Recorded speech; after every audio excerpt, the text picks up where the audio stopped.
In the 24th century, a brilliant physician traverses time and finds herself as an overlooked princess.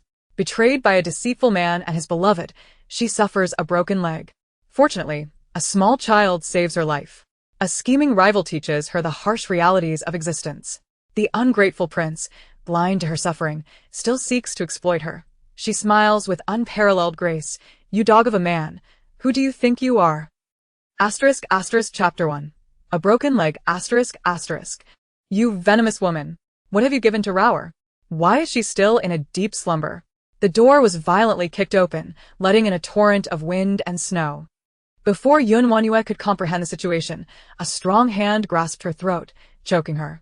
A face filled with fury loomed before her. The coldness in the man's eyes sent shivers down her spine, his gaze burning with an intensity that threatened to incinerate her. WanYue gasped in pain and instinctively protested, "No, I did not, Your Highness." Before she could finish her words, she was forcefully shoved against the wall by Ye LingXuan. Stars danced before her eyes, a sharp pain surged through her head, and warm blood trickled down her fair cheek.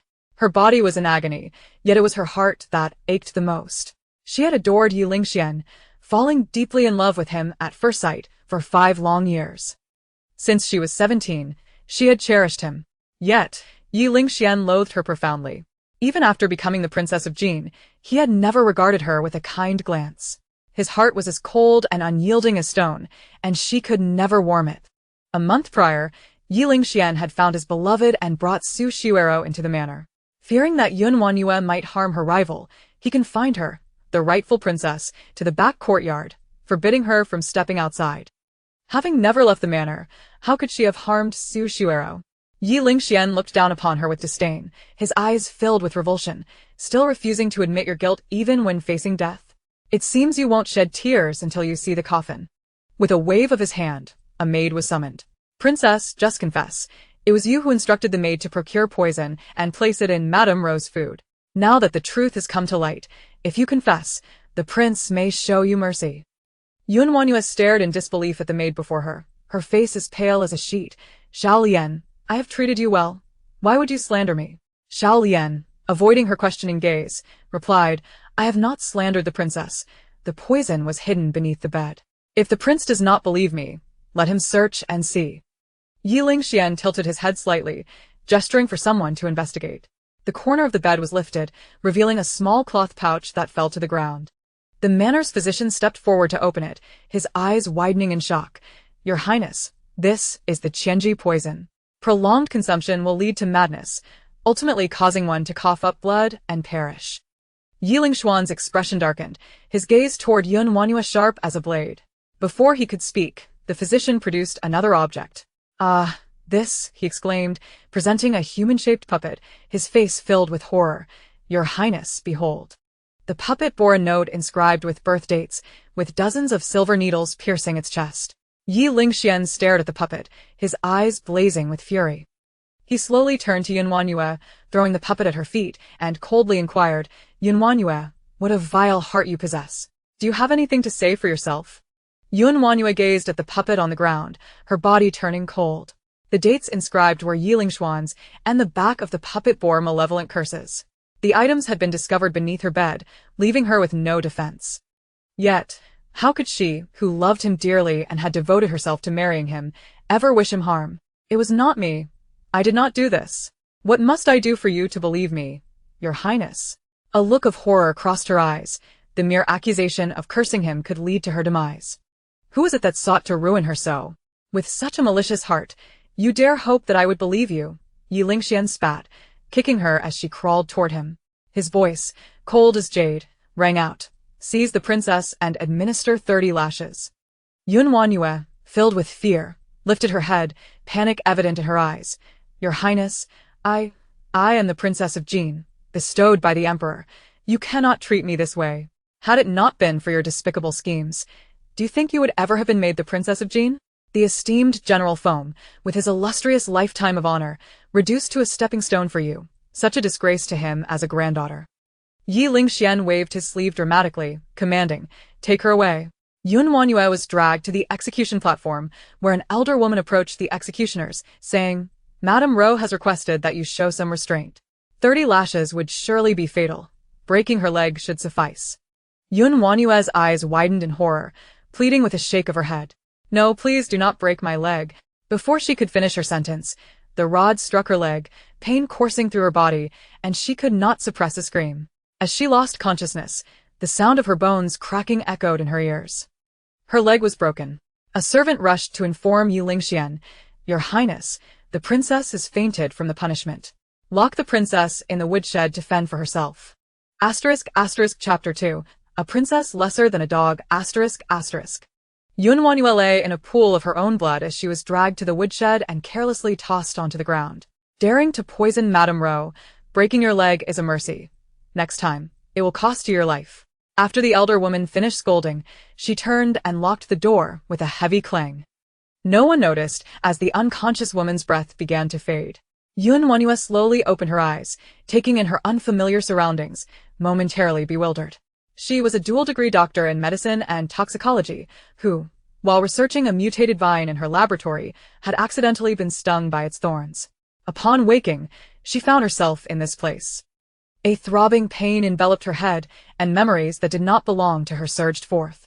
The original owner was the legitimate daughter of a duke, who, enamored with Prince Ye LingXuan, implored her maternal grandfather, a general, to pressure the emperor, thus becoming the princess of Jin. Unfortunately, Ye LingXuan did not return her affections. Even as the princess, she could not capture his gaze. On their wedding night, WanYue waited until dawn, yet he never came to lift the bridal veil, and she became the laughingstock of the manor. WanYue sighed. She had not anticipated sharing the same name with the original owner. How unfortunate to have traversed into such a pitiful existence, with a husband so despicable. "You scoundrel!" She spat. Pain radiated from her leg, causing her to cry out. Turning to look, she saw her skin torn and bloodied from the knee upwards. Trembling, she reached to lift her garments for inspection, only to be met with a wave of excruciating pain as her fingers brushed the wound. Cold sweat broke out over her body as she gasped for breath, gritting her teeth to peel back her clothing inch by inch. The blood and flesh clung together, akin to skinning, and she nearly fainted from the agony. The simple act of lifting her garments drained her of all strength. WanYue gently closed her eyes, reflecting on how the kind-hearted are often taken advantage of. An unappreciated princess, devoid of her husband's love, was scorned even by the servants. The severity of her injury required urgent care. Otherwise, her leg would surely be lost. Suddenly, images of antiseptics, painkillers, and antibiotics flashed through her mind. When she opened her eyes again, those items had manifested in her hands. Overwhelmed with joy, WanYue realized she had access to the advanced medical technology of the 24th century. Due to an alien invasion, she and her mentor had developed a subspace for research. This subspace contained all manner of medical knowledge and remedies throughout history. A chip was implanted in WanYue's brain, connecting her thoughts with the knowledge she possessed. With little time to ponder, she began to disinfect and clean her wound, reattaching her severed leg and administering antibiotic drips. Once she completed the procedure, she breathed a sigh of relief. Her life was preserved. Exhausted, she leaned against the wall and gently closed her eyes, conserving her strength. Time passed, and she heard footsteps approaching outside. WanYue was jolted awake from her slumber, her eyes shimmering brightly in the darkness. "Miss Xiaolian, why must you personally come here on such a frigid day? These matters could easily be left to my maidservants," she remarked. Madame Ro is excessively kind-hearted. Despite the malice of this wicked woman, she still seeks to deliver her food. Could Xiaolian truly possess such benevolence? She, now merely a hound to Su Shuero. With a surgical knife retrieved from her space, WanYue gripped it tightly in her hand. The door was suddenly thrust open with a resounding bang, revealing Xiaolian, who held a food box before WanYue. Upon noticing that WanYue was still awake, surprise flickered across her face. However, Xiaolian swiftly masked her emotions, donning a mocking smile as she addressed WanYue. "These are all gifts from Madame Ro to the princess. I implore you, do not disdain them." As she retrieved a plate of meat bones from the food box, Xiaolian waved one mockingly in front of WanYue before tossing it to the ground, as if summoning a dog. I and the 24th century, a brilliant doctor traverses time to become an overlooked princess. She falls victim to the treachery of a scoundrel and his beloved, resulting in a broken leg. Fortunately, a little bun saves her life. A scheming beauty teaches her the harsh realities of life, while the blind-hearted prince foolishly attempts to exploit her. With a radiant smile, she defiantly retorts, "You wretched man! Who gave you the audacity?" Chapter 1. A leg broken ***. You vile woman, what have you fed Rower? Why is she still in a deep slumber? The door was violently kicked open, and gusts of wind and snow rushed in. Before WanYue could comprehend the situation, a hand seized her neck. The sensation of suffocation enveloped her as she beheld an enraged face. The coldness in the man's eyes sent shivers down her spine, his gaze ablaze with fury, as if he intended to incinerate the woman in his grasp. WanYue gasped in pain, instinctively retorting, "No, I did not, Your Highness." Yet before she could finish her sentence, she was forcefully slammed against the wall by Ye LingXuan. Stars danced before her eyes, a sharp pain pierced her mind, and warm blood trickled down her fair cheek. Though her body ached, it was her heart that suffered most. She had been infatuated with Ye LingXuan for 5 long years, having fallen for him at the tender age of 17. Despite her elevation to the status of the Princess of Jin, he had never cast a glance in her direction. His heart was as cold and unyielding as stone, impervious to her affection. A month prior, Ye LingXuan had found his beloved and brought Su Xiuero into the manor, confining WanYue to the back courtyard out of fear that she might harm Su Xiuero. Having never stepped outside, how could she have harmed Su Xiuero? Ye LingXuan gazed down at her with disdain, his voice dripping with contempt. Still in denial at death's door? It appears you will not shed tears until you see the coffin. He waved his hand, and a maid was brought forth. "Princess, you must confess. It was you who instructed the maid to procure poison and place it in Madame Ro's food. If you admit it now, the prince might show you mercy." WanYue stared incredulously at the maid before her, her complexion as pale as paper. "Xiao Lian, I have treated you well. Why would you slander me?" Xiao Lian, avoiding her questioning gaze, replied, "I do not slander the princess. The poison is hidden beneath the bed. If the prince does not believe me, let him search and see." Ye LingXuan slightly tilted his head, signaling for someone to investigate. As the bedding was lifted, a small cloth pouch fell out, which the court physician quickly opened, eyes widening in shock. "Your Highness, this is Xianji poison. Prolonged consumption will lead to madness and ultimately a bloody demise." Ye LingXuan's expression darkened, his gaze sharp as a blade directed at WanYue. Before he could speak, the physician revealed another item. This. A humanoid puppet was presented to Ye LingXuan, the physician's face filled with horror. "Your Highness, look." The puppet was adorned with a note detailing the victim's birth date, dozens of silver needles piercing its chest. Ye LingXuan's eyes blazed with fury as he slowly turned to WanYue, discarding the puppet at her feet. "WanYue, how malicious your heart is. What else do you have to say?" WanYue gazed at the puppet on the ground, her body turning cold. The birth date belonged to Ye LingXuan, and the puppet bore curse words, utterly vile. The items had been found beneath her bed. She was at a loss for words. But how could she, who loved him and had devoted herself to marrying him, ever curse him? "It was not me. I did not do this. What must I do for you to believe me, Your Highness?" A look of terror flashed in her eyes. The curse alone was enough to condemn her to death. "Who, pray tell, wished to bring her such harm? Such a venomous mind, and you still expect this prince to believe you?" Ye LingXuan kicked her aside as she crawled toward him, his voice as cold as jade. "Take her away and administer 30 strikes." WanYue, filled with dread, raised her head, her eyes wide with panic. "Your Highness, I am the Princess of Jin, bestowed by the Emperor. You cannot treat me thus.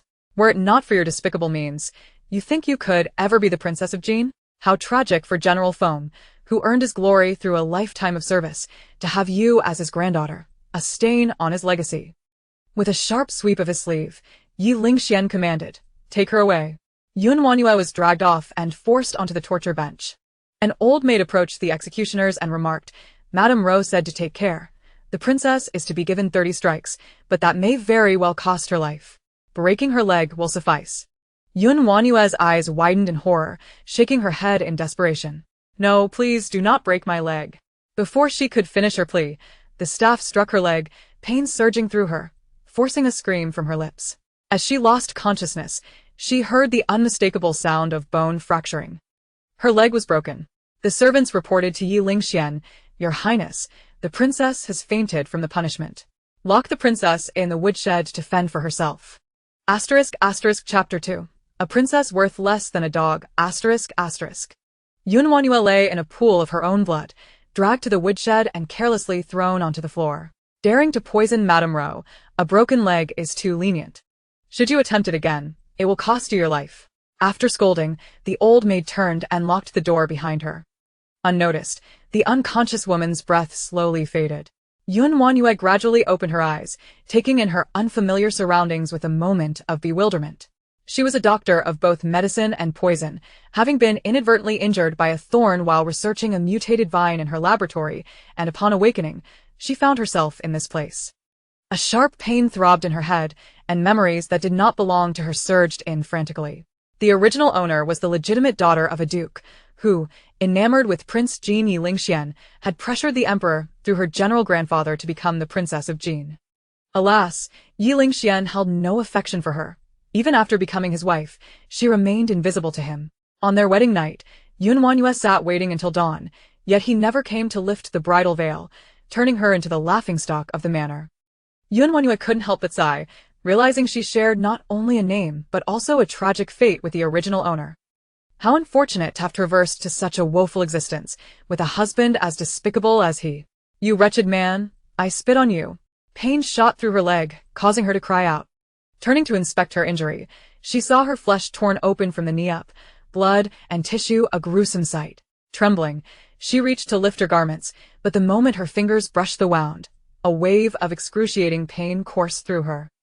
A cold sweat broke out as she gasped for air, gritting her teeth as she painstakingly peeled back her clothing. Blood and flesh clung together, akin to the agony of skin being torn off, nearly causing her to faint. The mere act of lifting her garments drained her of strength. WanYue gently closed her eyes, reflecting on how the kind-hearted are often preyed upon. An uncherished princess, devoid of her husband's affection, found herself disregarded even by the servants. With such a grave injury, if she did not receive timely treatment, her leg would surely be ruined. Suddenly, images of disinfectants, painkillers, and antibiotics flashed in her mind. Upon opening her eyes again, the items materialized in her hands. Overjoyed, WanYue realized that medicine and science had advanced tremendously in the 24th century. Due to foreign invasions, she and her mentor had developed a subspace for research. This space encompassed a vast repository of medical knowledge and remedies from antiquity to the present. A chip implanted in her brain connected with her thoughts. Without further hesitation, she began to disinfect and clean her wound, reattaching her leg and administering intravenous antibiotics. Once she completed these tasks, she sighed in relief. Her life, it seemed, had been preserved. Exhausted, she leaned against the wall and gently closed her eyes to conserve her strength. Time passed, and footsteps echoed from outside. WanYue awoke abruptly from her slumber, her eyes shimmering like stars in the darkness. Miss Xiaolian, why must you come in person on such a frigid day? These matters could easily be handled by my servant, she remarked. Madame Ro is excessively kind-hearted. Despite the malice of this wicked woman towards her, she still brings her food. How could Xiaolian be so benevolent? She had transformed into a mere lapdog for Su Shuero. Drawing a scalpel from her concealed space, WanYue gripped it tightly in her hand. With a resounding crash, the door was thrust open, revealing Xiaolian, who held a food box as she stepped into WanYue's presence. Upon noticing that WanYue was still awake, a look of surprise crossed her face. However, Xiaolian swiftly composed herself, donning a mocking smile as she addressed WanYue. These delicacies are from Madame Ro for the princess. I hope you do not find them unworthy. From the food box, she extracted a platter of meat bones, brandishing one before WanYue before discarding it onto the floor, as one might summon a dog. Eat. Chapter 3. Eating dog food is too much of a compliment for you. Kindness invites exploitation, and a gentle horse is often ridden upon. WanYue, like a tiger fallen in the plains, finds even a mere maid daring to humiliate her. She remained seated, unperturbed, not even a flicker of emotion stirred by Xiaolian's actions.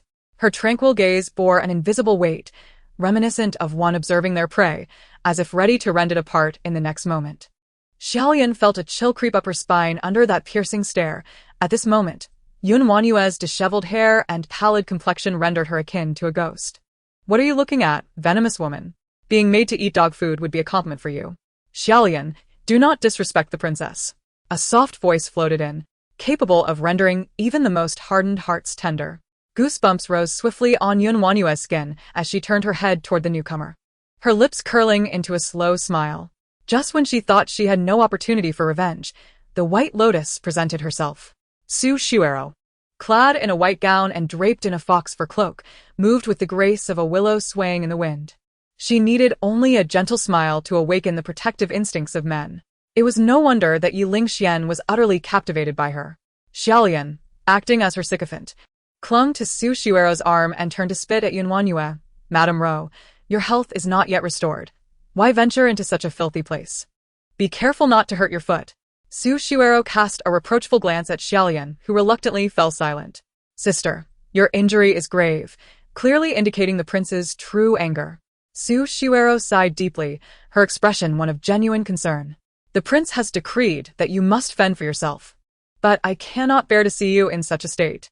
Her feigned compassion was laughable, akin to a weasel wishing a chicken well. So what? WanYue inquired coldly. Remaining in the prince's residence is a path to death. You should leave, sister. I've made all necessary arrangements in the manor. Su Shuero feigned concern, placing a bundle in WanYue's arms. Xiaolian, revealing her true colors as a petty schemer, exclaimed, Miss, your kindness is misplaced. This venomous woman has drugged you. Why save her? Let her perish in the woodshed.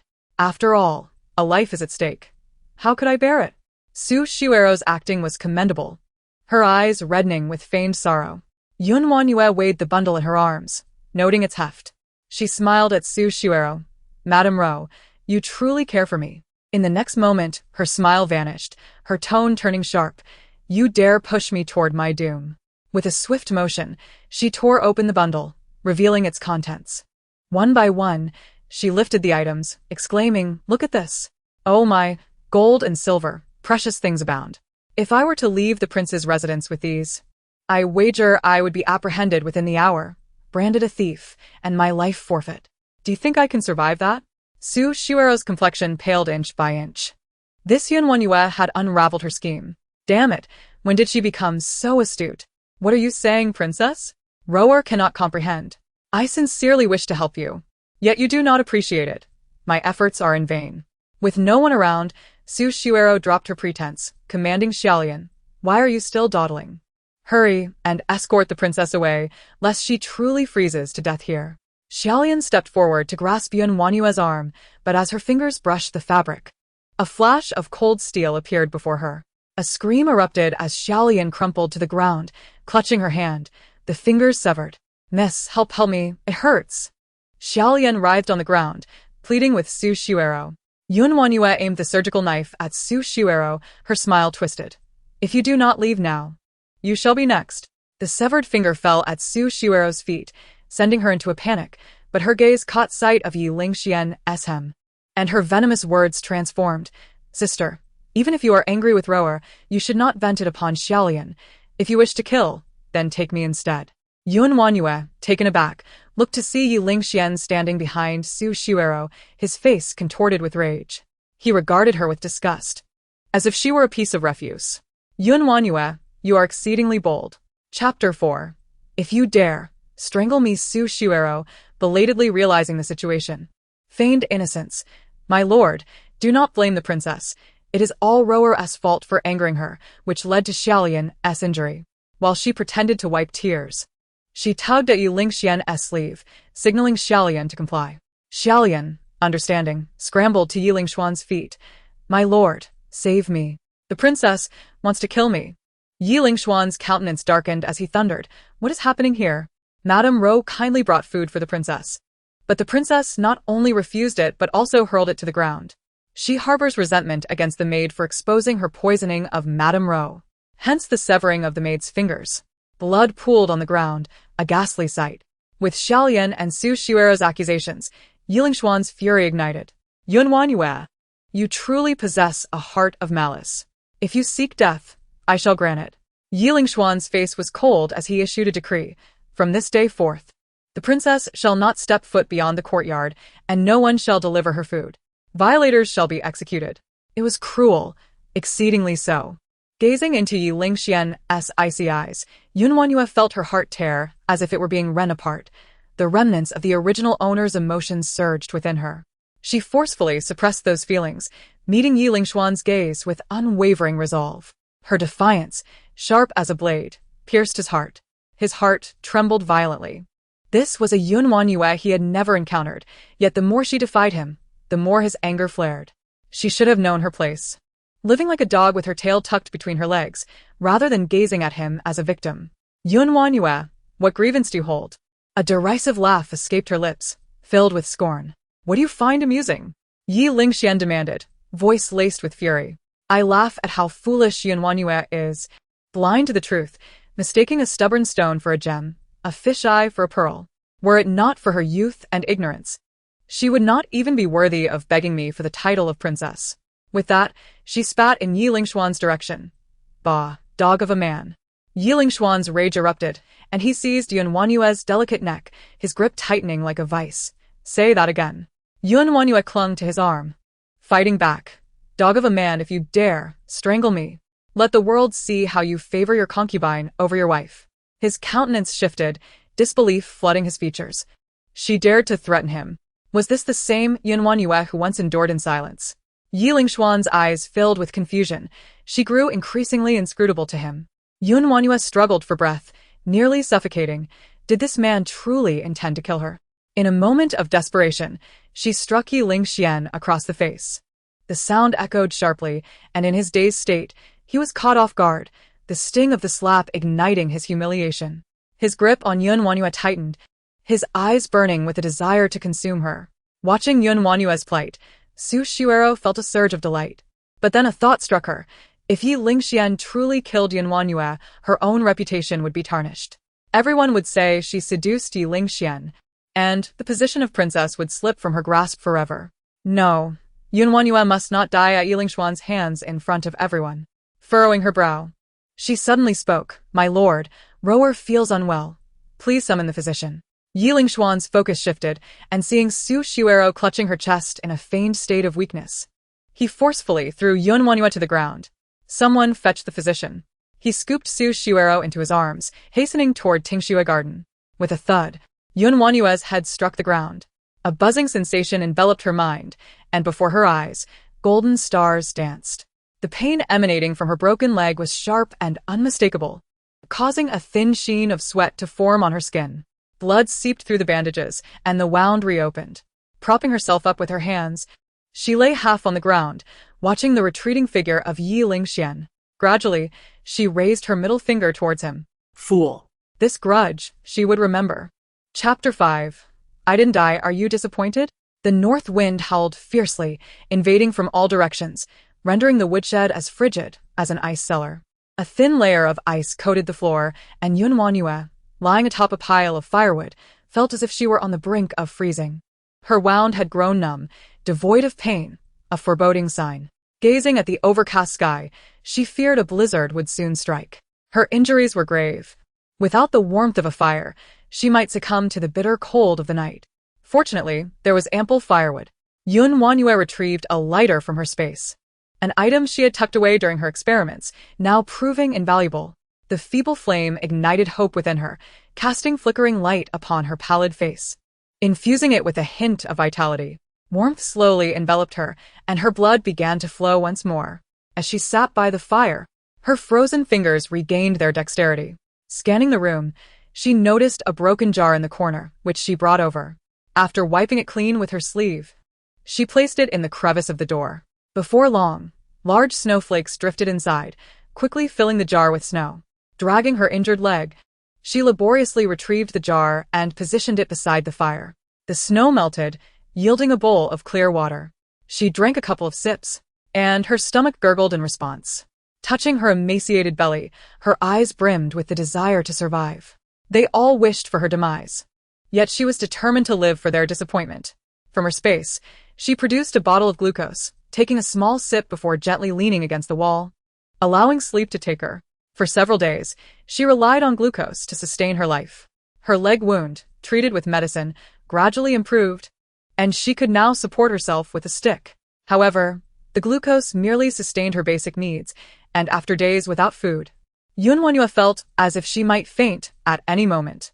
Suddenly, a snow-white dove perched upon the windowsill, its beady eyes observing WanYue with curiosity. A dove? In her eyes, the bird appeared as nothing more than a delectable meal.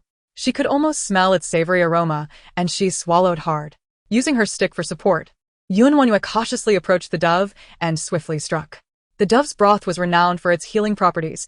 She processed the bird and tossed it into the jar, adding some snow to boil. Soon, the enticing aroma filled the woodshed. She devoured the soup and meat with great satisfaction.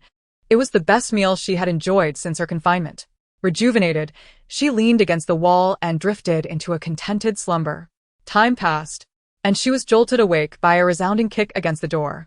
Su Shuero entered with her maid and an old nurse, her expression shifting to astonishment and fury upon seeing the feathers scattered on the ground. "You're alive, and you even ate Xiaobai?" Xiaobai was her favorite dove. After several days of snowfall, Xiaobai had not returned after flying out. When someone reported seeing the dove at the woodshed window, Su Shuero had seized the opportunity to come and check on WanYue, who was supposed to be dead. To her surprise, WanYue not only survived but appeared to be in good spirits. Leaning against the wall, she regarded the intruders with derision. "I didn't die, are you disappointed?" Chapter 6. It's you I target. Su Shuero was indeed disappointed. She had anticipated WanYue's demise. However, the reality was quite the opposite. A murderous intent flickered in Su Shuero's eyes. As long as WanYue lived, her position as the future consort would remain precarious. The thought of the consort freezing to death in this woodshed was pitiful. If there were a next life, she hoped WanYue would be reborn into a kind family, free from suffering. As she spoke, Su Shuero feigned wiping away tears. Her attendant stepped forward, brandishing a rope with a malicious glint in her eyes. It seemed today, WanYue's fate was sealed. "Oh, eager to act, are we?" WanYue stealthily drew a scalpel and a tranquilizer, eyeing Su Shuero with suspicion.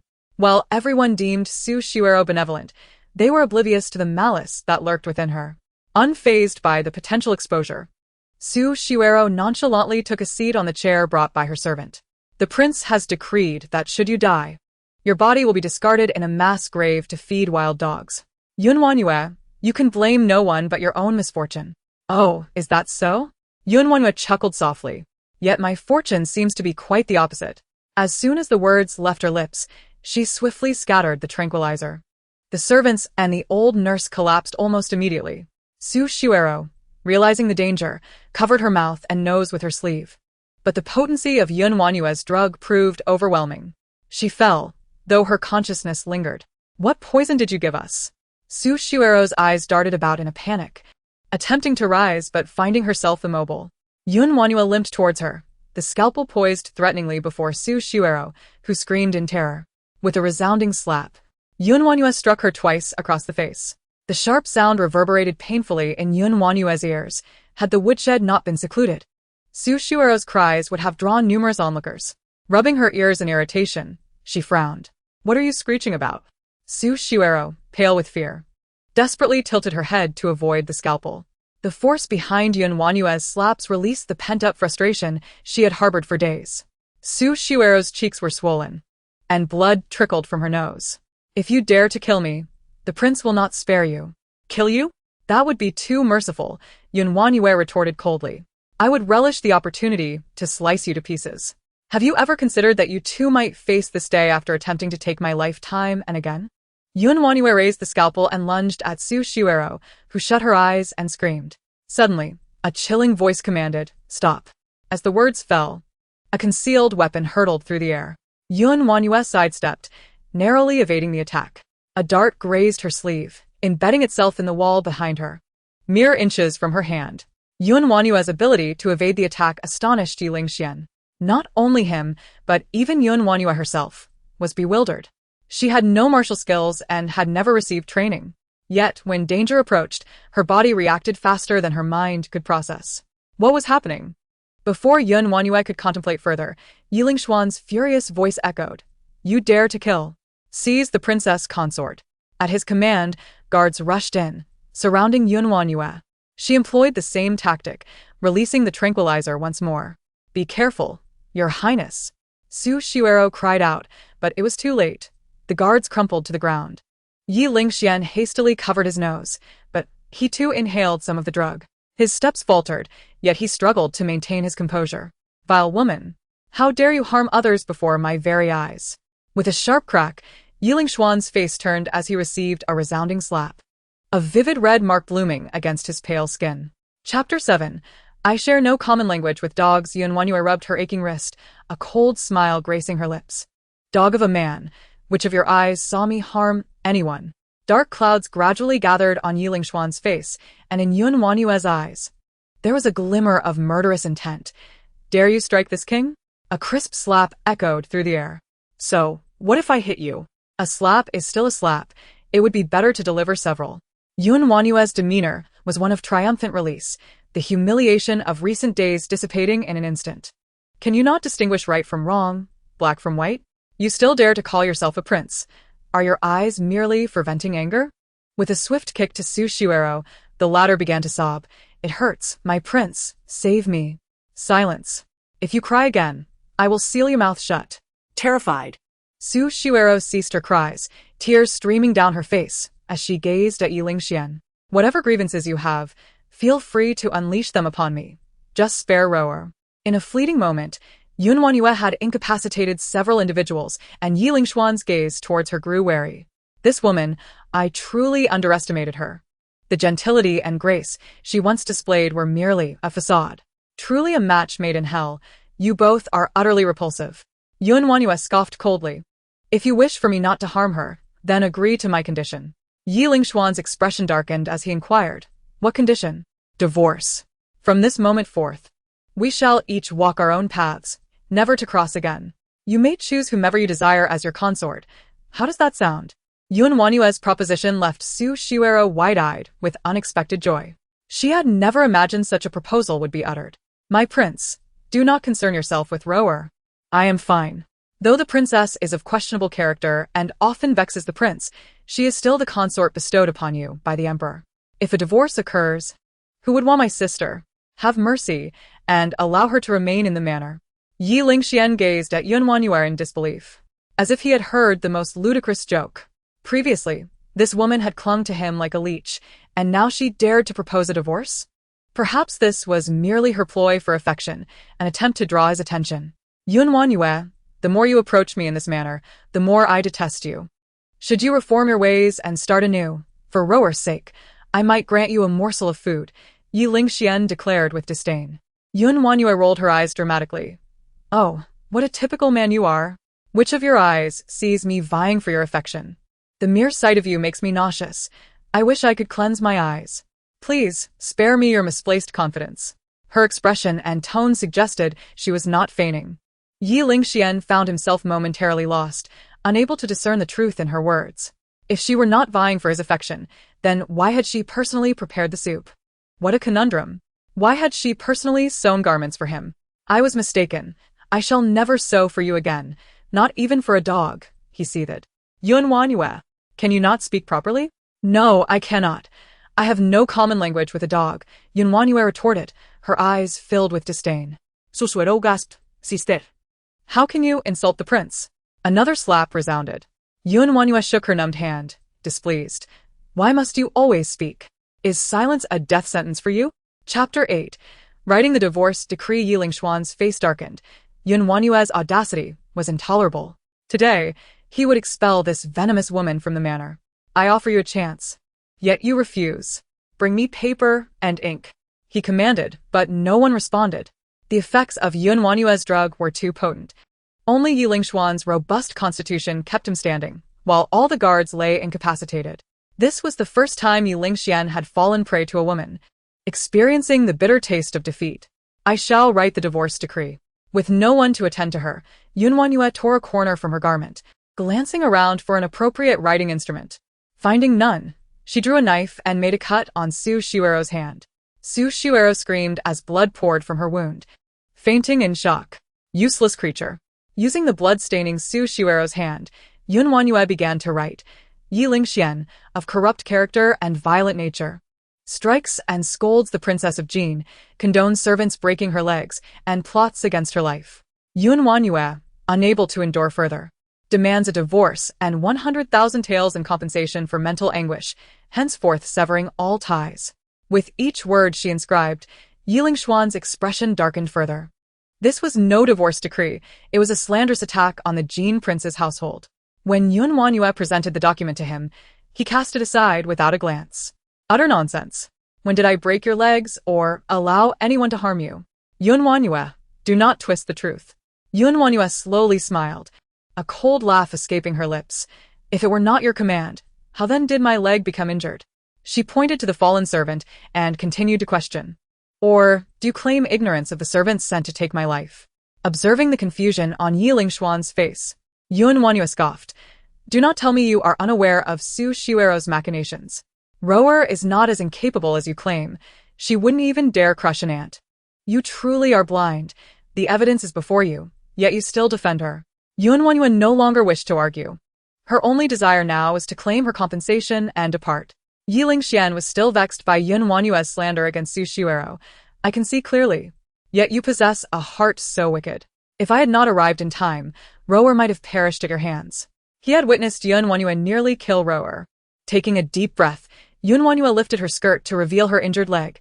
If you do not believe me, summon the physician to determine if my leg is truly broken. Her trousers were stained with blood and dirt, several wooden sticks binding her leg in place, appearing genuine. Ye LingXuan's eyes narrowed, yet he still could not believe Su Xiuero was responsible. Your heart is too malicious, WanYue. You should reflect on why no one came to your aid when you were struck.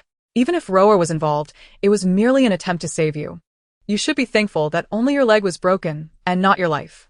Did this mean she could not take revenge on Su Xiuero, but instead owed her gratitude? There was no point in further discussion. She would settle her own scores. WanYue held the surgical knife to Su Xiuero's wrist, a sinister smile on her face. She broke my leg. I will take her hand in return, and we shall be even. As Su Xiuero slowly regained consciousness, she beheld this scene, her soul fleeing in terror. No, please, my prince, save me. Not even a deity can save you now. WanYue, filled with resolve, plunged the knife toward her hand with great force. Chapter 9. WanYue strikes again just as the surgical knife was about to touch Su Xiuero's wrist. A powerful force surged forth. WanYue was sent flying like a leaf in the wind, crashing heavily to the ground. Blood spewed from her mouth, her insides feeling as if they were ablaze, the pain nearly suffocating her. Ye LingXuan looked down at her from above, his eyes filled with revulsion. You reap what you sow. WanYue was astonished. She had not anticipated Ye LingXuan's physical prowess. This dosage was sufficient to incapacitate a person for 2 hours, yet he had risen in such a short time. She had underestimated this man. Blood, I am bleeding. The knife had cut into Su Xiuero's skin, blood gushing forth. Ye LingXuan quickly lifted her, shouting to the outside, Quick, summon the physician. Turning back to the weakened WanYue, he fiercely declared, If anything happens to Rower, I will hold you accountable. With that, he whisked Su Xiuero away like a gust of wind, leaving WanYue weakly lying on the ground, neglected. That strike had nearly shattered her heart. Ye LingXuan. You are truly ruthless. The storeroom was shut once more, and darkness enveloped her again. Weak and injured, WanYue could no longer withstand the despair and fainted. In her dazed state, she felt as though she were being scorched by fire, her body burning with fever, yet simultaneously as if plunged into an icy abyss. Her teeth chattering from the cold. Even curled up tightly, the chill persisted. 3 days and nights had passed without a drop of water, further diminishing her already frail constitution. She sensed her body growing lighter, as if she were about to float away. Was death imminent? Suddenly, a gentle pat on her cheek roused her momentarily, and someone offered her a sip of water. Like life-giving rain after a drought, it revitalized her nearly withered form. Struggling to open her eyes, she beheld a delicate little face, a child, perhaps around 4 years old, strikingly beautiful, with long eyelashes fluttering like butterfly wings. This cherubic child was irresistibly endearing. WanYue reached out to touch the tuft of hair atop her head, but before her fingers could make contact, she succumbed to unconsciousness once more. The little one glanced at her, caressed her face, then retrieved a bun and a chicken leg from her pocket, placing them beside her before leaving. When WanYue awoke again, the child was nowhere to be seen. The chicken leg and bun remained, and she took small bites, cautious not to overindulge and burden her stomach. After consuming half, she saved the rest for later. The nourishment granted her a semblance of strength. Her forehead burned, and her body remained cold. The fever had yet to abate. She retrieved antipyretic medication from her supplies, swallowed a pill, and replenished herself with saline solution and glucose. Finally feeling somewhat revived.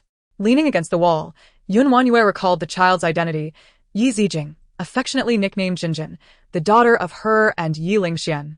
It was almost laughable. The original owner had become pregnant from a fleeting affair with Ye LingXuan, and even after marrying and giving birth, nothing had altered his disdain for her. His aversion extended to their child, who had yet to be granted the title of county princess, with the household servants still referring to her as Mississippi. The original owner's indifference towards Jinjin had rendered her unable to bond with the child, holding her only a handful of times. Little did she expect that the child would save her life. What a shameful excuse for a mother the original owner had been. Wait! How had the child entered the storeroom with the door locked? Chapter 10. Her child soon. WanYue discovered the answer. A rustling sound emanated from behind the wall, as if someone was laboriously crawling through. A small, fuzzy head popped out from a bulge in the straw. It was Jinjin, returning once more. WanYue noticed a hole the size of a basin in the wall, cleverly concealed by straw, through which the petite Ye Zijing could easily slip. Sitting before WanYue, she produced a small package from her pocket containing buns, white, soft, and fragrant. She held them out to WanYue, indicating they were for her. For me? Such an adorable child was hard to resist, and a gentle smile graced WanYue's lips. Jinjin nodded, her expression impassive and silent, for she had suffered from selective mutism since childhood, never having uttered a word. With affectionate tenderness, WanYue stroked the top of her head, took a bun, and bit into it. It was deliciously sweet. After devouring 2 buns, she felt a slight improvement in her spirits. Jinjin? She called, reaching for the child's hand. But Jinjin quickly recoiled, panic etched across her face, her eyes filled with fear. WanYue momentarily froze. Quickly realizing the source of the child's terror, the original owner's cold demeanor had instilled fear in her. Instantly, WanYue softened her approach. It was no wonder Jinjin was afraid. Anger surged within her for the original owner's foolishness, mingled with pity for such a young child burdened with so much. A father who did not care, a mother who did not love, perhaps even the household servants bullied her in secret. A wave of compassion washed over WanYue. How could the original owner neglect such a delightful child? But she vowed that she would care for Jinjin moving forward. Do not be afraid.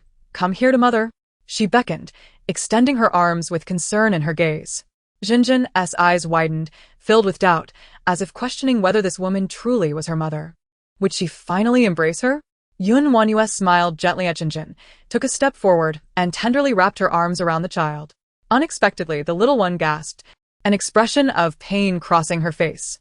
This subtle change did not escape WanYue's notice. She quickly released Jinjin, her voice laced with concern. What is it? Did I hurt you? Jinjin shook her head, her gaze evading WanYue's probing eyes, her hand cradling her arm as she retreated. There was clearly something wrong. Jinjin, tell mother. What is going on? WanYue understood the hardships a child without parental affection faced within a household. Her first thought was that Jinjin had been mistreated. With a soothing tone and a warm smile, she proposed, Jinjin, would you like to play a game with mother? If you win, I will reward you with a candy. How does that sound? Unlike typical children, Jinjin required a gentle approach to avoid scaring her off entirely. All children have a weakness for sweets, and Jinjin was no exception. Her curious eyes sparkled as she slowly approached, shedding her defenses. WanYue extended her arm, shaking her empty hand before Jinjin. See, mother has nothing in her hands? Jinjin nodded, a hint of a smile forming on her lips. Watch closely. WanYue swiftly reached behind Jinjin's head and produced a small flower. Jinjin's eyes widened in astonishment as she reached for the flower, and in that instant, WanYue took hold of her tiny hand, gently rolling up her sleeve. Her arms were pale and delicate, slightly frail, but otherwise unremarkable. Just as WanYue pondered this, she noticed numerous uneven puncture marks on Jinjin's forearm, some inflamed, some scabbed over, indicating they had been there for some time. Chapter 11. Ye Zijing's abuse. WanYue's breath hitched, her grip on Jinjin's arm trembling slightly. Who would dare to abuse a 4-year-old child? Jinjin, tell mother, how did you get these marks? She implored, unable to contain her concern. She could feel Jinjin shudder at her words, eyes brimming with fear once more. Recognizing her distress, WanYue sought to comfort her. Do not be afraid. Mother will protect you. No one will harm you again. To her dismay, Jinjin appeared even more frightened by her reassurance. She quickly scurried back through the hole in the wall and fled. WanYue's heart clenched painfully. She vowed to uncover the wretch responsible for tormenting the child. Weakened, WanYue soon fell into another slumber. When she awoke, she was stirred by the anxious voices of the servants nearby. The young lady is truly pitiful. So young, yet so afflicted. She cannot speak and suffers from asthma. Her recent episode looks severe. A long sigh resonated in the air, heightening WanYue's alarm. Jinjin has asthma? Asthma attacks can be triggered by irritants such as pollen, cold air, or dampness, conditions exacerbated by the heavy snowfall of late. Jinjin had braved the elements to bring her food despite her illness. The storeroom was damp, the air far from fresh, which likely contributed to her condition. A pang of anguish struck WanYue. She could not remain idle. Is anyone there? Let me out. She pounded on the door with fervor, pleading with the person outside. Jinjin is ill. I must see her. Please open the door. The crone outside retorted harshly. What are you making a fuss about? You venomous woman. Wanting to see the child? How utterly delusional. You never showed care for the young lady before, and now you suddenly remember her? Are you trying to use this as an excuse to escape? With a scornful demeanor, the crone spat several insults before ignoring WanYue entirely. Leaning weakly against the wall, WanYue lamented that she had been led to this plight by the original owner of this body. However, the child's illness could not be delayed. She had to find a way out, regardless of the locked door. Knight LingXuan truly intended to leave her to perish. Who would dare let her out? Her gaze fell upon a small hole in the wall. Fortunately, the storeroom was dilapidated, and the earthen wall was not very sturdy. Before long, WanYue had widened the hole and crawled through, limping towards Knight Zijing's courtyard. The courtyard was desolate, with only 2 crones standing guard. They were startled by WanYue's sudden appearance. Hey, how did you get out? The prince. Before they could finish their sentence, they fell silent. WanYue pressed a surgical knife to one of their throats, her expression fierce. Say another word, and I'll take your life. The crone, petrified, dared not move, only regaining her senses after WanYue passed by. Quick, go tell the prince that the princess intends to harm the young lady. Upon entering the room, WanYue found it devoid of even a maid. Knight Zijing lay on the bed, her breath weak and her complexion pale, nearly unable to breathe. Jinjin. WanYue rushed to her side and sprayed a dose of beclomethasone. Soon, Knight Zijing's breathing stabilized. She opened her eyes and, after a moment of confusion, her gaze became clear. Relieved that Knight Zijing had regained stability, WanYue sighed. Had she not arrived in time, the child might have lost her life. Knight LingXuan truly possessed a heart of stone. His disdain for her was one thing, but to not spare the child was another. Quick, take me to see the young lady, came the delicate, pretentious voice of Su Shuero. Knight Zijing visibly trembled, clutching WanYue's sleeve, her face filled with fear. WanYue patted her hand, reassuring her. Mother said she would never let anyone harm you again. Trust me. Rising to her feet, the moment the door swung open, she struck the newcomer with a resounding slap. Su Shuero was caught off guard, letting out a shriek as she covered her face and fell into Knight LingXuan's embrace. He gazed at her with concern and turned to WanYue with harsh words. WanYue, have you gone mad? How dare you hit Rower? WanYue regarded her coldly, her eyes sharp with intensity. I struck her because she is neglecting her duty. The prince entrusted you with the care of the young lady. Is this how you fulfill your responsibilities? If I hadn't arrived in time, she would be dead by now. A flicker of guilt crossed Su Shuero's eyes.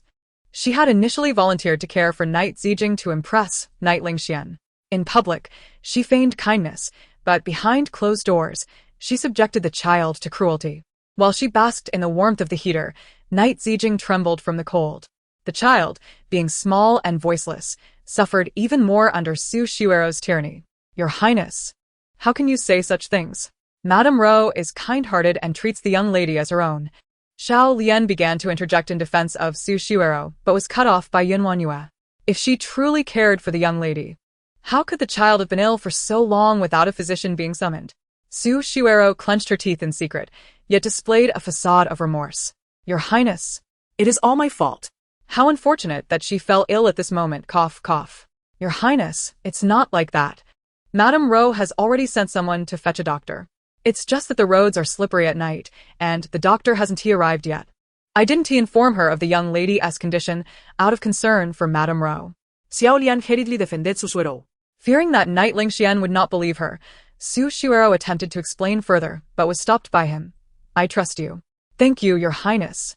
Their nauseating display stirred a pang of pain within WanYue, remnants of the original owner's emotions resurfacing. She suppressed these feelings and addressed the two of them. If you wish to act, do so elsewhere. I fear I may become ill from your theatrics. Sister, I know you are still angry, but the child is innocent. Please allow me to see her. She will be frightened without me. Su Shuero feigned concern, her eyes anxiously darting towards Knight Zijing. This little wretch, she thought, had not perished. Upon meeting her gaze, Knight Zijing recoiled in terror to the corner of the bed. Jinjin, come to WanYue, Su Shuero called, but Knight Zijing, as if confronted by a terrifying specter, bolted from the bed and hid behind WanYue. Knight LingXuan's expression darkened. Such disobedience. Jinjin. Have you forgotten who has cared for you during these days? Your Highness, do not scold her. What if you frighten her? Su Shuero's poise was well received by Knight LingXuan. Meanwhile, WanYue stood resolutely, appearing as if she were a victim of malice. Knight Zijing clutched WanYue's clothing tightly, peering out from behind her. The mother and daughter bore a striking resemblance, even in their expressions. Knight LingXuan's fists clenched involuntarily. This child was a mirror of WanYue, yet bore no trace of himself. At 4 years of age, she remained silent, an oddity in the eyes of others, rendering him a laughingstock. Knight LingXuan's inner turmoil festered, directing all blame toward WanYue. Take the young lady to Madame Ro's garden. WanYue straightened, the surgical knife in her hand gleaming ominously. Who dares? Those who wish to lose their lives may come forward. The memory of her severed finger still haunted Xiao Lian and the other servants, and upon seeing the surgical knife, they recoiled in fear. Stand back, Knight LingXuan bellowed, once more. WanYue's defiance irked him greatly. Several crones approached with trepidation. And just as WanYue prepared for a confrontation, a sudden wave of excruciating pain surged through her body. This pain was unlike a broken limb or flesh wound. It felt as if her nerves were being stimulated, rendering her body uncontrollable. In an instant, she collapsed to the ground, fainting from the agony. Knight Zijing shook WanYue vigorously, hoping she would awaken, but her small strength was insufficient to elicit any response. Su Shuero stared in shock at the unconscious WanYue, pondering what sort of trickery this was. Surely, she wasn't pretending to faint to contest for the child? Your Highness, sister has fainted. Please do not punish her. After all, Jinjin is her flesh and blood, and defying your orders was not her intention. Su Shuero's interjection nearly prompted Knight LingXuan to forget that WanYue had snuck out. Xiao Lian added fuel to the fire. The princess is strong. She could run out even with a broken leg. How could she possibly faint? Gazing at the motionless WanYue, a glint of coldness crossed his eyes. If you wish to feign unconsciousness, I shall let you do so to your heart's content. Throw the princess back to the storeroom. He doubted that this woman would not relent. Your Highness, perhaps that is unwise. Sister seems rather pitiful. Roer, you are too kind-hearted. Despite her treatment of you, you still seek to intercede on her behalf. This woman is not worth our kindness. Knight LingXuan's tone was icy. Yet he regarded Su Shuero with tenderness. Turning to Knight Zijing, he spoke sternly. From now on, stay close to Auntie Ro. If you dare to run away again, I will punish you. Although Knight LingXuan never acknowledged Knight Zijing as his daughter, he feared the gossip that might arise outside. Thus, he kept her within the estate, yet never permitted her to refer to him as father. Two maids stepped forward to pull Yiziqin, who suddenly burst into tears, gripping WanYue's arm tightly. The maids found themselves in a dilemma. They dared not act against Yiziqin in front of Ye LingXuan. A wave of irritation surged within Ye LingXuan as he sternly declared, "Do you require this prince to teach you how to conduct yourselves?"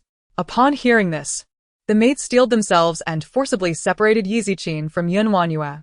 Although WanYue was immobile, she could hear Yiziqin's cries piercing her heart like a thorn, causing her immense pain. Feeling utterly useless for being unable to protect even a child, she remained unaware of how much time had passed until she gradually regained consciousness. The pain that had plagued her disappeared, Even the agony from her broken leg had subsided. Upon unwrapping the bandages, she was astonished to discover that the wound had nearly healed. Injuries like hers typically required at least 3 months to mend. How had she recovered so swiftly? WanYue dismissed her thoughts. She had a pressing matter to attend to. She would not allow Ye Ziqin to fall into Su Xiuero's hands. The door remained locked. But when WanYue pulled with all her might, she was astonished to find that the dilapidated door gave way. The absence of guards outside suggested that they underestimated her capabilities. With fierce determination, she strode towards the Jinxiu garden, oblivious to the fact that her leg had ceased to limp. Chapter 14. Searching for Ye Ziqin in the Jinxiu garden, Su Xiuero lay languidly on a favored couch, half-closed eyes indulging in a moment, surrounded by an array of delicacies and fruits on the table, while Xiao Lian knelt at her feet, massaging her legs. A dull thudding noise resonated from the cabinet, accompanied by the faint cries of a child. Su Xiuero's eyes snapped open, a venomous glare directed towards the cabinet. Xiao Lian promptly understood and kicked it several times, admonishing, "What are you wailing about? Can't you see Lady Ro is resting? If you disturb her again, you might just drown." The cabinet fell silent, and Su Xiuero smirked in satisfaction, closing her eyes once more. Xiao Lian, eager to ingratiate herself, remarked, "The prince truly treats Lady Ro well. I envy you." "Envy? You dare?" Su Xiuero's tone dripped with scorn. "A lowly maid like you can only dream of my favor." Xiao Lian, unfazed, grinned. "Lady Ro, you are right. I am but a weed. How could I compare to you? You, with your exquisite beauty, deserve nothing less than a dragon among men like the prince." Her flattery elicited a smile from Su Xiuero. "Well, your flattery is sweet. As long as you remain loyal to me, rewards shall surely come your way." Su Xiuero tossed a gold ingot into Xiao Lian's hands, who, overjoyed, hurriedly bowed in thanks. "Whenever you have commands, just say the word. I will execute them splendidly." As Xiao Lian glanced at the cabinet, a sinister glint flickered in her eyes. Keeping that little brat around was indeed bad luck. Why not eliminate the source entirely, considering that wretch could never rise again? Just then, the door was kicked open with a tremendous force. The door swung askew, splintering as it was knocked off its hinges. "Who are you saying cannot rise again?" WanYue entered like a deity, descending from the heavens. Having overheard Su Xiuero and Xiao Lian's conversation outside, she was filled with wrath. Both Su Xiuero and Xiao Lian stared in shock at the sudden appearance of WanYue. Despite her petite figure, her spine was straight and resilient like autumn bamboo. WanYue scanned the room, not spotting Ye Ziqin, and demanded, "Where is Jinjin?" Her intent was clear. She had come to find the child. Seeing her fierce demeanor, Su Xiuero's heart sank, and with a mocking smile, she replied, "Surely, you must know that Jinjin is under my care now. The prince fears your questionable character may lead you to corrupt the child." WanYue was repulsed by Su Xiuero's taunts and raised the surgical knife in her hand. Her cold gaze fixed upon her. "Enough with your nonsense. Hand over Jinjin." Su Xiuero, having experienced the knife's sharpness before, felt her color drain but retorted defiantly, "The child is not here. You should search elsewhere." As she spoke, her eyes flicked towards the cabinet. WanYue's expression darkened. The cabinet was just the right size to conceal a child. Could Jinjin be inside? "Jinjin, are you in there?" WanYue called out loudly. A muffled knocking echoed from within the cabinet, causing WanYue's heart to tighten. She pushed Su Xiuero aside and lunged for the cabinet. A faint cry emerged from inside. It was indeed Jinjin. "Do not fear, Jinjin. Mother is here to rescue you." The cabinet was locked, and WanYue turned to Su Xiuero with a fierce glare, demanding, "Bring me the key." Su Xiuero feigned ignorance, insisting, "I do not understand what you are saying." Determined not to yield, she believed WanYue would not dare to cause a scene. WanYue, consumed by a mix of grief and fury, raised a candlestick towards the drapery. "If you do not hand it over, I shall set this place ablaze." At that moment, she resembled a madwoman. Chapter 15. Viciously beating Su Xiuero was taken aback. The treasures within the room were worth a fortune, and should WanYue truly ignite a fire, it would be a devastating loss. "Xiao Lian, what is wrong with you? Playing hide and seek with a young lady and leaving her locked in the cabinet?" Susuero feignet concern. Xiao Lian quickly caught on. "It is my fault for losing track of time during our game." She stepped forward to retrieve the key, but WanYue snatched it away first. With a swift motion, WanYue opened the cabinet, revealing a curled-up Ye Ziqin. The child looked up with tear-stained cheeks, rushing into WanYue's embrace, trembling from head to toe. WanYue held her tightly, soothing, "Do not fear, mother has come." She did not know how long Jinjin had been confined. Her entire back was wet from tears. How frightened and helpless she must have felt during that time. Su Shuero was truly wicked to inflict such cruelty upon a child. Su Shuero, WanYue uttered each syllable with a chilling clarity, advancing menacingly towards her while cradling Ye Ziqin.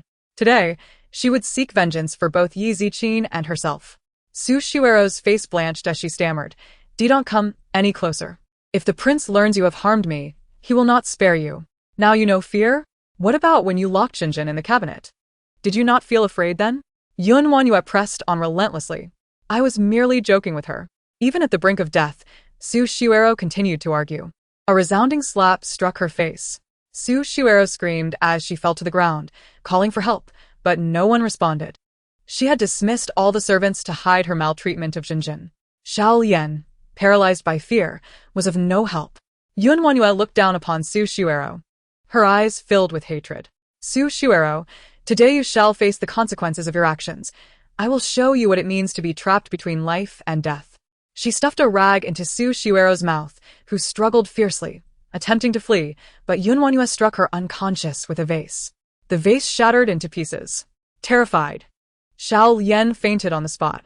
"You heartless wretch," WanYue spat, delivering a flurry of slaps to Su Shuero's face, relentless in her attack. Time was of the essence. Ye LingXuan could arrive at any moment, and she needed to act swiftly.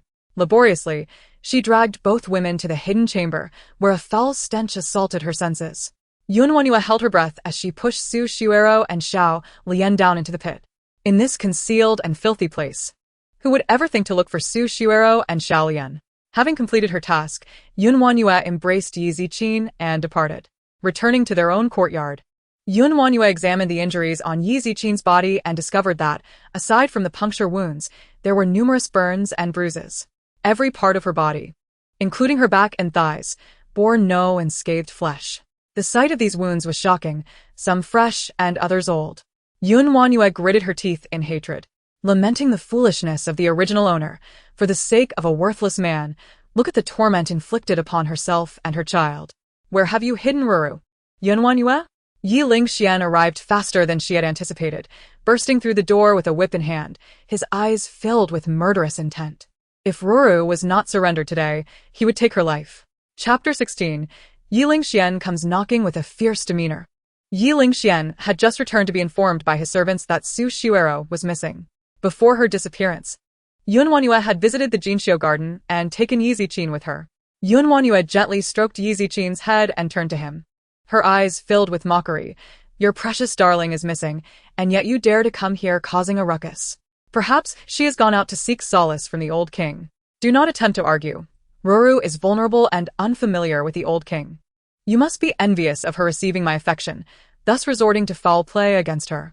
Ye LingXuan's eyes reddened with rage. How could such a malicious woman as WanYue exist in the world?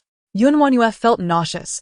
How could the original owner have been infatuated with such an ordinary man? She let out a cold laugh. "Indeed, I would love to flay her alive. But alas, I lack the opportunity. You have admitted it yourself. Your jealousy has bred hatred." Ye LingXuan's vanity was greatly satisfied, believing this woman was indeed enamored with him to the point of losing her senses. Thankfully, he had not been fooled by her facade. Only a gentle and kind-hearted woman like Ruru was worthy of him. WanYue wished to cut open Ye LingXuan's mind to understand his thought process. Which of his ears had heard her confessing her love for him? Her hatred was directed at herself for having once been blind to see a dog like him. "Your disdain for me is one matter, but how could you treat your own child, Jinjin, in such a manner?" As she struck a nerve, WanYue rolled up Jinjin's sleeves to reveal the scars on her arms. She lifted her clothing, exposing her scarred back to Ye LingXuan, hoping these wounds might awaken some paternal conscience within him. Unfortunately, some people were simply blind. Ye LingXuan merely glanced at the scars before dismissively stating, "Children inevitably get hurt. Ruru's health is poor, and such accidents are to be expected. One can only blame her for being too mischievous." He could not bring himself to feel affection for the child. In fact, simply seeing her was a source of annoyance. It was already his limit to keep such a mute creature in his household. What more could be expected? Open your eyes and see. These injuries are man-made. Burns and puncture wounds. Are you suggesting Jinjin caused these herself? WanYue felt as though her lungs would explode. Speaking to Ye LingXuan was akin to playing a lute to a cow. What was so admirable about Su Shuero that he worshipped her so fervently? Had he abandoned even the most basic sense of intelligence? Ye LingXuan furrowed his brow slightly. Are you saying these injuries were inflicted by Ruru? WanYue looked at him as if he were a fool, finally realizing he had come to a conclusion. Impossible. Ruru would never act in such a manner. Jinjin had taken care of her during her high fever, even personally administering medicine. These injuries must have been inflicted by someone else as a frame-up. Ye LingXuan did not believe it and did not wish to believe it. Su Shuero was his white moonlight, and WanYue must be slandering her to seize her favor. Speak quickly, where is Ruru? Her health is poor. If anything happens to her, I will kill you.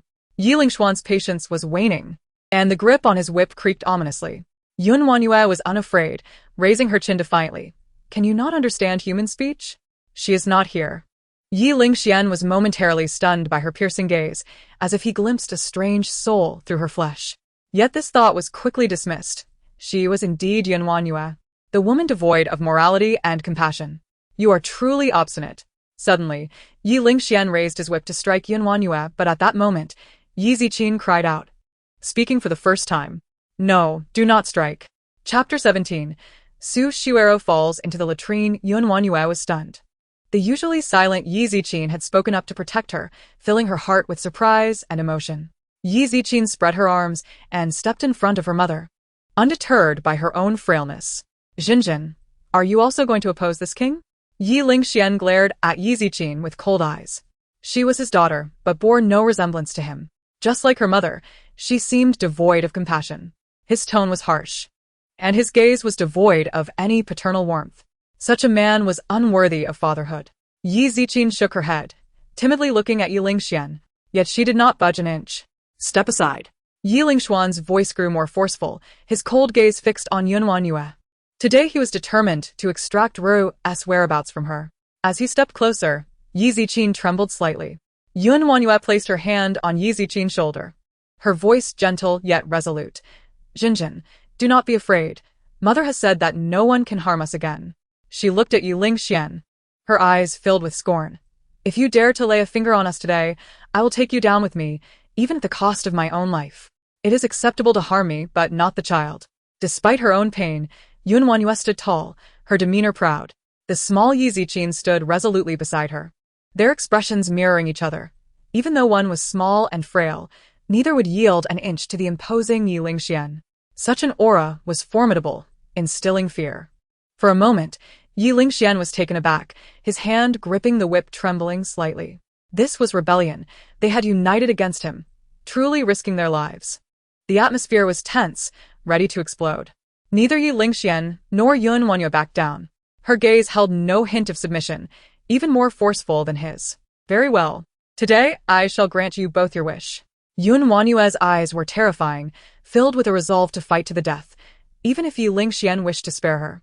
He found no reason to do so. She was challenging his authority and dignity.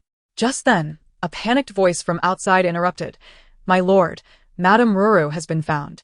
Like a stone cast into a still lake, the tension shattered instantly. The murderous intent surrounding Ye LingXuan dissipated, replaced by anxiety and urgency. Where is Ruru? Quickly, take me to her. The servant's eyes darted nervously, stammering. Madame Ruru, she what has happened to Ruru? Ye LingXuan seized the servant by the collar, demanding urgently, speak. The servant trembled in fear, yet managed to articulate. Madame Ruru has fallen into the latrine. Ye LingXuan, the latrine? How could this be? Ye LingXuan's face contorted with emotion, unable to convey his feelings, while WanYue's raucous laughter echoed. The latrine, ha ha ha ha, foolish man. Your Ruru is waiting for your compassion while in such a predicament. What are you still doing? Hurry, go comfort her. The very thought of Su Shuero in such a wretched state brought WanYue immense satisfaction. She laughed heartily, and upon noticing Ye Ziqin's dazed expression beside her, gently patted her head, saying, Jinjin, why are you still in shock? Laugh. Ye Ziqin akartli repliği et. Ha ha ha. Chapter 18. I shall tear you to shreds in the Jinshio garden, Su Shuero sobbed, having soaked in the bath for over 10 times. Yet the lingering stench clung to her. The maidservants attending her all wore frowns, their hearts aching with unexpressed pain. Su oiru klanchet her fists. Her sharp nails digging into the edge of the bathtub as she cursed, WanYue, I shall tear you to pieces. The maidservants kept their heads bowed, not daring to look up. Rower, came the voice of Ye LingXuan, and Su Shuero quickly concealed her fierce expression, adopting a weeping demeanor instead. She slipped on a thin veil and emerged from the bath. Stumbling, she rushed outside, only to collide with a strong embrace. As Su Shuero cried uncontrollably, her frail body inadvertently brushed against Ye LingXuan's chest, her fragrant shoulder partially exposed, evoking pity. Such an alluring scene could easily overwhelm any man. Ye LingXuan felt his heart shatter with concern. Just as he was about to comfort Su Shuero, a strange odor assailed his nostrils. Instantly, his body stiffened, and he subtly pushed Su Shuero away. The allure vanished entirely. Rower, you are still weak. Put on some clothes to avoid catching a chill. The maidservants hurriedly draped garments over Su Shuero. Tears streamed down her face, and although she was reluctant, she complied. She understood that the more unattainable she seemed, the more a man would cherish her.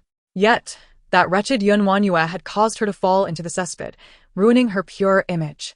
All of this was the fault of that vile woman, Rower, who has wronged you so.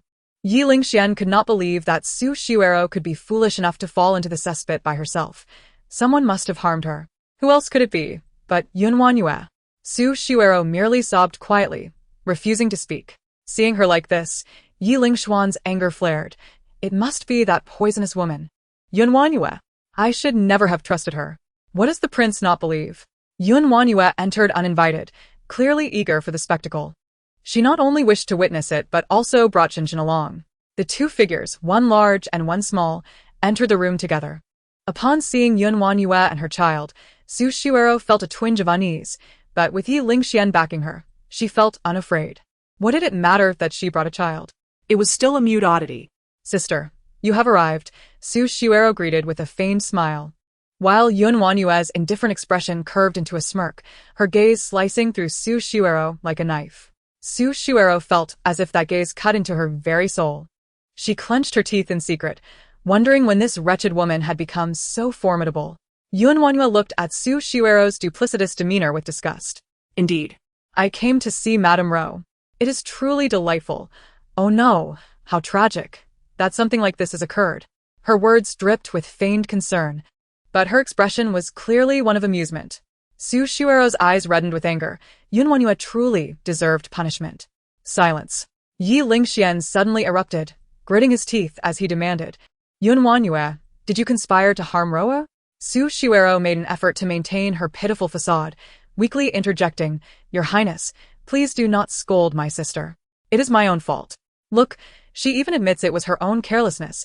WanYue interjected swiftly, startling Su Shuero into raising her head. What a vile woman. When did she hear Su Shuero admit to falling in? WanYue patted Jinjin's back and said to her, Madame Ro has accidentally fallen into the cesspit. Why didn't you think to check on her? Jinjin, who had been silent for so long, stuttered slightly, but with WanYue's encouragement, she was motivated to speak more, which would strengthen their mother-daughter bond. Madame Ro, are you well? Chapter 19. Questioning Su Shuero. Su Shuero looked in alarm at Jinjin, incredulous that this odd child had spoken. Her eyes darted around, panic and urgency etched on her face. If Jinjin revealed how she had mistreated her, it would be disastrous. Madame Ro, don't you think you were too careless? WanYue's tone was laced with threat, and Jinjin echoed, Were you careless? Su Shuero opened her mouth weakly, at a loss for words. To admit it would acknowledge her foolishness. To deny it would reveal her mistreatment of Jinjin, shattering her genteel image.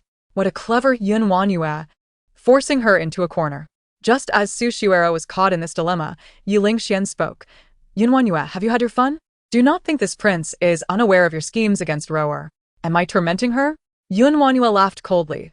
Then I must ask, what explanation does Madame Ro have for the injuries on Jinjin? She pushed Jinjin forward, her voice sharp. Jinjin, be bold and speak. Your mother supports you. We cannot let Su Shuero escape unscathed for the suffering Jinjin has endured. WanYue's fists clenched slowly, her aura imposing. Everyone present was trapped. None could escape. Whether influenced by WanYue's fervor or her powerful presence, Jinjin felt an unprecedented sense of security. She stood tall and stepped forward, pointing at Su Xiuero. She mistreats. Having been silent for so long, Jinjin's sudden outburst was surprising. With WanYue's support, she gradually gained confidence. Upon hearing this, Su Xiuero's face drained of color. Her already pale complexion lost all color. She forced a gentle smile, but it was more grotesque than tears. Jinjin, do not speak nonsense. I have never mistreated you. Do you not remember who cared for you tirelessly when you were ill? Jinjin scoffed, turning her head away. Hypocritical, disgusting. WanYue's eyes brightened. This child was indeed teachable. Your Highness, I see Su Xiuero has swayed a bit, clutching her chest as if about to faint from rage. Her attempt at deception was hardly convincing. WanYue flicked her fingers, sending a pill into Su Xiuero's mouth. The pill dissolved instantly, and Su Xiuero panicked, clutching her throat. Sister, what have you given me? Do not be afraid, Madame Ro. I noticed your frail condition and offered you a tonic. This medicine strengthens the body and is remarkably effective for those prone to fainting. Little White Lotus, let us see how you will feign innocence. Trapped with no way out, Su Xiuero gritted her teeth in rage, secretly cursing WanYue. Ye LingXuan. Supporting Su Xiuero's delicate form, urgently asked, Rower, do you feel unwell? Is the prince worried it might be poison? WanYue anticipated Ye LingXuan's disbelief and, executing her plan again, tossed a pill into his mouth. Ye LingXuan frowned, unable to spit it out before it dissolved. He soon felt invigorated, filled with energy. This medicine was certainly not poison. Rower, I believe this medicine is quite effective. What do you think? Do not hesitate. I will take care of everything for you. Although Ye LingXuan recognized the pill was harmless, he still regarded WanYue with suspicion, firmly believing she harbored ulterior motives. If the prince still doubts me, I have plenty of this medicine. Each of you can take one to test its effects. In her hand was a small vial clearly labeled as a stimulant. Chapter 20. Blind eyes and deceitful hearts. Su Xiuero gritted her teeth. How could she allow WanYue to find someone else to test the medicine? That would be tantamount to slapping her own face. Reluctantly, she nodded. Rower feels much better. Not just better, but significantly improved. At that moment, she felt an abundance of energy, as if she could till 10 acres of land. Where had this wretched woman obtained such miraculous medicine? WanYue, upon hearing her admission, deftly redirected the conversation. I implore you, Madame Ro, to elucidate how Jinjin acquired her injuries. Should you fail to provide clarity, I shall have no choice but to escalate the matter to the Dali Temple, for the mistreatment of royal offspring is a grave offense. The weight of the term grave offense lingered in the air, as WanYue pronounced it with palpable severity. Su Xiuero, already feeling guilty, trembled at the thought of WanYue bringing this matter to the Dali Temple. Although she held the title of Madam, she was, in truth, merely a concubine. The consequences of abusing royal progeny could very well cost her life. I, Su Xiuero, am sweating profusely, yet my lips remain tightly sealed. I had no idea my sister harbored such deep-seated prejudice against me. Rower understands that no matter what I say, sister will not believe me. As she spoke, tears streamed down her cheeks, her sobs betraying an absurd sense of victimhood. It was as if she were the one being wronged. WanYue, however, was unsympathetic. Everyone can weep. She pushed Ye Ziqin forward and instructed her, cry out loud. Ye Ziqin hesitated for a moment, but soon comprehended the intent behind WanYue's words. She opened her mouth and cried out, it hurts, it hurts. The child's naturally high-pitched voice quickly eclipsed Su Xiuero's weeping. That wretched girl and her illegitimate child must be seeking death. Knight LingXuan, exasperated by the cacophony, bellowed, silence. All of you. Su Xiuero immediately ceased her sobs, offering only soft sniffles as she leaned against him, murmuring, it is all Rower's fault for vexing the prince. WanYue scoffed, it is well that you realize this, now. Kindly keep silent. She drew Ye Ziqin back to her side, signaling her to cease her cries. Before turning her icy gaze upon Knight LingXuan, even a tiger does not consume its young. How can your Highness so mercilessly torment your own flesh and blood and not fear the scorn of the world? WanYue, cease your slanderous tongue. Rower is nothing like your malicious self. There must be a misunderstanding. Even in the face of clear evidence, Knight LingXuan remained unconvinced by WanYue's assertions.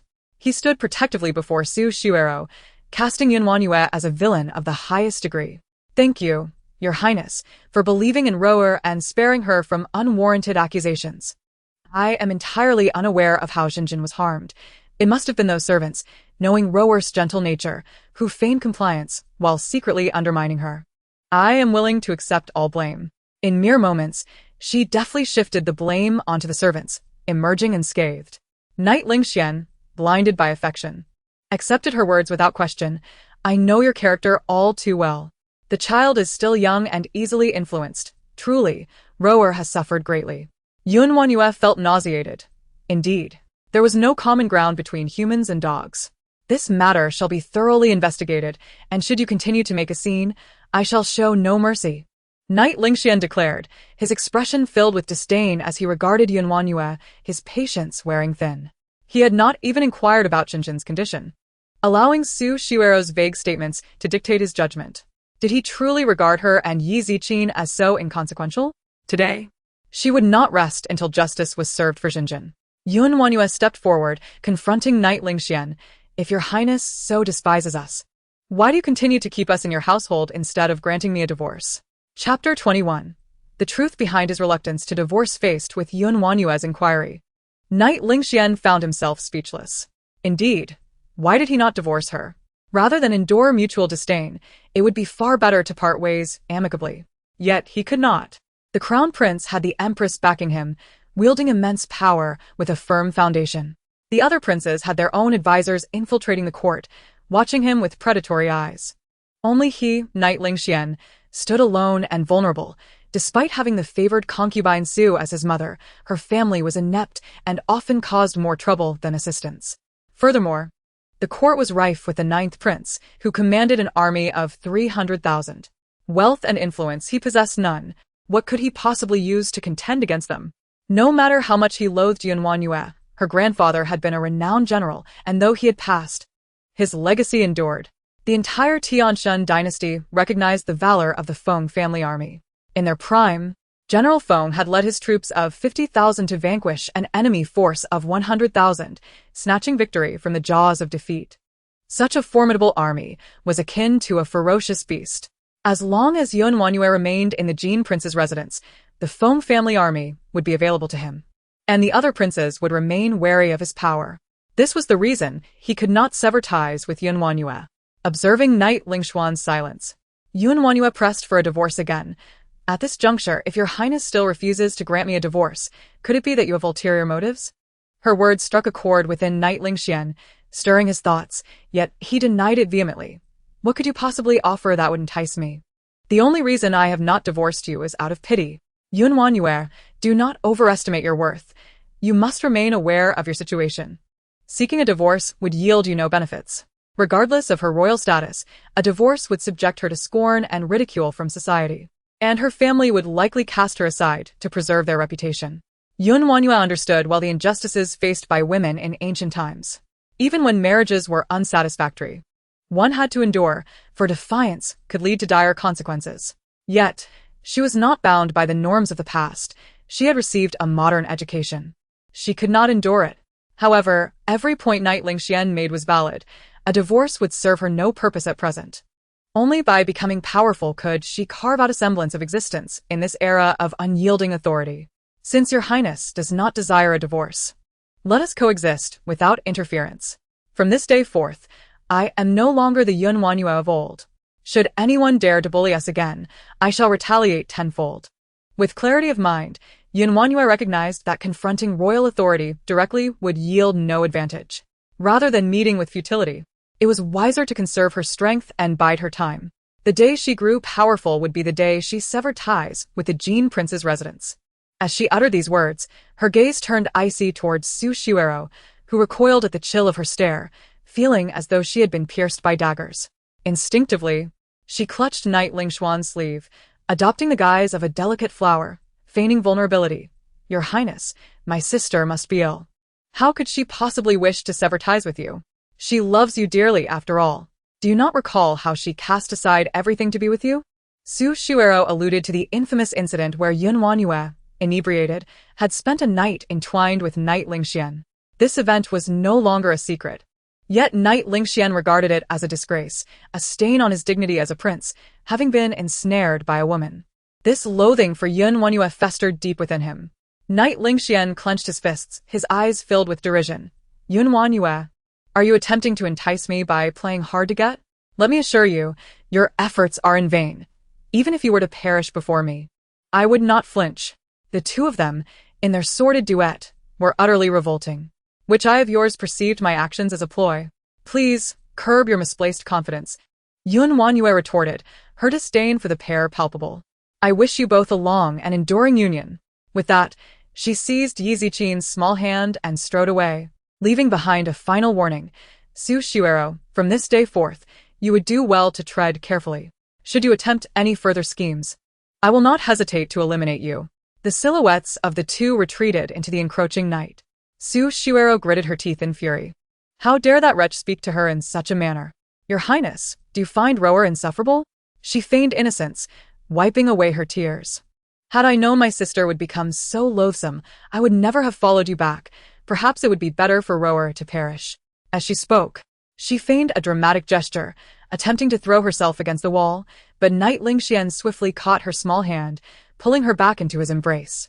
A strong hand tightly embraced her slender waist, eyes filled with urgency and concern. Rower, do you comprehend the gravity of your words? In my eyes, you are the kindest woman in the world. If you were to perish, how could I possibly endure? Yet, regarding my sister, rest assured, I promise you, when the time is ripe, I shall cast aside WanYue. In my heart, you are the true princess of Jin. Ye LingXuan held Su Oeru tightly. Witnessing her heart-wrenching sorrow, his own heart aching as if pierced by a blade. Has WanYue not inflicted enough pain upon him? Must she also wound Rower? Once he ascends to the dragon throne, he will certainly discard her. Even if she were to kneel before him in supplication, he would not heed her. Su Shuero remained nestled in Ye LingXuan's embrace, a satisfied smile gracing her lips, knowing that he was utterly captivated by her. My lord, please do not say such things. Regardless of her faults, my sister has been bestowed the title of princess by the emperor.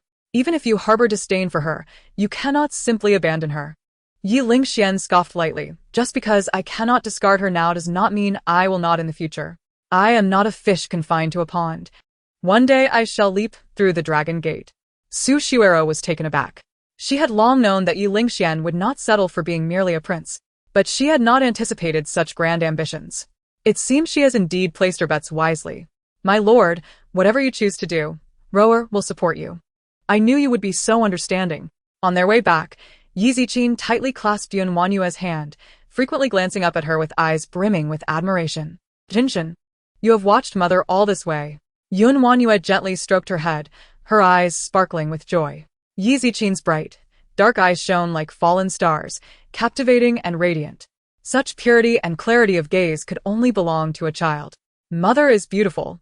Yi Ziqin beamed, revealing a row of small white teeth, adding, Mother is truly beautiful. The sight of her mother defending her felt like a ray of light piercing through Jinjin's heart, gradually illuminating her previously dim existence. At last, she understood the sweetness of being cherished. WanYue pinched her soft, fair cheek and smiled gently. In the past, mother was foolish. Can you forgive me, Jinjin? Chapter 22. Step aside. Good dogs do not block the way. Yi Ziqin never expected her mother would apologize to her. She was momentarily taken aback, her large eyes welling with tears as she nodded earnestly. Jinjin does not hate mother. The small body leapt into WanYue's embrace, as she deeply savored the warmth and comfort of her mother's arms. WanYue embraced her tightly in return, the two of them providing warmth and healing for one another. Suddenly, WanYue sensed something amiss with Yi Ziqin. The child felt feverish, her breath warm like steam. Jinjin? WanYue looked at her in surprise, and Yi Ziqin managed a faint smile. Mother, I am fine. Before she could finish her sentence, she fainted in WanYue's arms. WanYue cradled her small frame, realizing how light and frail she felt. Her heart ached for this child. Though already 4 years old, her body was as weak as that of a 2-year-old. Both her height and weight were below standard. Having endured prolonged mistreatment, Yi Ziqin's spirit and stamina had been completely drained. Coupled with the recent heavy snowfall and fever, It was hardly surprising. WanYue laid her on the bed and retrieved a fever-reducing patch from the medical space, applying it to her forehead. Checking her temperature, she gasped at the reading of 39.4 degrees Celsius. How could it be so high? She hastily took some antipyretic medicine and administered it to Yiziqin. The water in the kettle was cold, but that was of little concern. Reducing the fever took precedence. Jinjin, be a good girl and drink your medicine. Yun WanYue ganti patet Yizikins frušet checks, koakin heravake. Yiziqin opened her eyes, and upon seeing her mother, she willingly opened her mouth. After taking the medicine, she fell asleep again. The bedding was thin and worn. WanYue lifted the covers to discover only a flimsy layer. Opening the wardrobe revealed clothing that was both small and tattered, some even frayed at the edges. Approaching the stove, she found it already cold. WanYue's heart twisted painfully at the thought of how Yiziqin had endured in such an environment. No wonder she had fallen ill. The immediate priority was to light the stove to raise the room's temperature. Someone. WanYue called out several times at the door, but no one came. Clenching her fists, she stepped outside to find not a single night watchman in sight.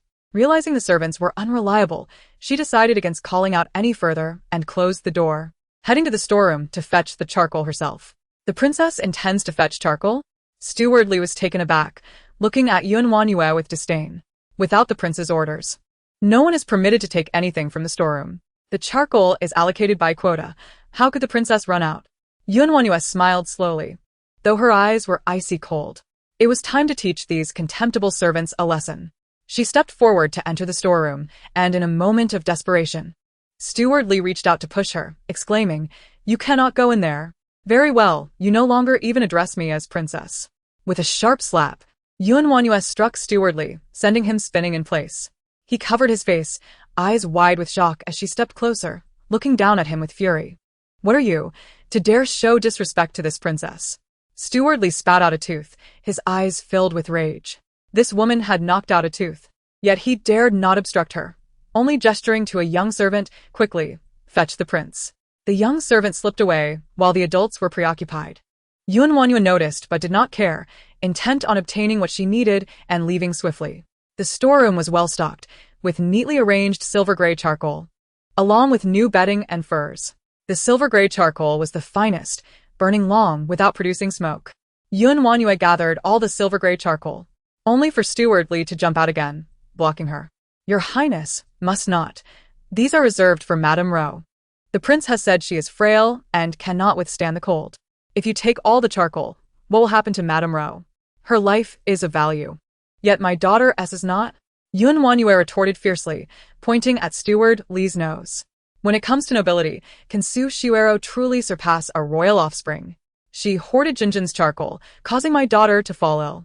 This debt has yet to be settled." With that, she kicked at Steward Li, declaring, "Step aside. Good dogs do not block the way." Steward Li fell to the ground with a cry, no longer daring to obstruct her. Merely watching helplessly as WanYue cleared the storeroom of the silver-gray charcoal and furs. Next, WanYue went to the kitchen to fetch hot water before returning to Yiziqin's courtyard. She tossed the charcoal into the stove, and the flames flared up warmly. She replaced Yiziqin's bedding with fresh linens, offering her hot water, and soon the child began to sweat. "Mother, I feel much better." Yiziqin opened her eyes, smiling sweetly at WanYue.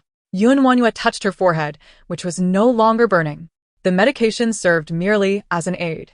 Fighting off the virus required the child's own immunity. WanYue poured a small bowl of hot water for Yiziqin, gently coaxing, "Jinjin, drink a bit more hot water. The more you drink, the quicker you will recover." Yiziqin obediently accepted the bowl, sipping it slowly until the bowl was empty. Her docile and understanding nature tugged at WanYue's heartstrings. "Jinjin, sleep a little longer." WanYue gently caressed Yiziqin's small face, smiling tenderly at her. Yiziqin's face was filled with delight as she touched the fresh bedding, saying, "Mother, it is so warm." WanYue's heart ached at her words, nearly bringing tears to her eyes. "With Mother here, you need not fear anything. Sleep well." Yiziqin obediently closed her eyes and fell into a sweet slumber.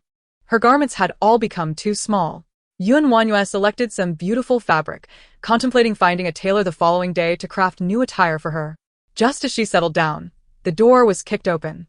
Ye LingXuan stormed in with an icy demeanor. "WanYue, Do you find discomfort in not stirring up trouble for even a day? Behind him, the injured Steward Li followed closely.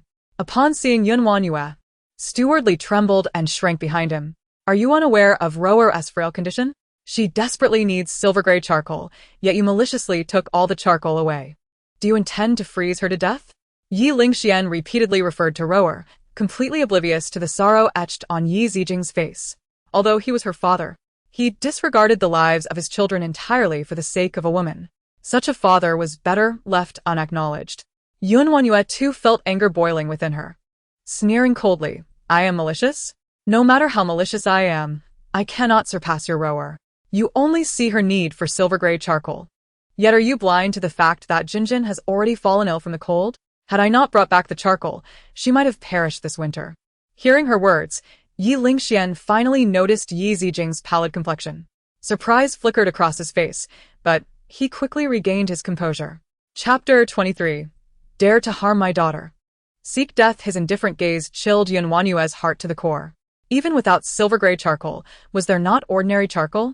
You know full well that Rower suffers from a cold ailment, and once exposed to the cold, she would cough incessantly. Why then did you deliberately remove all the charcoal? What is your true intention? Ye LingXuan's heart and eyes were solely occupied by Rower, leaving no place for WanYue and the children. Such a man was contemptible. Yet the original host had become ensnared in his web. WanYue smiled bitterly, uncertain of what she still hoped for, naively believing that Ye LingXuan would possess any humanity. Ordinary charcoal burns for a brief period and produces excessive smoke, unbearable even for adults, let alone a sick child. WanYue gritted her teeth in resentment, her gaze sharp as she confronted Ye LingXuan. ISN, to your Rower the kindest at heart? How could you withhold even a single piece of charcoal, competing with a 4-year-old child? Or perhaps her kindness and gentleness are mere facades meant to deceive you. Ye LingXuan was momentarily speechless, unsure of how to respond. When Su Shuero's voice broke through, Your Highness, please do not argue with my sister any longer. Rao is fine, cough cough. Though Su Shuero claimed to be untroubled, she leaned closer to Ye LingXuan. Rower, Ye LingXuan hastily gathered her into his embrace, his eyes filled with concern. WanYue has caused your cough to flare up again. And yet you still speak on her behalf. You are truly foolish. Su Shuero shook her head. It is Rower's frail body, unrelated to my sister. After speaking, she bowed slightly to WanYue. Sister, please do not be angry. Take the charcoal you need. Rower is fine. What do you mean by saying I can take it? As if I owe you a great favor. Silver gray charcoal is reserved for royal offspring. What right do you have, a mere concubine? For this reason alone, I would not be remiss in punishing you. WanYue's fury surged, and she forcefully stepped on Su Shuero. Her dignity shattered. And even the title of Madame Ro felt like a humiliation. The concubine, after all, is of lowly status. Su Shuero's face turned as pale as a sheet, and she nearly stumbled as Ye LingXuan quickly steadied her, filled with concern. Rower. Before Su Shuero could finish her sentence, her voice caught in her throat. Observing her expression of grievance, Ye LingXuan felt his heart twist in pain. The person he cherished most was humiliated by WanYue in such a manner. Enraged, Ye LingXuan lost himself in the sight of Su Shuero's pitiful visage. When he regained his senses, his large hand had already tightened around WanYue's throat. So delicate was she that a mere squeeze could snap her neck. With her neck in his grasp, WanYue was forced to look up at Ye LingXuan, her eyes brimming with derision. Your Highness truly is formidable, indulging a concubine while extinguishing a wife, to such an extent. Such tales will surely be sung by the world. Ye LingXuan could not miss the underlying meaning in her words. Being a man who favored a concubine over his wife was indeed foolish. Had she begged for mercy, he might have spared her. Yet WanYue remained defiant, akin to a wolf, disdainful of submission. Do you truly believe I would not kill you? Ye LingXuan's face darkened, his fingers slowly tightening, wishing to snuff out her life. No, please do not harm my mother. Ye Zijing cried out, terrified by the scene unfolding before her. She leapt from the bed, rushing towards Ye LingXuan, only to be intercepted by Su Shuero. Jinjin, do not provoke the prince any further. Ye Zijing struglet wildly. But her frail body could not escape Su Shuero's grasp. In desperation, she bit down hard on Su Shuero's wrist. Ah, how painful! Su Shuero's expression contorted in agony as she forcefully threw Yi Zijing to the ground, yet feigned remorse. Jinjin. Ani Ro did not mean it, are you alright? You little brat, how dare you bite me? Once I become the princess, I shall have you sold. This scene greatly stimulated WanYue's fury. She kicked out with all her might, striking Ye LingXuan in the groin. He doubled over, darkness clouding his vision, nearly losing consciousness. WanYue rushed to Yi Zijing, helping her up, only to find a large bump on her forehead. Jinjin, please do not frighten me. Su Shuero approached, feigning concern. Is Jinjin alright? Just now. She bit my arm. I too acted inadvertently before she could finish. WanYue seized her shoulder, her fingers digging in like talons, causing Su Shuero to gasp in pain. Dare to harm Jinjin? You seek death. WanYue straightened her legs, exerting force through her waist and back, executing a beautiful shoulder throw that sent Su Shuero crashing to the ground with a resounding thud. The door shattered upon impact. Su Shuero lay amidst the debris, unable to move from the pain. All the servants stood frozen in shock until Ye LingXuan roared, You fools! What are you waiting for? Go help Madame Ro. The crowd hurriedly assisted Su Shuero. As soon as they touched her arm, her cries of agony pierced the air. It hurts. My arm hurts. The fall had dislocated her arm. WanYue was still seething, fist clenched, ready to strike Su Shuero once more when a powerful force struck her from behind, catching her off guard and sending her crashing to the ground. Pain enveloped her like a suffocating shroud, her insides feeling like they had been rearranged. She curled up on the ground, her eyes filled with unwillingness and defiance. It was Ye LingXuan. He had hurt her again. The overwhelming grievance surged within her, the original host's emotions flooding back, and despite her reluctance to cry, tears fell uncontrollably. How dare you harm Roer? Ye LingXuan looked down at her, his expression filled with disdain and a murderous intent in his eyes. Do not test my limits any further. This time is merely a lesson. If there is a next time, kill me. Is that your intention? WanYue pushed herself to stand, though she felt weak enough that a gust of wind could knock her down. Yet in front of Ye LingXuan, she refused to show weakness. Yi Zijing rushed to her side, her eyes brimming with tears. Mother. Do not fear, mother is fine. WanYue gently stroked her head, her heart aching at the sight of the swollen bump on her forehead. You are not the only one with limits. I too have my boundaries. No one shall harm Jinjin, even if it means sacrificing everything. WanYue's gaze was fierce, resembling a wrathful deity. She cast a cold glance at Su Shuero, who shivered in fear. This wretched woman dared to belittle her. Once she ascended to the position of princess, she would ensure Su Shuero received her just deserts. Ye LingXuan had never witnessed such a terrifying side of WanYue. In the past, she had been weak and humble, living in his shadow. His expression softened slightly, and she dared to smile. As long as he was angry, she felt like a frightened rabbit. When had WanYue transformed into someone so formidable? She was bold and resilient, her gaze toward him shifting from adoration to disdain. Knight LingXuan furrowed his brow slightly, only then realizing that WanYue despised him. However, this fleeting thought was quickly dismissed. Anyone could harbor disdain for him, but WanYue would not, for she loved him deeply, to the very core of her being. The transformation in WanYue must have stemmed from jealousy. Your Highness! Su Shuero cried out in pain, prompting Knight LingXuan to hastily crouch down and carefully embrace her, while his eyes discreetly observed WanYue's reaction. Influenced by the emotions of the original owner, a look of sorrow appeared on WanYue's face, causing Knight LingXuan to quietly breathe a sigh of relief. See, she cannot bear to be apart from me. Su Shuero. Taken aback by Knight LingXuan's covert glance at WanYue, cried out even louder, Your Highness, Roer is in so much pain. Quickly summon the physician. Knight LingXuan cradled Su Shuero and hurried away, casting a fierce glare at WanYue as he left. You had better behave yourself and refrain from provoking my wrath again. WanYue met his gaze with cold defiance. You too. Knight LingXuan gritted his teeth. This insufferable woman insisted on opposing him at every turn. With Su Shuero still lamenting in pain, he was compelled to depart. Once he was gone, WanYue could no longer hold on and collapsed onto the ground. Mother, mother.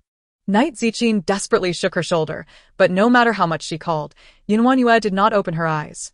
The fall had already inflicted damage upon her lungs, and she could only endure for so long.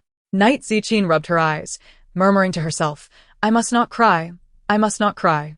Then, She scrambled to her feet and ran into the house, tearing thick blankets off the bed and draping them over WanYue. Fearing that her mother might feel cold, she pulled 3 blankets in total before stopping. Despite being drenched in sweat, she seemed oblivious to her fatigue, smiling contentedly. Now mother will not be cold. Nestled in WanYue's embrace, the mother and daughter duo drifted into slumber amidst the chilly air. WanYue did not remain unconscious for long before awakening, feeling as though a small mountain was pressing down on her, making it difficult to breathe. There was also a small figure clinging tightly to the hem of her clothing. It was undoubtedly Jinjin's doing. Her heart swelled with a bittersweet warmth, realizing that this comfort was bestowed upon her by her child. Gently lifting Knight Ziqin, she bore her injuries back into the house. Gazing at the peacefully sleeping Knight Ziqin, she fell deep into contemplation. Having sensed the loss of a tooth from Steward Li, WanYue became increasingly certain of her suspicions, especially after casting Su Shuero aside. Her strength seemed to deviate from that of an ordinary woman. To confirm her hypothesis, WanYue ventured into the courtyard and kicked at a small tree. After 3 firm kicks, the tree remained unscathed, losing only a few leaves. Could it be that I am overthinking this? WanYue shook her head in self-mockery. How could she entertain the notion that the mutated vine had altered her body? Surely, it was all but coincidence. Just as she was about to step away, a cracking sound echoed behind her. She turned swiftly, only to witness the small tree snap in half. The tree was no thicker than her wrist, now broken into 2 pieces. WanYue's eyes sparkled with excitement. Indeed, the mutated vine had transformed her physique. Lying in bed, WanYue found it difficult to sleep. The Earth's abundant resources had long been coveted by extraterrestrial beings, and this mutated vine was no exception, hailing from another planet. Its vitality was astounding, capable of self-repair even when injured. Its stems and leaves were covered in poisonous thorns, suitable for both medicinal use and toxin production.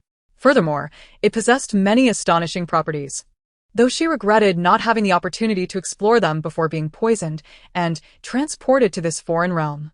As a medical enthusiast, this left her with a tinge of regret.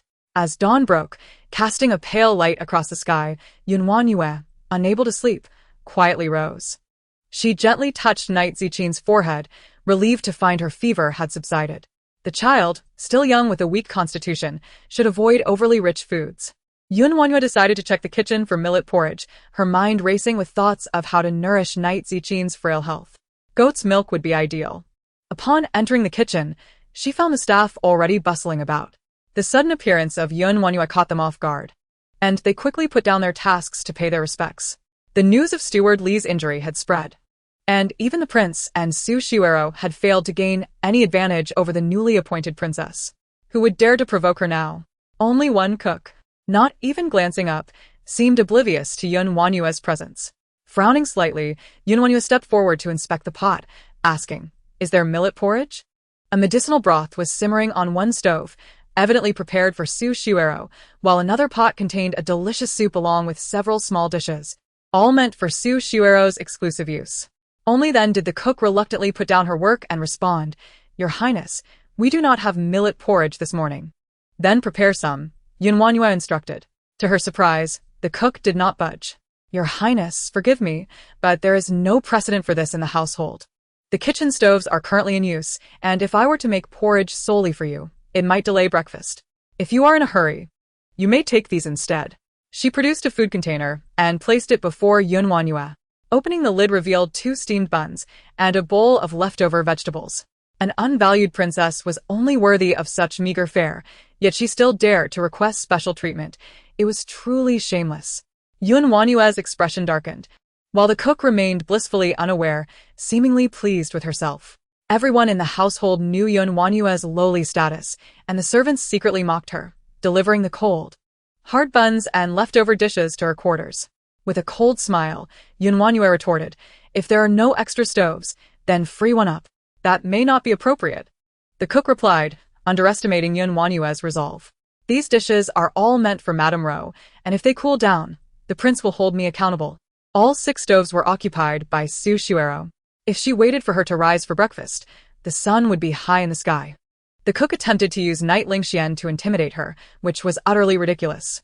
"If the prince is displeased, I will bear the brunt of it," WanYue asserted. Attempting to wield her status as the princess, yet no one stepped forward to assist her. The servants, fully aware of WanYue's lack of favor, catered to Su Xiuero, disregarding even the rightful princess. Feeling utterly embarrassed with no one to rely on, WanYue suddenly kicked over the pot of food on the stove. With a resounding crash, the container shattered, spilling its contents across the floor. Since they were unwilling to serve her, then let no one eat. The staff stood in shock at her brash and forceful actions, and WanYue brushed off non-existent dust from her attire, a frosty smile gracing her lips. What? Do I need to take matters into my own hands?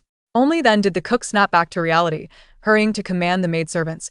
Quickly, what are you waiting for? Hurry and remove the dishes. If you don't, there will be nothing left to salvage. Chapter 25. Madame Zhou complains. Several maidservants hurriedly stepped forward, working together to clear the stove for WanYue. She grabbed a small pot and began cooking millet porridge for Night Ziqing.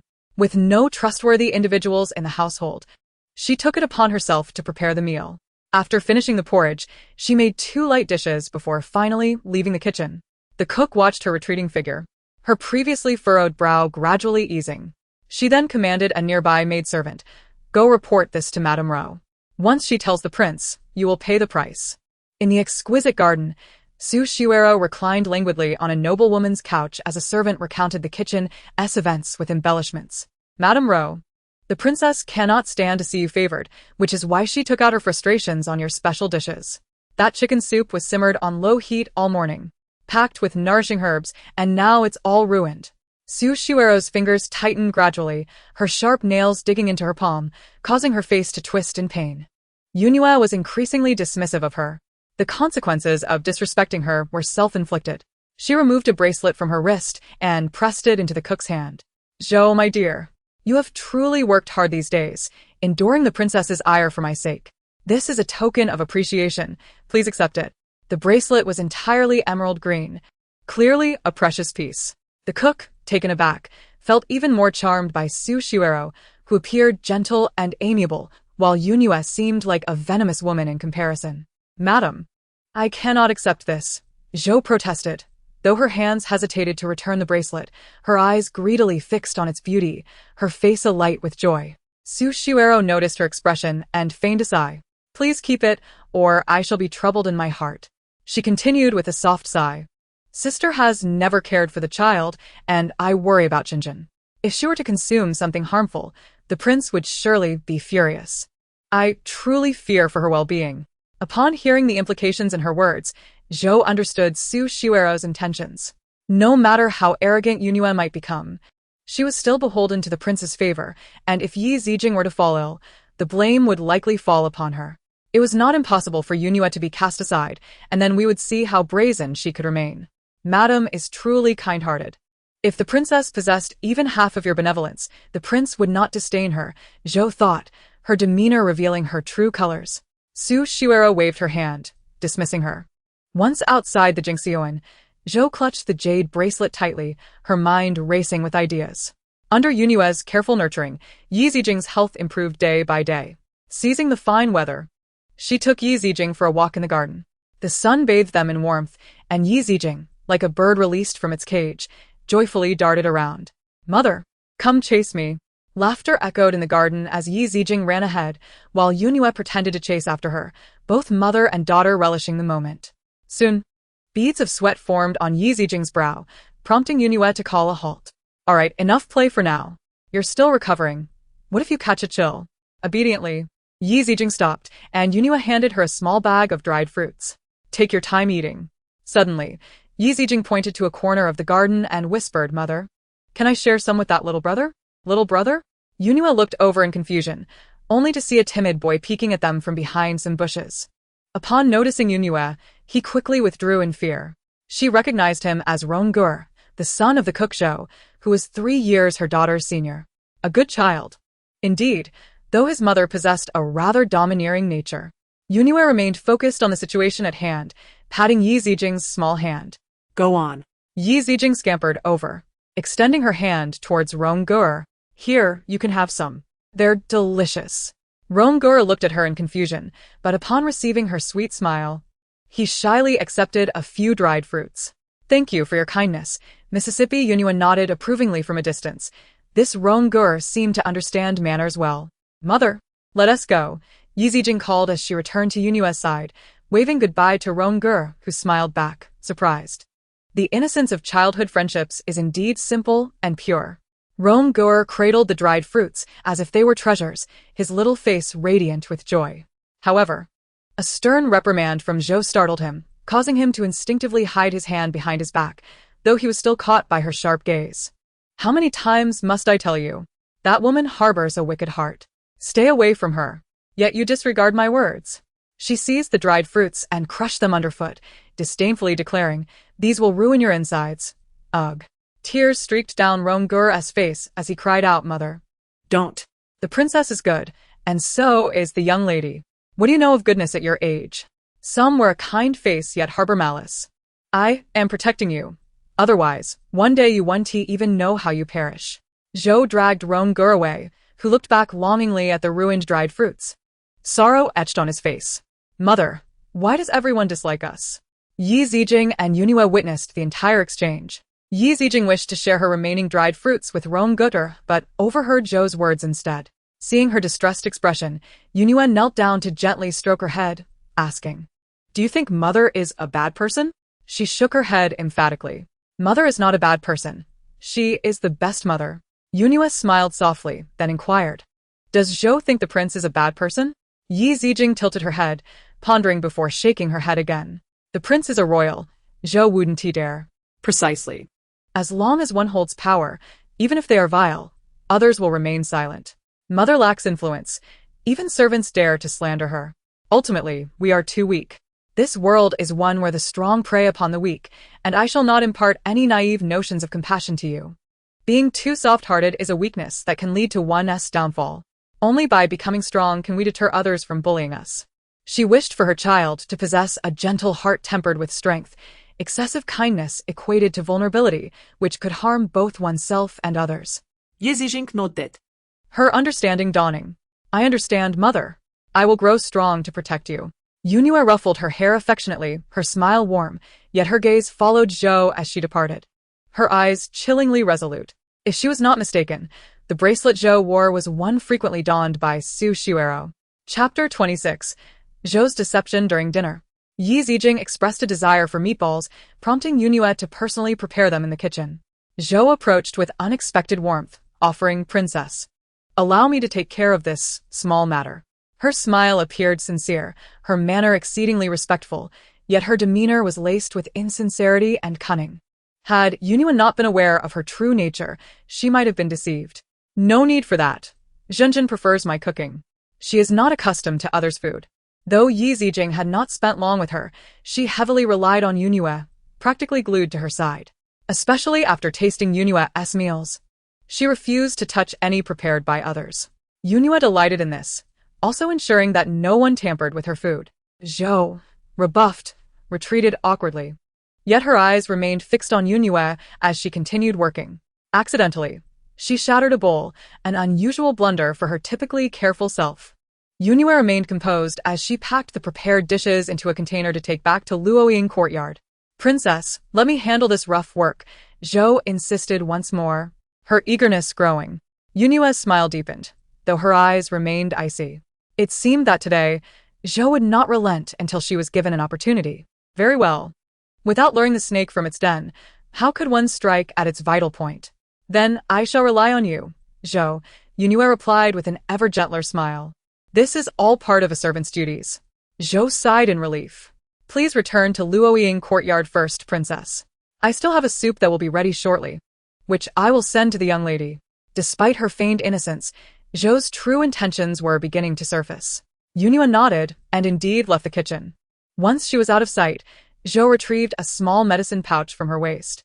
The pot simmered with ginseng chicken soup, a nourishing dish. Zhou, concerned for her son, always set aside a bowl for Ronggur. She poured the medicinal powder into one of the bowls, just as a young maid entered, announcing, "Zhou, the ingredients for tomorrow have been delivered and are now awaiting your inspection." Zhou's mistress was responsible for purchasing ingredients for the kitchen, ensuring that the food items were handled with utmost care. Reluctantly, she placed down the food box and followed the young maid outside. Before leaving, she admonished the others, No one is to touch anything in the kitchen. It is meant for the princess and the young lady. After that, she closed the kitchen door and departed. The ingredients were soon counted, and Zhou hurried back to the kitchen, finding the door still tightly shut. The soup bowls on the table showed no signs of disturbance, which relieved her. She filled the bowl of soup laced with poison into the food box and took it to Luoying courtyard. One by one, the dishes were served, along with an extra bowl of soup. WanYue immediately sensed something amiss. Zhou, where did this soup come from? Today, the kitchen bought chicken. And I thought of the young lady's frail constitution, so I specially prepared this soup for her. Zhou replied with a smile. Oh, thank you, WanYue responded nonchalantly. Seeing that WanYue harbored no suspicion, Zhou felt a twinge of pride. This soup should be consumed while hot. Please enjoy it, young lady. Could she truly be so kind-hearted? WanYue lifted the bowl and discreetly tested it with a silver needle, discovering it had not changed color. The soup was free of any additives. Yet, Zhou's demeanor was clearly off. What game were they playing? If it truly contained nothing, then what was there to fear? WanYue passed the soup to Yi Zijing. Jinjin, drink it while it's hot. Yi Zijing took a small sip and exclaimed, "It's delicious. Mother, you should try some too." She handed the bowl to WanYue, causing Zhou's brow to furrow. But she quickly relaxed. If both mother and daughter perished from poison, it would indeed serve a dual purpose. WanYue took a sip herself, finding it exquisite. Thus, the mother and daughter finished the bowl of soup without reservation. Zhou watched them intently, her heart racing with anxiety. What was happening? Why had there been no signs of poisoning? What are you staring at, Zhou? WanYue snapped, displeased by her presence. If there is nothing else, you may leave. Zhou, startled, responded absent-mindedly and began to clear the dishes, all the while observing WanYue and Yi Zijing's expressions. It was truly perplexing. Why were they seemingly unharmed? Suddenly, a maid burst in alarmed. Not good, not good. Young Master Rong is fine one moment, then suddenly spitting blood. He is rolling on the ground right now. You must come quickly. A thunderclap seemed to strike Zhou, leaving her momentarily dazed. Rong, my son. Zhou shrieked, frantically rushing outside, only to trip and fall. Others might not comprehend the situation, but she knew all too well. Rong must have accidentally ingested the poison soup. No wonder WanYue and her daughter were unharmed. Rong had taken the brunt of the calamity for them. She silently vowed that if anything were to happen to Rong, she would ensure WanYue paid with her life. Mother, what happened to Rong? Yi Zijing's small face was filled with worry. Her unique status led others to regard her with disdain. Rong, being of similar age, made her cherish their friendship, and she was more concerned than anyone upon hearing of his illness. WanYue patted her head gently. Let us go see. Unable to bear the sight of Yi Zijing's despondent expression, and recognizing that Rong's life was at stake, she felt compelled to intervene. Upon reaching the kitchen's back courtyard, the small room was crowded with people, including the household physician, Fan Songyi, who had hurried over upon hearing the news. Dr. Fan, how is my Rong? Zhou's tear-streaked face looked upon the barely conscious Rong, nearly causing her to faint. A hint of sorrow creased Fan Songyi's otherwise serene face. Young Master Rong has been poisoned. The toxin has penetrated deep into his organs. I can only temporarily protect his pulse and prolong his life by 3 days. Zhou. You should prepare for the worst. Zhou screamed, collapsing over Rong's body in a fit of sobs. Who says there is no hope? You quack. WanYue stormed in, her expression somber. Step aside, or the poison will reach his heart, and then there will truly be no salvation. She rushed forward to save him, but was blocked by Fan Songyi. Princess, this is not a place for you. Young Master Rong is in critical condition. Please allow him and Zhou a moment of peace. Fan Songyi's face was etched with disdain. Although WanYue held the title of princess, in his eyes, she was no different from a common woman. WanYue's face darkened. Get out of my way. Do you not understand my words? Princess, this is not the time for your reckless behavior. Rong is on the brink of death. Let him and Zhou have some peace, Fan Songyi retorted, a look of loathing on his face. WanYue realized that he was truly oblivious to the gravity of the situation. The onlookers gazed at her with scorn, some even mocking her. Why did the princess come now of all times? Surely she is here to witness the spectacle. She has never shown any kindness before. Now she pretends to be a good person. Almost everyone stood against WanYue, either deriding or belittling her, failing to regard her at all. On the bed, Rome lay with closed eyes, occasionally coughing up blood, which tugged at the heartstrings of all present. Time was of the essence. The longer the delay, the deeper the poison would seep. Get away. WanYue seethed, shoving Fan Songyi aside and moving to help. But Zhou suddenly dashed forward.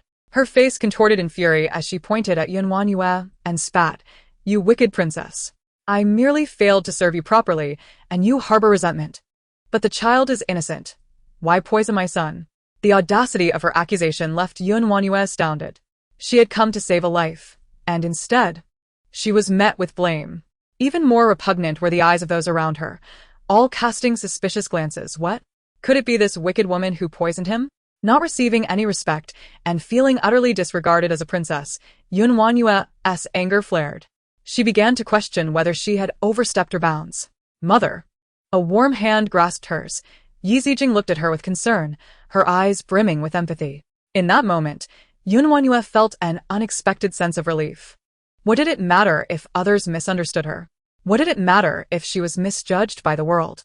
A healer's heart is noble. She had no regrets. As for that child, perhaps it was simply his fate. Jinjin, let us go. WanYue held Jinjin's small hand, ready to leave. Just as she took a step, she was blocked at the door by Ye LingXuan, his icy demeanor pressing in on her. I have been too lenient with you. You have such a malicious heart to harm a child. WanYue, are you even human? Li, the steward, trailed behind Ye LingXuan, a look of vindictive pleasure on his face. Young Master Rong is truly pitiable. We have watched him grow up. He lost his father at a young age, and Zhou has raised him with great effort. Who would have thought Li wiped his eyes, glaring at WanYue with unbridled wrath, as if he wished to consume her whole. Faced with the multitude of hateful eyes, WanYue realized that no words would sway them. Suddenly, she felt a wave of pity for these people. They had eyes and ears, yet they had become nothing more than mere props. Sister, how could you do this? Young Master Rong is just a child. If you have grievances, direct them at me. Why must you resort to such actions? Why? Susuero wept. Tears streaming down her face, yet still managed to dig her heels into WanYue, her eyes gleaming with satisfaction. WanYue, did you ever think this day would come for you? Ye LingXuan supported Susuero, his voice low and reproachful. Your health is poor. Why did you come out? Ruer's heart ached for Rongger, prompting her to come and see him. The insincerity and vile expressions displayed truly turned one's stomach. WanYue pressed her hand against her churning abdomen and gritted her teeth, speaking each word with deliberate clarity. I, WanYue, have always been one to repay grievances with vengeance. Although there are some misunderstandings between me and Lady Zhou, I would never stoop to harming a child. If I truly wished to punish her, do you think you would still be alive to stand here and accuse me? Though she stood alone, her presence was commanding. Her eyes, starkly black and white, shone with clarity and brightness. She neither wept nor fell to her knees in desperate pleas for mercy. She remained steadfast, like a resilient bamboo, unyielding against the onslaught of fierce winds and torrential rains. Ye LingXuan gazed at her darkly, his expression a mixture of astonishment and shock, and for some inexplicable reason, he found himself wanting to believe her. The circumstances surrounding Rongger's poisoning were indeed suspicious. This prince would uncover the truth. Until then, the princess must not leave Luoying courtyard. WanYue, you would do well to obey. Otherwise, should this escalate, I cannot guarantee your safety. Confining you is for your own good. Susuero's heart skipped a beat as she cast a surprised glance at Ye LingXuan. He had not killed that wretched WanYue, which was truly unexpected. This could not be allowed. That wretched girl must not be afforded such leniency. She discreetly signaled to Lady Zhou, who, upon seeing Rongger's pale visage, gritted her teeth and cried out, My lord, I beseech you to grant justice for the servant. Lady Zhou fell to her knees at Ye LingXuan's feet, her hair disheveled, her voice hoarse. I do not speak recklessly against the princess. For the past few days, she has frequently entered the kitchen. Only she has the motive. How else could it be that as soon as she arrives, Rongger is poisoned? Ye LingXuan furrowed his brow, disappointment evident in his gaze directed at WanYue. At that moment, Rongger suddenly began to cough up blood. His agonized struggle was unbearable for WanYue to witness. She did not know where her strength came from, but she pushed Ye LingXuan aside, rushing to Rongger's bedside, producing the antidote she had prepared in advance and forcing it into his mouth. If you wish to live, you must swallow. The pill was no larger than a mung bean, yet WanYue was disoriented and unable to swallow. The antidote remained lodged in his mouth, refusing to go down. WanYue broke into a cold sweat, realizing the urgency. If he could not swallow it, it would be ineffective. In desperation, she pinched WanYue's nose and blew forcefully into his mouth. Come on, WanYue. Swallow, swallow. WanYue encouraged him relentlessly. Perhaps it was his will to survive that finally triggered a response. His throat moved, and he swallowed the medicine. You did it. You finally swallowed. Tears of joy streamed down her face, for the greatest achievement for a healer is to snatch a patient from the jaws of death. Yet, before her smile could fully bloom, she was abruptly yanked away. Ye LingXuan glared at her with icy fury. WanYue, you are truly courting death. It would have sufficed for you to disgrace yourself before me, but you dare to harm others under my very nose? Sister, how could you be so foolish? Su Shuero blurted out, seemingly unable to face WanYue's actions. As a woman, you must understand modesty. Fan Songi stepped forward to pry open WanYue's mouth, and upon seeing that he had swallowed the antidote, he cried out in despair, It's over, it's all over. I barely managed to stabilize the poison within WanYue, and now that you have fed him this, the substances will interact. Even a slight increase in toxicity will nullify the antidote. Now, all is in vain. WanYue cannot be saved. Sister, WanYue was still salvageable. But your reckless bravado in administering that medicine has exacerbated his poisoning. Are you intent on killing him? Su Shuero seemed relentless in her pursuit to crush WanYue. Even as Lady Zhou's resentment towards her intensified, forgetting that it was she who had placed the poison in the soup. Lady Zhou glared at WanYue with fury, shrieking as she charged at her, striking and cursing, Return my son's life, you venomous woman. I shall kill you. In an inexplicable turn of events, Lady Zhou seized the scissors from the table and lunged at WanYue's back. Chapter 28. WanYue is once again imprisoned. Stop. Ye LingXuan bellovet angrily. Addressing Lady Zhou, the princess's transgressions are mine to punish. How dare you, a servant, act against your superior? Though WanYue deserved punishment, this was not the moment for it, so Ye LingXuan intervened to restrain Lady Zhou. Upon hearing his command, Lady Zhou regained some clarity. Trembling in fear, this servant was merely blinded by rage. I hope the prince will forgive me. Ye LingXuan turned his gaze towards WanYue. His demeanor lofty. Do you acknowledge your crime? The pain coursing through her body paled in comparison to the anguish in her heart. The emotions of the original owner surged forth like a tide, enveloping WanYue. A single tear slipped from the corner of her eye. Wrongfully accused, framed. And the coldness in Ye LingXuan's eyes made her feel as though she were being slowly tortured. WanYue wished to suppress these feelings. But the original owner's obsession was too profound. She looked at Ye LingXuan with eyes full of pain, so pitiful and helpless. Ye LingXuan felt as though something within him had been struck, followed by an overwhelming sense of satisfaction. Indeed, all her bravado was merely a facade. At this moment, she was no different from a dog begging for his assistance. Acknowledge my crime? WanYue scoffed. I have harmed no one. What crime is there? I, WanYue, conduct myself with integrity. I disdain the cowardly act of poisoning others. Ye LingXuan, do not assume that everyone is like you. As her words fell, a glint of silver sliced through the air towards Ye LingXuan. He instinctively raised his hand to defend himself, retreating swiftly. Warm blood dripped from his arm as Su Shuero rushed forward, pressing a cloth against his wound. Sister, how could you harm the prince so gravely? Gravely? WanYue laughed coldly. Everyone witnessed her injuring Ye LingXuan, yet no one saw that she was the one suffering the most. Everything she did was an act of self-preservation. Mother. Ye Zijing trembled beside her, her small face streaked with tears. She was so frightened, truly terrified. Although Ye LingXuan had timely stopped Lady Zhou, the sharp scissors had still grazed WanYue's back, staining her garments with blood, a ghastly sight. WanYue gently patted her head, her tone warm yet serious. Mother said that only the weak cry. Wipe away those tears. Ye Zijing sniffled, using her sleeve to dry her face, truly ceasing her tears. Ye LingXuan's arm was bandaged, and as Fan Somi wrapped it, he marveled at the sharpness of the knife in WanYue's hand.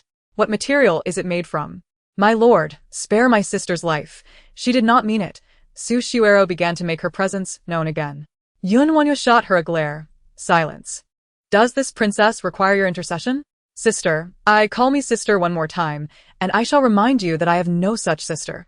WanYue snapped back. Ye LingXuan's expression darkened. To him, WanYue was nothing but an ungrateful poisoner. Shuero has aided you so generously, yet you remain ungrateful. Since you seek death. Do not blame me for lacking compassion. Guards, bind the princess, and take her to the Dali Temple at dawn. Shuero's heart soared with joy. That wretched WanYue was finally to meet her end, yet she feigned panic. My lord, think carefully. My sister was merely momentarily confused. How can you send her to the Dali Temple? My lord, your noble reputation, Lady Zhou wailed, collapsing to the ground. Thank you, my lord, for avenging my son. WanYue would not resign herself to fate, but as a weaker woman, she was no match for the guards. Soon she was subdued. With bloodshot eyes, she glared at Ye LingXuan with hatred. I say again, I did not harm anyone. The medicine Ronggur consumed was an antidote. Why do you not believe me? The evidence is clear. Knight LingXuan wore a grim expression, his chest heaving violently, the wounds on his arms stoking his unquenchable rage. If WanYue dared to injure him, what else was she incapable of? Seize her, he thundered, as the guards dragged WanYue away. Knight Zijing attempted to rush forward, but was halted by WanYue's firm voice. Jinjin, do not come any closer. Those guards are reckless. What if they hurt you? Fearful. Knight Zijing stood frozen, her sorrowful eyes fixed upon her mother. Mother, I want mother. She will be fine. Trust me, WanYue assured her with unwavering conviction. Calming Knight Zijing, who nodded, struggling to hold back her tears. WanYue was taken away by the guards. Seizing the moment, Shuero grasped Knight Zijing's arm. Feigning sympathy. Poor child, your mother has erred. Why not stay with Aunt Ro? No. Knight Zijing retorted fiercely, shaking off her hand, her face twisted in disdain. I only want my mother. Awkwardly, Shuero stood there as Knight LingXuan admonished. Jinjin, no more mischief. Apologize to Aunt Ro. Knight Zijing pressed her lips tightly together, silent. Her expression bore an uncanny resemblance to WanYue's, aggravating Knight LingXuan further. Take the young lady away and care for her properly. Several elderly women approached, forcibly escorting Knight Zijing away. My lord, are you injured? With WanYue out of the way, Shuero felt an inexplicable relief. She leaned against Knight LingXuan, her delicate frame resembling a serpentine creature. In my splendid garden, I have the finest healing ointment.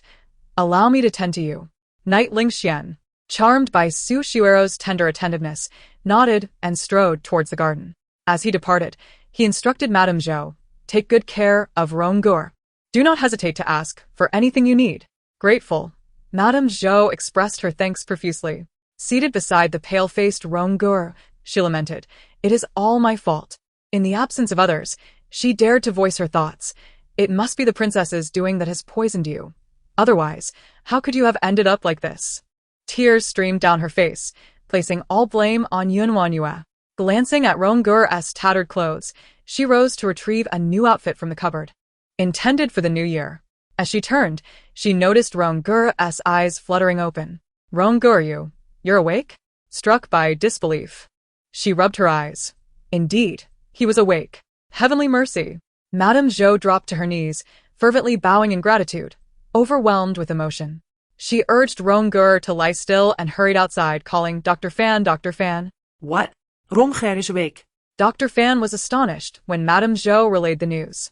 The poison Ronggur had suffered from was notoriously potent, making his revival unlikely. Yet, Madame Zhou's sincerity left no room for doubt. Madame Zhou, lead me to him. Dr. Fan, you truly are a miracle worker, she praised. Without you, my son would have perished. Chapter 29. Departing from the Jin Wang residence as they approached Ronggur. Dr. Fan checked his pulse, astonished to find the poison, previously rampant throughout his body, now confined to one area. It was utterly perplexing. Could it be that woman's medicine truly had effect? Dr. Fan, how is Ronggur now? Madame Zhou asked, full of hope.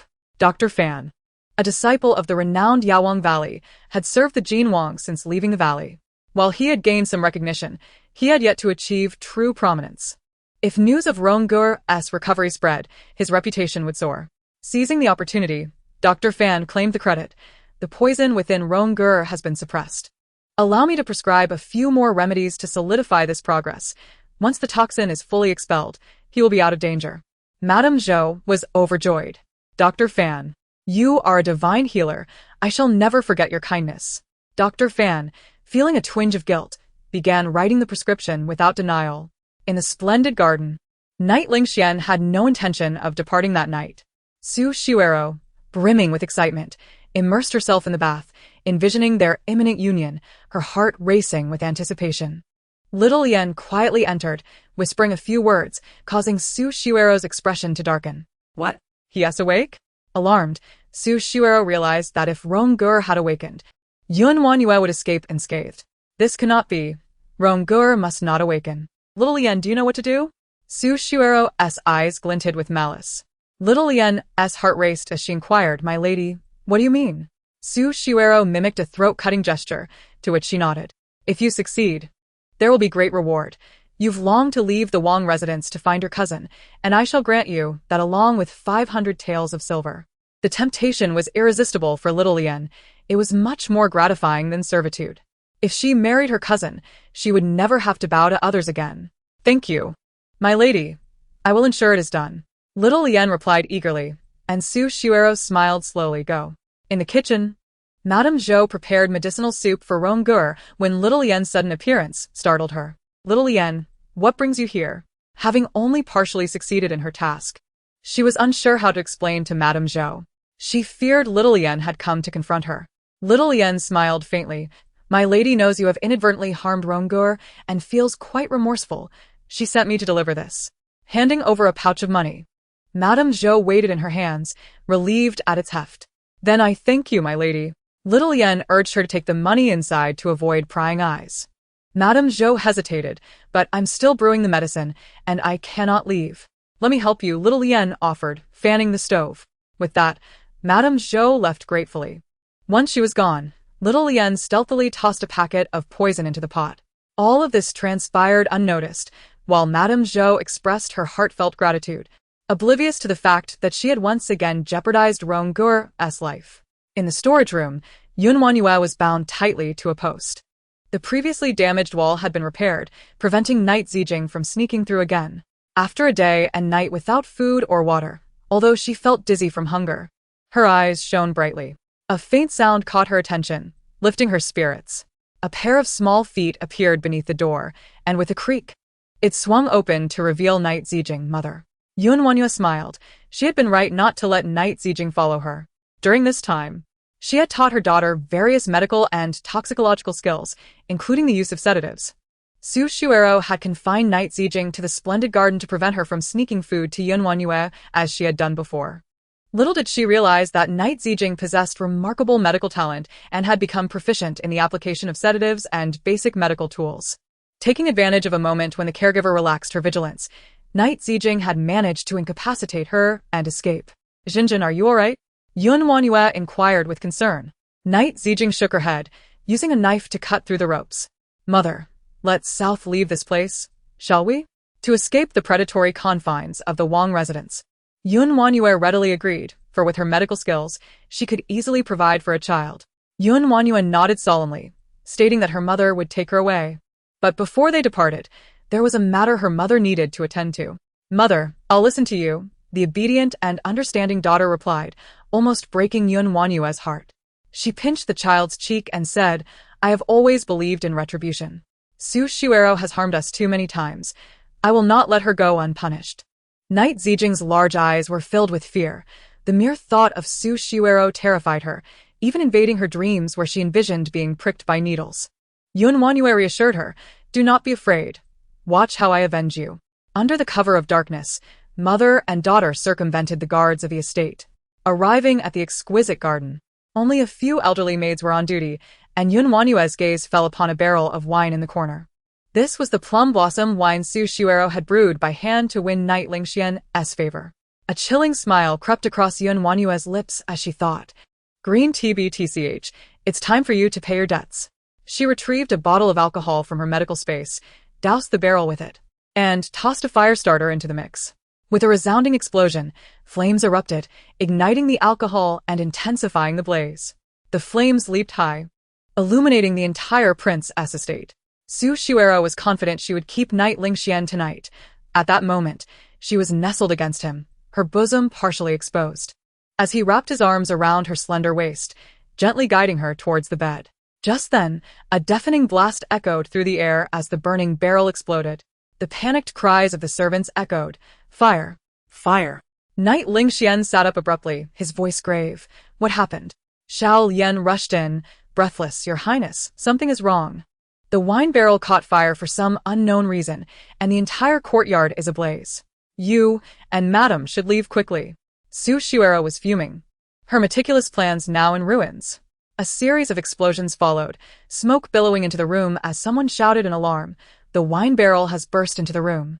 Your Highness and Madam are still inside. Chapter 30. I beg you, save him.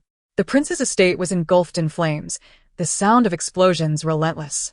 Everyone was in a state of panic and screams, yet WanYue remained calm, her eyes icy, with a hint of satisfaction.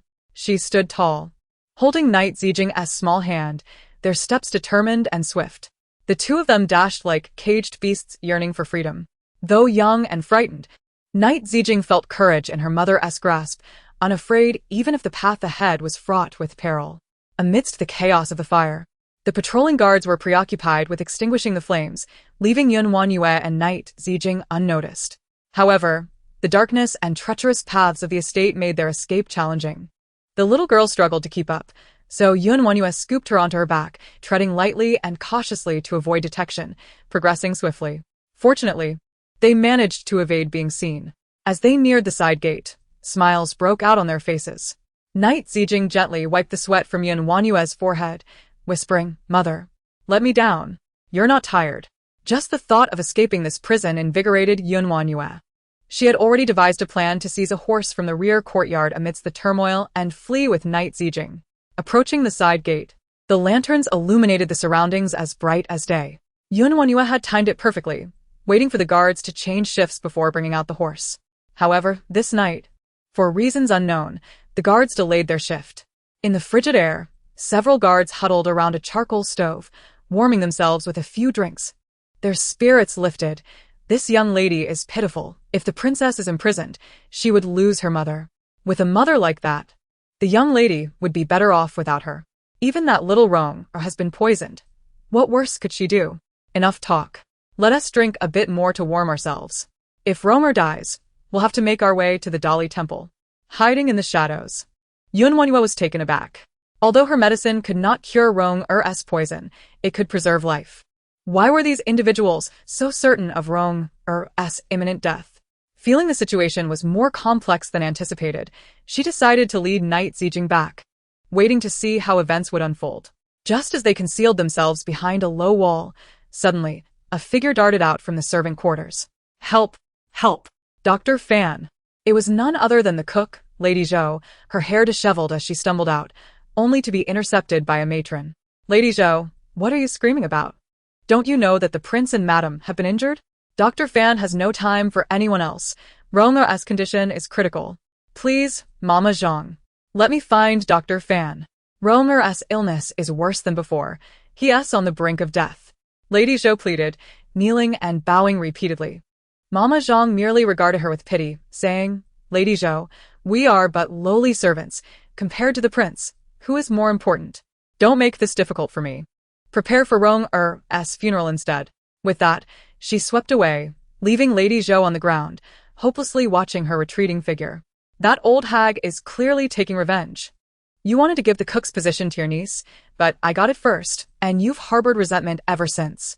But the child is innocent. How can you be so cruel? Lady Zhou lamented, collapsing into tears. Yet, no one paid her any mind as Knight LingXuan and Su Shuero had both suffered burns and were occupied with attending to them. Hidden in the shadows, WanYue had an epiphany. No wonder the guards were so certain of Ronger's fate. No wonder Mama Zhang obstructed Lady Zhou from seeking the physician. It was all a scheme set by Su Shuero. If Ronger were to perish, she would pin the blame on herself, and fortunately, WanYue had not left. Had she done so, she would have been unaware of her impending doom. Regret filled her heart as she thought, "I should not have heeded Su Shuero's words to frame the princess. Now I am facing retribution." The sound of Lady Zhou's quiet sobs reached WanYue, causing her to retract her steps. Lady Zhou, how dare you conspire against me? WanYue emerged from the shadows, startling Lady Zhou. Upon recognizing her, Lady Zhou fell limp to the ground. Princess, what are you doing here? While Lady Zhou was indeed despicable, she could also implicate Su Shuero. Containing her anger, WanYue replied, do not concern yourself with my presence. I only wish to ask, do you want WanYue to live? Lady Zhou's eyes lit up with hope. Nodding vigorously, yes. If it means saving my son, I would gladly trade my life for his. But can you truly save him? Doubt flickered in Lady Zhou's gaze. Yet her desire to save her son was palpable. WanYue wasted no time. She produced a pill and forced it into Lady Zhou's mouth, gripping her chin to ensure it was swallowed. Lady Zhou panicked, wanting to scream, but WanYue's voice pierced through her fear. Is your headache any better? Momentarily stunned, Lady Zhou soon felt a wave of relief wash over her. She had been tending to WanYue day and night, plagued by headaches, fatigue, and swelling in her limbs.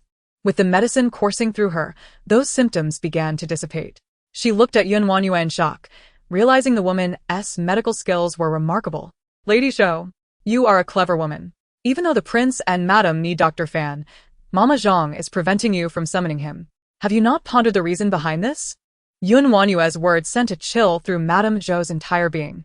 WanYue seemed to have recovered momentarily, only to suddenly succumb to poison once more. It was evident that someone wished for his demise. Remembering how Xiaolian had prepared the medicine for her, and that only she had handled the concoction, a chilling realization washed over her. WanYue drank it and instantly fell victim to the poison. The strands of causality intertwined, leaving her drenched in cold sweat. Susuero. This is a scheme to frame me. Noticing the suspicion in her gaze, WanYue continued, once I am eliminated, Madame Zhou, do you truly believe you will survive? Madame Zhou looked at WanYue with a face full of trepidation, while the latter cast a gaze of profound pity upon her. Reflect carefully. I must now go inside to save a life. With that, WanYue glided into the courtyard like a specter. She made her way directly into the room, only to find WanYue lying on the bed, his complexion a ghastly hue of blue and gray. The area beneath him was stained with blood and vomit, and he had lost control of his bodily functions. He was on the brink of death. Madame Zhou followed hesitantly, her spirit utterly deflated. WanYue cast a cold glance at her, her tone grave. Stay outside and guard the door. No one is to enter. Chapter 31. He doubts her commanding aura left no room for dissent, causing Madame Zhou to shrink back in fright and obediently exit to close the door. WanYue instructed Yi Ziqin to remain behind and assist her. Mother, will WanYue survive? Yi Ziqin, with a natural inclination for medicine, remained calm amidst the chaos that would have sent other children into tears. She watched the bloodstains with an unwavering demeanor. WanYue retrieved medical instruments from her medical space, sodium bicarbonate injection, saline solution, feeding tubes, and an array of other tools laid out upon the table. With each item she presented, she explained its purpose and function to Yi Ziqin, who listened with wide-eyed wonder, discreetly committing everything to memory. WanYue lay in a state of unconsciousness, and time was of the essence. It took considerable effort for WanYue to insert the feeding tube and commence gastric lavage. Initially, WanYue showed no response, but after she administered a stimulant injection, he slowly began to awaken. Upon seeing WanYue, tears welled up in WanYue's eyes. WanYue, if you wish to live, you must cooperate with me, do you understand? WanYue's countenance was serious as she gently encouraged him, stroking his head. He weakly nodded, and as the sodium bicarbonate flowed into him, he began to vomit profusely. The foul matter spilled over the edge of the bed. Yet neither WanYue nor Yi Ziqin flinched. Her expression was resolute and unwavering as she meticulously recorded each procedure. Only when the bluish tint faded from WanYue's face did WanYue exhale in relief. However, this was merely the first step. Expelling the poison from his stomach merely halted its absorption. Next, she needed to cleanse the toxins from his bloodstream. Yi Ziqin's exceptional memory allowed her to recall every medication and instrument WanYue mentioned, resulting in a seamless collaboration between mother and daughter. In the luxurious Jingxiuan, it hurts. It hurts so much, Your Highness. Su Shuero's face was smeared with dirt, her once silken hair singed unevenly by flames. The entire building was engulfed in fire. And it was Knight LingXuan who had rescued her by leaping through a broken window from the second floor, plunging into the pond to extinguish the flames on her person. Su Shuero's arm was scorched, losing a layer of skin, while Knight LingXuan was not much better off, with several burns marring his own skin. They were a sight to behold, thoroughly disheveled. Fan Somi tended to their wounds, and Su Shuero collapsed in Knight LingXuan's embrace, softly sobbing, "Today, I owe my life to you, your highness. Otherwise, I would have never seen you again." Knight LingXuan comforted her gently, though his face bore a mask of solemnity. The fire's sudden emergence was undeniably strange. A figure flashed through his mind, darkening his mood. "Someone, check if the princess is safe." Su Shuero gasped, tightly clutching his sleeve. "Your highness, do you suspect my sister? If that vile woman was indeed responsible, she would ensure that her skin was flayed." Knight LingXuan pressed his lips together in silence, but the veins on the back of his hand bulged ominously. Aside from WanYue, he could not fathom who else could be behind this. A servant hurriedly ran out, returning shortly with the report. "The princess remains locked in the woodshed." "Not her?" Knight LingXuan's brows furrowed. Could this all be mere coincidence? Little did he know that WanYue had returned to the woodshed after saving the others. With no chance of escape that night, she anticipated that Knight LingXuan would cast suspicion upon her. Her predictions proved correct. He indeed doubted her. Su Shuero, surprised yet relieved, thought to herself that even if the fire was not set by WanYue, she would not survive this day. By now, Ronggur should have breathed his last. "Ah, Your Highness, with Dr. Fan so busy tonight, could something have happened to Ronggur?" Su Shuero, ever the actress, feigned guilt, her eyes glistening with unshed tears. Knight LingXuan furrowed his brow.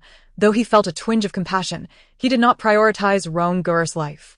He was merely a servant. If he died, so be it. Yet, to display his own benevolence, he said, "I shall go check on that child." Then, addressing the guards, he ordered, "Bring the princess here. I shall make her see the consequences of her actions. I shall accompany you, your highness. I am willing to plead for my sister's forgiveness and do all I can to make amends for Ronggur." Such a splendid performance was one she could not bear to miss. WanYue, your fate is sealed. Fan Somi felt a tremor in his heart, perplexed by Su Shuero's gaze. Ronggur's poison had already been largely neutralized. How could she be so certain of his demise? Had the situation changed? He had always refrained from meddling in the affairs of the royal household, yet he held a deep disdain for WanYue, hence he silently followed. Knight LingXuan led the group to Madame Zhou's residence, where she greeted them with reddened eyes. Su Shuero's gaze fell upon her, prompting the latter to quickly lower her head. The intensity of Su Shuero's eyes felt venomous, instilling fear in those they met. WanYue's words echoed in Madame Zhou's ears. "Even if His Highness and the lady require Dr. Fan's assistance, Aunt Zhang is preventing you from summoning the physician. Have you not considered why that might be?" This night, Madame Zhou finally comprehended the situation. Su Shuero intended to use her as a pawn in a deadly game. She not only sought Ronggur's life, but would also endanger her own. "Madame Zhou, grieve not. Ronggur shall not have died in vain. His Highness will surely grant him justice." Su Shuero feigned sorrow as she grasped Madame Zhou's hand. Without waiting for a response, she added, "Rest assured, the royal household will handle Ronggur's affairs, ensuring he departs with honor." With that, she began to weep genuinely, seeing her mourn so deeply. Knight LingXuan concluded that Ronggur had indeed perished, stating solemnly, "A life for a life. I will not shield the princess." He was meticulous in his dealings, and for some time now, he had wished to subdue WanYue's arrogance. If he did not seize the opportunity to gather incriminating evidence against her now, she would certainly continue to act with impunity. First, he would imprison WanYue to temper her audacity. When she realized her error and grew fearful, she would surely come to him, pleading and weeping. Su Shuero's heart soared with joy. She would finally be rid of that vile woman. Yet, her exterior remained one of feigned compassion. "Sister is truly foolish. In her fury towards me, she has taken it out on an innocent child, now placing herself in peril." Upon her arrival, WanYue immediately heard Su Shuero's insipid voice. "You think you can provoke me? You dare to challenge me?" Her entrance brightened Knight LingXuan's darkened eyes. Today, he would finally have the chance to humble her. "WanYue, your malevolence knows no bounds. I can no longer protect you, and must turn you over to the Court of Judicial Review." Knight LingXuan adopted a facade of righteous indignation. his eyes brimming with disdain as he regarded WanYue. This matter could escalate or be downplayed, depending on WanYue's willingness to kneel and beg for mercy. He could easily transform a grave issue into a trivial one. After all, she was merely a servant. Killing her would pose no dilemma. However, if WanYue remained obstinate, she would soon learn the harsh realities of imprisonment. WanYue coldly scoffed, "What crime have I committed that warrants my imprisonment?" Chapter 32. He never trusted her. Su Shuero could no longer contain herself and stepped forward with a look of frustration. "Sister, you have irrefutable evidence of poisoning Rong-ger. Why have you not shown remorse? Quickly plead with the prince for leniency and admit your fault. The prince will surely treat you with some consideration if he sees your sincerity." "Well said," WanYue replied with a confident smile, her eyes glinting with coldness. "Once Madame Ro is imprisoned, the guards will certainly take good care of you." The smile on her face was powerful and self-assured, making Su Shuero inexplicably anxious. "Sister, what do you mean by that? Is it not clear? Life for a life. Debts must be repaid. Do you not understand?" Ye LingXuan, irritated by her increasingly nonsensical remarks, snapped. "You won't shed tears until you see the coffin. Guards, take the princess to the Dali temple." At his command, the guards stepped forward to apprehend her. Just then, Madame Zhou interjected, "Your Highness, please hold on." Ye LingXuan looked at her with confusion as Madame Zhou anxiously continued, "The princess did not poison anyone. I implore you to see the truth." Her sudden betrayal caught Su Shuero off guard, and her expression darkened as she glared at Madame Zhou. "Madame Zhou, do you know what you're saying? Every word I speak is true. The princess indeed did no harm. She saved Rong-ger," Madame Zhou said, her face revealing a painful helplessness. WanYue had not completely cured Rong-ger of the poison, but used this as leverage against her. If Madame Zhou did not testify against Su Shuero, she would not save Rong-ger's life. For the sake of the child, Madame Zhou could only betray herself. Ye LingXuan scoffed derisively. "She saved someone? Does he not know WanYue's abilities? She cannot even recognize medicinal herbs. How could she possess the skill to heal? Are you certain that it was my sister who saved Rong-ger?" Su Shuero's eyes glinted with malice as she glared at Madame Zhou, clenching her fists tightly. That wretched servant dared to sabotage her plans. Madame Zhou did not even have the courage to meet her gaze and muttered, "Yes, every word I say is true." Rong-ger is now awake. Fan Songyi had little interest in the domestic quarrels, but upon hearing that Rong-ger was awake, he became alert. The poison in Rong-ger should take at least 10 days to fully purge, yet Madame Zhou claimed he was already conscious. Could that woman truly possess such remarkable medicine? If only he could acquire such remedies. WanYue was merely a woman. What right did she have to treat patients? "Dr. Fan, please accompany this king," Ye LingXuan ordered. Wanting to verify Madame Zhou's claims, Fan Songyi, eager to witness for himself, entered the room and found Rong-ger lying on the bed, already awake. Upon seeing Ye LingXuan enter, he propped himself up, attempting to greet him. How can this be? Fan Songyi was astonished, taking Rong-ger's pulse and gasping in shock. The residual poison had been eliminated by 70 to 80%. With proper care, he would fully recover within 10 days. "How is it?" Ye LingXuan asked urgently. Though Fan Songyi was reluctant, he had to admit Rong-ger is indeed out of danger. Su Shuero was internally shaken but maintained her composure outwardly. Dr. Fan's skills are indeed extraordinary, pulling Rong-ger back from the brink of death. "My sister lacks any medical knowledge. It must have been a mistake on Madame Zhou's part." In just a few words, she shifted the credit entirely to Fan Songyi. Hearing this, his thoughts wavered. Perhaps that woman had inadvertently succeeded, and maybe it truly was his medicine that worked. He chose not to speak, tacitly agreeing. Relieved by his silence, Su Shuero pressed on. But Madame Zhou interjected, "Your Highness, I would not dare to lie. Rong-ger was indeed saved by the princess. Last night, he was poisoned again severely. And when I sought Dr. Fan for help, he was occupied treating you and the lady. It was the princess who arrived just in time to save Rong-ger." "But my sister was imprisoned. How could she possibly appear?" Su Shuero was determined to crush WanYue, successfully diverting Ye LingXuan's attention.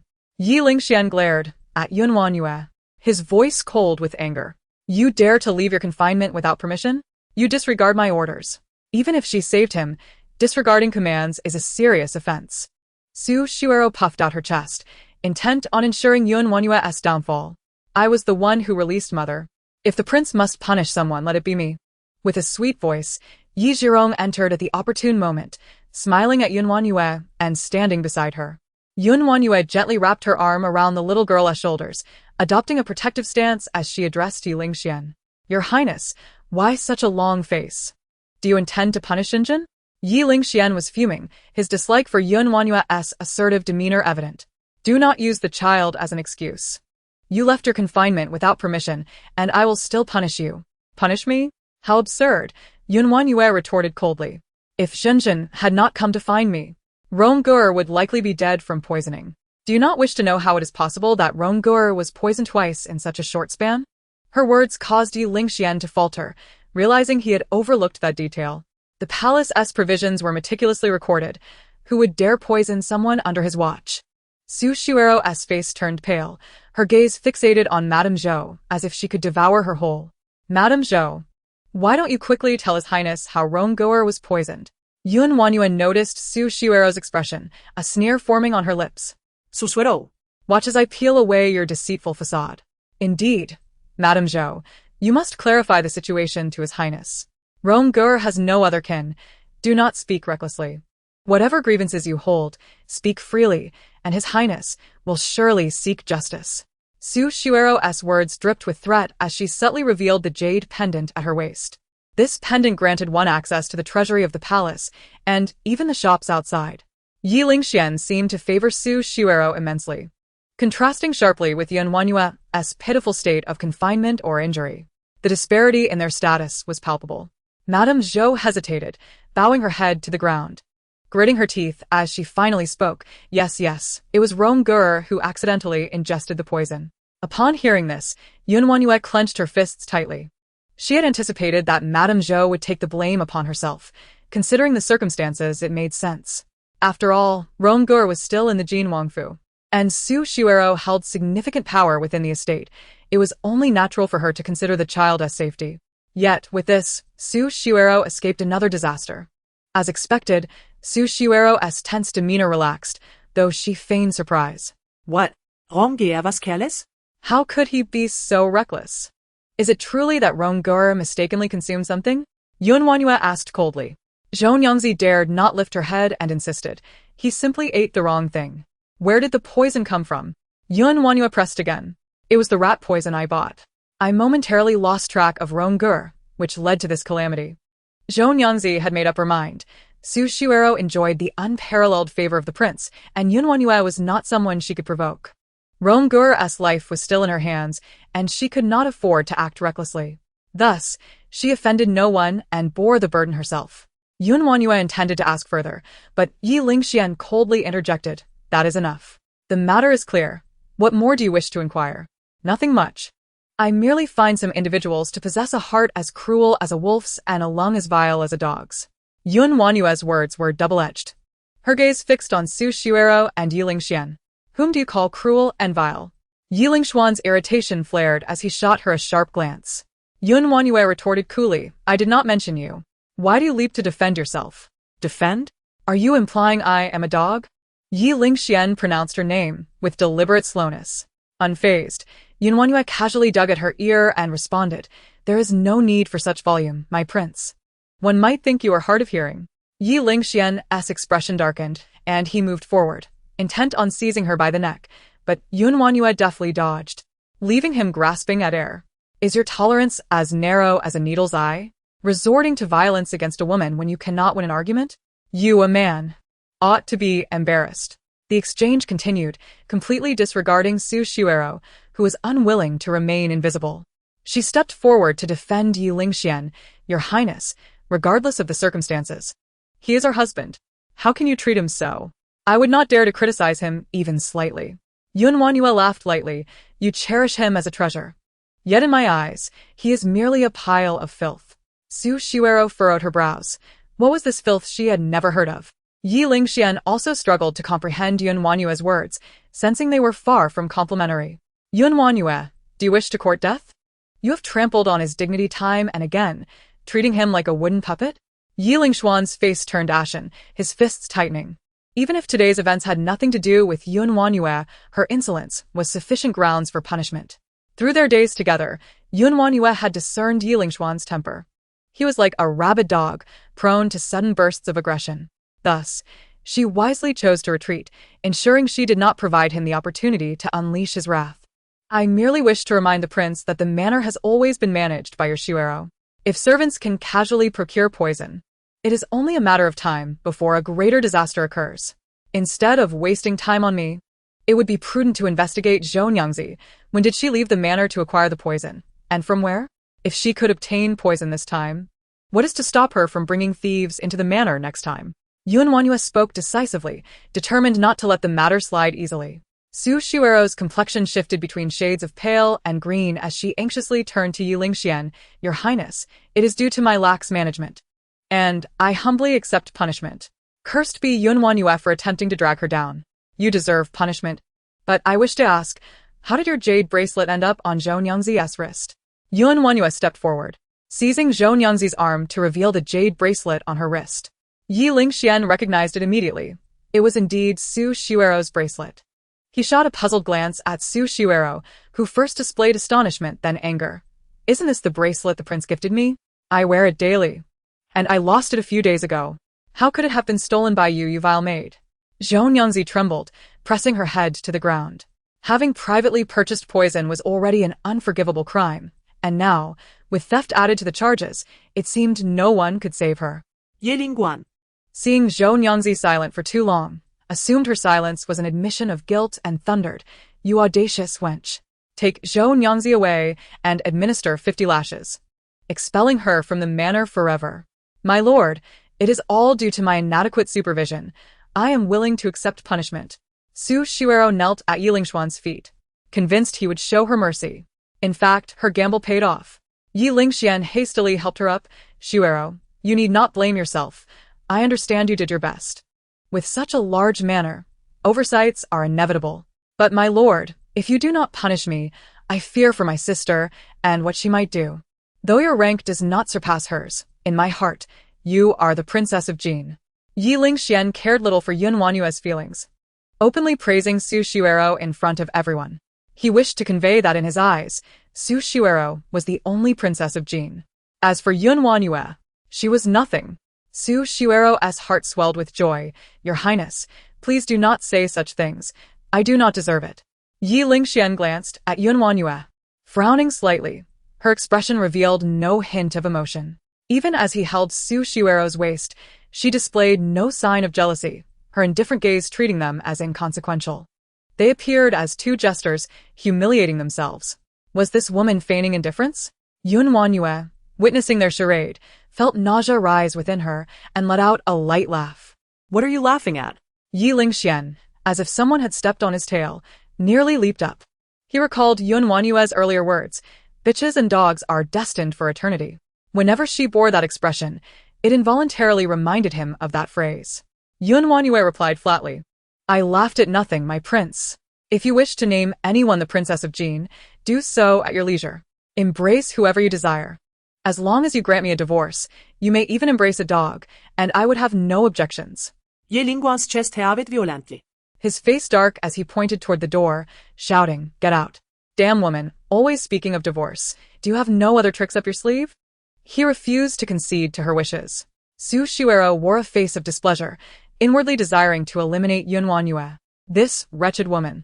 One day she would tear her mouth apart.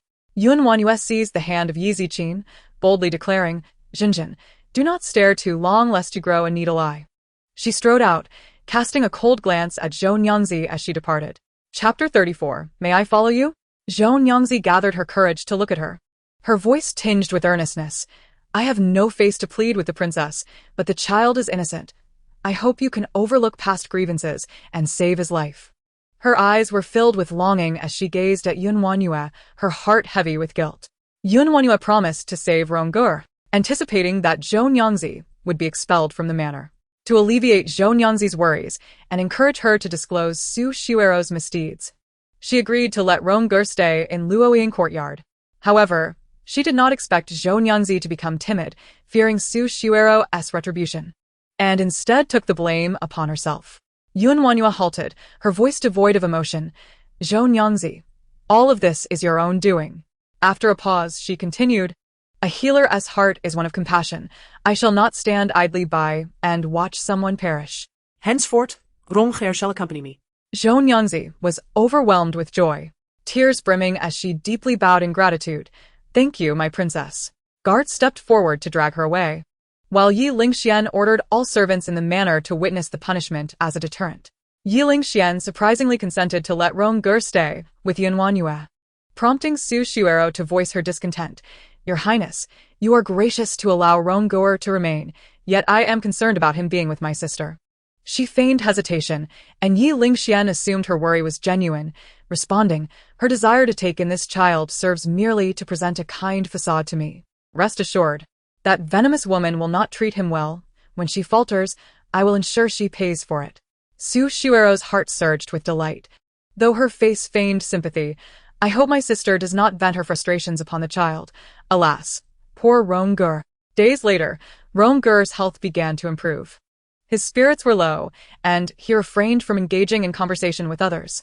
The attendants escorted him to the falling cherry blossom courtyard, where WanYue, holding a small bundle, appeared visibly anxious. As the sun was obscured above, WanYue, accompanied by Ye Zijin, stepped before him, causing WanYue to lower his head even further. Why do you not raise your head? WanYue inquired. WanYue shook his head and knelt on the ground, stating, I have no face to see the princess and the young lady. Do you hold me accountable? WanYue asked again. I dare not. My mother said she committed a wrongdoing, and the blame does not fall upon the princess. I know who the true culprit is, WanYue murmured. He then bowed his head to WanYue, expressing, I have yet to thank the princess for saving my life. From now on, my life belongs to the princess, and I am willing to serve her as a loyal subject. A gentle smile graced WanYue's face. She had not misjudged him, for he was indeed an upright child. Keeping WanYue was undoubtedly the right decision. Madame Zhou had wronged the original owner, yet before her demise, she had grasped the essence of right and wrong, making no further mistakes. Rise. WanYue extended her hand to assist WanYue. I did not keep you here to become a mere servant. WanYue looked perplexed. Please clarify, my lady. I require you to protect the young lady at all times and in all places. Can you accomplish this? WanYue asked, casting a glance at Ye Zijin, who smiled gently at him, revealing a row of pearly teeth.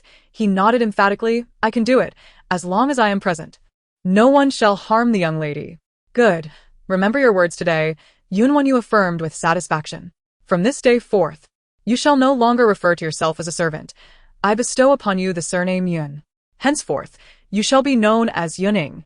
The honor of receiving a surname from his master filled WanYue with joy, and he hurriedly expressed his gratitude. Yuning thanks the princess for the bestowed name. There is one matter that remains unclear. How did you become poisoned? Madame Zhou had prepared 2 bowls of soup, both untouched. Yuning, being a child of propriety, would not have touched his master's belongings, thus he could not have consumed the poisoned soup. A look of guilt crossed Yuning's face as he replied to WanYue. At that moment, I witnessed my mother poisoning the soup, and I was terrified. Fortunately, after she left, I took the poisoned soup away and replaced it with another bowl. So it was. WanYue felt a whirlwind of emotions. While Madame Zhou sought to harm them, Yuning had inadvertently saved them. Then, how did you become poisoned? She asked again. After disposing of the poisoned soup, I went to fetch our meals. Xiao Lian personally served our food and advised me to wait for my mother to return before eating. However, I was far too hungry and ended up consuming my portion. At this point, understanding dawned upon WanYue. Su Shuero had orchestrated the situation to eliminate both Madame Zhou and Yuning, intending to leave no witnesses. Little did she know, Yuning succumbed to the poison first, allowing Madame Zhou to escape a dire fate. What a heartless and ruthless individual Su Shuero was. Alongside the treacherous maid Xiao Lian, they must face the consequences of their actions. WanYue slammed her fist against the table in frustration. She resolved not to leave. After enduring so much humiliation and mistreatment, departing with her tail between her legs would only serve Su Shuero's interests. If she were to leave, it would be after seeking justice for herself, for Ye Zijin, and for Yuning. The falling cherry blossom courtyard lacked servants, so all tasks were undertaken by WanYue herself. She arranged for Yuning to stay in the side room and instructed him to keep watch over Ye Zijin at night.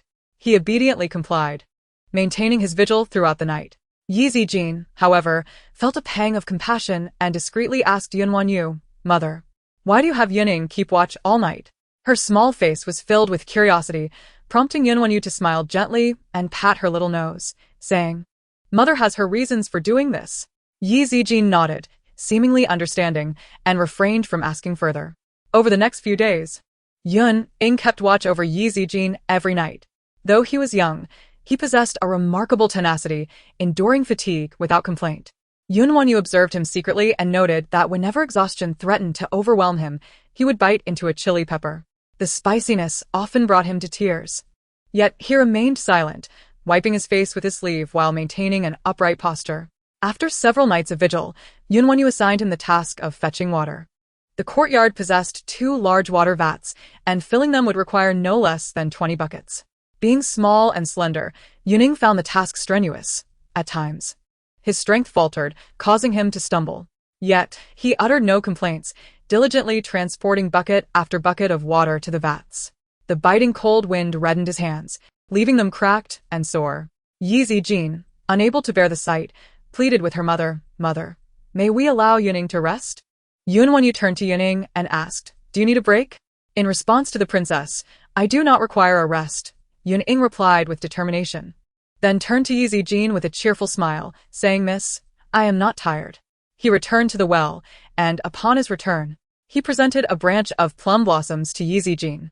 This continued for a month. During his night watches, Yuning no longer needed chili peppers, able to close his eyes for sleep while remaining alert to his surroundings. Fetching water also became easier. His steps grew steady, his movements light as a feather. WanYue watched with satisfaction, her heart swelling with pride. This child was indeed a promising martial arts prospect. Unfortunately, she lacked the skills to teach him, but she could utilize these tasks to strengthen his physique. If the opportunity arose, she would surely find him a worthy mentor. "You truly are mistreating Rongo, A voice boomed as the courtyard door was forcefully kicked open. Ye LingXuan barged in, but upon witnessing the scene before him, he stood momentarily stunned. Chapter 35. Madame Ro reflects on love. Although Falling Cherry Blossom Courtyard was designated as Ye Zijin's residence, the attendants were negligent and lacked diligence in their duties. The courtyard was overgrown with weeds, and no one tended to it. Missing tiles on the roof let rainwater seep in whenever it poured. It was hardly superior to the servants' quarters. Yet, the scene before Ye LingXuan left him momentarily speechless. The dead grass and fallen leaves had been cleared away, and red plum trees blossomed in the corners, astonishingly vibrant against the bleakness of winter. The roof vest leaks had been repaired, lanterns swayed gently in the breeze, and a colorful kite hung against the wall, creating an indescribable sense of warmth and tranquility. The courtyard was filled with delightful aromas, and a bright red pot simmered with steam. WanYue, Ye Zijin, and Yuning sat at the table, their faces glistening with satisfaction as they stared at Ye LingXuan, who seemed an unwelcome intruder. At that moment, Ye LingXuan felt a burning heat on his face, as if he had been harshly slapped. He stood awkwardly in place, unsure whether to leave or remain. "Your Highness, please do not take offense with my sister. It was wrong of her to mistreat Rongo, and I hope your Highness will show mercy." Su Shuai-ro hurriedly arrived, seemingly attempting to prevent Ye LingXuan from confronting WanYue. However, upon seeing the scene before her, she fell silent. What is happening? Wasn't WanYue mistreating Rongo? How can she be seated at the table enjoying a meal? The pot was filled with enticing aromas. There were meatballs, slices of meat, and an array of vegetables, fruits, and pastries on the table. This wretched woman certainly knew how to indulge herself. WanYue swallowed the meatball in her mouth, furrowing her brow in displeasure as she regarded the intrusive couple. "Your Highness, whom do you say I am mistreating? Yuning?" A sardonic smile graced WanYue's lips. She could tell from Ye LingXuan's expression that he had been incited by Su Shuai-ro to stir up trouble. However, she had not anticipated that he would miscalculate this time. WanYue turned to Yuning and asked, "Do you feel mistreated by me?" "No. The princess treats me very well," Yuning replied, sensing that Su Shuai-ro's smile had vanished, leaving only anger in his eyes. If not for her, his mother would not have perished. "Your Highness, might you wish to inquire further to ascertain whether I have mistreated Yuning?" It would be unfortunate to be swayed by others and unjustly accuse someone without discernment, resulting in personal embarrassment. As WanYue spoke, she skillfully placed vegetables into the pot, blanching them before dipping them in sauce to enjoy. In truth, Knight LingXuan could already see for himself that Yuning had gained considerable weight and appeared much healthier than a month prior. Claiming that WanYue had mistreated him was sheer self-deception. Knight LingXuan instinctively glanced at Su Xiuero, who wore a panicked expression. Yet her thick skin allowed her to feign sorrow. "Your Highness, it is all my fault. I believed Xiao Lian's words and thought he was suffering. It is my worry for this child that led you to misunderstand my sister." As she spoke, she approached WanYue and continued, "If you must blame someone, let it be me. I shall kneel before you in atonement, and if you do not forgive me, I shall remain on my knees." With that, she knelt on the ground. Knight LingXuan felt his anger dissipate by half, rushing to support Su Xiuero. "What are you doing? Why must you kneel to her? You have done nothing wrong." It is Xiuero who erred by believing the maid's words. The scene unfolded with one attempting to pull and the other pretending to be incapable, leaving WanYue feeling exasperated. She set down her chopsticks, resting her chin on her hand, and said to Knight LingXuan, "This is her choice to kneel. It is not my concern." Knight LingXuan glared at WanYue, his face darkened with frustration. It was clearly a matter that could be resolved with a word from WanYue, yet her narrow-mindedness prevailed. Su Xiuero knelt on the ground, trembling and forcing a smile. "I am the one who wishes to kneel. It has nothing to do with my sister." "Are you truly intent on kneeling?" WanYue inquired. "It is I who wishes to kneel, if only it would soothe my sister's anger." Suddenly, a bowl crashed to the ground in front of Su Xiuero. As WanYue smiled at her, "If you are to kneel, it must be done with sincerity. Anyone can feign." Her expression turned cold. "Either kneel properly or get lost." "WanYue, do not go too far." Knight LingXuan gritted his teeth, his fists clenched tightly. "How dare you demand Xiuero kneel on shards of porcelain? How can your heart be so cruel? Did she not declare it herself? I did not force her. My cruelty is not a recent development. Has the prince only just recognized my true nature? If one desires my forgiveness, they must adhere to my conditions. Otherwise, they shall not disturb my presence." WanYue's voice rose as she stood, pointing angrily at the door. "Either kneel or leave. Do not waste my time." Su Xiuero looked at the shards scattered on the ground, her fingers clenched tightly. Suddenly, she fainted. Knight LingXuan reacted swiftly, catching her. "Xiuero, Xiuero?" He called her name several times, but there was no response. Xiao Lian cast a resentful glance at WanYue, then said to Knight LingXuan, "Madam has been unwell these past few days due to a chill, and now kneeling on this cold floor. It is likely her condition will worsen. Why not summon the physician?" Knight LingXuan's heart ached as he looked at WanYue, his gaze filled with resentment. If it were not for this venomous woman, Su Xiuero would not have fainted. WanYue saw through Su Xiuero's ruse and produced a silver needle. Advancing to puncture her finger sharply. "Ah, it hurts." Su Xiuero awoke with a pained expression. This all transpired in the blink of an eye, and by the time Knight LingXuan regained his senses, WanYue had already stepped aside. "What are you doing, WanYue?" Knight LingXuan's teeth ground in frustration, yet he found himself powerless against her. "I am, of course, aiding your Xiuero. She is suffering from hormonal imbalance, leading to internal heat, if not addressed promptly." WanYue trailed off deliberately. Knight LingXuan, focused entirely on Su Xiuero, questioned urgently, "What will happen?" "Nothing serious." "Nothing serious?" Knight LingXuan paused, then snapped back. "You are deceiving me. Why did you stab Xiuero if there was nothing wrong? If you do not provide a valid explanation today, I will not spare you. Then allow me to elaborate." WanYue cleared her throat, raising her voice under Knight LingXuan's piercing gaze. "What I mean is, Madame Xiuero is experiencing infatuation. Your Highness, might you be lacking in that regard? Would you like me to prescribe some tonics to ensure your vigor?" Knight LingXuan's face turned a deep shade of anger, while Su Xiuero blushed furiously, wishing to disappear. This wretched woman had audaciously insulted both the prince and herself. The surrounding maidservants stifled their laughter, caught between amusement and fear. "Your Highness, I feel a terrible headache," Su Xiuero said, looking as if she might faint again, providing Knight LingXuan with an opportunity to leave. He scooped her up in his arms and, as he departed, cast a harsh remark toward WanYue. "I shall deal with you later." WanYue laughed heartily behind him.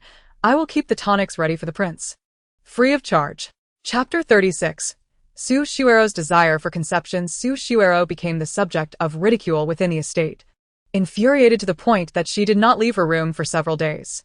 Whispers among the servants painted a scandalous picture, suggesting she exerted every effort to entice the prince, only to find him impotent and reliant on medication.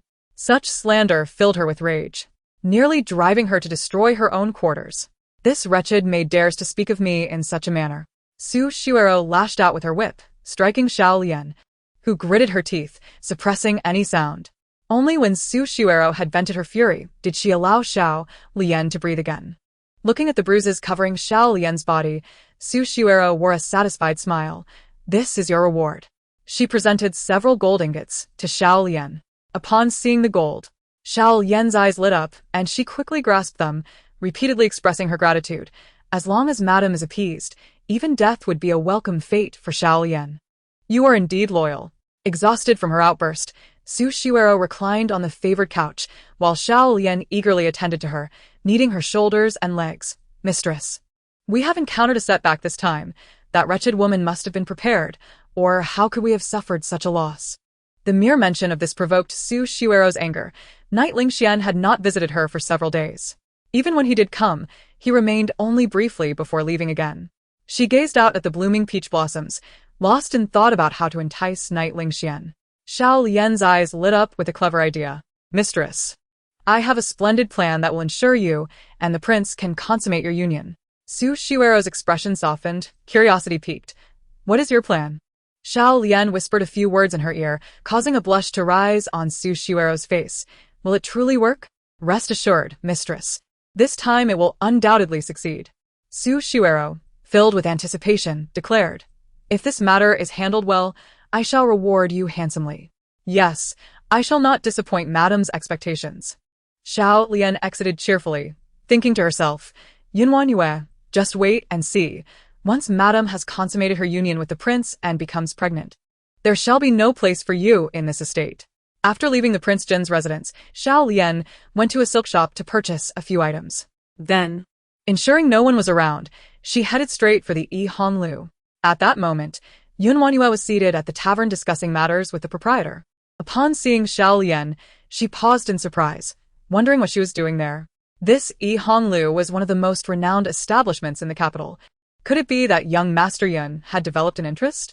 It was said that the courtesan there excelled in crafting perfumes that would cause anyone who inhaled them to lose control. The proprietor, noticing WanYue's distraction, chuckled lightly. Dressed in male attire, WanYue returned to the conversation after hearing the proprietor's words. Is that fragrance truly so potent? Indeed, he replied with a knowing smile, lowering his voice. Even I cannot resist it, otherwise, why not give it a try? A shiver ran down WanYue's spine, but she maintained her composure. Redirecting the topic. You jest, my friend. Your tavern seems to be struggling. What price do you intend to sell it for? In the estate, no one cared for the well-being of the three women. Only the presence of silver brought a semblance of peace. Moreover, she had no intention of relying on Yi LingXuan. When the time was ripe, she would take Xinjin and depart from the Jin Wangfu. Therefore, the silver would eventually be of use. Manager Li let out a bitter laugh. Even if I am reluctant, there is nothing I can do. The chef has been poached by the establishment across the street. Without a good chef, who would come to dine? Across the street? WanYue queried, puzzled.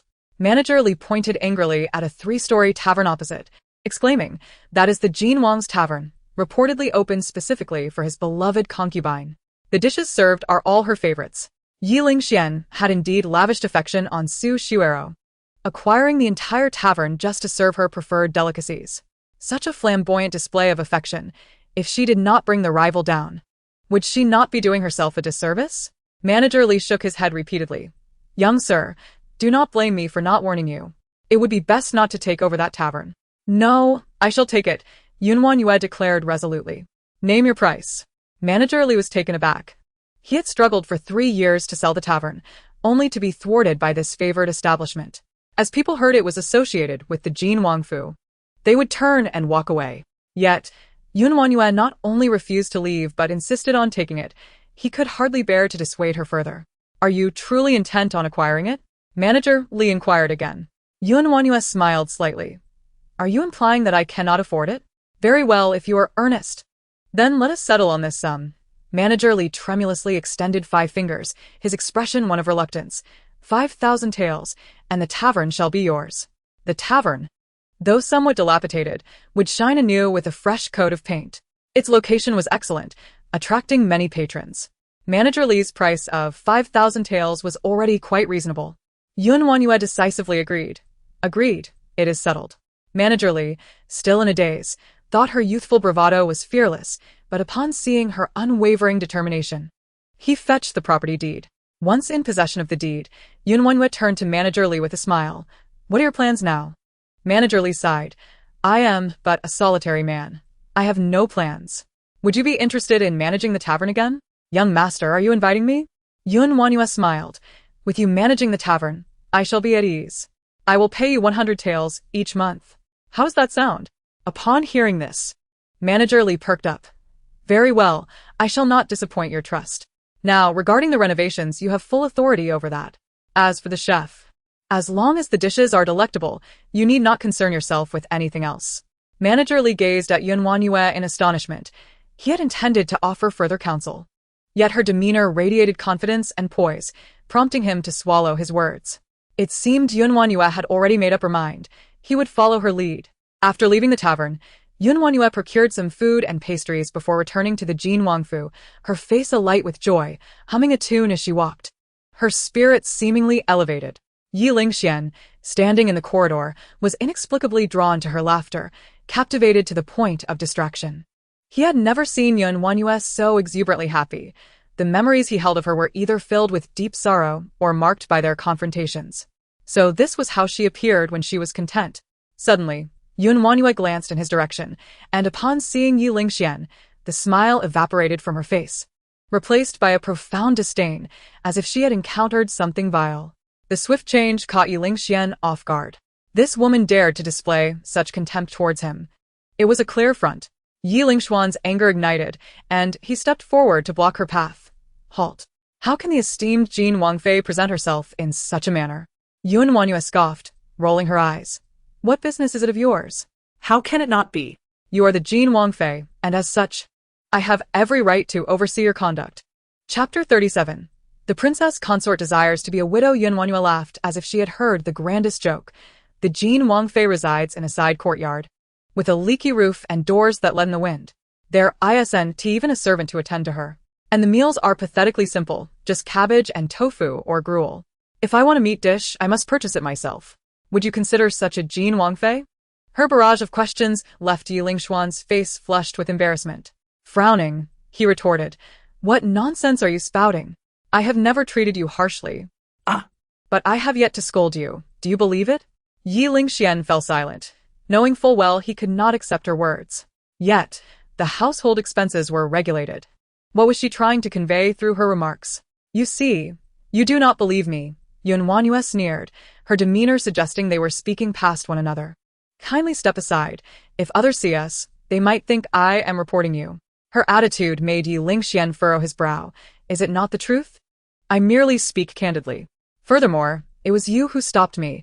I did not come to you seeking a confrontation. Do not flatter yourself, as if my survival depended on you. Seeing his face turned sour made WanYue wish to leave. But she found herself caught by Ye LingXuan's iron grip on her arm. She attempted to break free, but his hold was like a vice, causing her pain. Have you lost your mind? Let me go. WanYue shouted, exasperated with Ye LingXuan's obstinacy. As she struggled, her collar slightly parted, revealing her porcelain neck, a glimpse akin to uncovering a fine jade, provoking an insatiable greed. A sharp slap resounded as it struck Ye LingXuan's face. The sudden pain jolted him back to reality, where he found WanYue regarding him with a mocking smile. Your gaze is rather unsettling, WanYue. One might think you harbor improper thoughts towards me. Ye LingXuan's anger flared. You think you are worthy of such attention? You overestimate yourself. I find you repulsive. Perhaps not the best, but I share your sentiments. However, I am more sensitive. Beyond disgust, I also feel a chill, as if I have touched a toad. And it lingers for days, rendering me unable to eat. Seizing the moment, WanYue stepped back, creating distance from Ye LingXuan. For safety's sake, I would prefer you not come too close, as I fear I might vomit. Ye LingXuan's fists clenched tightly, veins bulging on the back of his hands. WanYue, do you wish to die? I do not wish to die. I merely desire to live as a widow. WanYue laughed heartily. Then this vast estate will belong to me. The thought alone is delightful. WanYue. Ye LingXuan's forehead pulsed with anger. This insufferable woman seemed to thrive on provoking him. Feigning surprise, she gazed at him. WanYue, do you agree to grant me a divorce? Ye LingXuan swayed slightly, feeling as if he might faint, while WanYue laughed heartily and strode away. He wished to pursue her but was halted by Su Shuero. WanYue, how difficult it is for me to find you. Rower, how is it you? Ye LingXuan recalled that he had scheduled tea with Su Shuero in the pavilion but had forgotten due to WanYue's interruption. A look of guilt crossed his face. Yet watching WanYue depart left him feeling unwilling. Su Shuero observed his expression, a sense of unease blossoming within her. She had just seen WanYue and Ye LingXuan in a heated exchange. This detestable woman always sought to encroach upon the WanYue. Had she not arrived in time, WanYue might have succeeded. WanYue, did my sister anger you again? Su Shuero asked, feigning innocence as she linked her arm with Ye LingXuan's. If you are upset, please take it out on me. I am willing to bear the brunt for my sister. Ye LingXuan regardet su ke urus dojile demeanor. And his anger dissipated significantly. At least my rower understands. Unlike that WanYue, who constantly opposes me. Enough, my lord. Do not be angry. Rower said with a mysterious smile as she leaned closer to Ye LingXuan, her voice dripping with allure.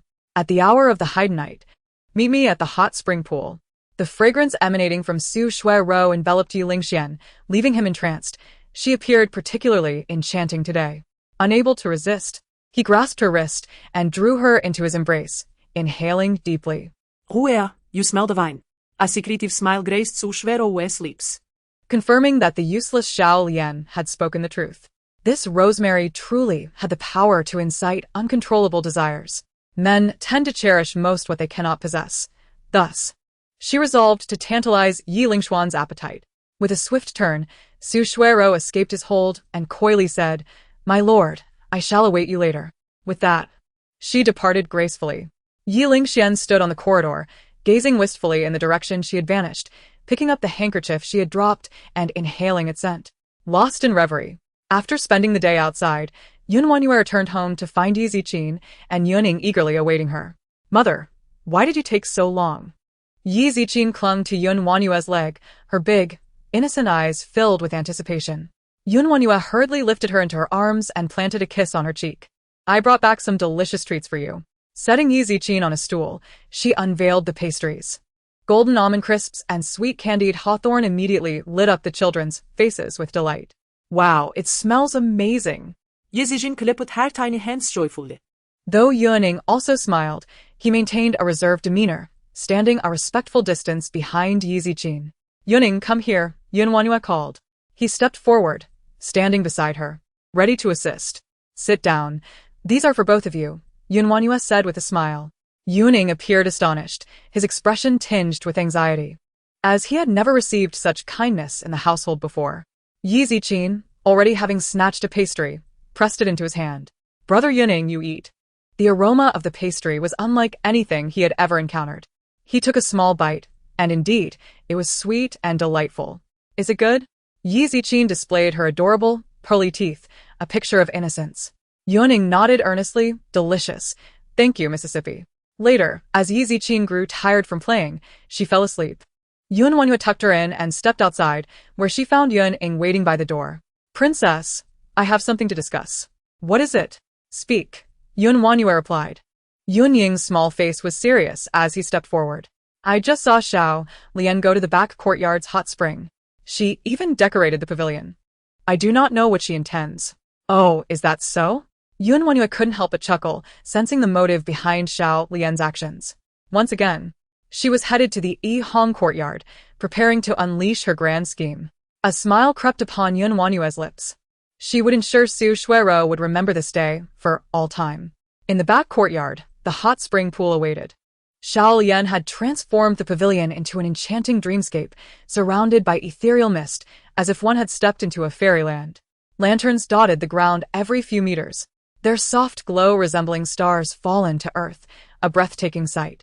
Once satisfied with her work, Xiao Lian left, cautioning her servants, No one is to approach the lotus pool.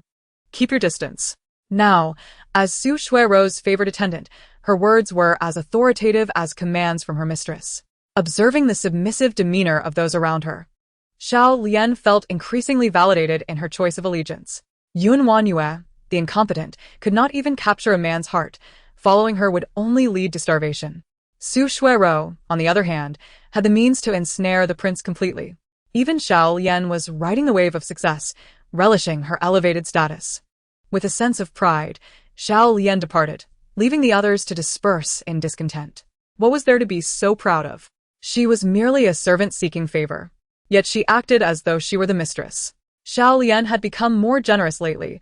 Her gambling brother treated her like a cash cow, coming to her for money every few days. Today should be no different. As the two servants walked away, WanYue emerged from a nearby thicket, her eyes glimmering with intrigue. As dusk descended, the palace was gradually enveloped in darkness. Su Shuirou sat before a bronze mirror, meticulously examining her reflection. Her enchanting eyes and rosy lips were alluring, yet she desired more. She adorned her face with a tassel, concealing half of her features, rendering her both beautiful and mysterious.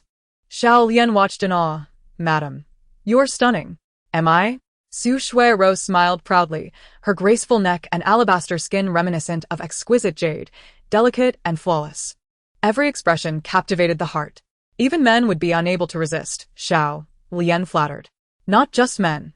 Even I am entranced by your beauty, Xiao Lian continued, her words sweet as honey. Su Shuirou's heart swelled with delight. She tossed a golden hairpin to Xiao Lian as a reward. Xiao Lian excitedly accepted it, her gratitude overflowing. With a clever glint in her eye, she suggested, Madam, I shall check for any remaining flaws. Su Shuirou nodded. Go ahead. Xiao Lian hurried out of the room, making her way toward the back courtyard.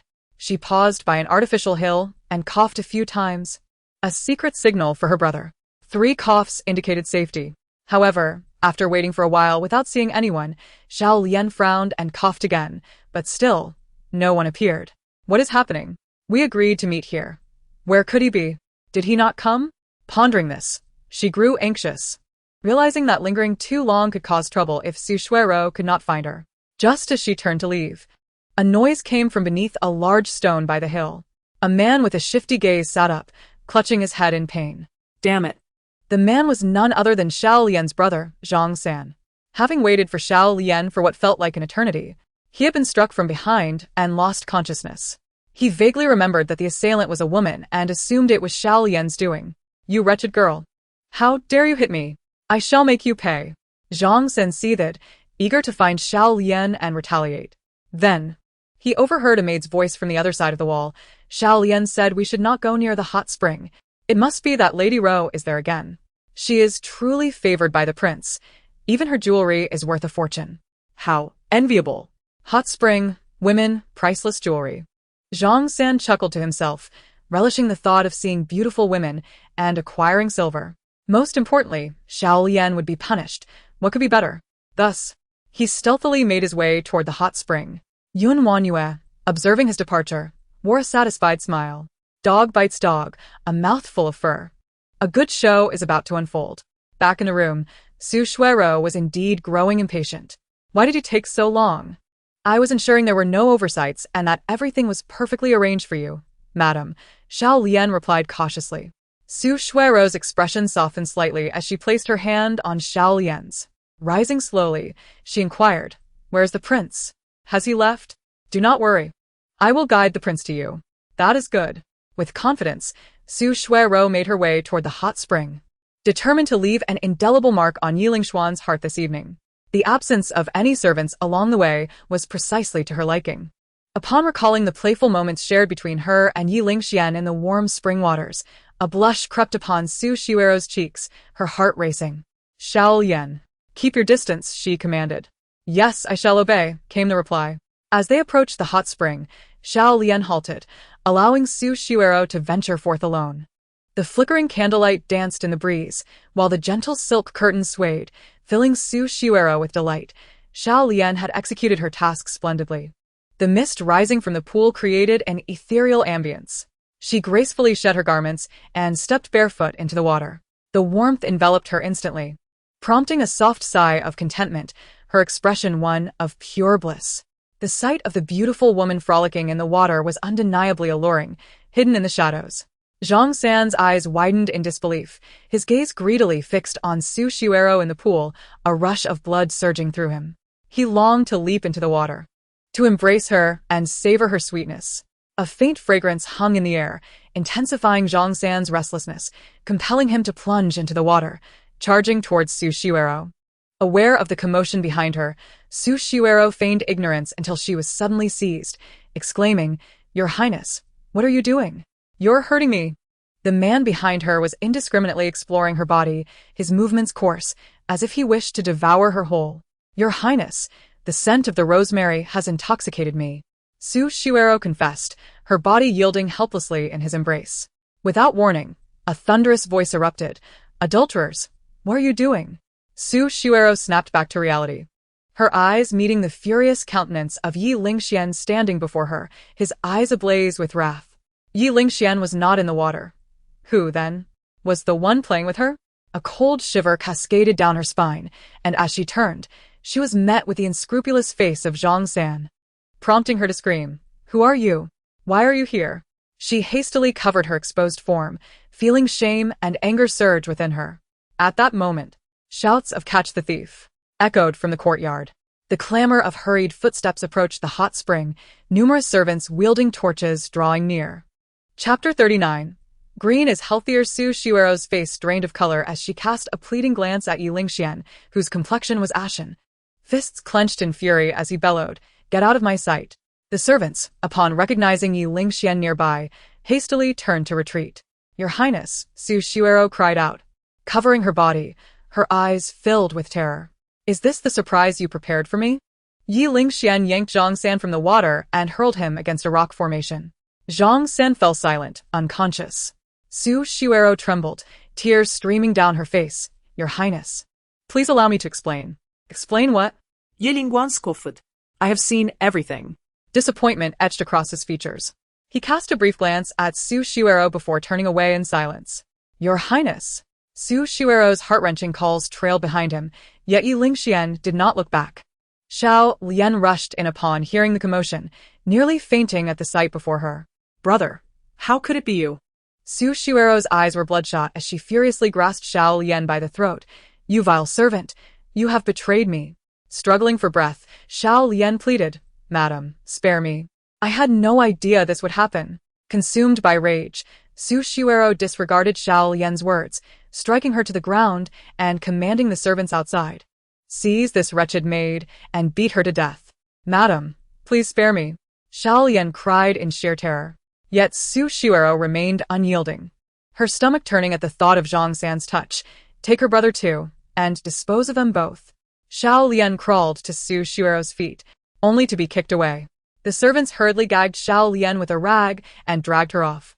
For a long moment, Su Xiuero stood at the edge of the pool, until finally regaining her senses, she staggered towards Ye LingXuan's quarters. The hot spring returned to its tranquil state as WanYue emerged from her hiding place, her eyes filled with curiosity as she watched Su Xiuero depart. Had she not just seen the burn on Su Xiuero's shoulder resembling a mark? What was she attempting to conceal? After pondering for a while, without resolution, WanYue dismissed the thoughts, finding today's events amusing enough to entertain her for months. Ye LingXuan's earlier expression had been truly remarkable, akin to a grand spectacle. Yet, it was regrettable to experience such a performance without company. WanYue was known for her penchant for revenge, relishing in the suffering of her foes. And she delighted in the prospect of inflicting further pain. With a newfound determination, she set off towards Luoying courtyard. Upon her return, she slipped into the small kitchen. The two children were at a stage of rapid growth, and the kitchen's offerings were often difficult for them to digest. Whenever possible, she prepared easy-to-digest, nutritious meals. The children, upon spotting WanYue in the kitchen, followed her like eager little kittens. "Mother, what delectable dish are you preparing?" Knight Ziqin inquired, drawn in by the enticing aroma. Her keen eyes quickly noticed 2 bowls of porridge topped with minced meat, alongside 2 dishes of clear soup with ribs and shrimp balls. WanYue tossed a handful of greens into the pot, her spirit soaring as if celebrating a festival. "Serve yourselves. I am busy." Yuning placed the food before Knight Ziqin, offering her a shrimp ball before starting on her own meal. Noticing the soil still clinging to the vegetable leaves, she said, "Your Highness, your vegetables are not clean. This is not for you. Whether washed or not is of little consequence," WanYue replied. As 2 plates of stir-fried greens lay ready on the counter, all vibrantly green. Her mood remarkably lifted. She playfully tapped Yuning on the forehead, grinning mischievously. To navigate life smoothly, one must have a bit of green overhead. Yuning and Knight Ziqin exchanged puzzled glances. WanYue swiftly packed the dishes into a food box, instructing her adorably naive children, "Finish your supper and go to bed. Do not wait for your mother." With that, she hurriedly exited the courtyard, jesting that if she delayed, she would miss the evening's performance. Arriving at Ye LingXuan's Lingxiao courtyard, she was met by Butler Li, who swiftly intervened. "Your Highness, the king has ordered that no one is to be admitted."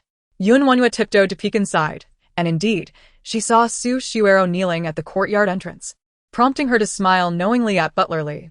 "Though the king is angry, he still must eat. I have prepared some dishes with my own hands.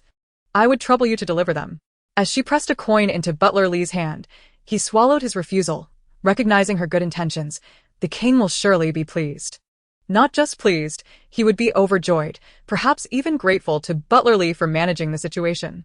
WanYue wore a mischievous smile, her attention captured by the coin.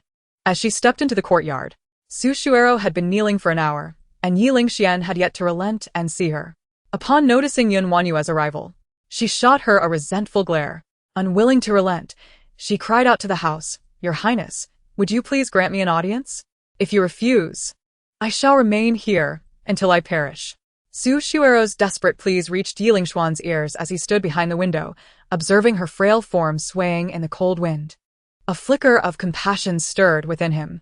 Once composed, he contemplated the situation carefully, convinced there must be a misunderstanding. Su Xuero had no reason to abandon her status as the wife of the Jin Wangfu to rendezvous with a scoundrel. If she truly harbored such intentions, why would she send Xiao Lian to summon him? He had just lost his temper and overlooked the connections involved. Ye LingXuan was about to descend the stairs to assist Su Xueo when Steward Li appeared before him. "Your Highness, this is a midnight snack specially prepared for you by the princess.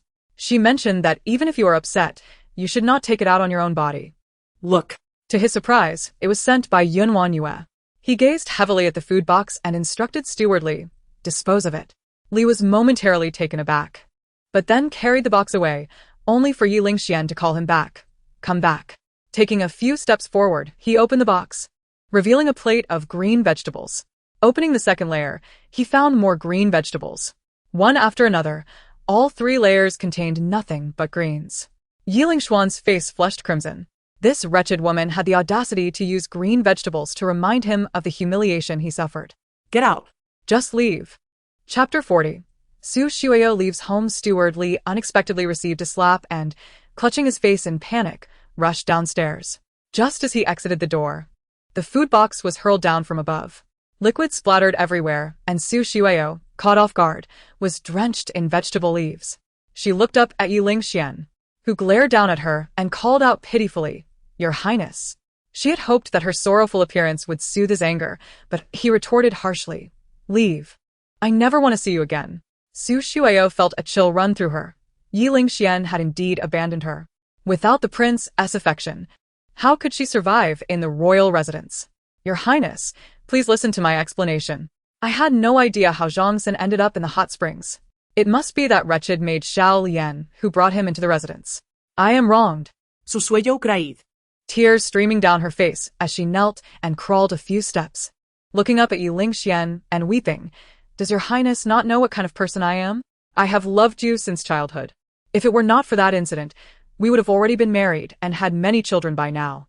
Looking at the weeping Su Xueo, Ye LingXuan's hardened heart softened slightly. Indeed, had he intended to marry Su Xueo, he would not have had to deal with the bothersome WanYue. Su Xueo had suffered greatly, and they had only just reunited. He should believe in her and cherish her. Ruer. Ye LingXuan's expression wavered, his anger dissipating.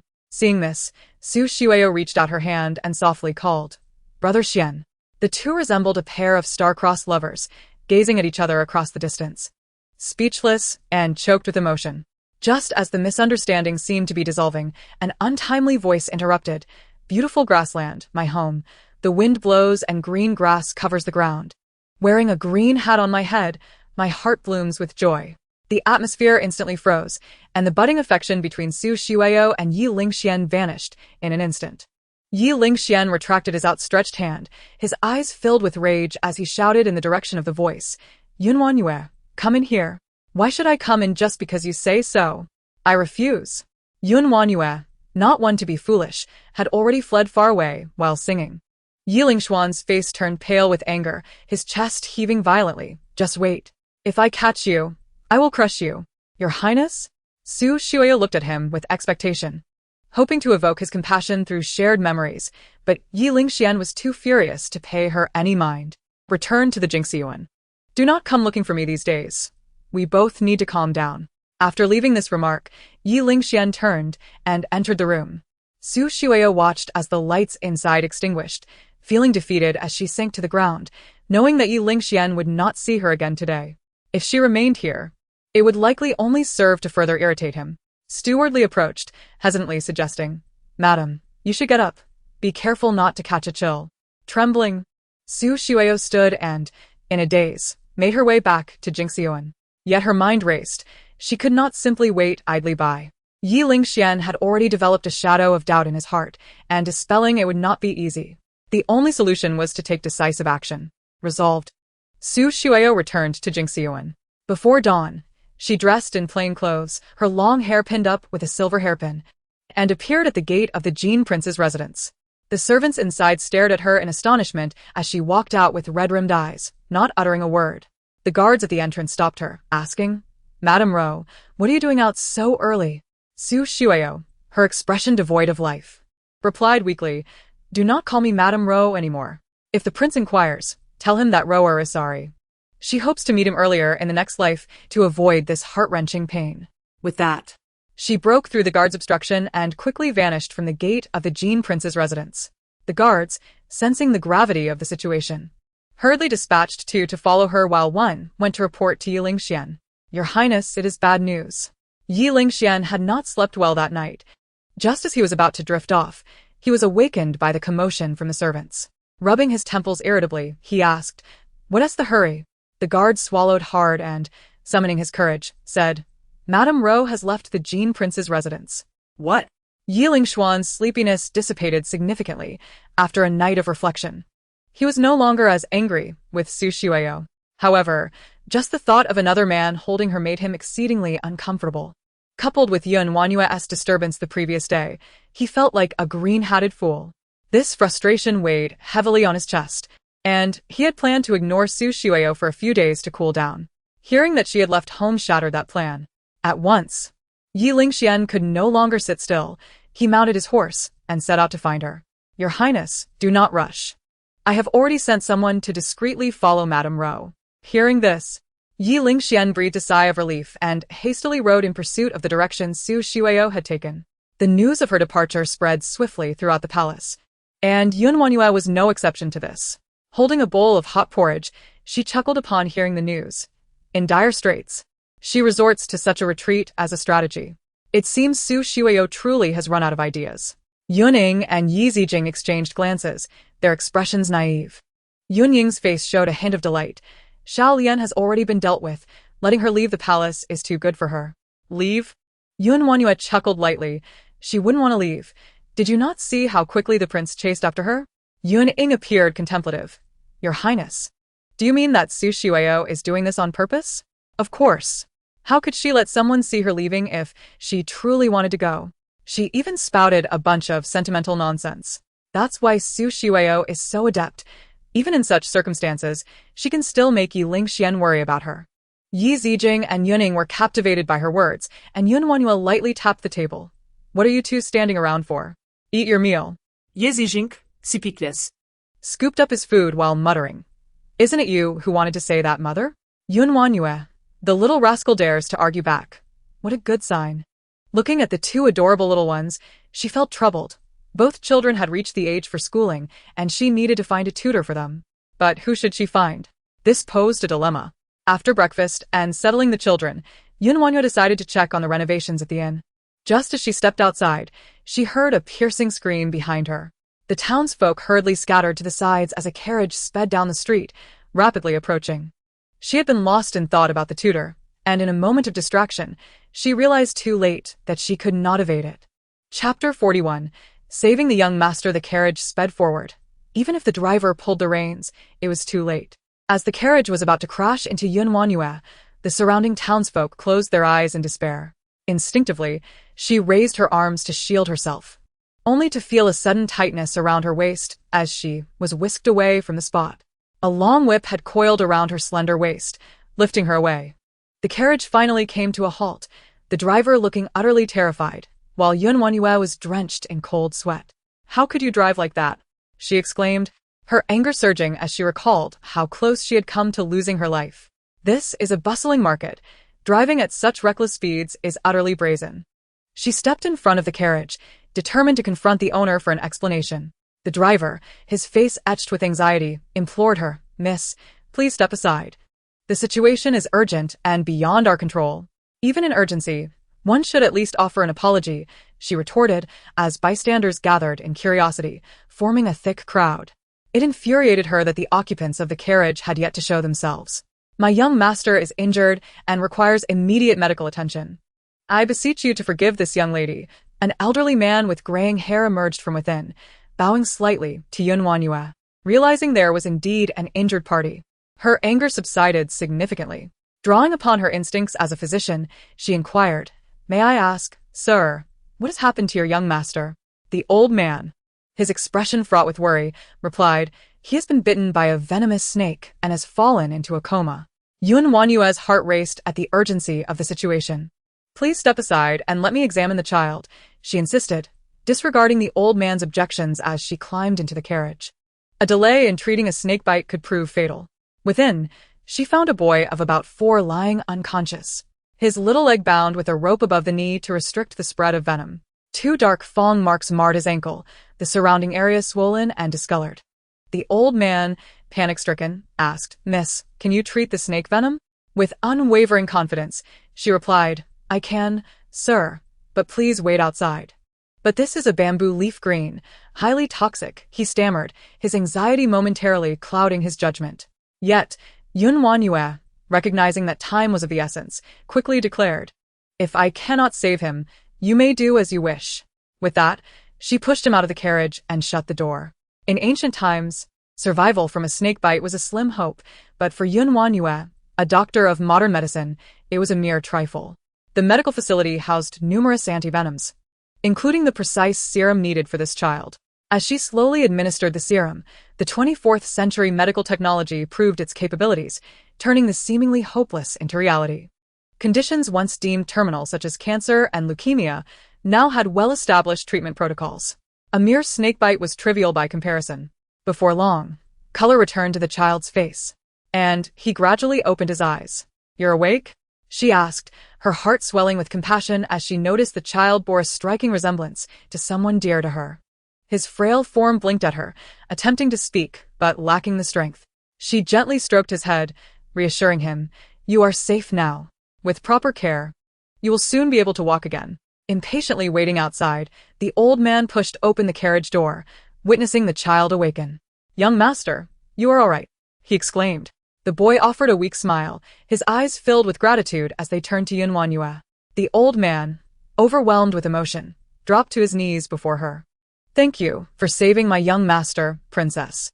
WanYue hurriedly helped him to his feet, her expression one of surprise. "Sir, you recognize me?" she inquired. He chuckled softly. "Of course I do. I brought gifts when you married Prince Jin. You may not remember due to the crowds." WanYue, indeed bewildered, asked, "And who are you?" "I am Sanfu, the steward of the 9th prince's residence." "If it pleases you, you may call me Uncle Fu," he replied. Memories flooded back. She recalled the attentive steward from the 9th prince's household, who had essentially watched over the prince as he grew up. Though a steward, he was regarded almost as a family elder, held in high esteem by Ye LingXuan, who treated him like kin. This child must be the rumored illegitimate son. Although Ye LingXuan publicly claimed him as an adopted son, most speculated otherwise, as the public had a keen interest in royal matters. Whispers spread quickly. Yet as long as Ye LingXuan remained silent, no one dared to speak freely. Uncle Fu smiled gratefully at WanYue. Your kindness will not be forgotten, princess. I shall prepare a grand gift in gratitude. Ye LingXuan, the brother of the current emperor, was a figure of immense power and influence. It was said that he reclaimed 13 counties of Yuzhou at the age of 15, earning his fame in battle. His military prowess was unmatched, often leading to swift victories.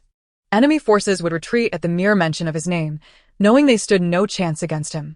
However, his fortunes changed when he became embroiled in a conspiracy, resulting in his subordinates being executed and his military authority stripped away.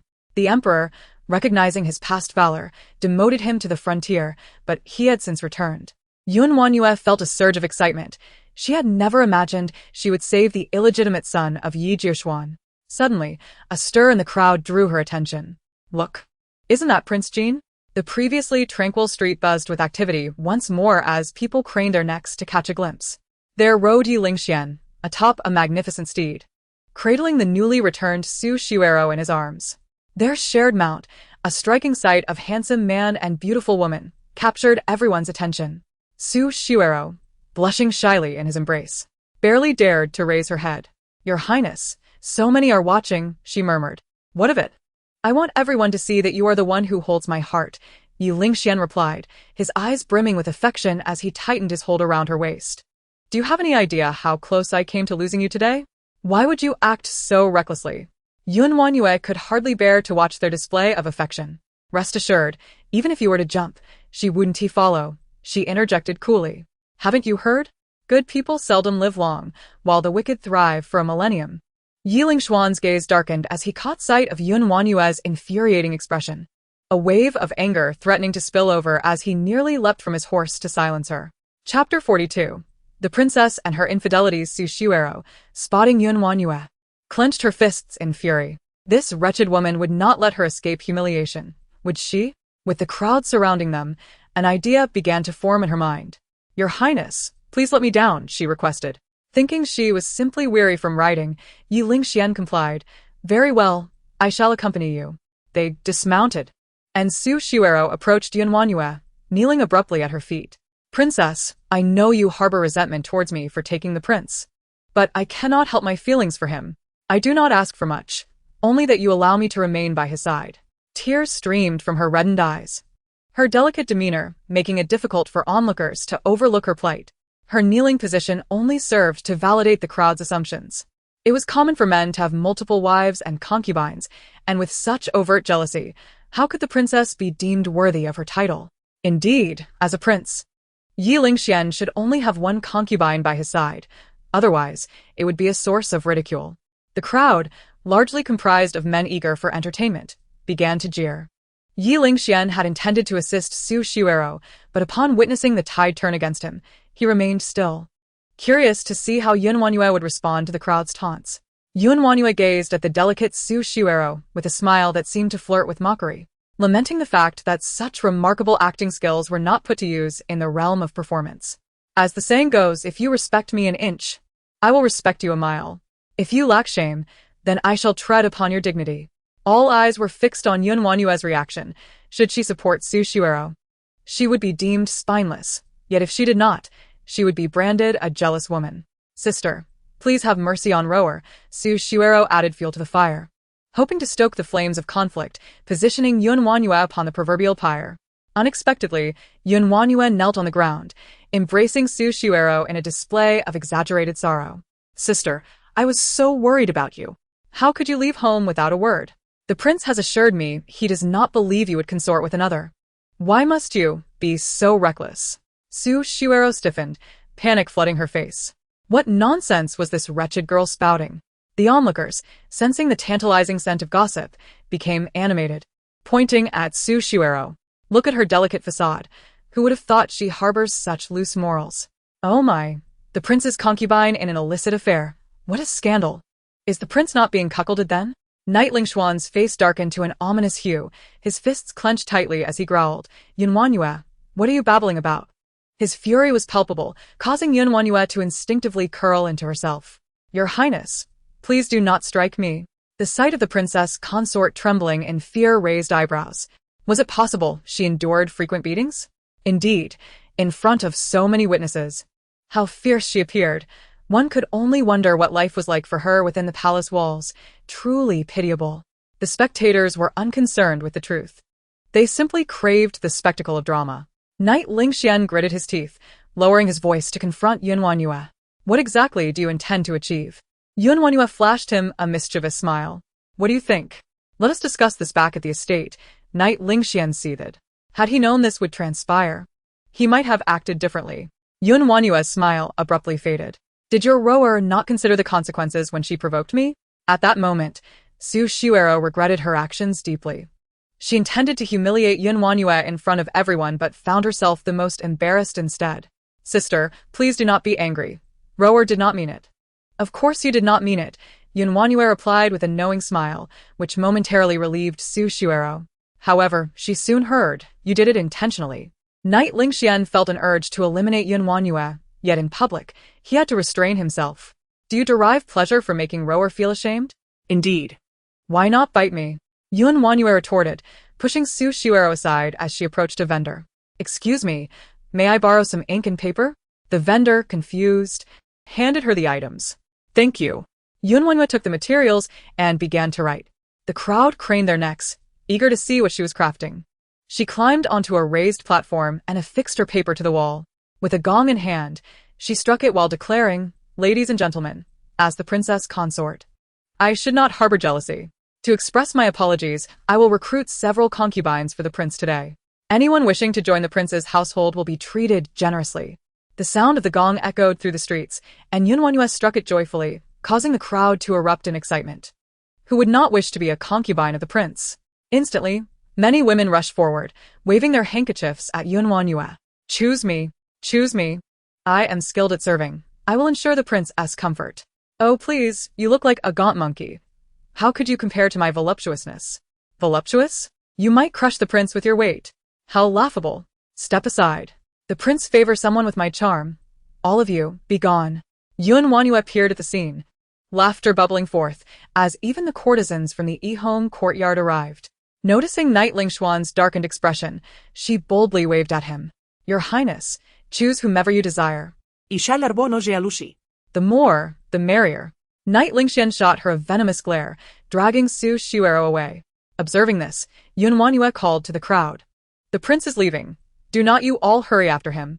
As the princess consort commanded, the women, undeterred by danger, surged forward. Knight LingXuan's face was cold as he barked, All of you leave. The crowd, frightened, dispersed immediately.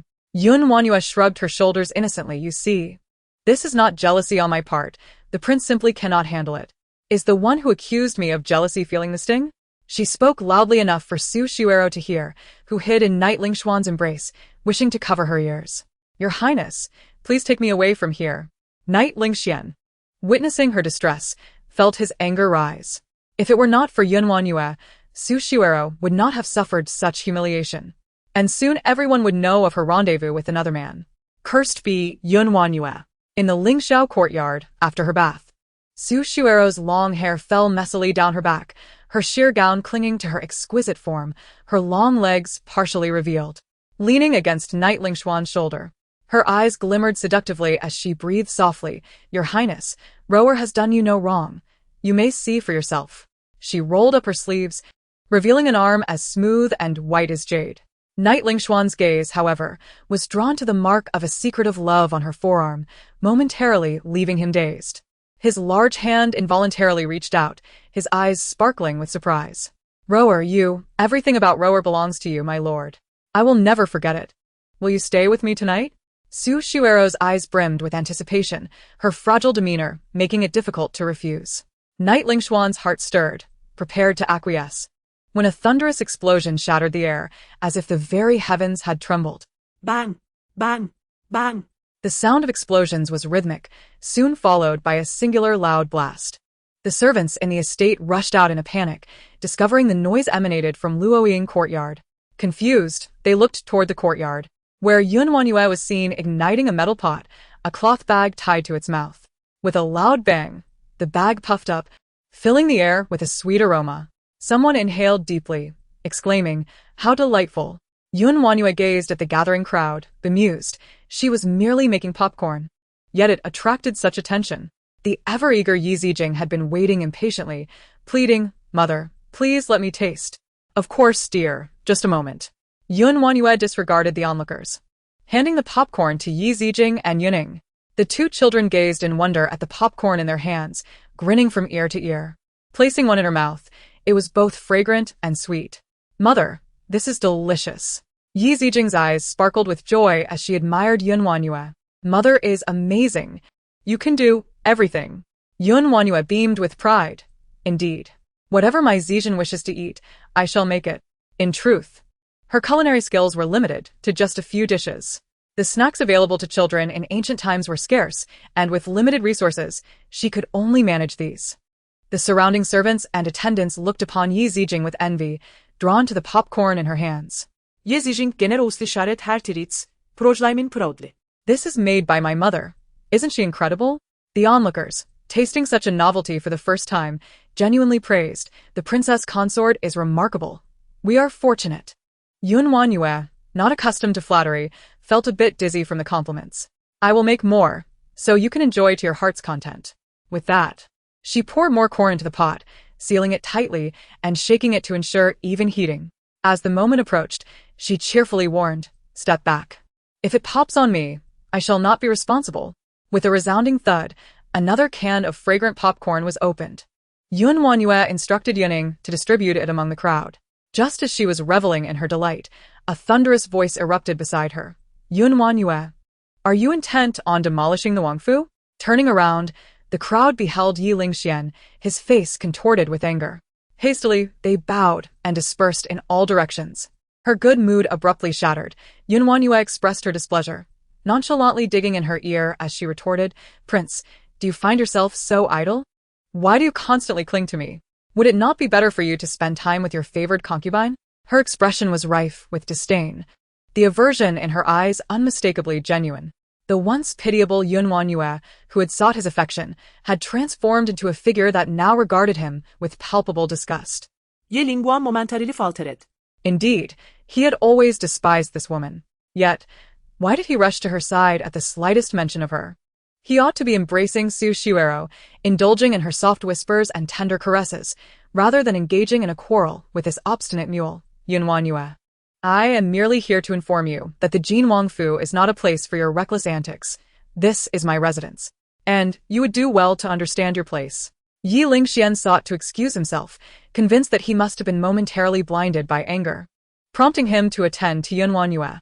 It was undoubtedly the case that this woman employed various tactics to capture his attention.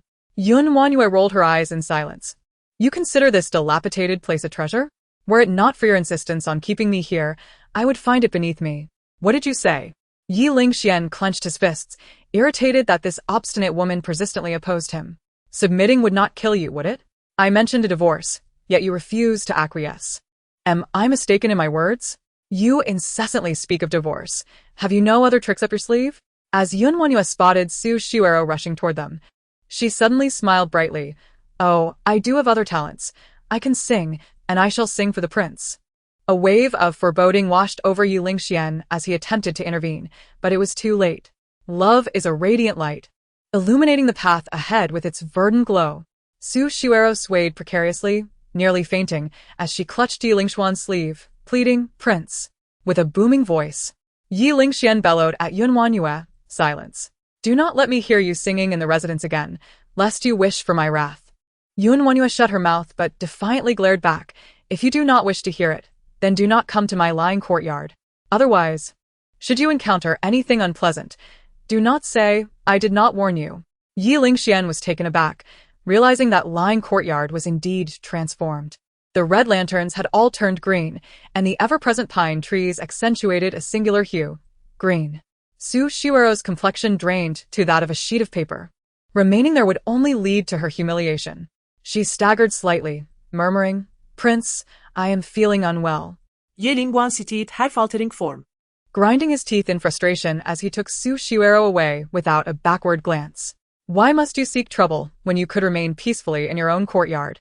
WanYue spat contemptuously, convinced that Ye LingXuan was indeed her nemesis. Every time her spirit soared, he would appear like a bothersome fly, ruining her mood.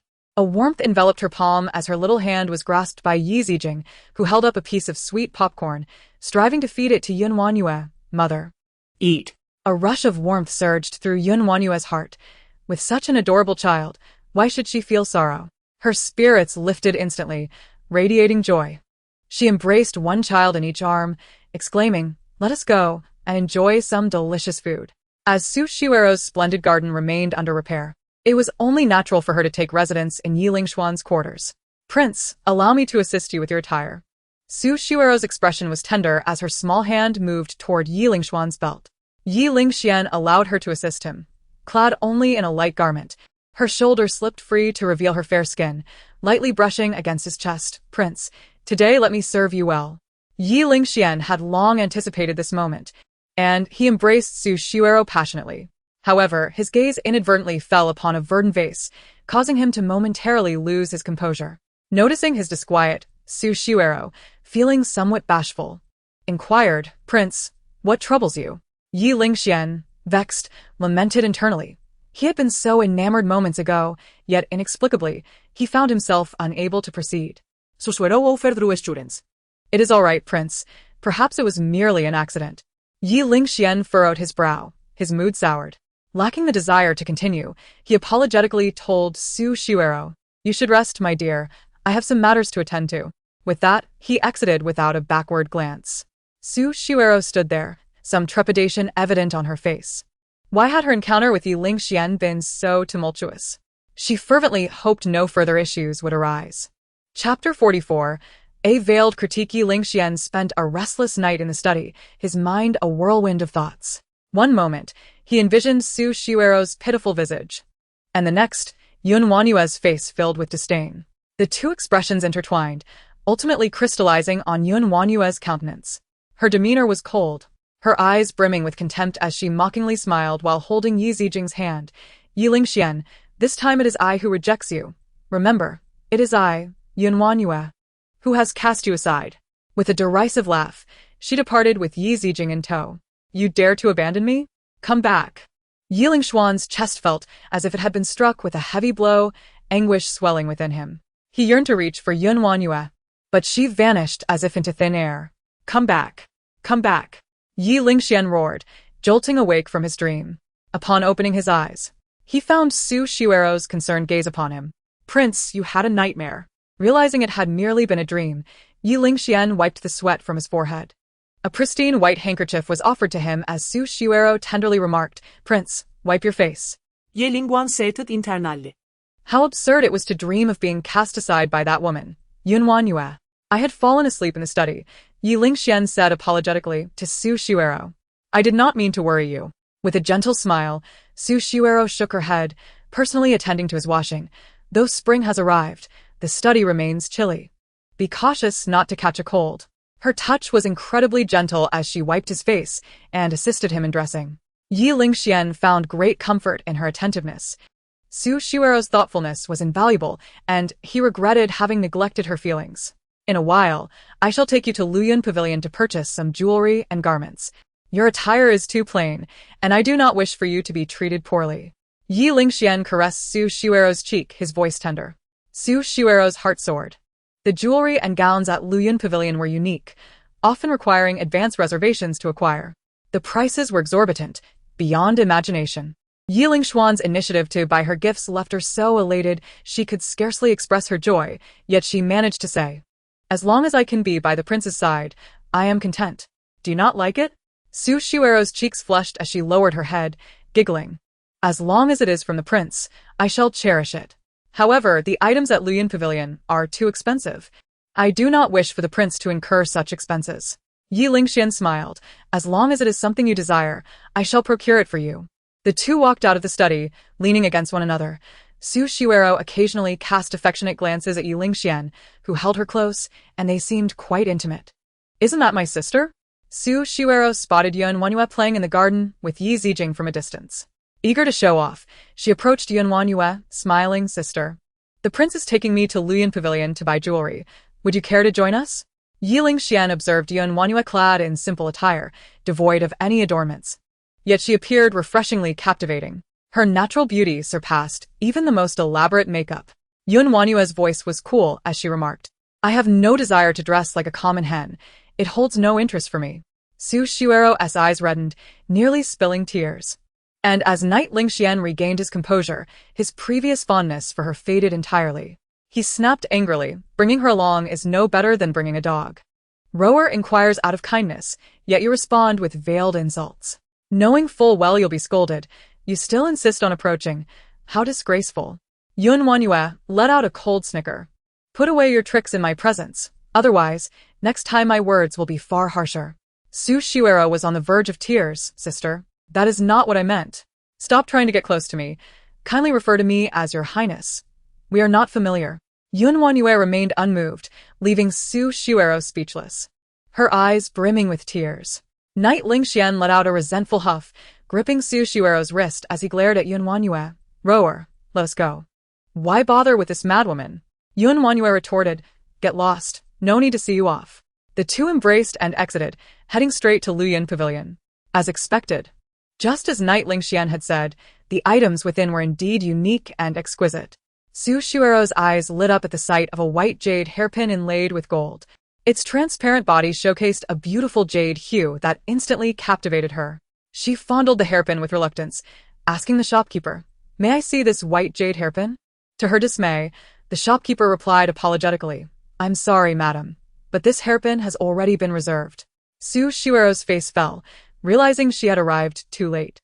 After perusing a few more pieces of jewelry without finding anything as exquisite as that hairpin, she conceded defeat. Knight LingXuan, well aware of the pavilion's rules, knew that a reserved hairpin would never be available again. He addressed the shopkeeper, who has reserved it. "I am willing to pay double, no, triple." The shopkeeper continued to smile apologetically. "Your Highness, I assure you, it is not that we refuse to sell to you. It's simply that this hairpin has already found its owner. Even if you offered 10 times the price, we cannot sell it. At Luoyuan Pavilion, we value integrity in our dealings. I suggest you take your wife to the second floor to look at dresses instead." Knight LingXuan nodded and led Su Xuero upstairs.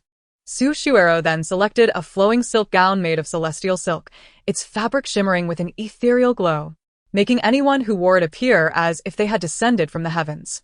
Just as she was about to try it on, the shopkeeper intervened again. "This one has also been reserved." After being rejected twice in succession, Su Xuero's expression soured. "Why is it that everything I like is already reserved? Is it possible that your pavilion is deliberately targeting me?" The shopkeeper smiled. "Madam, how could our humble establishment dare to do such a thing? Perhaps you might consider looking at something else?" Su Xuero scanned the area, but none of the other garments compared to the one she had chosen, and her enthusiasm waned. "Forget it, I'm tired. Your Highness, let us return to the manor." Knight LingXuan, noticing her lack of interest, ceased his insistence and merely instructed the shopkeeper, "If any new styles arrive, please reserve them for me first. I apologize, Your Highness, but our shop requires 3 days' notice for reservations.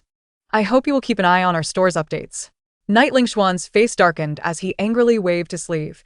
"Do not presume that Luoyuan Pavilion can monopolize the market. Business thrives on cordiality. How will you fare if you offend me?" The shopkeeper bowed slightly, maintaining a calm demeanor. "Your Highness, I beg your pardon, but I am powerless in this situation." Fuming, Knight LingXuan took Su Xuero and departed. Throughout their journey, Su Xuero did not smile. And after much coaxing from Knight LingXuan, her mood lightened slightly. Just as they entered the manor, a servant reported that the manager of Luoyuan Pavilion had come personally with gifts. Su Xuero's heart leaped with joy, thinking the manager had come to apologize for offending her.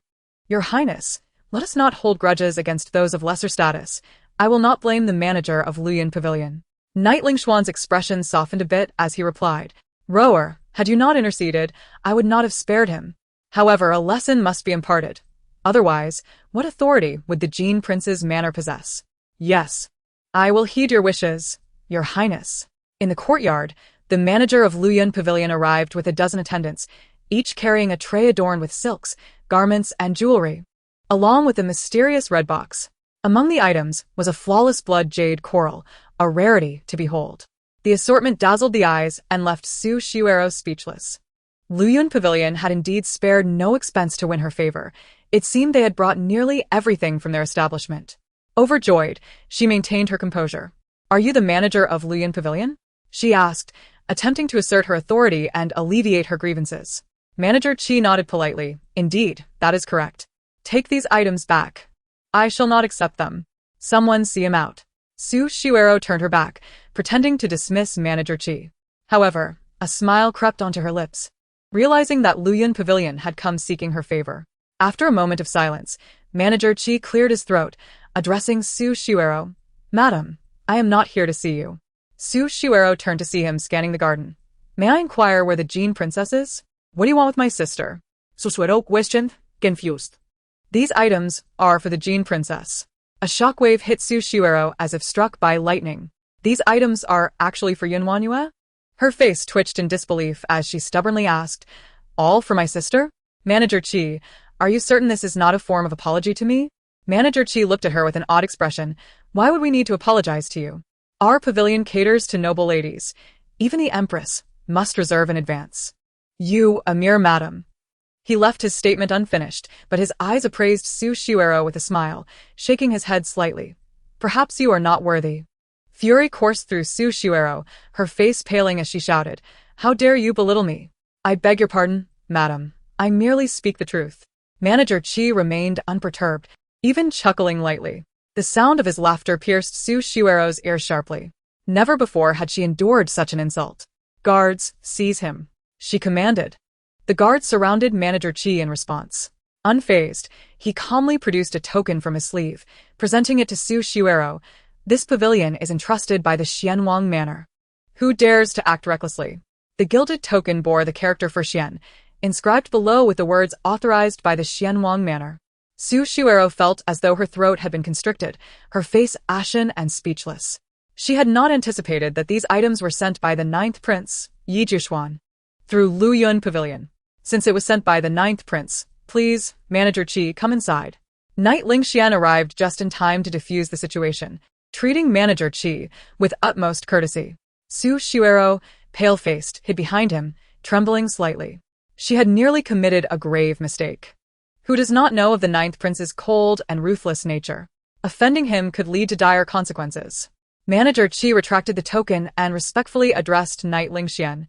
"I must attend to other matters and will not intrude further, having fulfilled my obligation to deliver these items to the Jin Princess. I can now report back to the 9th Prince. May I ask why the 9th Prince sent these items to the Jin Princess?" Knight LingXuan felt a pang of unease. Despite his discord with WanYue, she remained his princess. The open gesture of gift-giving from Ye LingXuan seemed a blatant disregard for him. Manager Qi chuckled lightly. "The 9th Prince's intentions are beyond my comprehension. If you have doubts, perhaps you should inquire directly." Knight LingXuan was momentarily at a loss for words. Why would he need to ask Manager Qi if he dared not approach the 9th Prince himself? His expression darkened as he instructed Steward Li, "Go and fetch the princess." Ji, the shopkeeper, hurriedly waved his hands, saying, "I cannot trouble the esteemed princess. Please have Steward Li lead the way. I shall personally deliver these gifts to the princess, for it is only proper that she receives them in person." Su Shiwero bit her lip so hard that she nearly drew blood. What did that wretched shopkeeper mean by saying receive in person? Was he treating her as a thief? Steward Li dashed ahead, while the shopkeeper followed closely behind with his attendants carrying the gifts, creating quite a lively spectacle. Ye LingXuan and Su Shiwero also joined the procession, eager to discover what prowess WanYue possessed that could garner the attention of the most esteemed warrior of the Tianshun dynasty. As a sudden influx of people arrived at Luoying courtyard, WanYue emerged with a guarded demeanor. Upon seeing her, the shopkeeper quickly approached and bowed. "I have the honor of meeting the Princess of Jin." Who are you? WanYue asked, her expression filled with suspicion, as she did not recognize him. The shopkeeper chuckled and replied, "The Xianwang Mansion has entrusted my humble shop to present some gift to the princess. I hope you'll graciously accept them." The mention of the Xianwang Mansion left WanYue momentarily stunned. Was it truly the case that Ye LingXuan had sent her gifts? Such extravagant displays were unnecessary, and she had merely saved his adopted son, a trifling effort that did not warrant such a grand gesture. The shopkeeper gestured to his attendants, instructing them to bring in the gifts. The attendants entered the courtyard in an orderly fashion, forming 3 rows. As WanYue peered over, she saw trays filled with jewelry and clothing. She picked up each item with indifference, clearly showing no interest. However, when she spotted a white jade hairpin, Su Shuero's eyes nearly fell out of her head, brimming with jealousy. How could this wretched girl be favored by the 9th prince and receive such splendid gifts?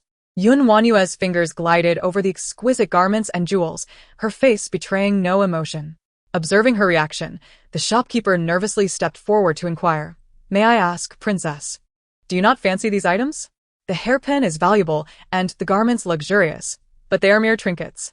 "I thank the 9th prince for his generosity," WanYue replied coolly. The shopkeeper was momentarily taken aback and then instructed someone to bring forth a box. "This is also a special gift from the 9th prince, for the princess to use at her discretion." When the box was opened, a dazzling array of gold nearly blinded onlookers. Everyone was astonished by the 9th prince's lavishness. Even Ye LingXuan widened his eyes in disbelief.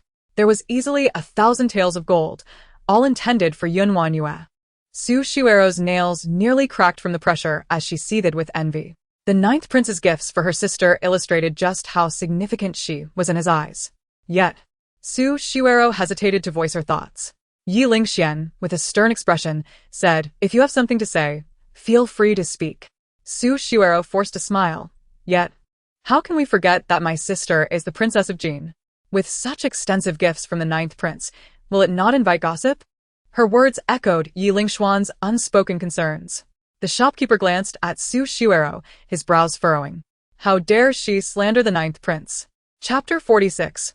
Su Shuero faces consequences. How dare you slander the princess of Jin and the 9th prince? WanYue's voice turned sharp, her aura radiating authority that brooked no dissent. Although she lacked influence within the residence, matters concerning the 9th prince were different. Instantly, the shopkeeper's expression soured, and he addressed Ye LingXuan with a bow. "Your Highness, the lady has besmirched the 9th prince's name, and I shall report this truthfully." Ye LingXuan felt a thin sheen of sweat form on his brow. Who in Tianshan would dare speak ill of the 9th prince? If the shopkeeper returned with such tales, Su Shuero's life would be forfeit. He felt a pang of compassion but maintained his stern demeanor, saying to Su Shuero, "You must kneel and confess your error." Su Shuero, wide-eyed with confusion, gazed at him. "Your Highness, I did not slander the 9th prince or the princess. I merely stated facts. Why would he send such gifts without reason?" Ye LingXuan turned to WanYue. "Princess, what say you?" "Let me speak," an elder approached. Upon seeing him, Ye LingXuan's brows knitted slightly. How was it that the steward from the 9th prince's mansion had also arrived? "Greetings, Your Highness." The steward bowed to Ye LingXuan, who nodded in response. The steward then turned to WanYue, noting her composed demeanor, embodying the grace of a true princess. "The princess of Jin saved the life of our young master. I wonder if this reason suffices." Although his words were directed at the assembly, his gaze remained fixed on Ye LingXuan. Ye LingXuan appeared astonished yet reluctant to accept. "Steward, you must be mistaken. The princess of Jin is not skilled in medicine. How could she have saved the young master?" "That is not the case. I was present when the young master was struck by snake venom and on the brink of death. It was the princess of Jin who acted to save him. And thus the 9th prince ordered me to deliver these gifts as a token of gratitude, only to have it misconstrued by some." He shot a fierce glare at Su Shuero, causing her to shrink back, fear evident on her face. What had transpired? When had WanYue acquired medical skills? And how had she become entwined with the 9th prince? She looked to Ye LingXuan for help, but he wore a troubled expression. Panic set in for Su Shuero. For slandering the 9th prince was a grave offense. "Su Shuero, do you have anything to say?" WanYue's voice was icy, her gaze piercing. "Your Highness, I..." Su Shuero stammered, caught off guard by the unexpected turn of events. The steward spoke in a calm tone. "If your Highness does not believe me, you may confront the 9th prince directly." Ye LingXuan clenched his fists, then suddenly raised his hand and struck Su Shuero across the face. The sound was sharp and resounding, causing her delicate face to turn sharply. Her once fair cheek now bore a swollen mark. She touched her reddened face in disbelief. "Your Highness, how could you strike me?" Ye LingXuan's heart ached, yet with the steward present, he had to maintain his facade. Slandering the 9th prince is an unforgivable crime.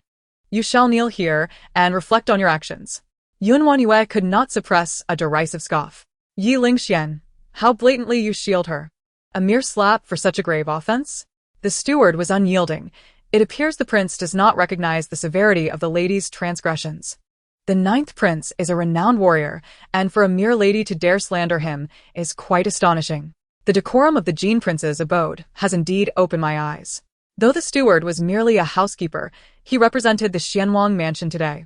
Unaware of the gravity of the situation, Su Shuero believed her connection with Ye LingXuan would protect her, only to ensnare the Jin prince's household in her folly. Ye LingXuan closed his eyes, understanding that if the 9th prince remained displeased, Su Shuero's life would hang by a thread. Bring forth the lady and administer 20 strikes. As soon as he finished speaking, Su Shuero screamed in terror, "Your Highness, I have realized my error. 20 strikes will surely end my life." She crawled towards Ye LingXuan, grasping at his garments, but he remained unmoved, his gaze filled with sorrow. "You have committed a grave mistake. How could I save you?" WanYue mockingly remarked. "What's this? I can endure 30 strikes, yet you cannot withstand a mere 20? This scene felt eerily familiar, a turn of fate indeed. The pain of a broken leg lingered in memory, and now Su Shuero would taste the bitterness of punishment. Su Shuero was forcibly restrained on the bench, crying and pleading for mercy, while Ye LingXuan's heart twisted in anguish as he turned his back, unable to bear the sight. Through gritted teeth, he uttered, "Strike." At his command, the guards raised their wooden boards and struck Su Shuero's waist and backside with force. She let out a shriek, dissolving into tears. Yet, WanYue discerned the underlying truth. These guards were Ye LingXuan's most trusted allies. They knew Su Shuero was his favored one and had employed a deft touch. Although the strikes appeared fierce, they were not truly severe. "Have you not had your meal? The punishment has been meted out so harshly." As if the 9th prince is of no concern, WanYue remarked coldly. The guards, realizing leniency was no longer an option, closed their eyes and struck down with force. Su Shuero was still reveling in her narrow escape when, unexpectedly, WanYue exposed her. She glared fiercely at WanYue, wishing to tear her apart. This time, she truly experienced what it meant to suffer more than death. The blows felt as if they penetrated her very bones, as if her soul were being whipped. After receiving merely a dozen strikes, she fainted. The guards halted and turned to Ye LingXuan for guidance. "Your Highness, Madame Ro has lost consciousness." Ye LingXuan spun around, his eyes widening in horror at the sight of Su Shuero's back, bloodied and mangled. He rushed towards her, calling "Roa, Roa?" After several attempts, receiving no response, he cast a venomous glare at WanYue and shouted, "Are you satisfied now?" "What do you mean by satisfied? Su Shuero has shown disrespect towards the 9th prince. Does she not deserve punishment? The prince should be grateful she merely endured a beating and did not lose her life or suffer a broken limb." WanYue's expression remained icy, devoid of compassion, as she spoke with piercing clarity. "The prince is only concerned for Su Shuero's suffering. Yet has he ever considered my pain when I was beaten? Did he ever ponder the agony of being left to die with a broken leg in the woods? Did he care about how I survived?" Ye LingXuan's expression faltered. Those 30 strikes were indeed ordered by him. He had forgotten how she managed to endure. However, he swiftly cast aside any lingering guilt, retorting angrily, "Your punishment is self-inflicted. You poisoned and harmed Roer and even cursed me. Granting you 30 strikes is already a mercy." WanYue scoffed disdainfully. "If I truly wished to poison her, would Su Shuero still be alive? The very notion of a curse is ludicrous. Who hides something beneath the bed only to have it discovered immediately? The prince trusts only what his eyes see, yet fails to engage his intellect. How foolish." Chapter 47. Where to die far away. Old Fu's face revealed a look of pity. What kind of life was the princess of Jin leading? Wrongfully accused, beaten, and left with a broken leg, she was treated worse than the legitimate wife of an ordinary commoner. Taking his leave, Old Fu could no longer bear to remain in the prince's residence, departing with his attendants. WanYue walked past Ye LingXuan without a word, leaving him alone. Cradling Su Shuero, his gaze fixed vacantly on the ground. He had contemplated these details, yet chose not to believe them. His disdain for WanYue led him to assume she was responsible for all the misfortunes, denying her the chance to defend herself. She must have been terrified, just as Su Shuero was today. The difference lay in the fact that Su Shuero had a sympathy, who would extend compassion to WanYue. Slowly, Ye LingXuan rose and instructed that Su Shuero be taken back. Several maids approached to carry her to Lingxiao courtyard, but he interjected, "Hasn't Jinxiao garden been repaired? Take Madame Rou there and summon the physician for her treatment. The maids paused, quickly altering their course. Ye LingXuan's gaze fell upon Steward Li as he issued a command. Seis Steward Li. Several guards moved forward to apprehend him. Trembling in fear, Steward Li never anticipated he would one day find himself in such peril. Your Highness, spare me. Ye LingXuan stood before him, looking down with a menacing glare. Speak, what is the truth of this matter? Steward Li trembled uncontrollably, his eyes darting around. He understood that revealing the truth could cost him his life. Speak. Ye LingXuan's voice thundered, and Steward Li, unable to withstand the intimidation, fell to the ground, confessing. It was Madame Rou who incited me to act thus. Boom. Ye LingXuan's mind went blank. Although he had suspected as much, hearing the truth left him unsteady. He could not believe that the gentle and delicate Su Shuero could be so ruthless. Suddenly, he kicked Steward Li in the chest, his expression grim. Nonsense. Rower would never harm another. She wouldn't even dare to crush an ant. You must be scheming to take advantage. Ye LingXuan exerted all his strength, and the blow caused Steward Li to cough up blood, pleading for mercy. Your Highness, spare me. I only followed the lady's orders. Kneeling on the ground, Steward Li continued to beg, and Ye LingXuan's eyes filled with murderous intent. Take this dog's servant away and beat him to death. No, Your Highness, spare me. Steward Li was dragged away, and soon, the courtyard echoed with cries of agony. Listening to the screams, Ye LingXuan's chest heaved violently, his fists clenched tightly, veins bulging, revealing his fury. He was unsure if it was the cruel truth or his unwillingness to accept that Su Shuero was no longer the innocent girl she once was that fueled his rage. He did not even understand why he was so enraged. All those who served in Su Shuero's courtyard were expelled from the residence. A significant portion of the household was suddenly diminished, prompting Ye LingXuan to hire a new batch of servants. Personally overseeing the selection, he assigned a few to Jinxiu Garden, leaving 2 remaining, whom he sent to Luoying Courtyard.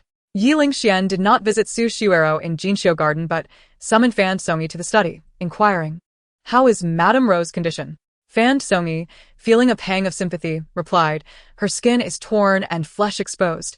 She will require over a month to recuperate. Given her frail constitution, it may deplete her vitality. Ye LingXuan's fists tightened as he struggled to suppress the urge to visit Su Shuero, stating, Take good care of Madame Rou during her recovery. If you require any medicinal herbs, feel free to take from the storeroom. Fan Songyi was taken aback by Ye LingXuan's reaction. Previously, when Su Shuero had a mere headache, he would be at her side every hour. Why, on this day, did he not even spare her a glance? He had received many favors from Su Shuero and could not help but speak on her behalf. Madame Rou's injuries are superficial, but the internal fire is obstructed. While medicine can heal the wounds, it cannot mend the heart. If the prince were to visit her, it would yield better results. Ye LingXuan shot a frosty glare at Fan Songyi. When did it become your place to dictate my affairs? Realizing he had overstepped, Fan Songyi quickly amended his words. I apologize for my presumption. Ye LingXuan dismissed him and walked to the window, contemplating the sunset. Have someone inform Luoying Courtyard that I shall dine there tonight. When the messenger delivered the word to WanYue, she was taken aback. Why was Ye LingXuan suddenly coming to Luoying Courtyard for dinner? Anxiously pacing within, she instructed a servant, Return and tell him to go far away. There is no place for him in Luoying Courtyard. To dine with her would be sheer misfortune. If Ye LingXuan were present, she feared she might vomit her dinner.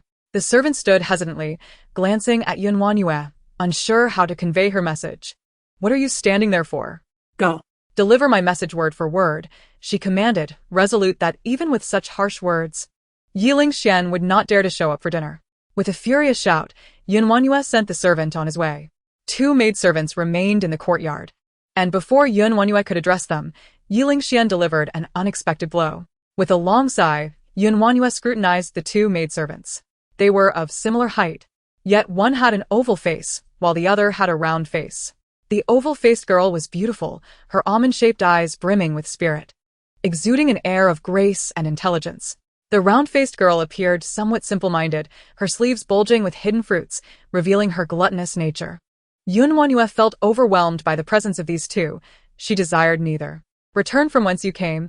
Luoying Courtyard does not require maidservants. With a wave of her hand, she attempted to dismiss them, but to her surprise, the oval-faced girl suddenly knelt before her, prompting the round-faced girl, who was about to leave.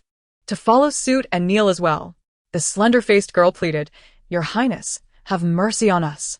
If you do not keep us, the human traffickers will sell us to a brothel."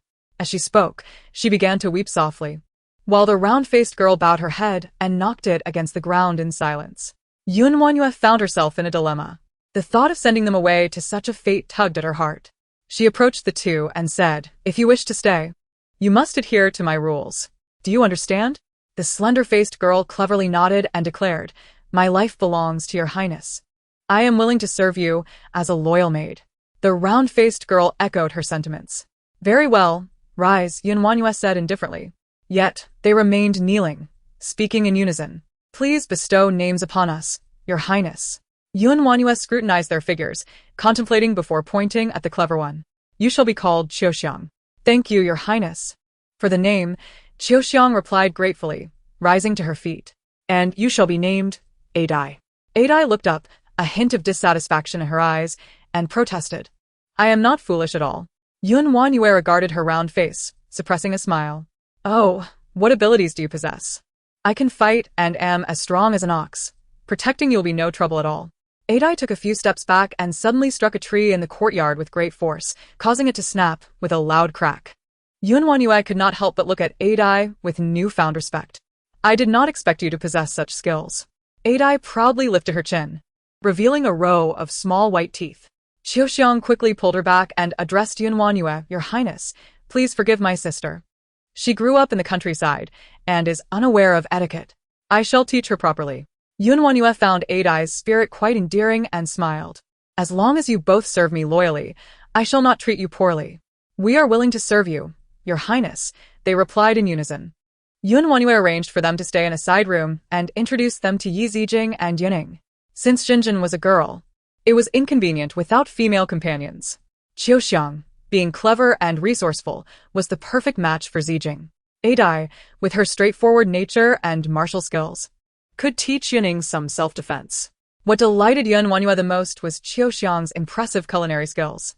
The food she prepared was not only palatable, but a feast for the eyes. Simple ingredients, under her deft hands, transformed into exquisite dishes that dazzled like peacocks and peonies. The two children were astonished, exclaiming in admiration, "Wow, Qiuxiang, you are amazing."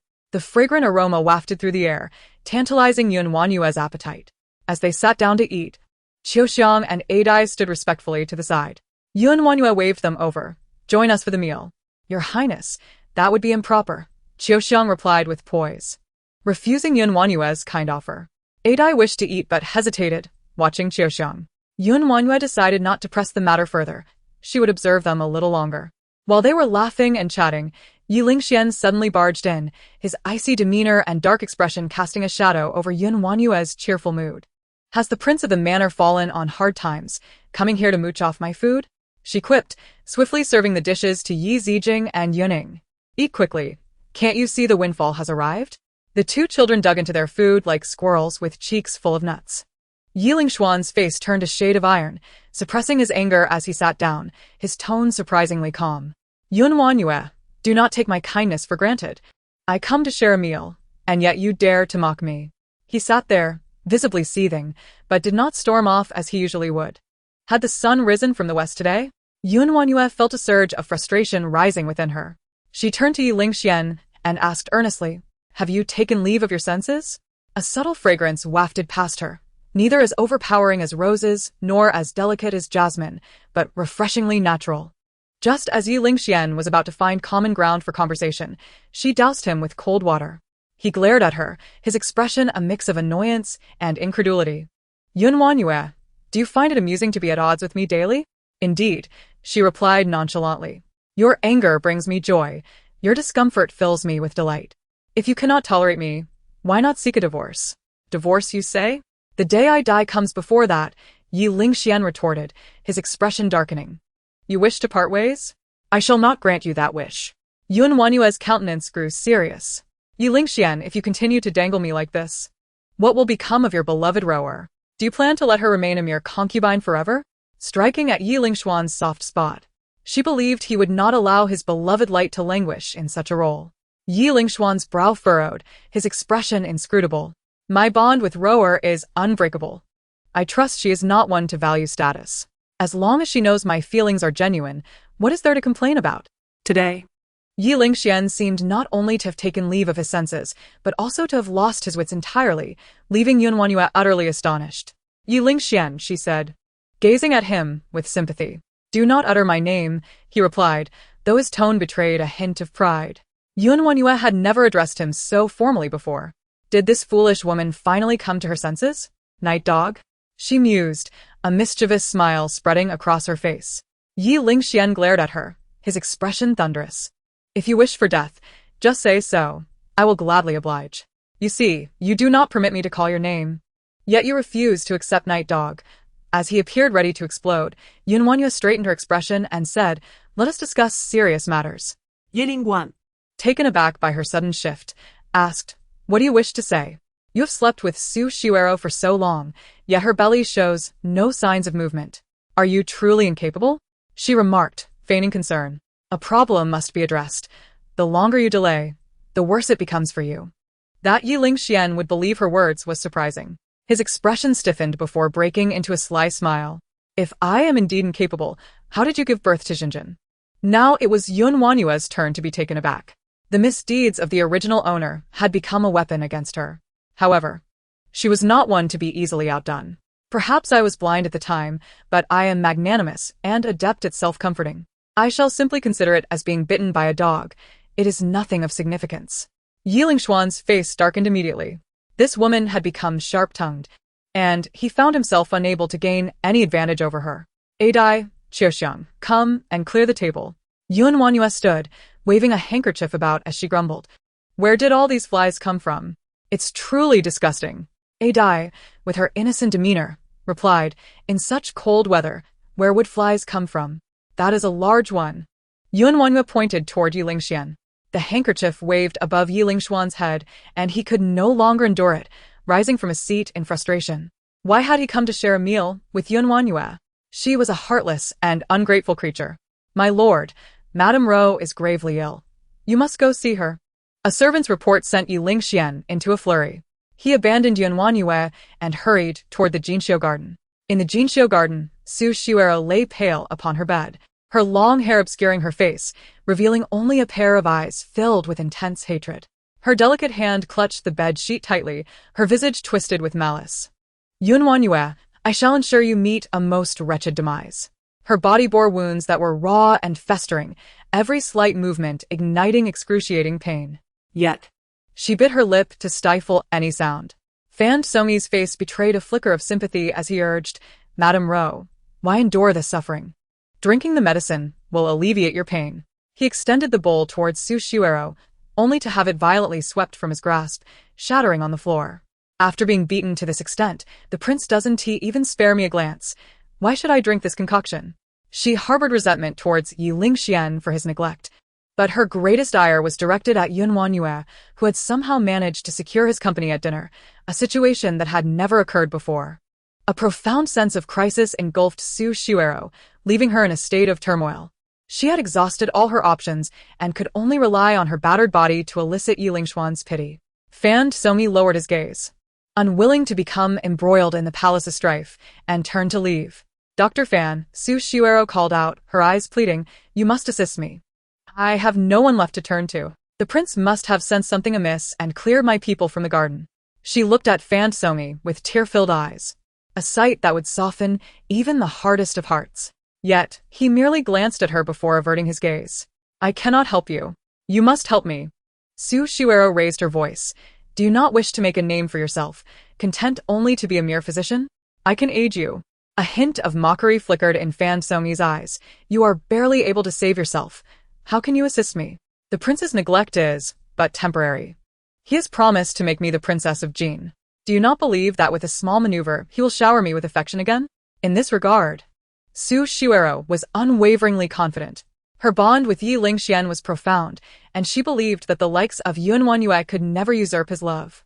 Fan Somi remained skeptical. On what grounds? On the grounds that we have known each other since childhood, that I once saved him from an icy grave in the midst of a snowstorm, injuring my arm in the process. She revealed a long scar on her arm, a testament to her sacrifice. Noticing a slight softening in Fan Songyi's demeanor, Su Shiuero smirked coldly. Anyone can be cast aside by the prince, but he will never forsake me. Though he may be momentarily enchanted by that valiant WanYue, I know his heart belongs to me. If you assist me this time, I will ensure your rise to prominence. Fan Songyi tightened his lips, his expression grave.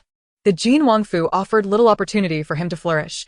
If Su Shiuero could speak favorably of him in front of Ye LingXuan, he might have a chance to enter the palace as an imperial physician. All he needed was one opportunity. Gritting his teeth, he resolved, "Very well, I shall help you." A smile illuminated Su Shiuero's face. "As long as you assist me, I will never treat you poorly. I know you covet those miraculous medicines from WanYue. Do you not?" The darkest recesses of his heart laid bare, Fan Songyi appeared somewhat flustered, yet maintained a calm facade. As a physician, it is only natural to be intrigued by medicinal substances. If those medicines can benefit the masses, the merit is immeasurable. His avarice cloaked in grandiloquent rhetoric amused Su Shiuero inwardly. Every person has their weaknesses, and she had just seized upon his. What if I could devise a way for WanYue to relinquish those medicines? Fan Songyi's expression tightened. Is that truly possible? Regretting his words immediately, Su Shiuero grinned cunningly. If you assist me, I shall help you fulfill your desires. After all, we are kindred spirits. Why not collaborate for mutual benefit? Though Fan Songyi held disdain for aligning himself with Su Shiuero, the allure of WanYue's medicines was compelling. After a moment of contemplation, he made up his mind. Producing a black pill, he presented it to Su Shiuero. This medicine, once ingested, will render you barely alive. I need not instruct you further on the subsequent actions. Without hesitation, Su Shiuero took the pill and swallowed it. She beckoned Fan Songyi closer, instructing, "When the prince arrives, you must convey this." Shortly thereafter, Ye LingXuan appeared in the Jinxiu garden, his expression fraught with anxiety. Never before had he felt such trepidation. He berated himself for heeding WanYue's deceitful words. Even if Su Shiuero had wronged him, it was merely a manifestation of her deep affection. Should anything happen to her, he would never forgive himself. Ye LingXuan burst into the room, and upon seeing Su Shiuero's pallid countenance, his heart was wrenched with agony. She had endured this suffering for him, and he should never have abandoned her in silence. "Rower, open your eyes and look at me," he called gently, observing her complexion, which resembled that of a corpse, devoid of color. After several attempts, Su Shiuero finally opened her eyes wearily, managing to offer him a faint smile. "My prince, you have finally come to see Rower." Ye LingXuan grasped her hand tightly, assuring her, "I have been busy, but I have never forgotten you. You will surely recover." Su Shiuero smiled weakly, her eyelids growing heavy. "My prince, I am so tired. I wish to sleep for a while." She gently closed her eyes, and despite Ye LingXuan's fervent calls, she did not awaken again. What could have transpired? Roa had merely endured a few lashes. Why was her condition so dire? Ye LingXuan clutched her hand, feeling it icy cold, as if she might slip away from him at any moment. He carefully enveloped her hand in his palm, his expression fraught with anxiety. Observing this, Fan Songyi finally believed Su Shiuero's words. Ye LingXuan loved her deeply. Unbeknownst to the prince, Madame has suffered from a cold illness since childhood, which has weakened her constitution. With proper care, she could manage, but 20 lashes are beyond the endurance of an ordinary person, let alone one as frail as Madame. Coupled with her inability to quell her inner turmoil, it has compounded her ailments, rendering her gravely ill. Upon hearing this, Ye LingXuan felt an even deeper sense of guilt. Rower's cold affliction arose because of me. These lashes are also my fault. I am willing to grant you any request, no matter the cost, to ensure Rower awakens. Fan Songyi lowered his gaze, appearing conflicted. Madame's condition is dire. It would be wise to prepare for the worst. These were the very words Su Shiuero had instructed Fan Songyi to utter. She wished for Ye LingXuan to understand that her frailty was a consequence of his actions, that the punishment she suffered was due to him. She wanted him to feel the weight of guilt, to experience a heart-rending pain, so that she might establish her place in his heart, unshakable and eternal. Chapter 50. Coerced bloodletting. Ye LingXuan slumped to the ground, utterly dejected, unable to accept the impending reality of her departure. Gazing at Su Shiuero's face, he refused to believe it. No, it cannot be. There must be a way. He clung to her hand, pressing his lips to her fingertips, his eyes reddened. Rower, do not leave me. Please do not leave. A solitary tear trickled down Su Shuero's cheek, yet she remained unresponsive. This tear pierced Ye LingXuan's heart. Fan Songyi inclined his head. In truth, there may be a solution. I have encountered a remedy in medical texts that could prove beneficial. Ye LingXuan turned abruptly, hope igniting in his expression. Speak. What is this remedy? I will brave any peril to pursue it. This method requires the heart's blood of a woman born under an entirely in zodiac, combined with a formula I can provide, taken for 49 days, and there is a chance for Madame's survival. Ye LingXuan furrowed his brow in contemplation, and a candidate emerged in his mind. Ironically, WanYue fit the criteria perfectly. But would she willingly allow him to draw her blood? On the bed, Su Shuero suddenly spat out a mouthful of blood. Fan Songyi stepped forward to check her pulse, his voice filled with urgency. Your Highness, the lady's condition cannot be delayed any longer. If she does not awaken tonight, it may truly be too late. Ye LingXuan's eyes widened, his expression darkening. I will return shortly. Like a gust of wind, he departed in haste, while Su Shuero slowly opened her eyes, a triumphant smile gracing her features as she watched his retreating figure. WanYue, you have caused my suffering, and now I shall demand your life in return. Ye LingXuan burst into Luoying courtyard with his guards, his demeanor fierce and menacing, as though he were a predator poised to strike. Upon witnessing this, WanYue's heart skipped a beat, anxiety creeping in. Yet she maintained her composure. Your Highness brings such a grand display to my residence. Do you intend to search my house? With a flick of his hand, the guards encircled the courtyard. He spoke in a tone as calm as a still lake. I am one with my princess. There is no question of searching my own home. I have come today to request something from her. To borrow something from me is indeed a rarity. I wonder what your Highness seeks. WanYue replied coldly. Su Shuero is in grave danger. Your heart's blood is required as the medicinal catalyst. A flicker of reluctance crossed Ye LingXuan's face as he spoke in a tone that suggested a benevolent offer. You need not worry about Jinjin. Should you pass, I shall ensure she is well taken care of. Do you have any final words to impart? No wonder Ye LingXuan had surrounded the courtyard upon his arrival. Was he afraid she might flee? WanYue nearly laughed in anger, raising her gaze to scold him. Have you lost your senses? What concern is Su Shuero's life or death to me? I have never heard of heart's blood saving a life. Ye LingXuan. Have you lost your mind to believe such nonsense? She truly cannot hold on any longer. Regardless of its efficacy, I must at least try. Ye LingXuan averted his gaze from WanYue, finding her bright eyes piercing his heart like a dagger, exposing the darkest corners of his soul in plain view. He knew he was despicable, worse than a beast. But he could no longer afford to ponder such matters. Su Shuero was dying, and he awaited her heart's blood to save her. WanYue's voice dripped with sarcasm. It is laughable that you think I would comply willingly. Before arriving, he had already made up his mind. Ye LingXuan raised his gaze, his eyes sharp as he absorbed the fear hidden within WanYue's depths. Whether you agree or not, your heart's blood is mine to claim. His expression bore no hint of intimidation, and it dawned on WanYue that she was utterly alone in the courtyard. Qiuxiang and Adai had taken Ye Zijing and Yuning out to play, leaving her without a single ally. Ye LingXuan, I am a member of the royal family, not an ordinary citizen. Are you not afraid of the Yun family's retribution or the emperor's wrath? Ye LingXuan appeared indifferent, coldly responding, I cannot concern myself with such matters. If it means saving Su Shuero, I would gladly face death. If you cooperate, I can ensure the safety of others. If not, his eyes turned fierce, regarding WanYue as a beast would its prey. And if I refuse? WanYue questioned defiantly. Then all within Luoying courtyard shall perish, he declared. Ye Zijing is your daughter. Will you not spare her? She retorted. Ye LingXuan fell silent, his dark gaze fixed upon WanYue. I cannot afford to consider such matters. Madness, absolute madness, she thought, incredulous that Ye LingXuan could be so deranged as to threaten even his own child. Her laughter was sharp, laden with scorn, mocking Ye LingXuan's foolishness and cruelty. Ye LingXuan regarded her intently, as though imprinting her visage in his memory, before suddenly commanding, Bring the princess here, bind her. Several guards advanced to seize her. But before they could lay a finger on her, WanYue unleashed a cloud of poison, sending them collapsing to the ground.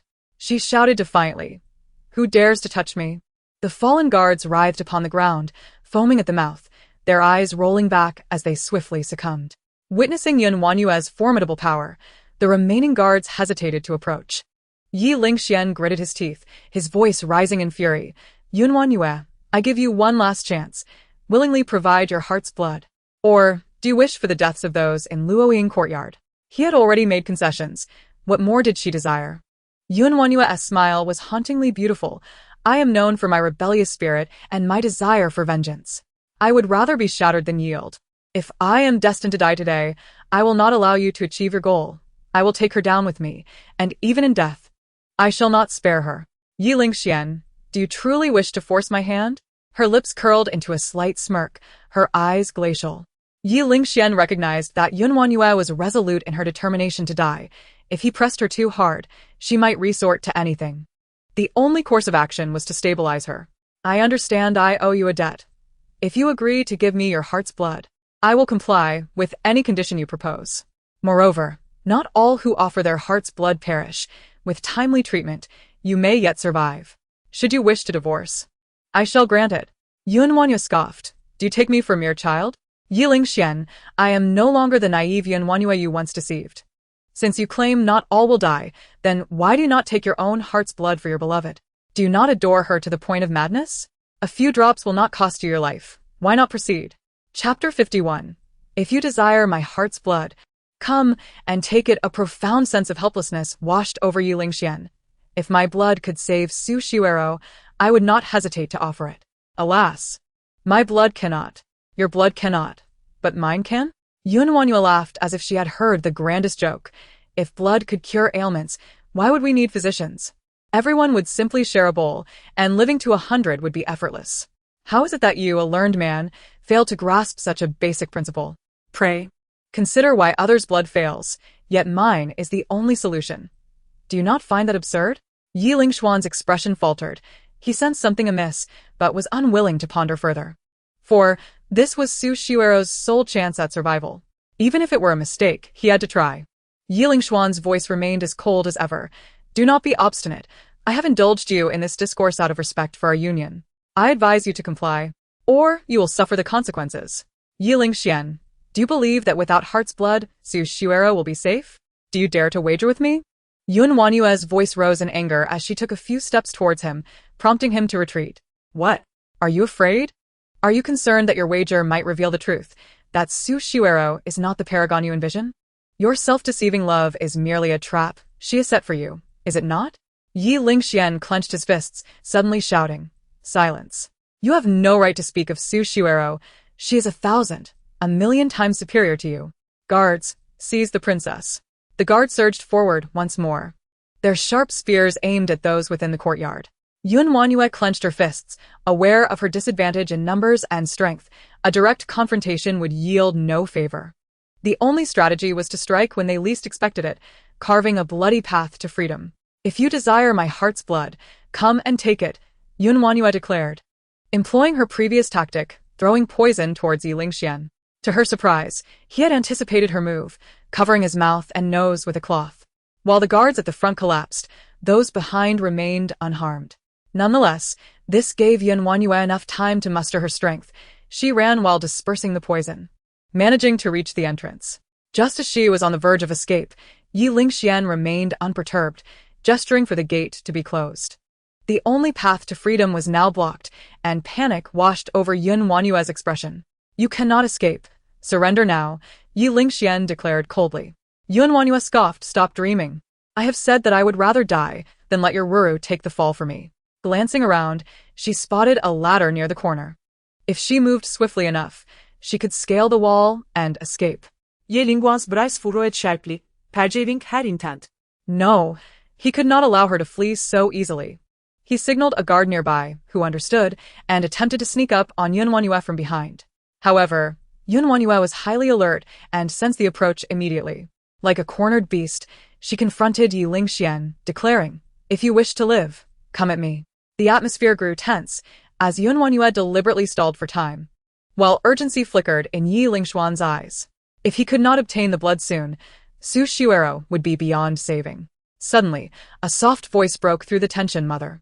WanYue looked up to see Jiqin appear unexpectedly. Jiqin, don't come over. Run.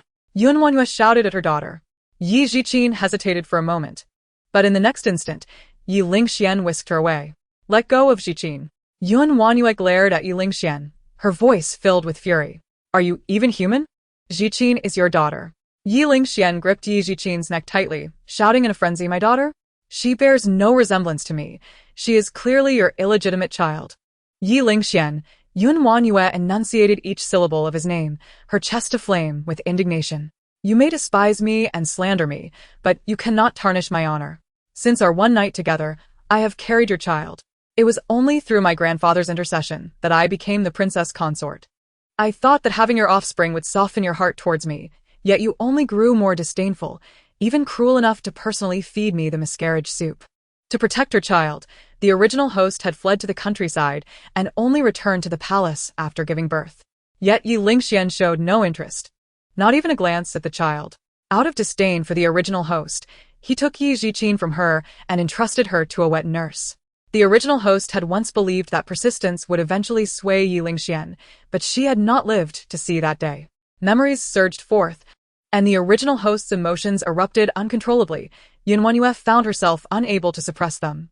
With tears in her eyes, she looked at Ye LingXuan, her gaze filled with pain. Ye LingXuan, you are unworthy of being human, let alone a father. Ye LingXuan appeared indifferent, his voice rising in madness. Stop your nonsense.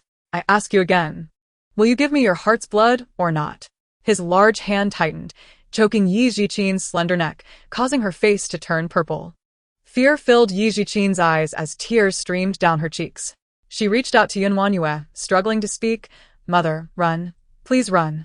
WanYue's gaze remained fixed on her daughter, her heart clenched painfully, each breath a torment. Ye Jiqin, her daughter, was trying to protect her in this moment of peril. Tears streamed down WanYue's face, and the bitterness surged within her once more. Original host, do you not see this man's true nature? Your love is worthless in his eyes. He does not acknowledge the child you both conceived. Why are you still so foolish, so obsessed?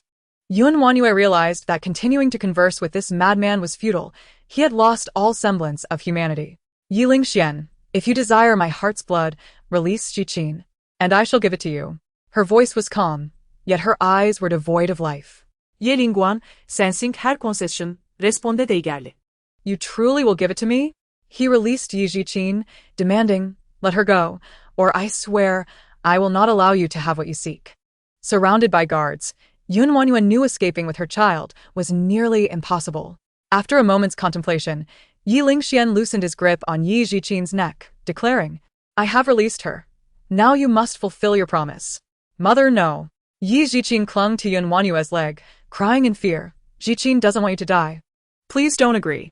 Tears fell from her eyes, piercing WanYue's heart. Jiqin, do not cry. Mother will not die. She wiped away Ye Jiqin's tears and smiled gently at her. Yet Ye Jiqin shook her head, clinging desperately. No, no. Ye LingXuan's expression was cold, while archers surrounded them. Their arrows aimed at WanYue. Should she dare to resist, they would rain down death upon her. Chapter 52. She truly died. WanYue's gaze was serene, devoid of hatred or resentment, as she regarded Ye LingXuan with the stillness of stagnant waters. If you desire my heart's blood, bring me the divorce decree. Even at this juncture, she still contemplated separation. Did she truly wish to leave the palace even in death? Ye LingXuan's heart tightened as he regarded WanYue. Our marriage was sanctioned by decree. A divorce requires the emperor's approval. Should you survive, I shall accompany you to the palace to plead our case. Very well. Remember your words. After speaking, WanYue seized a knife and aimed it at her own heart, plunging it in. The blade pierced flesh, a pain beyond endurance. Blood dripped down the knife handle, soon staining the ground beneath her. Ye LingXuan felt a tremor in his heart, as if a massive weight pressed down upon him, making it hard to breathe. He should have felt joy at having the antidote, yet inexplicably, he could not. WanYue closed her eyes, attuned to the commotion around her, her heart tranquil. In the moment the knife entered her body, she distinctly heard a mournful cry. Suddenly, she felt a lightness wash over her, as the emotions that had long been suppressed by the original host surged forth, vanishing without a trace. It seemed she heard the original host sigh. Thank you. A beam of ethereal light shot towards the heavens, quickly disappearing from sight. The original host had finally found peace. She was liberated. WanYue's gaze remained devoid of emotion. akin to a still pond, as she weakly uttered, Ye LingXuan, do not forget your promise regarding the divorce decree. Ye LingXuan gazed at her pale visage, an unexplainable panic gripping him. Once WanYue perished, he would be free. Ruru would live, and she would ascend to the position of Princess Consort with a radiant smile. Yet, for some reason, a sudden dread enveloped him. Would WanYue truly die? Fan Tsongi, witnessing the scene, hurriedly interjected, Your Highness, you must collect the blood quickly. Madame Ro is on the brink of death. Ye LingXuan exhaled sharply, rushing to fetch a bowl. Keep your filthy hands away. The knife was yanked from her body, and blood gushed forth. Ye LingXuan barely managed to evade the torrent, but the blood splattered onto his face, trickling down his forehead. He clearly saw the disgust in WanYue's eyes. She would not allow him to touch her even once. A bowl of crimson blood was presented to Ye LingXuan, while WanYue's complexion turned as pale as parchment. She regarded him as if he were a stranger, each word a dagger. From this moment forth, we are no longer indebted to one another. Ye LingXuan's mind blinked, disbelief washing over him as he stared at WanYue, the woman who had loved him deeply, now seeking to sever ties. As her body began to sag, he heard Ye Zhiqin's heart-wrenching cries. Mother, please don't die. Don't leave me. The small figure crawled to Fan Tsongi, kneeling before him in desperation. Please, Master Fan, save my mother. She's fading.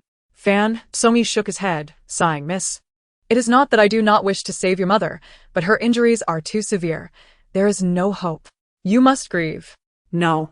My mother will not die. Ye Zhiqin clung to WanYue, refusing to let go. Mother, please wake up. Yet no matter how she cried, WanYue remained unresponsive, her eyes firmly shut. Knight LingXuan stared intently at WanYue, seemingly unable to accept that she had truly perished. Dr. Fan, please check if she is really dead. Fan Tsongi stepped forward and felt her pulse. It was weak and intermittent. His heart wrestled with turmoil. After all, WanYue could no longer survive. If she was deceased, those miraculous medicines would rightfully belong to him. What now? Knight LingXuan anxiously inquired. Ultimately, greed triumphed over reason, and Fan Tsongi reluctantly declared, the princess has passed away. Upon hearing this, Knight LingXuan staggered. His heart raced violently within his chest as he gazed at WanYue's pallid face, murmuring in disbelief. Dead? She is truly gone?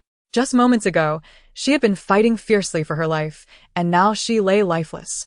Knight LingXuan looked at his palm, still stained with her blood. It was he who had taken her life.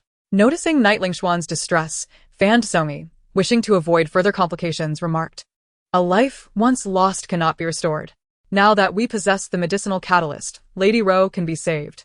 Knight LingXuan's eyes darted, still reflecting terror as he glanced at WanYue's corpse and feebly said, Drag her away and bury her. He could not bear to look upon her face any longer and fled in haste with the medicine in hand. Fan Tsongi sighed in relief and instructed the servant collecting the body, Go procure a simple coffin and take the princess to an isolated place for cremation. With a flicker of life still within WanYue, incineration was the best way to ensure she would not revive. The servant complied and carried WanYue away. Knight Zhijing, crying and protesting, shouted, Mother is not dead. Her eyes were just moving. Miss, you are mistaken. The princess has indeed passed. Fan Tsongi tightly held Knight Zhijing, who struggled fruitlessly and bit down on his forearm with all her might, loathing him. My mother is not dead. You wish to harm her. When I grow up, I will surely kill you to avenge her. Knight Zhijing's small face was contorted with rage, her eyes ablaze with defiance. Though she was merely a child, her fierce demeanor was chilling. Fan Tsongi felt an unease creep into his heart, yet rationalized that with WanYue gone, this illegitimate child would only suffer without her mother. It was better to send her to find her. Approaching a small pond behind Knight Zhijing, Fan Tsongi took deliberate steps closer and suddenly shoved her into the water. With a splash, Knight Zhijing fell in, struggling to escape as he forcefully pressed her head down. His expression twisted with malice. He taunted, You want revenge? Come on then. Let us see how you can avenge yourself while I drown you. Knight Zhijing, with her frail limbs, stood no chance against an adult. She gulped down mouthfuls of cold water, quickly losing strength. At this critical juncture, a clear voice rang out, Let her go, you villain. With a thud, a stone struck Fan Tsongi's head, creating a gaping wound. Startled, he relaxed his grip and turned to see Yuning glaring at him. Her face filled with fury. She had hurled the stone. Knight Zijing coughed violently, and Yuning promptly dragged her from the pond, shielding her behind him, eyeing Fan Songyi warily. How dare you ruin my plans? You both shall die. Fan Songyi, unfazed, prepared to strike at them. Fortunately, Dai arrived just in time, kicking him away and delivering a fierce blow to his face. How dare you bully the young lady and Yuning? You must be tired of living. Having been playing hide-and-seek in the courtyard with Yuning and Knight Zijing, Dai became alarmed when servants reported trouble in the front yard and rushed over, only to witness Knight Zijing nearly strangled. Dai, filled with fear and anger, wondered if she had arrived too late to save Knight Zijing. Qiu Xiang patted Knight Zijing's back repeatedly until she finally regained her breath, opening her eyes to find Qiu Xiang's expression unnaturally calm. Quickly, we must save Mother. They intend to burn her alive. The bloodstains on the ground were glaringly evident, causing Qiu Xiang's pupils to constrict in horror as she could hardly fathom the brutality that had just transpired. Dai seized the barely conscious Fan Songyi, urgently asking, "Where have they taken the princess?" "I don't know. Perhaps she has been discarded in a mass grave or thrown onto the mountain. Even if you find her, she will not survive." Chapter 53. Can she awaken? In the mass grave, a flock of glossy black crows perched on a tree, their beady eyes fixed upon the mounds of earth below. Occasionally, a few descended to scavenge the scraps on the ground. 2 guards, resembling lackeys, dropped a straw mat heavily onto the ground. "This will do. I'm exhausted." The mat revealed the body within, prompting a chubby guard to kick it and curse. "A princess who is never favored, and now she has died, dragging us down with her." He handed a silver ingot to the other guard, wiping the sweat from his brow. "Let us split this silver between us." The other guard, weighing the coin, grumbled, "Is this all we get?" He glanced at WanYue's body and suggested, "See if there's anything valuable on her." This idea delighted the chubby guard, and they both grinned as they approached to rummage through her garments, but found nothing of worth. "Damn it, not even a decent piece of jewelry," the chubby one complained. "Let us just burn her. What bad luck." The two carelessly gathered some dry twigs from the graveyard to cover the mat. As they prepared to light the fire, the chubby guard suddenly shrieked in terror, falling to the ground. His eyes bulged as he pointed at the mat, stammering, "It moved. It moved." The other guard, startled, scolded, "Are you trying to scare me to death? What moved?" Following his companion's trembling finger, he saw the supposedly dead WanYue's finger twitch slightly. Seeing this, the second guard was no longer afraid. "She's alive again. So, should we burn her or not?"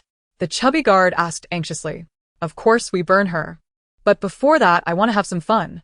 WanYue's clothing was disheveled, exposing a fair arm, captivating the thin guard's attention. He swallowed hard and grinned. "I've never had a princess before." The chubby guard nodded in agreement. "Exactly. Hurry up, I'll keep watch." As the thin guard eagerly approached to remove WanYue's clothing, a glint of silver flashed before him, and with a scream, he covered his eyes. The resurrected WanYue gripped a scalpel tightly, glaring at him fiercely. "Get lost." She had awakened the moment she hit the ground but lacked the strength to move. Unexpectedly, these two had ill intentions. With her last ounce of strength, WanYue managed to wound the thin guard, delivering a fierce warning before collapsing. Blood streamed from the thin guard's hand, and enraged, he brandished his knife at WanYue, shouting, "You vile woman dared to harm me. Die." WanYue lay on the ground, devoid of strength to evade, helplessly watching the blade draw nearer, a wave of profound sorrow washing over her. In the end, would she still meet her demise? "Princess!" A call stirred WanYue's spirit, and she saw Dai, Qiu, and Knight Zijing rushing toward her from afar, accompanied by a squad of guards. Clad in black armor and displaying disciplined movements, the guards exuded an aura of lethal intent even from a distance. The chubby and thin guards, realizing the imminent danger, turned to flee, but it was too late. 2 arrows flew swiftly from behind, piercing their thighs. Both fell to the ground, wailing in pain, as several guards advanced to capture them. It was the Black Feather Guard. A smile crept across WanYue's lips, but her body could no longer withstand the strain, and she fainted. Faintly, the sound of Yiziqin's weeping reached her ears, accompanied by the anxious calls of Qiuxiang and Dai. Yet, she felt so weary, longing only for a restful slumber. WanYue found herself immersed in a surreal dream. She stood upon a fantastical land, with the whispers of the wind and the fragrance of flowers enveloping her senses. It was a realm so enchanting, akin to a second world. She lay on the soft grass, a serene expression adorning her face. "Child, child," a voice called out, resonating with an unmistakable familiarity. Before her appeared an elderly man clad in a white coat, smiling at her with warmth. "Master? It has been so long since anyone called me that." A rush of pent-up emotion surged within her, and she lunged towards him, only to grasp at thin air. "Master, I miss you. I do not wish to remain here. Will you not take me away? Child, this is not like you. Are you not the one who never admits defeat? How can you falter at such a minor setback?" The figure of her master began to fade, growing increasingly translucent. Desperately, WanYue reached out. "Master, do not leave me here alone. Child, you are not alone. I shall always be with you. Return now. Do not go, please, master." Tears streamed down WanYue's cheeks in her sleep, a light sheen of sweat forming on her forehead. Someone gently pried her mouth open, placing a cool object inside. It melted upon contact, leaving a subtle, refreshing scent. "Princess, awaken." Xiaoxiang dabbed her forehead with a handkerchief, concern etched across her face. Can the princess truly awaken? She has sustained a severe injury to her heart, a Dai expressed doubt. Fu Bo stood nearby, furrowing his brow as he gazed at the slumbering WanYue, a wave of fear washing over him. Had he not fortuitously crossed paths with Dai and Xiaoxiang, she might have fallen victim to nefarious hands. Despite being a princess, her existence was pitifully inferior to that of a servant. The Jin Wang had driven her to desperation. His cruelty was beyond measure. Fear not, ladies. The princess is skilled in medicine and knows how to temper her actions. Though her injury appears grave, it has not harmed her heart. Otherwise, even the returning essence pill could not save her, Fu Bo reassured with compassion. Xiaoxiang and Dai expressed their gratitude in unison. "Thank you, Fu Bo, for saving our princess's life." Fu Bo waved his hand dismissively. "The princess once saved my young master's life. Thus, my master is merely repaying a debt of gratitude." "Thank you, Fu Bo, for saving my mother," Yiziqin said, her small face streaked with tears, her swollen eyes exhibiting a deep courtesy as she stepped forward to express her thanks. The little girl, bright and clever, was hard to resist. Fu Bo's heart ached as he observed the bond between mother and daughter. How could the Jin Wang fail to cherish such a pair? "Dear child, do not despair. You will reside in the Xian Wang's mansion for the time being, where my master will look after you." Xiaoxiang was still troubled about their future, but upon hearing Fu Bo's words, she breathed a sigh of relief. "Thank you, Fu Bo. Once our princess has regained her strength, we shall take our leave and not impose upon the Xian Wang's residence." Everyone knew the ninth prince was unsympathetic and aloof. Had it not been for WanYue saving his adopted son, he would not have offered his assistance. After ensuring the well-being of those present, Fu Bo departed. He made his way directly to the study, where guards stood vigilant, their imposing presence palpable. "Ninth Master, the returning essence pill has been administered to the Jin Wangfei. What are the plans regarding the two guards from the Jin Wangfu?" Chapter 54. The princess is already deceased. The study exuded an ancient elegance, its dark tones creating a suffocating atmosphere that made even breathing seem cautious. Fu Bo stood outside the door, his demeanor respectful, until a deep voice resonated from within. "Lock him in the dungeon and ensure strict surveillance." Through the dim light, a man sat quietly, facing the window. Clad in black, his masked face revealed only his narrow, phoenix-like eyes. His jawline was chiseled, a divine sculpting of perfection. His long, pale fingers lightly tapped the table, his voice steady yet imbued with an unsettling fear. Fu Bo dared not linger, hastily averting his gaze after a fleeting glance. After bowing respectfully to the man, he exited swiftly. In the splendid garden, Ye LingXuan sat in a chair, staring blankly at the ground, his mind consumed with the image of WanYue's blood flowing and her slowly collapsing figure. Her gaze was unsettlingly calm, as if relinquishing all care. Even her look towards him felt like that of a stranger. Ye LingXuan's grip on the fabric of his knee tightened, his nails digging into his skin, yet he seemed oblivious to the pain. "Your Highness." Madame Ro has already consumed the medicine. Fan Songyi approached with a report. Ye LingXuan lifted his head, his eyes filled with urgency. "Can the princess survive?" Fan Songyi sighed, shaking his head slightly. "The princess has already departed. Do not worry, I have arranged for her with the proper dignity." "She is truly dead?" Ye LingXuan's expression twisted with anguish, murmuring, "Is she gone just like that?" "Your Highness, please accept my condolences," Fan Somi replied. "The most pressing matter now is how to announce the princess's death to the public." Ye LingXuan pinched the bridge of his nose, indifferent. The Yun family has long since abandoned WanYue. They pose no threat. As for the Feng family, they are currently in disarray since General Feng's passing. With Yi Ziqin present, the Feng family dares not act against me. Once I enter the palace to pay my respects, I shall publicly declare that the princess has succumbed to illness. He calculated his moves meticulously. Even in death, WanYue would serve to extract her final value. Dr. Fan, you are aware that some truths are best left unspoken, are you not? Ye LingXuan's tone was laced with veiled threats. Fan Somi quickly lowered his head, pledging loyalty.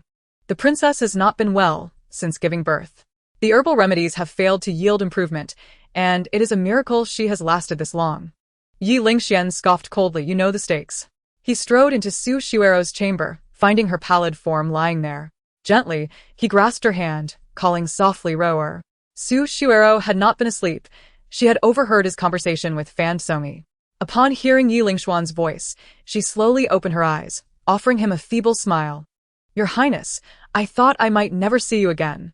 A tear slipped from the corner of her eye, causing Ye LingXuan's heart to ache as he brushed it away with his fingertip, assuring her, "I will never allow you to come to harm."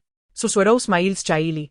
Then seemed to recollect something. "Once I recover, I shall certainly express my gratitude to my sister." "There is no need for that." "Why not?" Susurró Feigned Confusión. "Because she is no longer here," Ye LingXuan stated expressionlessly. Su Shuero gasped, "What? Sister is gone?" She clutched her chest, feigning deep sorrow. "It is all my fault. She..." Her words faltered as she began to sob uncontrollably. Observing her distress, Ye LingXuan felt a pang of sympathy. "Rower, do not burden yourself with guilt. It was an honor for WanYue to have donated her blood for you. She should be grateful for her own worth. Otherwise, a person like her would be scorned to exist." Su Shuero secretly reveled in the knowledge that Ye LingXuan still favored her, yet maintained a facade of sorrow. "Your Highness, it is all my fault. If only I were not so fragile, my sister would not have died. Rower, do not cast me in such a light. Your ailments stem from my actions. WanYue's death is inconsequential. We can merely offer her more paper money in the afterlife. You must not let her demise affect your health. Otherwise, how will you manage the affairs of this grand residence as the matriarch?" Ye LingXuan's words struck Su Shuero with a jolt. The matriarch? Did he intend for her to become the Jin Wangfei? "Your Highness?" Su Shuero gazed at Ye LingXuan in astonishment, to which he responded with a gentle smile, saying, "Indeed, in a few days, I shall propose to my father the idea of granting you the position of a concubine. Once you bear me a son or daughter, I shall elevate you to the status of my queen, and no one will be able to obstruct this." Su Shuero, unable to contain her joy, feigned reluctance. "Your Highness, how could I possibly deserve such an honor as being a concubine?" "If I say you can, then you can," Ye LingXuan replied, tenderly resting his hand on her shoulder. "The one I cherish is you, and only you can be the princess consort." Su Shuero's heart soared as she nodded in agreement. "I shall heed your words, Your Highness." Meanwhile, Qiuxiang had anxiously waited by WanYue's side for 5 days, growing increasingly frantic. What could be the matter? "I have already administered the revitalizing pill to the princess consort. Why is she still not awake?" Adai, equally perplexed, remarked. "Didn't Master Fu say this medicine could bring one back from the brink of death? Why is there still no sign of recovery?" Qiuxiang sighed. "Perhaps the princess consort is unwilling to awaken, forced by her husband to sacrifice her blood for another woman, showing no regard for their bond. Such a man is truly more beastly than a wild animal. The princess consort must be utterly heartbroken." Adai suddenly understood. Yet even so, she cannot punish herself this way. Grasping WanYue's hand, her face contorted with sorrow, she pleaded, "Princess consort, please awaken. We cannot suffer in vain. Will you allow Su Shuero to take everything from you?"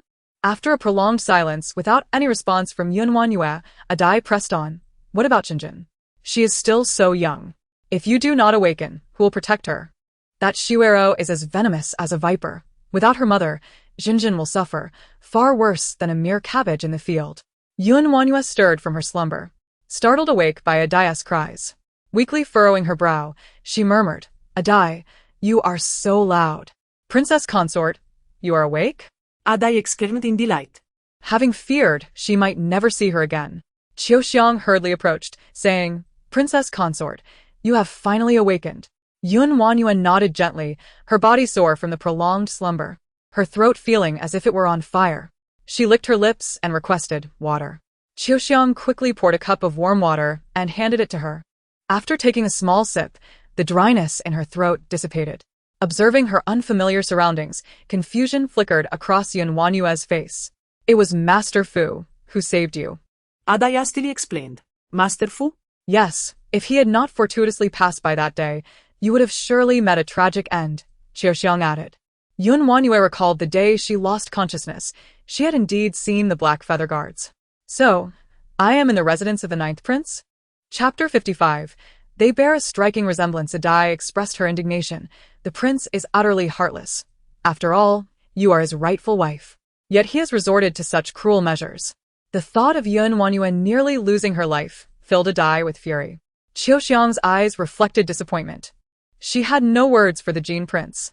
Mother, a soft and endearing voice called, drawing WanYue's attention to the doorway. Yi Zijing, tears brimming in her eyes, rushed towards her. WanYue quickly embraced her child, gently soothing, "Do not cry. Mother is fine now."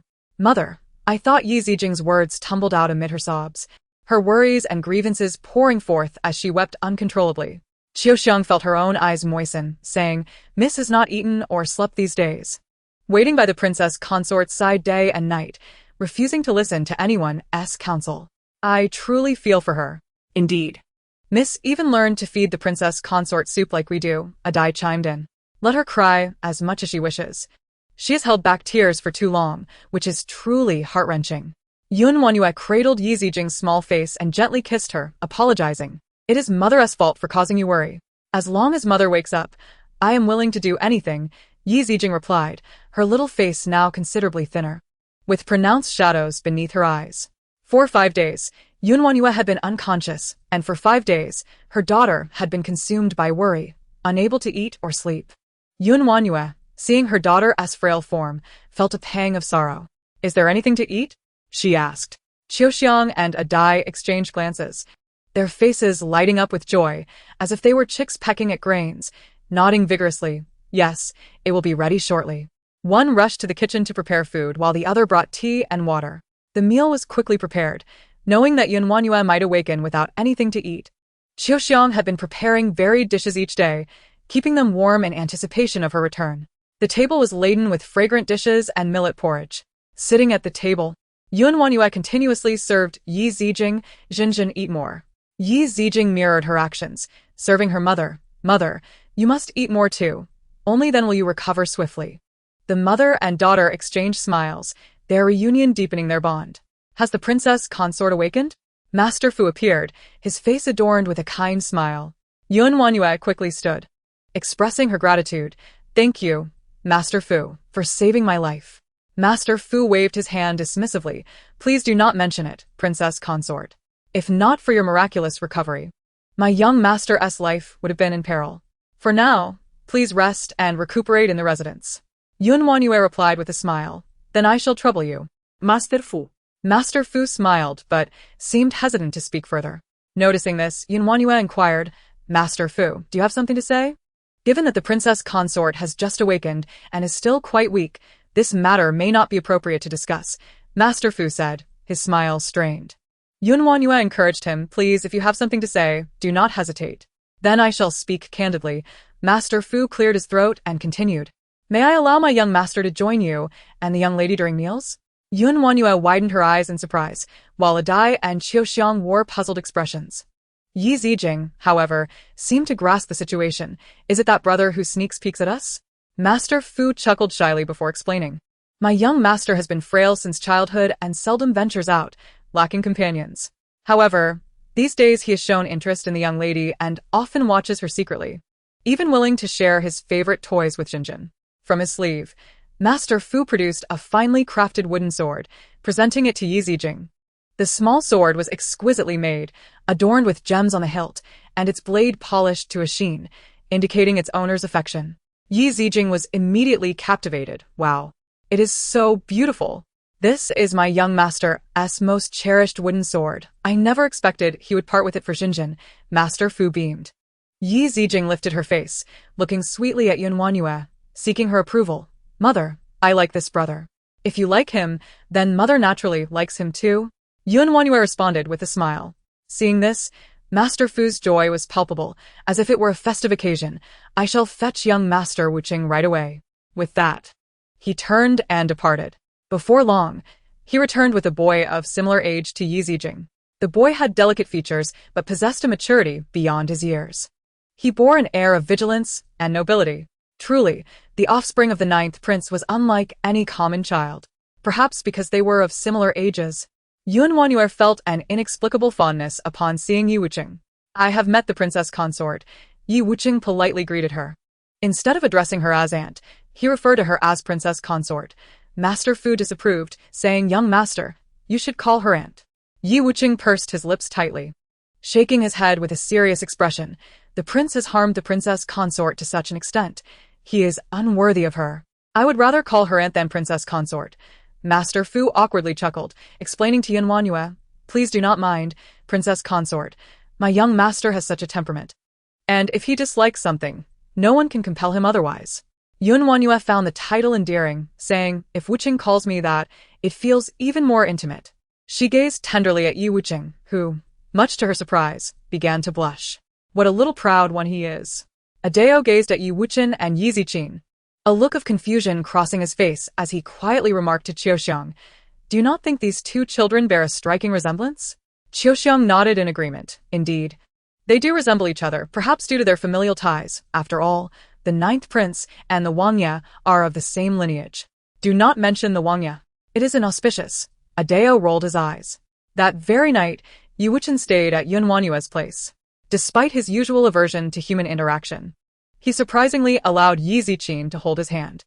Moreover, he showed no resistance towards WanYue, even consuming an unprecedented 2 bowls of dinner, leaving Uncle Fu astounded. In truth, he understood that Yi Wuqing, having grown up without a mother, yearned for such familial affection. The 2 children played until late, and only when the surroundings were empty did WanYue dare to inspect her wound. The injury remained unstitched, flesh torn apart, presenting a gruesome sight. Her developed nano-wound patch could heal minor injuries merely by adhering to the wound. This technology alleviated the sufferer's pain and, most importantly, left no scars. After consuming anti-inflammatory and infection-fighting medication, she finally drifted off to sleep. Lying in bed, WanYue tossed and turned, unable to find rest. The moment she closed her eyes, the fierce visage of Ye LingXuan and the smug expression of Su Xiuero flooded her mind. She caressed the wounded area on her chest, her eyes glinting with resolve. This vendetta, she vowed, would be repaid tenfold. Days later, as WanYue's injuries completely healed, she approached Uncle Fu to bid farewell. What? The princess wishes to return? Uncle Fu was taken aback, though it was somewhat expected. It was indeed inconvenient for WanYue to remain at the Xianwangfu for too long. I am sincerely grateful for your care during these days, WanYue expressed earnestly. Uncle Fu nodded, his expression turning serious. There is one matter I am uncertain whether to share with the princess. Chapter 56. The Majestic Return Jin Wangfu. Today marked Su Xiuero's birthday celebration. The entire palace adorned in festive splendor. Guests flowed in and out, nearly overwhelming the Jin Wangfu. This celebration not only commemorated her birth, but also her official recognition as a concubine.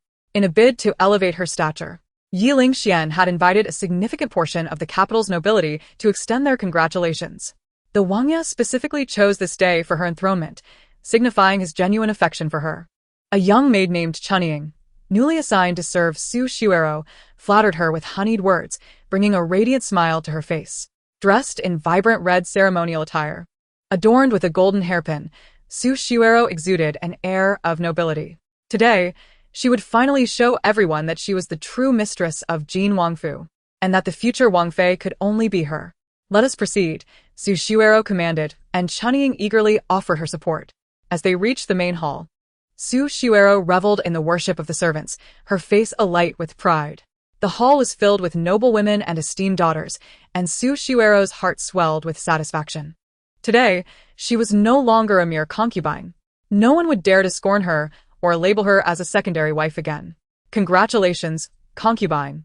The guests rose to pay their respects as Su Xiuero entered. She feigned modesty. I cannot accept such praise. The decree has yet to be issued. Please refrain from such titles. Immediately, someone flatteringly chimed in, isn't it just a matter of time? The concubine has truly suffered. She endured oppression from the Wangfei during her lifetime, but now her hardship has finally come to an end. Indeed, it is said that the Wangfei often reprimanded the concubine. Another added, the venomous woman was fortunate to have perished. Otherwise, how much more would the concubine have to endure? A group of ignorant individuals below lambasted WanYue, while Su Xiuero feigned a demeanor of grace and tolerance. Please, do not speak ill of her. She treated me well during her lifetime. Her gentle facade elicited sympathy from the crowd.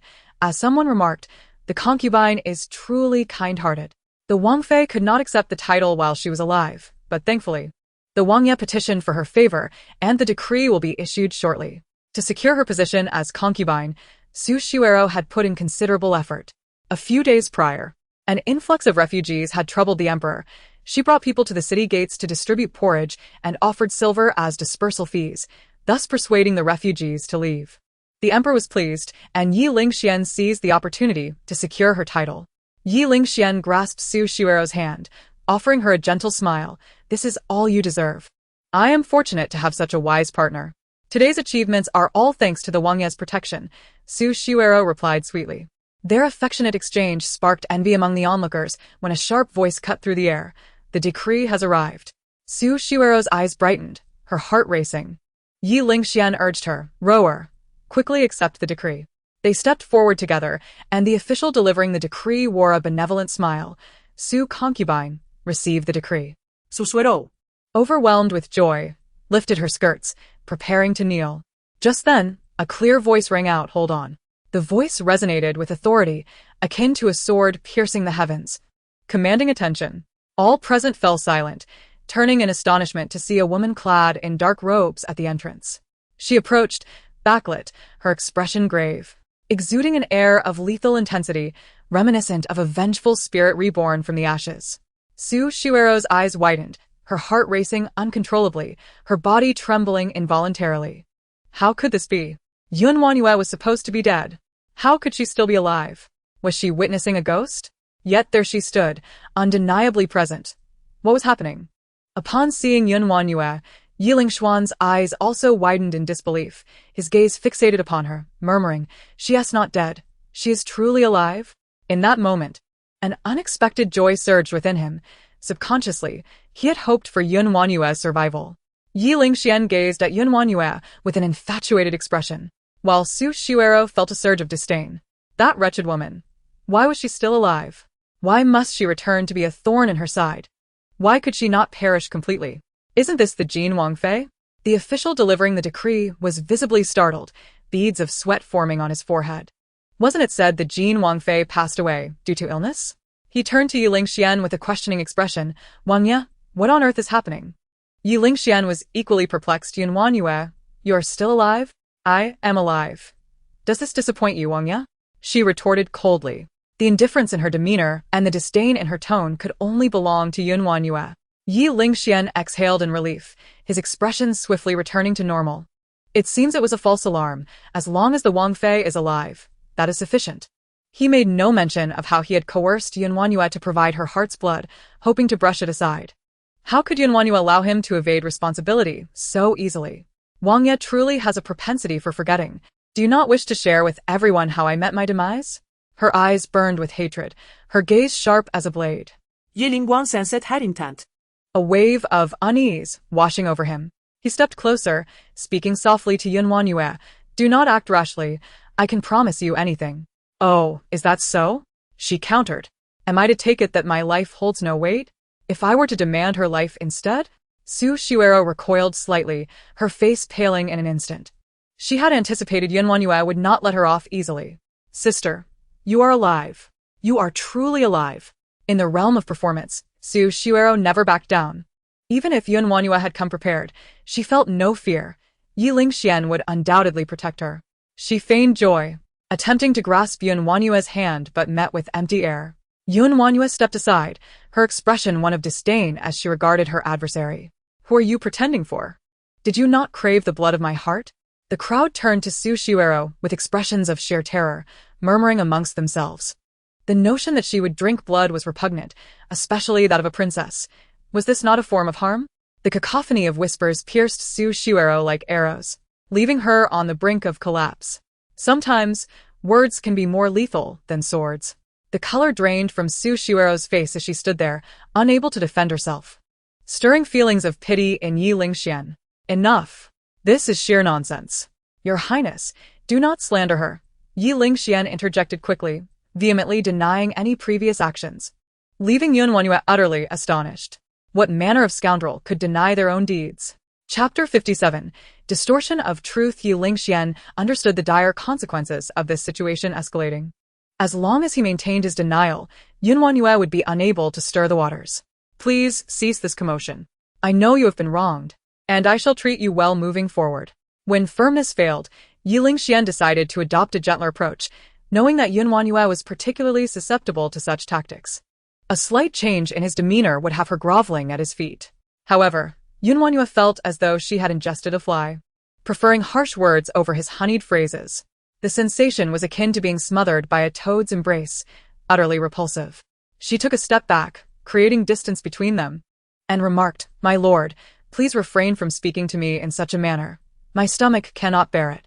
She clutched her abdomen, retching, which ignited a fire within Ye LingXuan. Yet, he suppressed his fury and replied, "I am only concerned for your well-being. What benefit would arise from escalating this?" "Concerned for me?" WanYue scoffed. "It is the first time I have heard a murderer express care for their victim. Pray tell, Your Highness, is your concern merely a facade of compassion after taking another's life?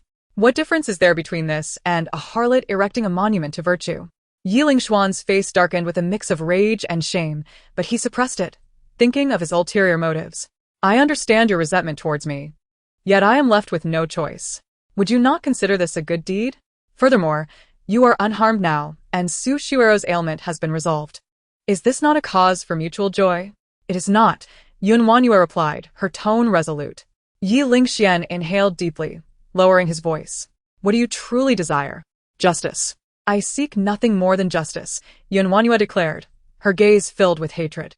"I want those who conspired against me to pay the price. If your Highness cannot provide that, I shall make my grievances known to the Emperor. I am curious to see how he would regard you once he learns of this." Ye LingXuan's expression stiffened. "Are you certain you wish to pursue this path? What other choice do I have? I did not return merely to play house with you." Ye LingXuan, feeling cornered, resorted to threats. "Do you think anyone will believe your words? Evidence is paramount. Do you possess any? With a mere word from me, you would be branded a lunatic in the eyes of the public. Do you dare to test that?" Since reason failed, he would resort to force. With his status as the Prince of Jin, he could easily turn black into white. WanYue looked at him, disappointment etched on her face. Ye LingXuan. "You are beyond redemption. Thus, it would be wise to cease provoking me. No one will believe your claims," Ye LingXuan said dismissively to the crowd. "This is all a misunderstanding. The other day, the princess was gravely ill, and it appears she has been rescued by a skilled individual, albeit at the cost of her sanity. Let us not take her ravings to heart."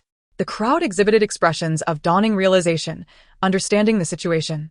Naturally, how could one who had their heart's blood taken still be alive? Su Xiuero breathed a sigh of relief and approached gently, saying, "I beg your pardon for the commotion, and I hope this matter remains confidential to preserve the princess's dignity." Ye LingXuan addressed the esteemed eunuch Gao politely. "I trust you will clarify this matter before my father." As he spoke, he discreetly slipped a stack of silver notes into Gao's hands. The eunuch understood immediately, stowing the notes away. Of course. However, the princess's condition is serious. Your Highness must take care." Ye LingXuan nodded. "Naturally, I shall keep a vigilant watch. Have the princess escorted back to her quarters and tended to properly." Several matrons stepped forward to take WanYue by the arm, only to be met with swift kicks that sent them tumbling to the ground. The sight of their disingenuous faces filled her with disgust. With power, one could easily distort the truth. Ye LingXuan had indeed shattered her worldview once again. Oh dear, the two matrons exclaimed in a heap, pointing at WanYue in terror. The princess is gravely ill and has resorted to violence. Someone, take her back to her quarters. Ye LingXuan directed this order at the guards, who promptly advanced towards WanYue with intentions to subdue her. Standing firm, she glared at them and shouted, "Who dares to touch me?" Her slender frame emanated an imposing aura. The guards froze, suddenly hesitant. Ye LingXuan, fearing further complications, stepped forward to seize WanYue, only to be met by a resounding clap from her hands, summoning a battalion of black-armored guards into the courtyard. It was the Black Feather Guard. Panic surged through the crowd. Encountering the Black Feather Guard was akin to facing the ninth prince himself. Eunuch Gao recoiled, retreating into the shadows, pondering how this matter had attracted the attention of the ninth prince. Ye LingXuan stood frozen, his brow furrowing in confusion. Why was the ninth prince involved?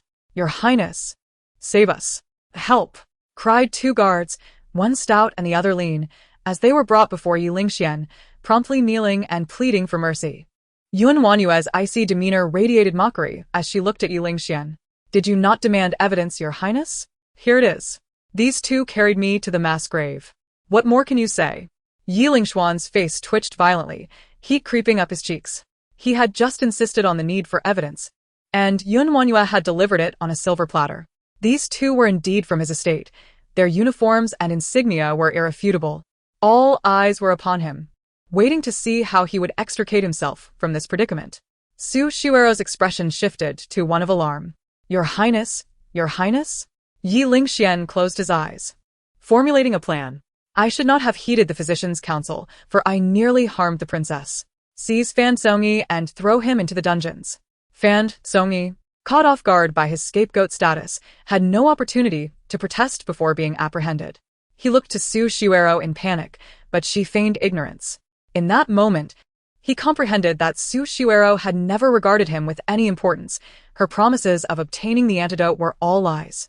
She and Ye LingXuan were indeed cut from the same cloth. WanYue sneered. Is this your plan?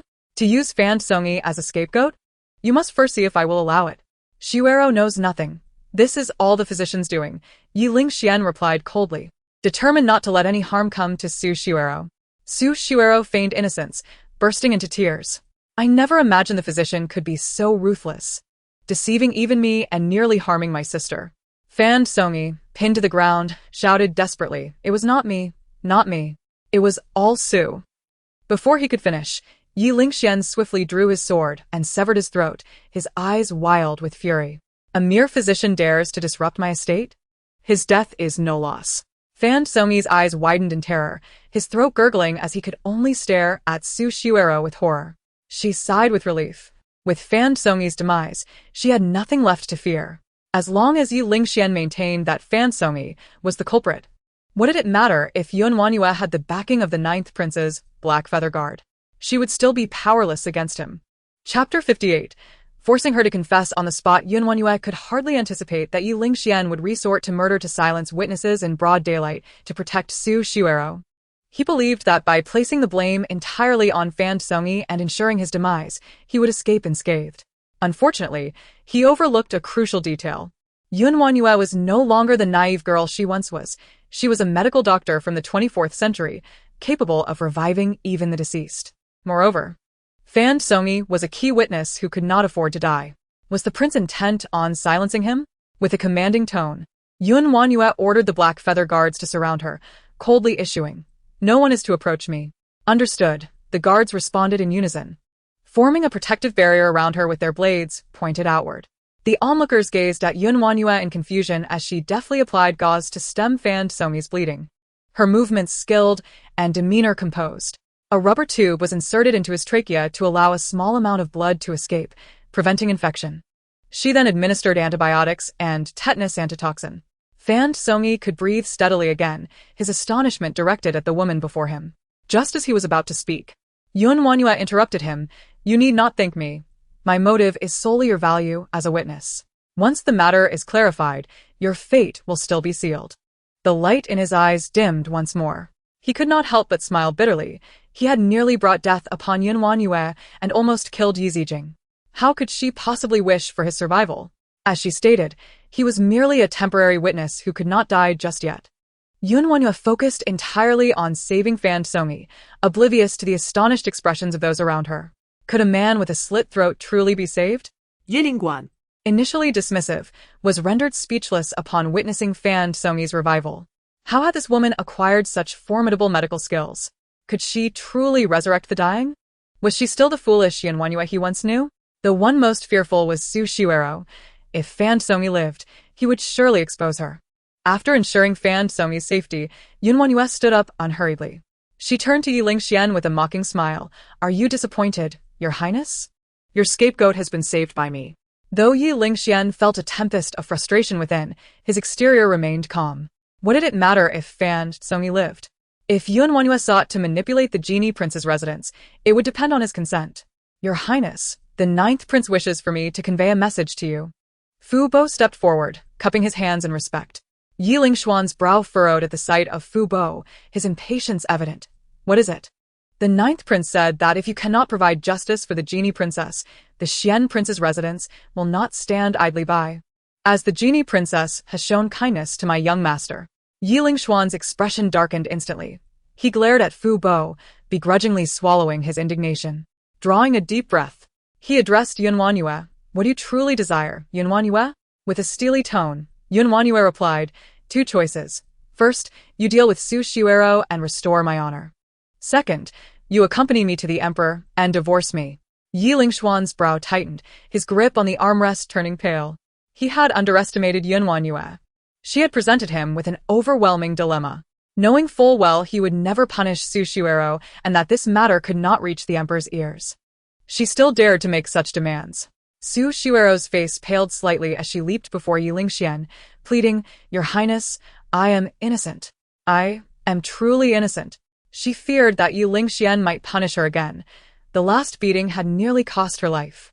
Should it happen once more, she would undoubtedly perish. Caught in a predicament. Ye LingXuan's expression was grim. Fu Bo, however, sighed with relief. Anyone who still regarded the genie princess as foolish was blind. She was courageous, clever, and had a firm grasp of medical skills. Marrying the genie prince was indeed a disservice to her. Is it too difficult? WanYue retorted coldly. Is it any harder than when you force me to offer my heart's blood? Ye LingXuan's heart jolted. Indeed, she had once experienced such panic. Yet, had he shown her mercy? Throughout this ordeal, she sought nothing but fairness. Someone, Ye LingXuan finally resolved.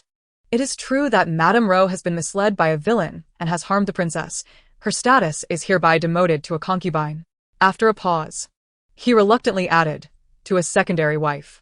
Su Shiuero's face drained of color as she collapsed to the ground. She had once held the lofty position of a favored concubine, yet now she was reduced to a mere secondary wife. Your Highness? Su Shiuero attempted to elicit sympathy with her tears. But Ye LingXuan was too preoccupied to afford her any attention.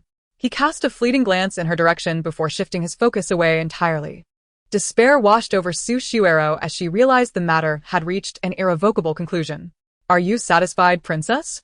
Ye LingXuan asked through clenched teeth. WanYue's fists tightened, her gaze sharp and cold. I nearly lost my life due to my heart's blood being drawn, and my daughter almost met a similar fate. You dismiss 2 lives so lightly and yet inquire about my satisfaction?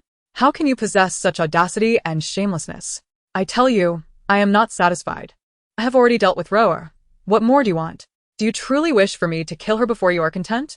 I have said before, I only seek justice. WanYue stood firm. I want her to confess to the atrocities she has committed against me and Jinjin. I want you to see Su Shiuero's true nature, her heart as venomous as a snake's. Su Shiuero, pale as death, shook her head repeatedly at Ye LingXuan. Dreading to admit her heinous acts, it would be more unbearable than death itself. WanYue seized a long sword from the guard, pointing it at Su Shiuero. If you refuse to speak, I shall speak on your behalf. You are cruel and merciless, framing me for mistreating Jinjin, even ordering the execution of the maidservants who served you. You have caused the deaths of no fewer than dozens of those under your command. What pretense of innocence do you maintain? Su Shiuero, you are a murderer, worse than any beast. WanYue enumerated Su Shiuero's numerous crimes, each one causing Su Shiuero's complexion to grow increasingly ashen, her eyes filled with terror. How could WanYue know all of this? This wretched woman deserved death. If the prince doubts my claims, I can provide evidence, WanYue continued. What evidence? Ye LingXuan inhuited. WanYue declared. In the dry well in the backyard. There are the bodies of the servants you murdered. If you do not believe me, feel free to send someone to dig. Su Shuero's heart raced wildly. Her hands clenched tightly around her handkerchief. It was over. All the bodies of those she had killed were in that dry well. She had thought her plan foolproof. Yet a single oversight had led to her discovery. Ye LingXuan pressed his lips together tightly, hesitating to investigate. Fearing that the woman he cared for might indeed be the ruthless killer WanYue described. As he delayed, WanYue realized she could not rely on him. Turning to Fu Bo, she said, Fu Bo, please take some men to investigate. Fu Bo nodded in response and promptly led a few black feather guards to the backyard. Chapter 59. Investigating the location of the bodies in the dry well. Su Shuero's heart was in her throat, desperately seeking Ye LingXuan's help. But his furrowed brow and helpless expression conveyed that he could offer no assistance. Who would dare obstruct the black feather guards of the ninth prince? In the torturous wait, Su Shuero collapsed weakly to the ground. Yet, WanYue was filled with confidence. Today, she would unmask Su Shuero's true nature, seeking justice for herself, Jinjin, and the souls of the wronged. Before long, Fu Bo returned. WanYue hurriedly approached him, asking, What did you find? Fu Bo's face bore a troubled expression as he shook his head gently. There is nothing in the dry well. Might the princess have misremembered the location? That is impossible. WanYue exclaimed, astonished. She had stumbled upon the bodies by chance, and there was no reason for them to be absent. Su Shuero let out a sigh of relief, though her heart was filled with confusion. What could have happened? How could those corpses have vanished? Ye LingXuan relaxed his brow, clearly satisfied with the outcome. WanYue, how long do you intend to cause a stir? You claimed you wanted to investigate, and I allowed you to do so. Yet there is no sign of the corpses you mentioned in the well. Even if Rower were guilty of the gravest sin, she would never resort to murder. I have provided the justice you sought. Let this matter end here. WanYue stood frozen, her mind a blank. How could this be? She had clearly seen the corpses in the well. Why were they no longer there? Seizing the opportunity, Su Shuero cried out in protest. Sister, even if you detest me, you should not accuse me of murder. Thankfully, the prince has cleared my name. Otherwise, how could I survive this? Ye LingXuan swiftly cut through the chaos, denying WanYue any chance to retaliate. Drag the physician Fan Songyi out and deal with him accordingly. Return Su Shuero to the Jinxiu garden for reflection. It seemed Fan Songyi had anticipated this outcome, offering no resistance as the guards seized him. WanYue wished to say more, but Uncle Fu shook his head at her. It was no longer appropriate to pursue this matter. Further investigation would yield her no benefit. She closed her eyes, swallowing her indignation. Upon returning to the Luoying courtyard, WanYue's emotions remained tumultuous. She could not ignore the urgency to investigate the dry well herself. So many corpses could not have simply vanished without reason. Adai. Accompany me to the backyard, she instructed, taking only Adai with her and leaving Qiu Xiang to watch over Yi Zijing and Yuning. Together, they proceeded to the rear garden. The dry well was not deep, and Adai peered down into the inky darkness. A rope was tied around WanYue's waist, with the other end secured to a tree. She instructed Adai, when I pull the rope, you must pull me up. Adai, feeling uneasy, suggested, My lord, perhaps I should go down instead. No, I want to see for myself, WanYue insisted stubbornly. Taking a deep breath, she descended into the well. Using the rope for support, Adai gripped the rope tightly to prevent her from falling. Soon, her feet touched the ground, where the air was cold and suffocatingly foul. The walls bore brown stains, and upon touching them, she confirmed they were dried blood. Indeed, there had been bodies in this well. She lit a small torch and scanned her surroundings, but found nothing. Disappointed, she prepared to call Adai to hoist her up when something black in the corner caught her eye. Picking it up, she brought it to her nose, and a potent stench of charred flesh assaulted her senses. Clearly, this was a remnant of a corpse. Wrapping the remains in her handkerchief, she tugged on the rope, and Adai hurriedly pulled her back up. My lord, did you find anything? He inquired. WanYue raised the handkerchief, revealing the grim contents. Indeed, I did. Adai leaned closer, frowning at the sight. What is this? Only this piece of residue was found in the well, seemingly reduced by corpse disintegrating fluid. I arrived too late, WanYue lamented. How infuriating to let Su Shuero escape unscathed. Adai echoed her frustration, wondering who had assisted Su Shuero from the shadows. In the Jinxiu garden, Su Shuero returned to her quarters, trembling with unease. Today, she had nearly lost her life at the hands of that wretched WanYue. Yet, after much contemplation, she could not fathom who had been aiding her. It seemed impossible for the bodies to have been removed right under Ye LingXuan's nose. They could not have simply vanished into thin air. A knock on the door startled Su Shuero from her thoughts. She looked up to see cunning entering with a tray laden with food and wine, appearing quite sumptuous. Su Shuero paused. "I am no longer the lady of the house. Why do you still linger here?" Cunning replied respectfully. "Even if the young lady is no longer a lady, I shall not abandon my master. You are quite loyal." Su Shuero remarked, touched. "Miss, please eat something. You have not eaten all day," Cunning urged, offering silver chopsticks. Su Shuero, feeling disinterested, replied, "Take it away. I am not hungry." After a moment, Cunning reassured her, "Do not worry. The prince is merely upset due to that wretched woman's coercion. With time, he will return to shower you with affection as before." Su Shuero felt a flicker of hope. "Really?" "Of course. For the next few days. Do not seek out the prince. It is best to remain in the Jinxiu garden," Cunning advised. Considering this, Su Shuero found it reasonable. Rather than pursuing Ye LingXuan, it would be wise for both to have some space. Meanwhile, in the Xianwangfu, Uncle Fu reported back to Ye LingXuan, recounting all he had witnessed that day. In the shadows, only the silhouette of a man was faintly visible, his pale fingers tapping rhythmically on the table as he listened.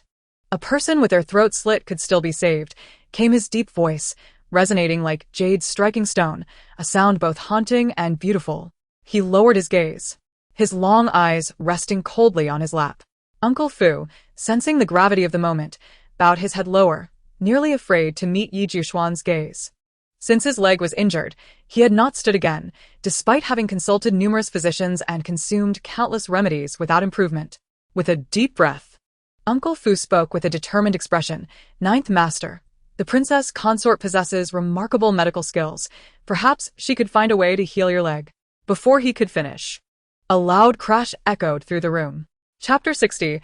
"I have the authority to know where you go." Uncle Fu startled and looked up to see Ye LingXuan smashing the wooden table into splinters. His expression was dark, his icy gaze fixed on Uncle Fu as he commanded, "Do not mention this matter again. Should it arise once more, I shall not be lenient." "Yes," Uncle Fu managed to utter before retreating. The study door closed once more, plunging the room into darkness and coldness, isolating Ye LingXuan from the world. Uncle Fu sighed softly at the closed door. Ye LingXuan's leg had been injured for 5 years, a torment he endured daily, hoping for the day he could stand again. Yet, the greater the hope, the deeper the disappointment, until eventually, he ceased to expect anything. "Uncle Fu, does father still refuse to seek treatment?" asked Ye LingXuan, his delicate face aglow, eyes sparkling like stars. He had been raised under Ye LingXuan's care, sharing much of his temperament, cool and composed. Uncle Fu ruffled Ye LingXuan's hair, smiling gently. "Ninth Master may simply need time to come to terms with it. I will persuade him again in due course. Aunt Yu's medical skills are exceptional. She must have a way to heal father's leg," Ye LingXuan asserted confidently, inexplicably trusting WanYue and her abilities. "But knowing it does us no good if Ninth Master does not believe. Perhaps too many physicians have claimed it is beyond healing, leading him to lose hope." Uncle Fu replied, his expression filled with concern. Ye LingXuan pondered for a moment, then proposed, "I have a plan that may convince father." Uncle Fu's eyes brightened. "What is it?" He leaned closer to hear Ye LingXuan's low whisper, and a smile spread across Uncle Fu's face. "Young master, that is an excellent idea." WanYue was taken aback when she received an invitation from Ye LingXuan. The thought of the little child warmed her heart. Although Ye Zijing and he had only spent a few days together, she was already clamoring to see Brother LingXuan every day. She was at a loss for what to do when Ye LingXuan arrived unexpectedly. "Jinjin, do you wish to see Brother LingXuan?" WanYue asked Ye Zijing with a smile. Ye Zijing had been listless for days, resting her chin on her hands while gazing vacantly at the clouds above. Upon hearing LingXuan's name, she instantly brightened. "Of course. I want to see Brother LingXuan." Seeing her joy, WanYue felt a pang of sympathy for Ye Zijing. She had grown up devoid of maternal affection, living alone in the cold palace. Now, with LingXuan in her life, she was genuinely happy. WanYue sat beside Ye Zijing, playfully pinching her little nose, and said, "Then what are you waiting for? Go change. Your mother will take you to see Brother Wuchen." Yi Ziqin leaped in delight. "That's wonderful. I can finally see Brother Wuchen." Suddenly, she noticed Yuning standing nearby and added, "Mother, please take Yuning along too." WanYue nodded, of course. Yun Ying's taut little face broke into a childlike smile. "Thank you, princess." The two children held hands and rushed back inside. It wasn't long before they emerged, dressed neatly. The group cheerfully headed towards the main gate. Today, WanYue wore a light blue dress, free of ornate embellishments, without any expensive hairpins adorning her head. She wore no makeup, her natural beauty shining through, her features fresh and refined, even surpassing the ostentatious noblewomen. Ye LingXuan had never seen WanYue look so enchanting. He found himself momentarily entranced, forgetting to move. It was only when she approached that he abruptly snapped back to reality. Noticing him blocking the entrance, WanYue's smile faded. "Step aside," she said coldly. The disdain in her eyes and the contempt on her face stirred a wave of irritation in Ye LingXuan, instantly erasing any fondness he had felt. "Where are you going?" he asked with a stern expression. WanYue scoffed. "What concern is it of yours? As your husband, I naturally have the right to know where you are going." "How absurd. Do you even know the meaning of husband?" WanYue retorted.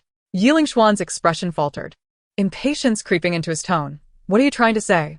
A woman marries and is under her husband's protection for life, meaning he should ensure her happiness and well-being. Pray tell, have you ever sheltered me from storms or cared for my joy, or allowed me to exercise the authority of a mistress? It seems not, to you. I am merely an accessory, of little consequence. Even when you occasionally think of me, it's only to ensure I don't bring you shame. Therefore, why should I report every little detail to you? I will go where I please," she said, her smile turning icy. "You have no say in this. Step aside." With that, she forcefully pushed Ye LingXuan aside and strode off with Yi Ziqin and the others. It was only after her figure had vanished that Ye LingXuan regained his senses. He stood there, a sense of loss washing over him, her words echoing in his mind. Upon reflection, he realized he had never shielded her from hardships, nor had he ever inquired about her well-being. He didn't even know her preferences, and whenever she faced grievances, he had chosen to ignore them. He truly was unworthy of the title husband. Su Shuero, hidden in a corner of the garden, witnessed the entire exchange, her sharp nails digging into her palms without her feeling any pain. She had long sensed something amiss with Ye LingXuan, but never anticipated he would develop feelings for WanYue. How could he treat me this way? Tears streamed down her face as she prepared to confront Ye LingXuan, only to be pulled back by cunning. Su Shuero glared at her.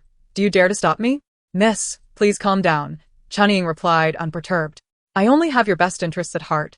The prince is merely enchanted by that wretched girl. If you confront him now, won't it only strain your relationship further?" Su Shuero paused, realizing she had been too absorbed in her anger to consider the consequences. Fortunately, cunning had restrained her, otherwise, she might have lost the little goodwill Ye LingXuan had for her. Yet, she was unwilling to merely watch him walk away. Cunning continued, "Miss, you must regain the prince's favor." "Go on," Su Shuero said, intrigued. "Do you not recall what the prince likes about you?" Su Shuero furrowed her brow in thought. "He appreciates my gentle and kind nature." "Then show him that side of you, not just for him to see, but for others to witness your benevolence as well." Suddenly enlightened, Su Shuero's eyes sparkled. Recently, bandits had attacked a village, injuring many villagers who now lacked clothing and medicine. If she were to bring supplies and medicine, it would surely leave a positive impression on the people. Chapter 61. She is causing trouble again.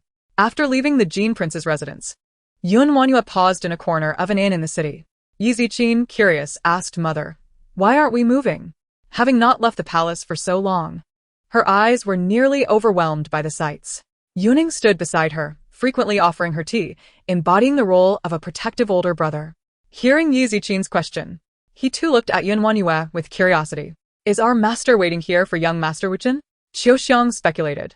WanYue smiled and replied, "Wuchen asked us to wait here.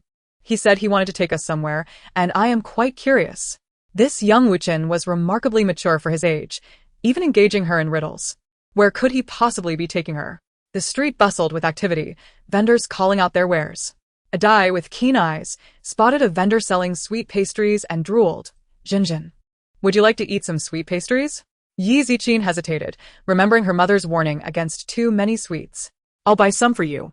Adai, not waiting for her response, jumped off the carriage and dashed toward the sweet pastry vendor. Qiuxiang shook her head in disbelief. This Adai forgets everything when food is involved. If she likes it, let her have it.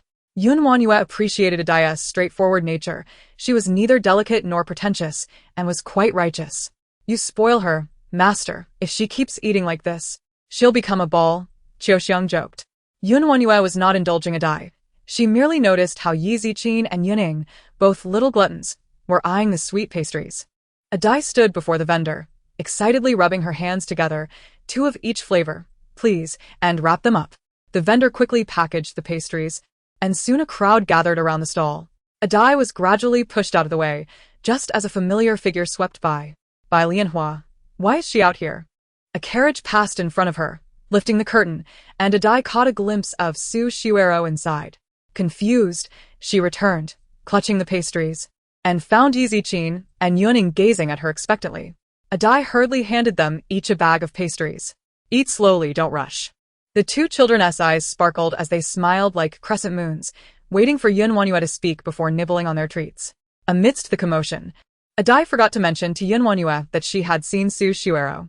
As they chatted and laughed, the carriage from the Xian prince's residence arrived.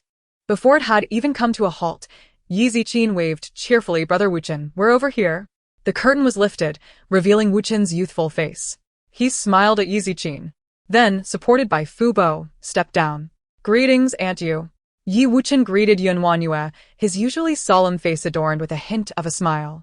Fu Bo felt a sense of joy, knowing that the young master genuinely cared for WanYue and Yi Ziqin.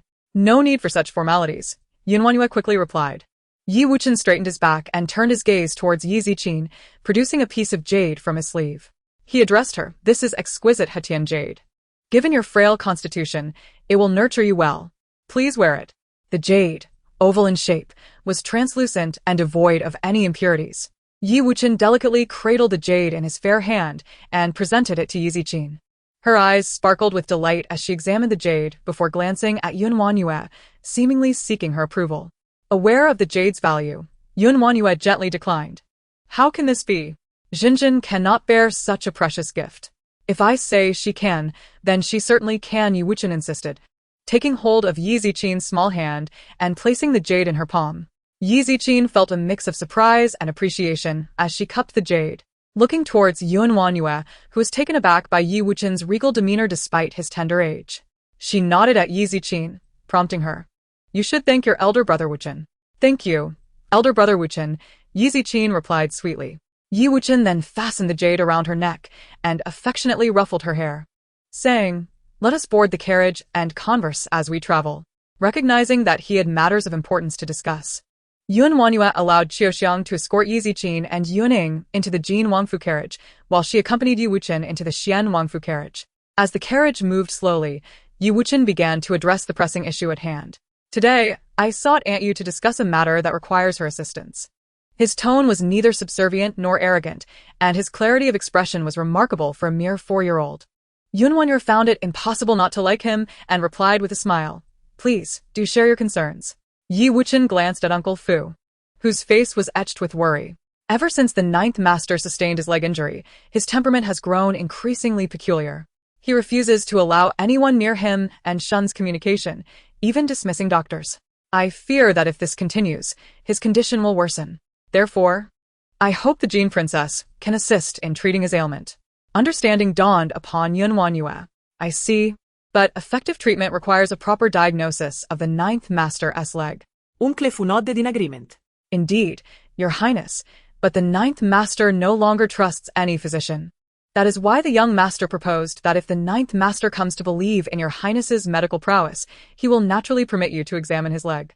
WanYue turned to Yi Wuchen and, recently, a band of ruthless bandits attacked a village, leaving many villagers injured, with countless severed limbs. If the princess can heal them, my father will surely be convinced. WanYue nodded in agreement. An hour later, the carriage came to a halt before a village. To prevent further assaults from the marauders, soldiers were stationed around the perimeter. The village lay in ruins, homes collapsed, and the deceased were being carted away from the village. Each household mourned a loss. With everyone adorned in white mourning attire, the air filled with wails of grief. WanYue's expression grew grave. The situation was far worse than she had anticipated. What is that? Ye Wuchen suddenly pointed towards a nearby gathering, where many were milling about, seemingly engaged in brewing medicine. The injured villagers received their herbal concoctions, huddling to sip them cautiously. Nearby, a large pot steamed, filled with hot porridge, while tables were laden with buns. Amidst the crowd, Su Xuero, clad in a simple white dress, was tending to the wounded. Wherever she went, the injured bowed their heads in gratitude, as if she were a benevolent deity. To see Su Xuero here was beyond WanYue's imagination. She had not expected her to take such initiative. Uncle Fu, equally perplexed, remarked, "How curious. What brings her here?" He summoned a soldier and inquired, "What is the Jin Wangfu doing here?" Chapter 62. The princess's intentions to harm us. Uncle Fu bore the insignia of a Xian Wangfu. Prompting the soldier to respond respectfully, "This Miss Su is truly kind-hearted. She learned of the bandits' massacre and specifically brought supplies and herbs to help. Remarkably, she hasn't taken a single sip of water since morning." While others may have been oblivious to Su Xuero's true intentions, WanYue understood all too well. Her actions were merely a means to cultivate a good reputation and regain Ye LingXuan's favor. Ye Wuchen's expression darkened. "If Aunt does not wish to see her, I can have her removed at once." He was aware of Su Xuero's past attempts to harm WanYue and thus held no affection for her. WanYue quickly interjected. "No, you mustn't." "Why not?" "She is no good. She has harmed my aunt. Look at the townsfolk. They all praise her. If you send her away, they will accuse the Xian Wangfu of bullying the weak, tarnishing the ninth prince's reputation," WanYue explained helplessly. Ye Wuchen pondered, realizing the validity of her words. "Then let us move to another area and avoid her presence."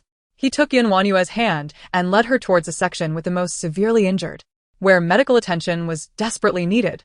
The conditions here were rudimentary, with a temporary shelter constructed for the gravely wounded. Inside, makeshift beds of wooden planks lay occupied by villagers, each one injured and writhing in pain, their cries echoing in the air.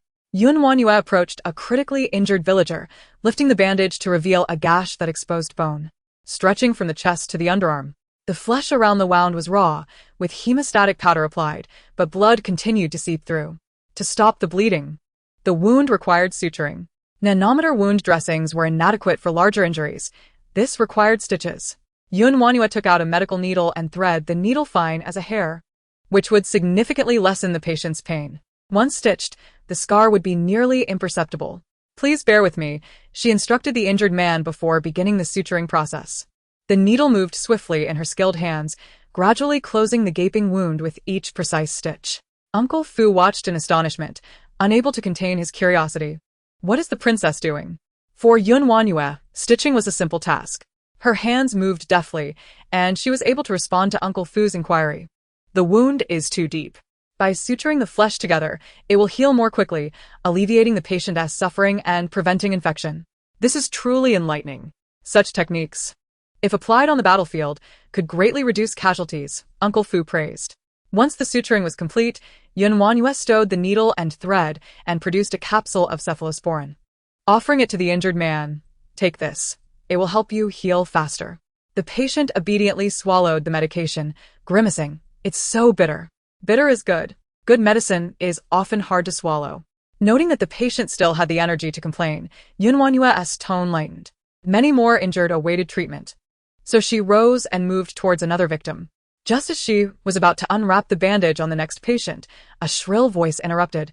"Stop." Su Xuero rushed over, her expression frantic, and knelt before WanYue. "Miss Su pays her respects to the Jin princess." "What? This woman is the Jin princess?" Whispers of disbelief rippled through the crowd, who did not know of the Jin princess's reputed foolishness and malice. Why would she be here? The onlookers' gazes turned to WanYue with disdain as Su Xuero continued, "Your Highness must not touch these injured. Some have broken bones, and their wounds have just been dressed. If you, lacking medical knowledge, insist on examining their injuries, you may inadvertently cause their bones to misalign again." The injured villagers, hearing that the princess possessed no medical expertise, were filled with outrage. "The princess cannot heal. Does she wish to harm us?" They feared she was merely here to feign goodwill and garner a favorable reputation. Look at her empty hands. She is not here to treat us. Only Miss Su is truly concerned for our well-being. Seeing Su Shiuero arrive with supplies and medicine, the villagers firmly believed her actions were altruistic, while they viewed WanYue's empty-handed arrival as mere pretense. Completely oblivious to the earlier sight of WanYue treating the injured, Su Shiuero knelt on the ground, her voice earnest. I beseech the esteemed princess to show mercy and not to trouble these villagers. If blame is to be assigned, let it fall upon me. These villagers are far too pitiable. If, due to the princess's lack of medical knowledge, their injuries worsen, I could never forgive myself. WanYue's eyes widened in disbelief. She had never intended to impose hardship upon these villagers. Rise, she commanded. If Su Shiuero continued to kneel, the situation would only become more convoluted. Trembling, Su Shiuero feigned fragility, her face a mask of fear. I have angered the princess and willingly kneel, pleading that she not hold the villagers accountable. It seemed she was relishing her performance. You are merely a secondary consort of the crown prince, scarcely distinguishable from a servant. The princess holds the rightful position, and you ought to respond while kneeling. Uncle Fu, unable to bear the charade any longer, stepped forward to defend WanYue. The princess has already shown her benevolence by allowing you to rise, yet you insist on remaining in this posture. As if to perform for an audience and mislead the villagers into believing the princess is harsh. His words were sharp, leaving no room for Su Shiuero to retreat. The princess bears no ill will toward the villagers, yet you plead for them as if seeking to tarnish her reputation. Su Shiuero shook her head in terror. I did not mean it that way. Her fingers dug deeply into her palm. Now, she was not even a lady, but a lowly concubine, a fate bestowed upon her by WanYue. Oh, then what do you mean? Uncle Fu's concise words disrupted Su Shiuero's facade, and WanYue felt a sense of satisfaction. Susurró si vered. Forcing a smile, it was my haste that led to my misstatement. I hope the princess will not take it to heart. The disdain in Adaya's eyes was palpable. How shameless. Knight Ziqin and Yuning nodded in agreement, echoing sentiments of feigned compassion. Knight Wuchen wore a frosty expression. Speaking coolly, a mere servant dares to slander the princess. Her death would be insufficient punishment. He had long desired to avenge WanYue, and with Su Shiuero's misstep, he would not let the opportunity slip. Yet, WanYue shook her head at Knight Wuchen, as the injured villagers glared at them with indignation. In their eyes, Su Shiuero was akin to a savior. Punishing her now would surely incite their ire. We do not require the princess's assistance. Miss Su has already bandaged our wounds. She is kind-hearted and virtuous, while the princess is overly oppressive. The villagers rallied. We will not allow the princess to lay a finger on Miss Su. Princess, leave, leave. As voices clamored, the villagers resonated with Su Shiuero's self-deprecating declaration. They, too, felt the weight of their lowly status. And Su Shiuero's refusal to disdain them only endeared her further. In their eyes, she was angelic, and they would not tolerate her being referred to as a servant. One by one, they rose, wounded bodies supporting each other, displaying a fierce resolve to protect Su Shiuero. Calm down, everyone. You have seen the princess's medical skills. She can stitch wounds. Who besides her possesses such expertise? With her, your injuries will heal more swiftly. Uncle Fu was taken aback by the villagers' reaction. They were blindly dismissing the princess's aid. We do not care for her. Who knows where she learned her rudimentary medical skills? We have sufficient care for Miss Su. The injured showed no gratitude. Su Shiuero feigned concern, saying, Please do not be so harsh. The princess merely acted out of confusion to gain fame. We should not hold it against her. Leave, leave. The villagers, incited by Su Shiuero, began to expel them. WanYue and Uncle Fu, reluctant to escalate the situation, retreated until they found themselves outside the door. Bring them in, Knight Wuchen commanded, and the guards of the Xian Wangfu surrounded them, swords drawn, shielding WanYue. The villagers, though misguided, were not foolish enough to confront power. Especially not the elite guards, veterans of battle, steeped in bloodshed. The villagers fell silent, fear replacing their bravado. WanYue hastily interjected. Wuchen, no. But they are so disrespectful, he retorted, seething. Clearly, my aunt came to aid them. Yet they listened to the slander of a petty individual. WanYue lowered her voice. Suffering a little indignity is trivial. What matters is that the Xian Wangfu remains uninvolved. We cannot afford to provoke the 9th prince. Understanding, Knight Wuchen nodded and ordered the guards to withdraw. Taking a deep breath, WanYue addressed the villagers. Many wounds may appear superficial, yet fragments of broken bones could remain within, posing a grave danger. Those with wrist injuries risk permanent disability if tendons are not reconnected. Do you truly not care? Spare us your flowery words. Our injuries have been tended by Miss Su. She brought the imperial physician with her. Do you think a woman could possibly surpass the skills of the imperial physician? Su Shuero indeed invited the imperial physician, clearly investing heavily in this farce. Sister, to atone for my sins, upon hearing of the village's plight, I utilized the prince's token to summon the physician. Even if I incur the prince's wrath, I am willing. Her pretense of selflessness was a performance worthy of the stage. What are you doing, Miss Su? At that moment, a figure bearing a bowl of medicine entered. Upon seeing Uncle Fu and WanYue, anger crossed his features. Princess, why do you trouble Miss Su? She is truly devoted to the injured, seeking no reward. The presence of a virtuous woman like her is a blessing to the Xian Wangfu. The speaker was Physician Zhang of the Imperial Medical Bureau, who, upon witnessing Su Shuero kneeling, assumed WanYue was abusing her position. That is not how it is. Knight Wuchen interjected angrily. Aunt has not wronged anyone. We are also here to treat the injured. Physician Zhang regarded them with mockery, surveying WanYue with disdain. If the princess seeks to enhance her reputation, she has chosen the wrong venue. The villagers' injuries are severe. This is no place for games. Please leave. Who among them did not know of the princess's incompetence? If she were truly skilled, it would be laughable. With the situation deteriorating, WanYue chose not to argue further, simply telling the physician, I have some anti-inflammatory medicine. Please administer it to these injured individuals to prevent infection and fever. Cephalexin would effectively prevent complications, but when she offered the medicine, Zhang turned his nose up at it, refusing to even glance. I would not dare use such haphazard concoctions on the injured. Seeing his disdain, WanYue reluctantly withdrew the medicine. The world held too deep a prejudice against her. Even if she possessed miraculous remedies, they would not believe.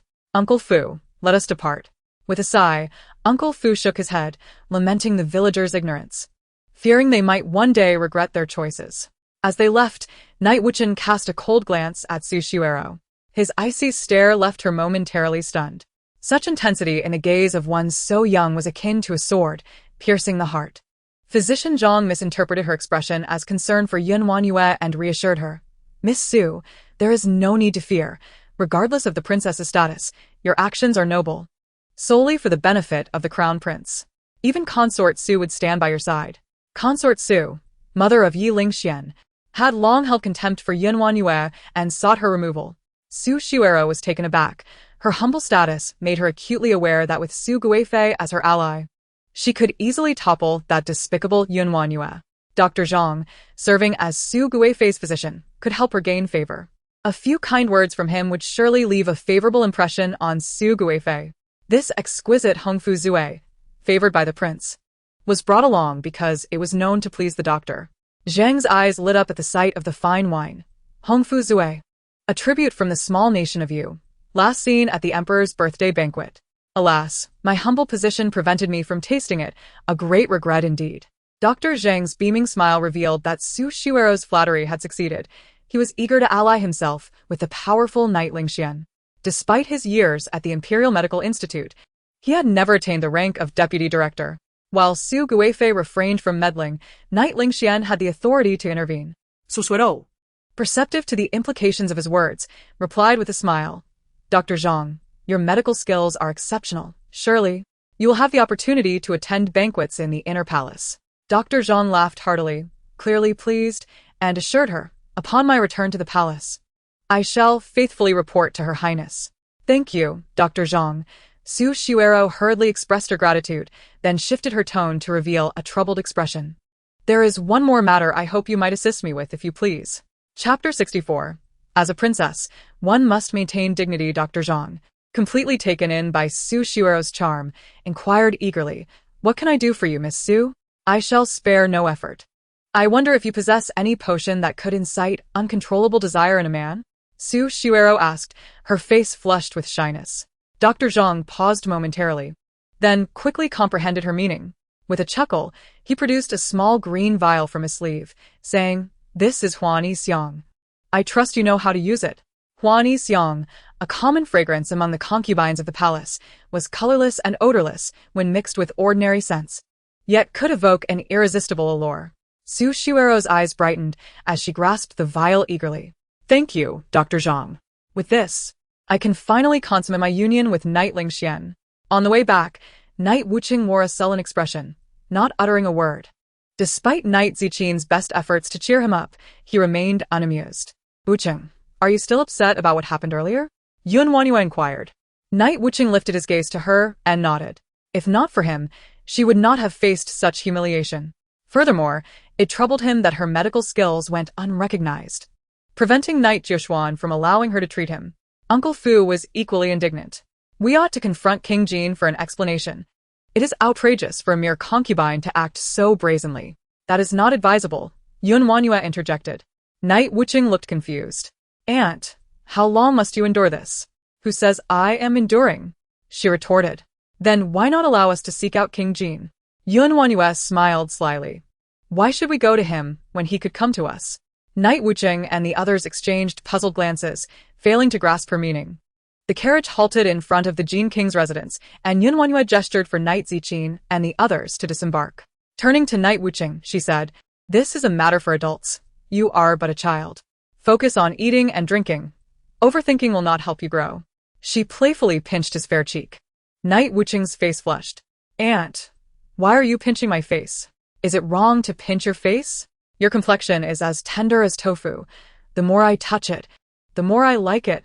WanYue extended both hands and playfully poked at Knight Wuqing's face. Aunt, stop it. He protested, dodging her playful jabs, feeling exasperated. Though he was growing up, she still treated him like a child. After enough playful teasing, WanYue finally released Knight Wuqing and took a few steps back, then turned to hand him a small package. Almost forgot, this is for you. The small package felt heavy, with a faint fragrance wafting from it. Knight Wuqing opened it to find a small pouch of cheese. For me? He asked. WanYue nodded. I had some spare time, so consider it a snack. Don't you like it? This is for children. I am already an adult. However, since it is your kind gesture, I shall reluctantly accept it. Knight Wuqing clutched the small package seriously, his demeanor that of a little adult, which made WanYue chuckle. Uncle Fu, we shall be on our way. The carriage resumed its journey towards the Xian King's residence. Knight Wuqing took out a piece of cheese and savored it slowly, its creamy flavor bursting forth. Upon entering the royal residence, WanYue immediately spotted Knight LingXuan. Halt. He strode forward, blocking her path, looking down at her with a stormy expression. Where have you been? Why have you returned so late? Whose carriage did you take? As the esteemed Princess Jin, your behavior is utterly unbecoming. A barrage of questions overwhelmed her. WanYue crossed her arms and replied coolly, Why is it any of your concern? Why should it not be? As long as you remain the Princess Jin, I hold the authority to oversee your actions, Knight LingXuan stated sternly. He had been restless all day, eagerly awaiting her return, only to be met with her icy demeanor. Though he longed to converse with her, words escaped him, twisting into something else entirely. Their interactions had seemingly solidified into a pattern, neither willing to yield. Seeing him adorned in royal attire, WanYue smirked. If you have matters to attend to, do so quickly. Please do not waste my time. With that, she attempted to bypass Knight LingXuan, only to find her waist firmly encircled by a strong arm. Their bodies pressed closely together, allowing Knight LingXuan to catch a whiff of her delightful fragrance, unlike any floral scent, reminiscent of fresh greenery. He leaned in slightly, yearning to discern it fully. Caught off guard by his sudden advance, WanYue's expression shifted as she commanded, Release me. She struggled to pry his hand away, yet Knight LingXuan's grip was firm, akin to a tree unyielding to the wind. Noticing the panic in her eyes, he chuckled. Are you afraid? Afraid? WanYue retorted coldly, I find it revolting. Sharp-tongued as ever, he refused to let go, instead tightening his hold on her wrist and forcefully dragging her away. What are you doing? Let go. WanYue fought against him, and seeing this, Dai and Qiuxiang rushed forward to assist, only to be stopped by Knight LingXuan's guards. Mother! Knight Ziqin cried out in distress, while Yuning, fearing for WanYue's safety, kicked a guard's leg. The guard, exasperated, reached for him, but was met with a punch from Dai. Let us go. I want to find my mother. Knight Ziqin shouted, their chaotic scene escalating. Knight LingXuan gripped WanYue's wrist, exuding an air of authority. If you wish to spare them from harm, you must come with me willingly. In the face of such power, they appeared diminutive as dust. For the sake of Knight Ziqin and Yuning, WanYue had no choice but to concede. Taking a deep breath, she declared, "Fine, I will go with you, but you must not harm them." Knight LingXuan, witnessing her simmering anger and frustration, felt an inexplicable agitation. Her tenderness and compassion were never meant for him. She harbored only profound disdain. When did their relationship become so fraught? Must he resort to coercion for her to remain by his side, even momentarily? He pulled WanYue into an awaiting carriage. Once inside, she distanced herself from him. Her face set in icy silence as she gazed out the window, indifferent to where he intended to take her or why they shared the same carriage. The carriage was undeniably cramped, yet a vast chasm seemed to separate the two individuals within. Knight LingXuan, unable to endure the sight of WanYue's demeanor, issued a stern command. WanYue appeared oblivious, remaining unmoved. His fists clenched tightly, his face darkened with fury, and he abruptly reached for her shoulder. The audacity she displayed by ignoring him was becoming increasingly intolerable. Chapter 65. A murderous intent. Just as Knight LingXuan's hand was about to grasp her, WanYue suddenly pivoted, a glimmer of silver slicing towards his wrist. Knight LingXuan recognized it as the small knife she carried, razor-sharp and capable of cleaving through hair with ease. Alarmed, he quickly retracted his hand, but not before the blade grazed his arm, causing blood to gush forth. He gazed at the wound on his wrist, his expression shifting dramatically. Fortunately, he had managed to evade a more grievous injury. Otherwise, he might have severed a tendon. "You are truly malicious, attempting to sever this prince's tendons?" The scalpel danced between WanYue's fingers as she leaned against the carriage wall, a bloodthirsty smile adorning her face. "Knowing my viciousness, you ought to keep your distance. Should you dare to touch me again, I will not hesitate to sever not just your tendons, but your very neck." She despised being threatened, and Knight LingXuan's attempt to leverage her loved ones against her was utterly intolerable. Blood dripped onto the ground, and Knight LingXuan's complexion paled slightly. Gritting his teeth, he shot a glare at WanYue, retrieving medicine and bandages from the carriage to tend to his wound. The injury was on his right wrist, rendering his left hand somewhat awkward. He considered asking WanYue for assistance, but her frigid gaze extinguished that thought. She would rather see him dead than lend a hand in bandaging his injury. "In a little while, when we enter the palace, if mother asks, you will say this prince was merely practicing martial arts and sustained an accidental injury. Do you understand?" Knight LingXuan's garments were stained with blood, making it impossible to avoid drawing attention. Consort Su had always doted on him and would undoubtedly inquire further. WanYue shot him a surprised glance. He was attempting to exonerate her. Was his mind addled? She remained silent, unmoved by his supposed protection, for it was a predicament of his own making. Knight LingXuan struggled to bind the wound and pulled down his sleeve to conceal it before turning to WanYue. "I will change my clothes shortly. Wait for me at the gates of Mother's palace, and do not wander off. What do you intend to do by bringing me into the palace?" WanYue pointedly refused his implied invitation. Knight LingXuan, seeing her defensive demeanor and palpable hostility, sighed. "You need not be anxious. This visit is merely a customary greeting. As my wife, you should accompany me. Is that all?" WanYue scoffed in disbelief. "Do you truly think I would believe you would not harm me? Do you think I would dare?" Knight LingXuan retorted, a hint of defensiveness in his tone. "You know I wouldn't, for you possess the courage to fight back. While I value my life, after our encounters, you ought to have a better understanding of my character.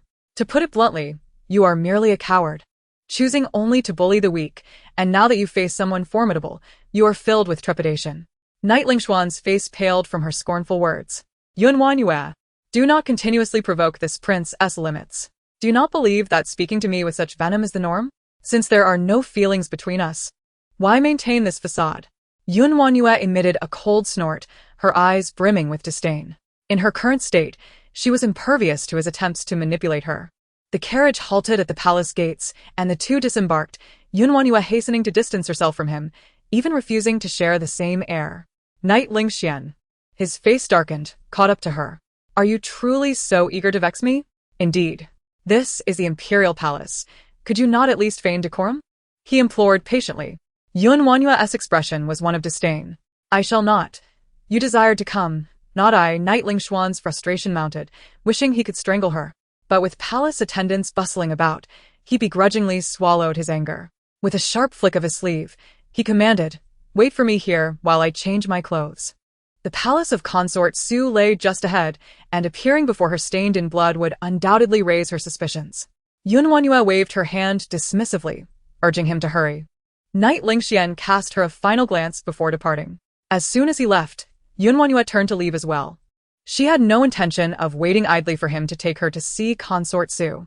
The consort viewed her as a thorn in her side, always seeking to criticize her and find faults to punish her.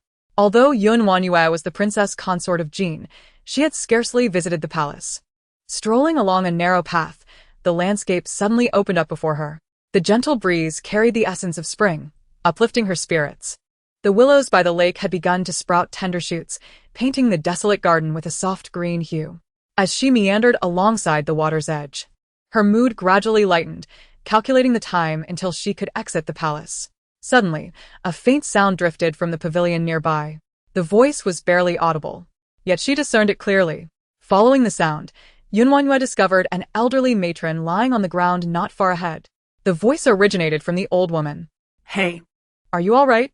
WanYue rushed forward to check, finding the matron's eyes tightly shut, unconscious.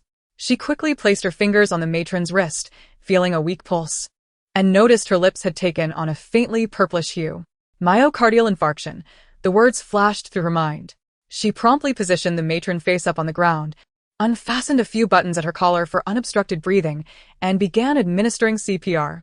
Her hands pressed rhythmically against the woman's chest, compressing repeatedly. After approximately 5 minutes, the matron regained some consciousness. Relieved, WanYue retrieved an aspirin and placed it under the matron's tongue. Suddenly, she was forcefully shoved aside, a sharp voice piercing her ear. "How dare you, WanYue? You would attempt to murder Aunt Fanghua." Consort Su, having waited in vain for Knight LingXuan and WanYue, came personally to fetch her when informed that WanYue had entered the palace without greeting her. To her astonishment, she stumbled upon the scene of WanYue's alleged crime.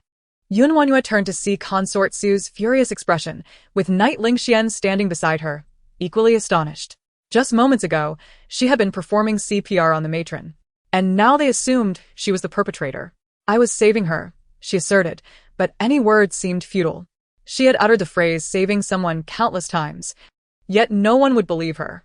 Consort Susa not Gon Li. "I see you are clearly attempting murder. Your audacity grows by the day. You dare to harm even those close to the Empress Dowager." The mention of the Empress Dowager prompted WanYue to notice the token on the matron's person, identifying her as one from the Empress Dowager's residence. Seize the Princess Consort. Chapter 66.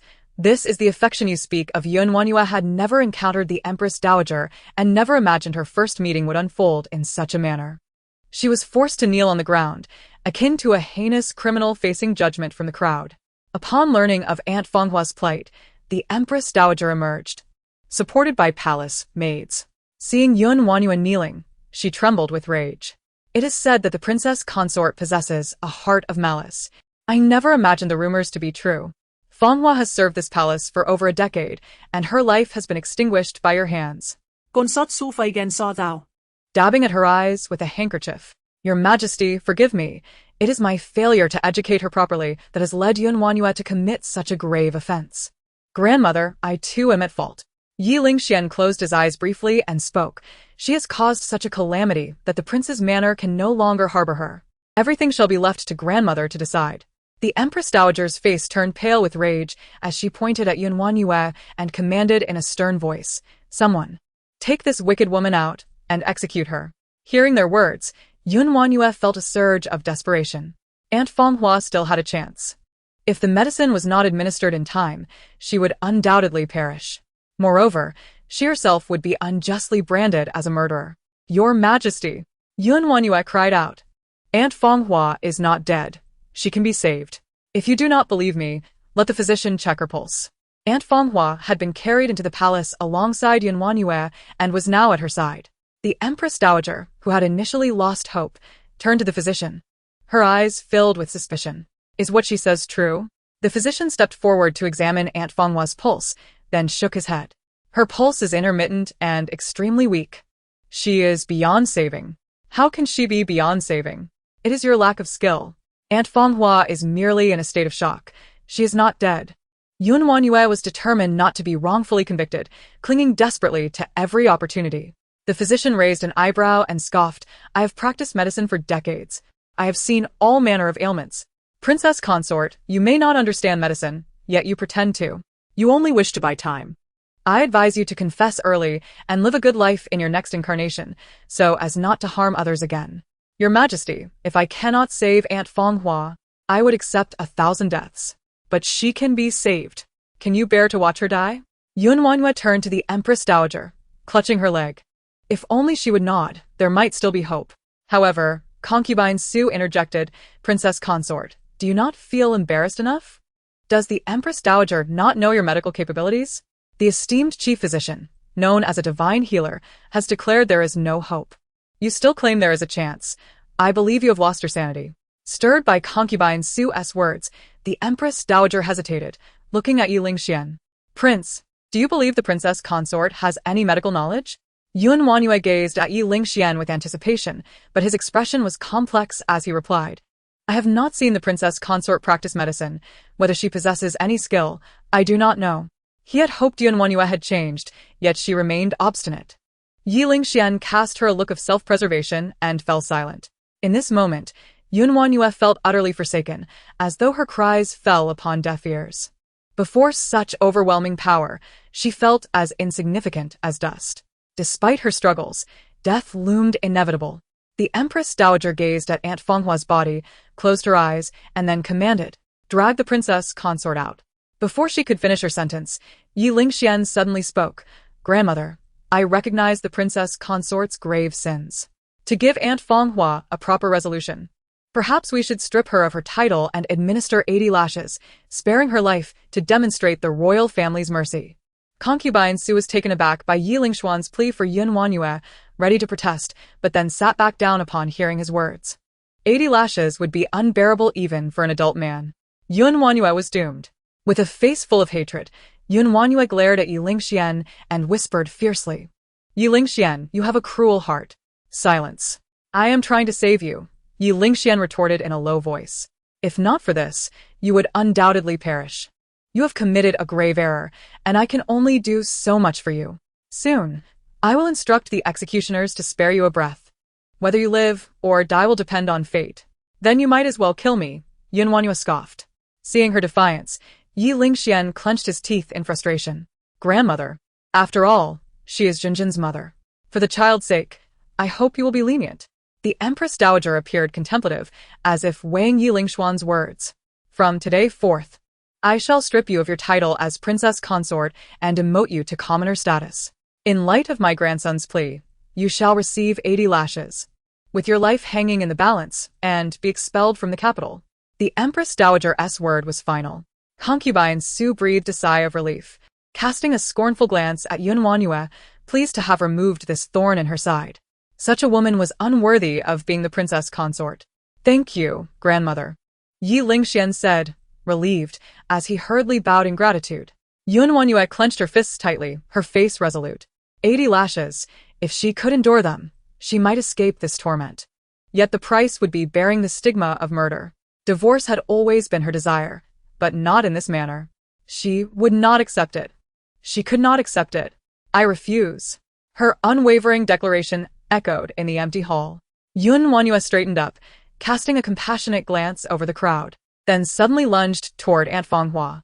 Given just a few moments, Aunt Fanghua might awaken and clear her name. But before her hand could touch Aunt Fanghua, she was violently thrown back to the ground. Ye LingXuan stood before her, embodying righteousness, glaring down at her with gritted teeth. WanYue, have you lost your mind? Aunt Fanghua is on the brink of death, and you dare to commit violence before our very eyes? WanYue was struck in the chest and coughed up blood. Her eyes filled with fury as she looked at Ye LingXuan. Why? Why do you stop me? You know I possess medical skills. Why do you lie? My broken leg, the poison in the shadows, the adopted son of the 9th prince, and Fan Songi, all were saved by me. Why can you not acknowledge this? Her gaze was piercing, filled with anger and questions. Ye LingXuan feigned concern. I know your character all too well. You merely happen to save a few people, and you dare claim expertise. Out of the bond of marriage, I have done my utmost to protect you. What more do you want? Ye LingXuan, you weave lies and drive me to my doom. Is this your notion of marital affection?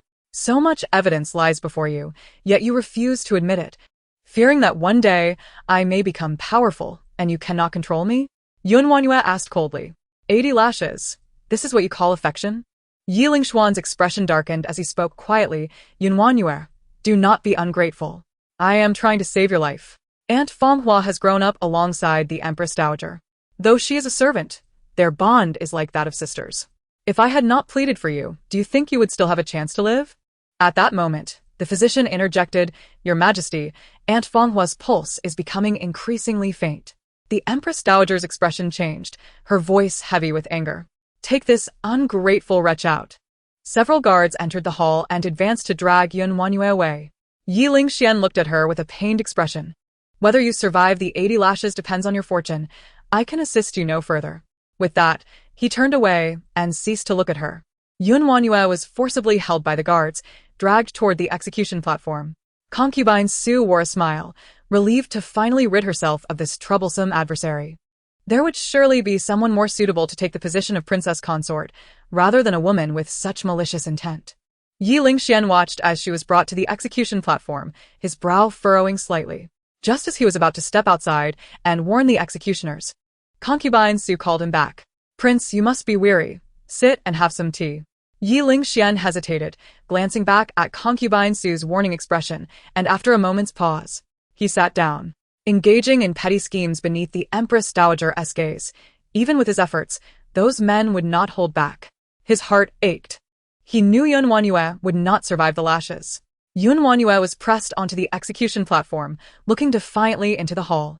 The Empress Dowager observed her demeanor and asked, Do you have anything else to say? Are my previous words still valid? The Empress Dowager was momentarily taken aback before hearing WanYue's voice once more. From this day forth, I renounce my status as a princess and demote myself to a commoner. Is that still valid? It was unexpected that, even as death approached, she remained fixated on this matter. The Empress Dowager's complexion darkened to an ashen hue. Do you believe you can walk out of the palace alive?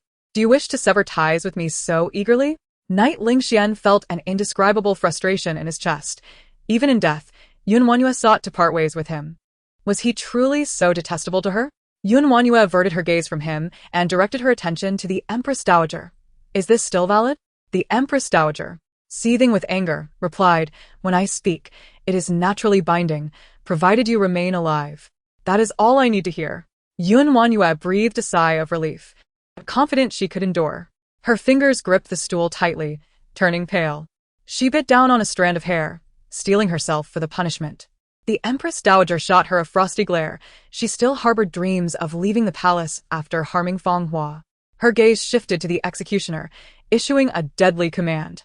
The guards understood her intent and stepped forward, preparing to deliver the fatal blow without mercy. Knight LingXuan, feeling despondent, closed his eyes, unable to bear the sight. His fists clenched tightly.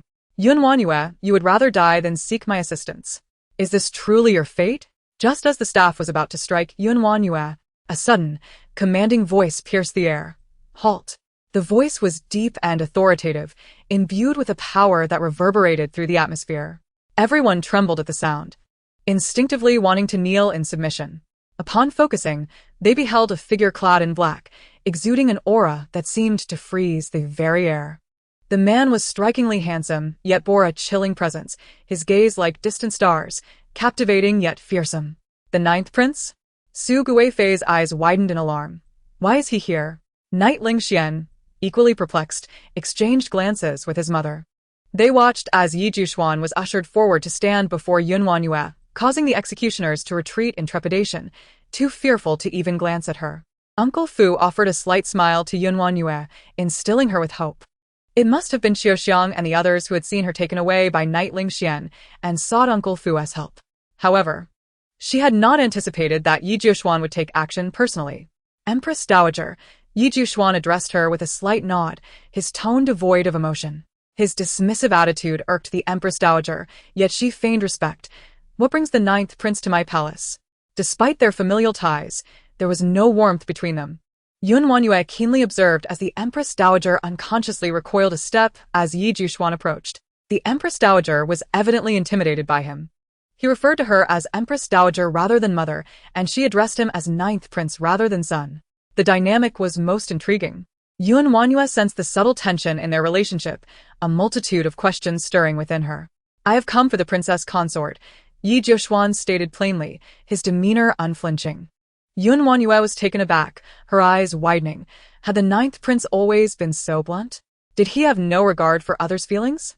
Indeed. Knight LingXuan's face turned a shade of green. "Ninth uncle, what do you mean by that?" Yi Jushuan regarded him with a piercing gaze. After several days apart, "You still show no growth, unable to comprehend even the simplest of statements?" Knight LingXuan retorted, while Su Guifei urgently interjected, "The princess consort is my son's rightful wife. There is no need for the ninth prince to concern himself." Silence. Yi Jushuan's voice cut through the tension. His eyes cold as he turned to Su Guifei. "You still recognize her as your daughter-in-law, yet as an elder, you fail to discern right from wrong, sowing discord. What face do you have to show?" Su Guifei's face drained of color, and used to such reprimands. "Ninth, uncle, are you attempting to interfere in the affairs of my Jin Wangfu? And if I am?" Yi Jushuan responded coolly, his demeanor icy. A sweeping glance revealed that he had solidified his authority over the day's events. Su Guifei, rendered speechless, glared at Yi Jushuan in defiance.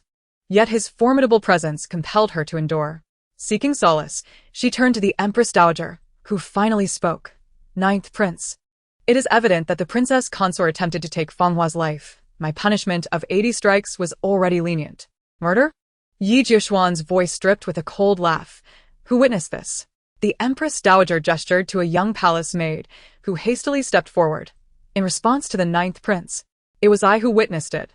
Yi Jushuan turned to the maid, his expression softening slightly as a smile graced his lips. "You?" "It was indeed I," the maid stammered. Flustered by his smile, her heart racing as her cheeks flushed, imagining that he might harbor feelings for her. "I saw the princess consort with her hands pressing down on Aunt Fenghua's chest, intent on harming her." Highness Ye LingXuan simile vanis het abruptly. His voice turning icy. "Take her out, execute her." The young maid panicked. "Ninth uncle, spare me. Empress Dowager, save me. I spoke only the truth." Before the Empress Dowager could inquire further, 2 guards seized the maid and dragged her away. Yi Jushuan's decisive action left everyone in shock. The Empress Dowager's expression darkened as she questioned, "Ninth prince, what is the meaning of this?" Chapter 68. Interconnected WanYue had never idolized anyone before, but at this moment, Yi Jushuan was truly her hero. With a mere gesture, he could dictate life and death. Even the Empress Dowager seemed insignificant in his presence. Was this the essence of power? The Empress Dowager tightened her grip on her prayer beads, feeling that Yi Jushuan was becoming excessively audacious. "Empress Dowager, this maid is full of lies. Should she not be punished? However, it is true that Fenghua was harmed by the princess consort. How could that be fabricated?" Yi Jushuan repeatedly challenged her authority, and the Empress Dowager could no longer contain her frustration. Yi Jushuan tilted his head slightly. Looking at WanYue, "You may go and assist. No one dares to stop you." The light illuminated his face, fragments of sunlight casting a glow in his eyes, warming his otherwise icy demeanor. His long eyelashes cast a delicate shadow beneath his eyelids, giving his features a golden hue, dazzling and captivating. WanYue was momentarily stunned, quickly descending from her seat to rush to Aunt Fenghua's side. After the delay, Fenghua's pulse had grown faint, and without hesitation, she began her efforts to save her. Yi Jushuan had granted her a chance at life, and she would seize it with all her might. The grand hall was thick with an eerie atmosphere. The Empress Dowager's face began to pale, yet she sought to find a way out. "Since the ninth prince vouches for the princess consort, I shall grant you this opportunity." The Empress Dowager regarded WanYue coldly. "I shall see what you can do to save a dying person." A quarter of an hour passed, and Fenghua remained unconscious. Su Guifei, initially anxious, began to relax, mocking. "This dying person can still be saved. I have truly witnessed the extraordinary." She cast a sidelong glance at WanYue. Addressing the Empress Dowager, "Empress Dowager, if Aunt Fenghua revives, I shall kneel and apologize to the princess consort." The Empress Dowager rolled her eyes. Well aware that Su Guifei would not dare to make such a statement if she believed Fenghua had a chance of survival. The head physician of the Imperial Medical Department wore a disdainful expression. I have never seen such a miracle. If the Princess Consort truly possesses that skill, I too would kneel and apologize. But what if she fails? This was directed at Ye LingXuan, as the head physician, a confidant of the Empress Dowager, was convinced that WanYue could not save Fanghua and sought to salvage the Empress Dowager's dignity. Ye LingXuan, seated in his wheelchair, lightly tapped the armrest with his long, pale fingers. His expression remained indifferent as he glanced at the head physician. I leave your fate in your own hands. Gao Tai's expression faltered. Even if WanYue had been defeated, he dared not punish Ye LingXuan. Thus, Ye LingXuan's words were rendered meaningless. He anxiously glanced at the Empress Dowager, who smiled gently and suggested, in that case, let's invite His Majesty to make a decision. Ye LingXuan, holding significant military power, yearned for an opportunity to relinquish his command. Even if this matter did not compel him to surrender his military tokens, it would still temper his fervor. After all, it was not favorable for a mere uncle to overshadow the emperor. At this moment, the Empress Dowager had little concern for Fanghua's fate. In fact, she believed that Fanghua's demise could prove beneficial. Ye LingXuan remained silent, indicating his acquiescence. Observing this, the Empress Dowager instructed a nearby young eunuch, go summon the emperor. Su Guifei discreetly covered her nose with a handkerchief, her eyes flickering. The Empress Dowager, that cunning old fox, was making a mountain out of a molehill to discipline the ninth prince. Let the battle commence. Let it be a life-and-death struggle. In the end, Ye LingXuan would sit back and watch the tigers fight, reaping the benefits effortlessly. She turned to glance at Ye LingXuan, eager to share in this delight, only to find him gazing infatuatedly in the direction of WanYue. Su Guifei's expression darkened immediately, and she cleared her throat to remind him, Xianer, what are you staring at? Ye LingXuan snapped back to reality, remaining silent yet unmistakably distracted. Nothing, he replied. Su Guifei cast a glance at WanYue. Her eyes filled with hostility. Do not forget who caused you such suffering. Were it not for her, how could your father have looked down upon you? The mention of past events darkened Ye LingXuan's gaze. He and WanYue had been seen together in a state of inebriation, a scandal well known. The emperor's wrath had not only stripped him of his position in the supervisory court, but had also resulted in a 3-year salary penalty. The crown prince had profited from the situation. Consequently, the emperor had grown distant from Ye LingXuan, denying him any real power to this day. Su Guifei's hatred for WanYue stemmed from this incident. Thus, over the years, Ye LingXuan had harbored resentment towards her, offering only cold words. Even after she bore a daughter, Ye LingXuan clenched his fists slightly, pressing his lips together, refusing to look in WanYue's direction. In this lifetime, he would never forgive her. Mother, I have not forgotten, Ye LingXuan murmured softly. Su Guifei sighed in relief. When your father arrives, behave yourself, understand? Understood. Upon hearing Ye LingXuan's response, Su Guifei's face brightened. She rearranged her makeup, feeling a surge of excitement at the prospect of seeing the emperor after some time. She had to find a way to regain his favor and conceive an heir, for that would secure her position in the harem. Soon, the emperor arrived at Jin Palace. Everyone hastily knelt in greeting, except for Ye LingXuan, who merely nodded from his wheelchair. The emperor glanced at him in surprise and walked directly past him to greet the Empress Dowager. She gazed at the emperor with maternal affection, her eyes brimming with delight. Your Majesty, it is a burden for you to come here amidst your myriad duties. It is my fault. The emperor, already informed of the events, replied, as it concerns the Empress Dowager, even if I am busy, I must come. His sharp gaze swept across the hall, landing on WanYue, who appeared calm, while Fanghua lay on the ground, eyes tightly shut. His brow furrowed in concern as he inquired, Princess Jeannie, why have you harmed Fanghua? Ye LingXuan's involvement in this matter weighed heavily on WanYue's conscience.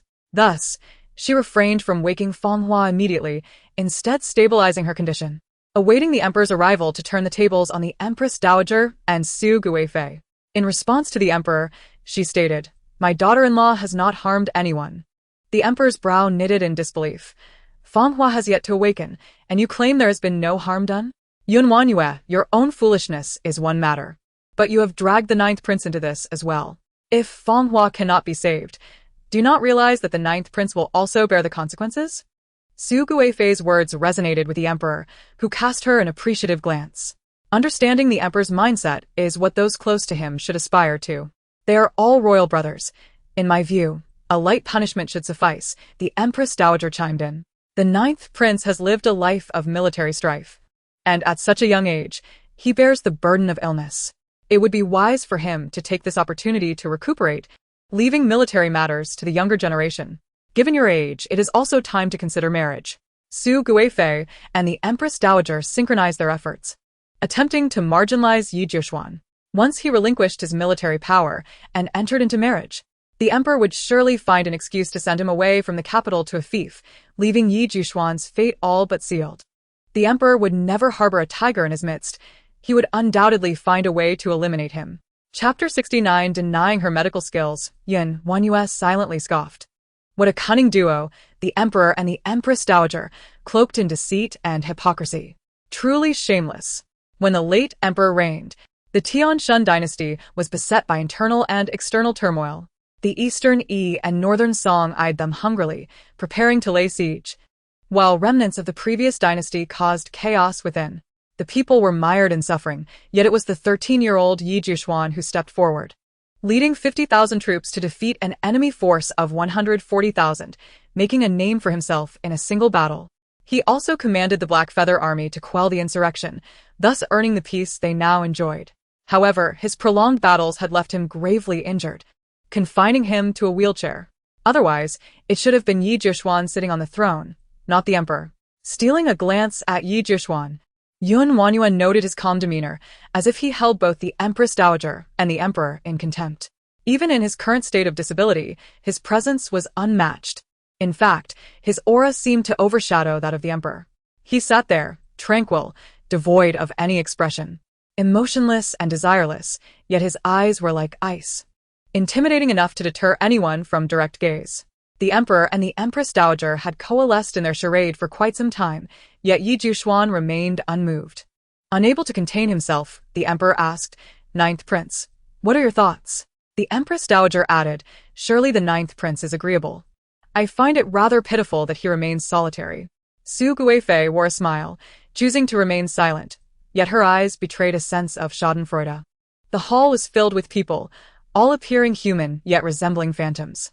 WanYue slowly smiled, inserting a silver needle into Fenghua's acupoint. A soft cough, though not loud, drew the attention of everyone present. Fenghua, clutching her chest, gradually sat up, confusion evident on her face as she surveyed the crowd. Yet upon seeing WanYue, her excitement surged. "Princess Genie, you saved me." The proclamation sent a wave of astonishment through the hall. Su Guifei nearly dropped her jaw in disbelief, staring wide-eyed as she exclaimed, "Fenghua, do not speak recklessly. How could Princess Genie have saved you? In my view, it must be Gao Tai's medicine that has worked."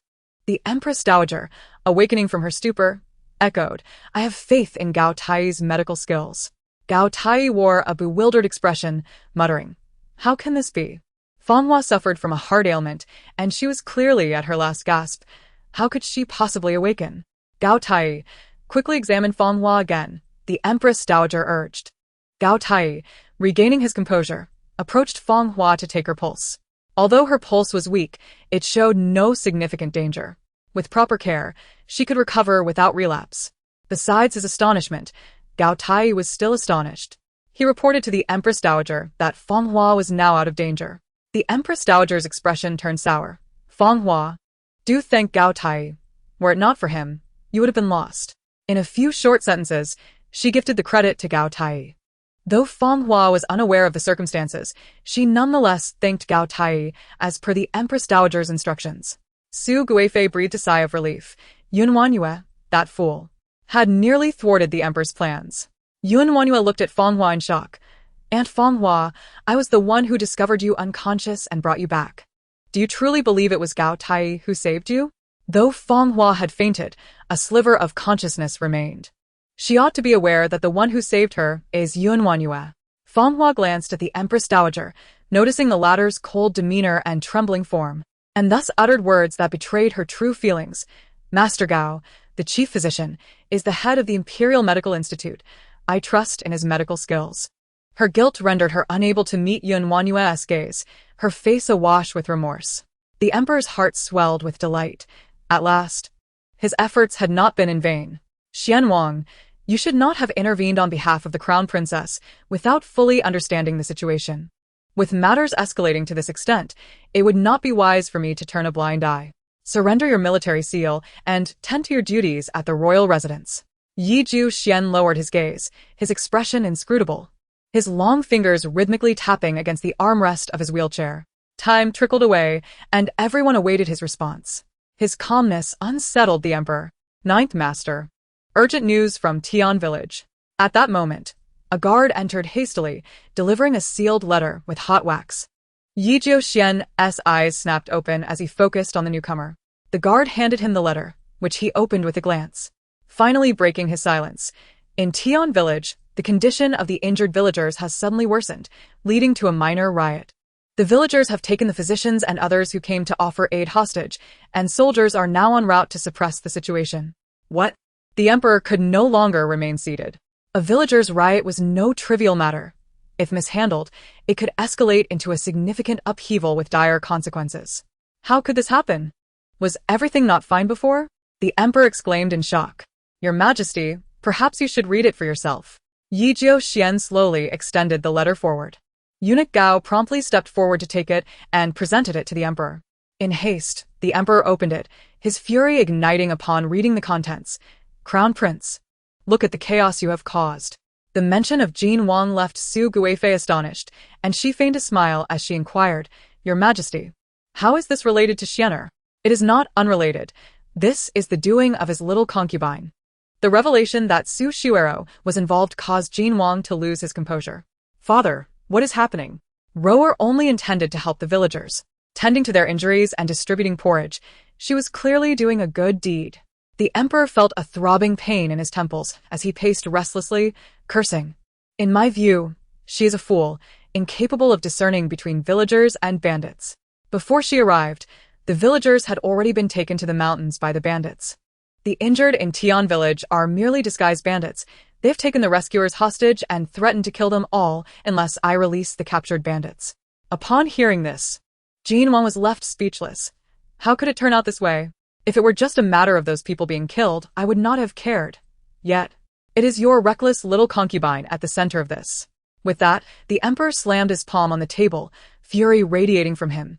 She, emboldened by your token, ordered the guards to open the granary 5 miles away, allowing the bandits to attempt a grain robbery. Were it not for your black feather guards, I fear the granary would have been completely looted. The granary must not be touched except in times of great disaster. It is the foundation of the nation. Jin Wang felt as if a bucket of cold water had been poured over him, his ears ringing, his mind blank. He collapsed to his knees, pleading, Father, spare me. How could Su Shuero be so foolish as to dare open the granary? Su Guifei's face turned pale, and she stammered, Your Majesty, could there be some misunderstanding? Chapter 70. Stripping him of his dignity, the emperor glared at Su Guifei with a menacing expression, a hint of murderous intent flickering across his face. She is merely a concubine. Who does she think she is relying on? With a flick of his wrist, he hurled a teacup at Su Guifei.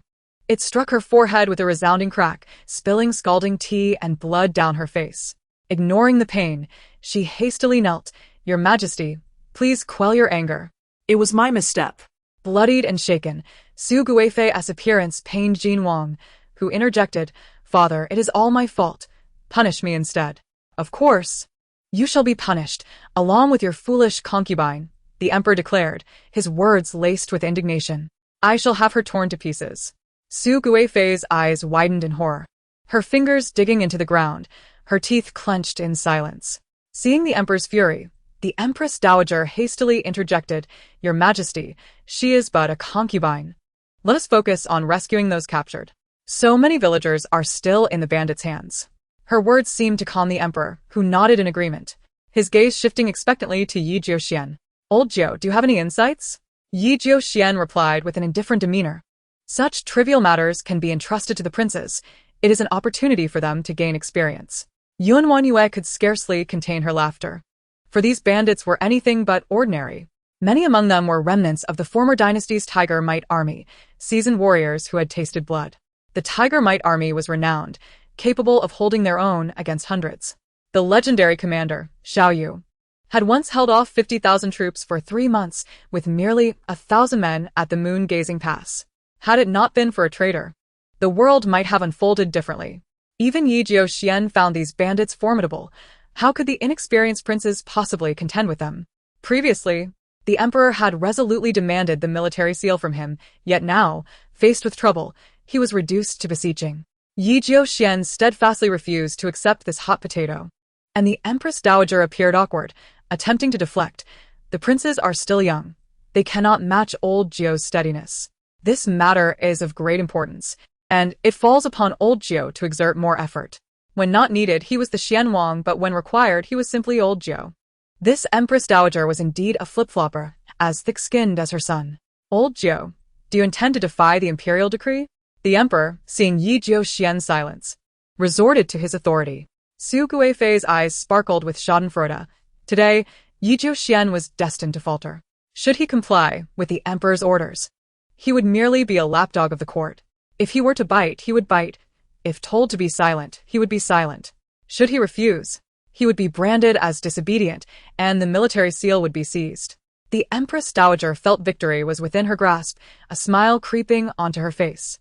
Yet WanYue silently mused at their folly. Yi Xian, capable of maintaining his position, was not so easily manipulated. Indeed, amidst the expectant gazes of all, Yi Xian finally stirred. To assist my royal brother is a duty I shall fulfill. However, suddenly, he coughed, covering his mouth with a handkerchief. His gestures were elegant and dignified. But then, Fu Bo's voice cut through. Ninth Master, you are coughing blood again. The handkerchief was stained with crimson, a shocking sight. WanYue noted, with surprise, that the once vigorous Yi Xian now appeared pallid, as if cloaked in autumn frost. Slumped in his wheelchair, he weakly remarked, "It is my frail constitution. My old ailment has flared up again." The emperor's expression twisted, as if grappling with constipation, all his prepared words swallowed back. How could he deal with the bandits now that Yi Xian was in such a state? Did he intend to have him carried? Old Jiu, what has happened? Why are you suddenly coughing blood? Gao Tai, quickly attend to him. The Empress Dowager remained skeptical that Yi Xian's ailment had returned. Approaching Ye LingXuan. Gao Tai bowed respectfully. Ninth Royal Uncle, please extend your hand. Yi Xian complied, revealing his palm, while the physician examined him with a complex expression. The Empress Dowager, anxious, inquired, "What is his condition?" "Your Majesty, Ninth Royal Uncle's old ailment has indeed resurfaced, and it is quite severe. He will require a period of recuperation." Gao Tai answered truthfully. The emperor's face turned an alarming shade, his displeasure directed at Yi Xian. He was fully aware that Yi Xian was feigning illness. Yet he lacked proof. Suddenly, his gaze fell upon Jin Wang. "Crown Prince, you shall take on this task. I grant you an opportunity to redeem yourself." Xiang Guifei was suddenly agitated, exclaiming, "Your Majesty, how could Prince Jin possibly contend with those bandits? If he does not go, will you?" Wu Di's voice thundered in anger. Xiang Guifei reluctantly closed her mouth, her teeth clenched in silent fury. She was acutely aware that this was a perilous endeavor, yet insisted on sending Ye LingXuan. Was the crown prince not well informed? Why had he not shown his face until now? Ye LingXuan bowed in gratitude. "I shall obey your command." Wu Di stormed away. And Yi Xian left the palace with his entourage. WanYue, resembling a resentful spirit, was preparing to depart when Xiang Guifei called out, "Halt." She had no choice but to stop and await reprimand. "I do not care from which dubious source you acquired your medical skills, but I warn you, if anything befalls Xianer, prepare to accompany him to the grave." After delivering her menacing words, Xiang Guifei departed with her maidens. WanYue gazed skyward, bemused. It was evident she was an easy target. Upon reaching the palace gates, she spotted the carriage of the Xian prince awaiting her. "Princess, this way, please." Fu Bo smiled. "The Ninth Master wishes to speak with you." WanYue climbed into the carriage, lifting the curtain to find Yi Xian seated within. The interior was opulent, with tiger skin adorning the floor and a large night pearl embedded in the ceiling, illuminating the space. Yi Xian sat behind a tea table, leisurely sipping tea. His fingers were long and elegant, with faint veins protruding on the back of his hands and thin calluses at his thumbs, a testament to years of swordsmanship. "Thank you for rescuing me, Ninth Master," WanYue expressed. Yi Jiuxian lifted his gaze to her, inquiring, were the wounds of the injured stitched by you? It appeared that was his primary concern. WanYue nodded, indeed. After witnessing her medical skills, Yi Jiuxian began to hold her abilities in high regard. Yet, he remained uncertain about his own injured leg. Can you heal my leg? He asked. I must examine it first to ascertain, WanYue replied candidly.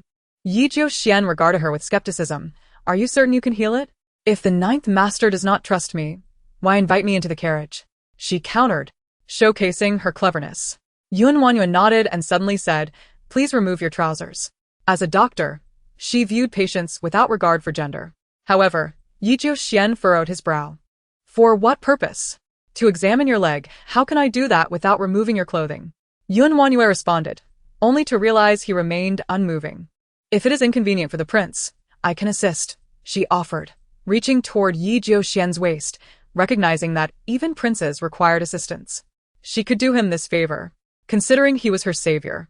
Before her hand could touch his belt, it was firmly grasped by his larger hand.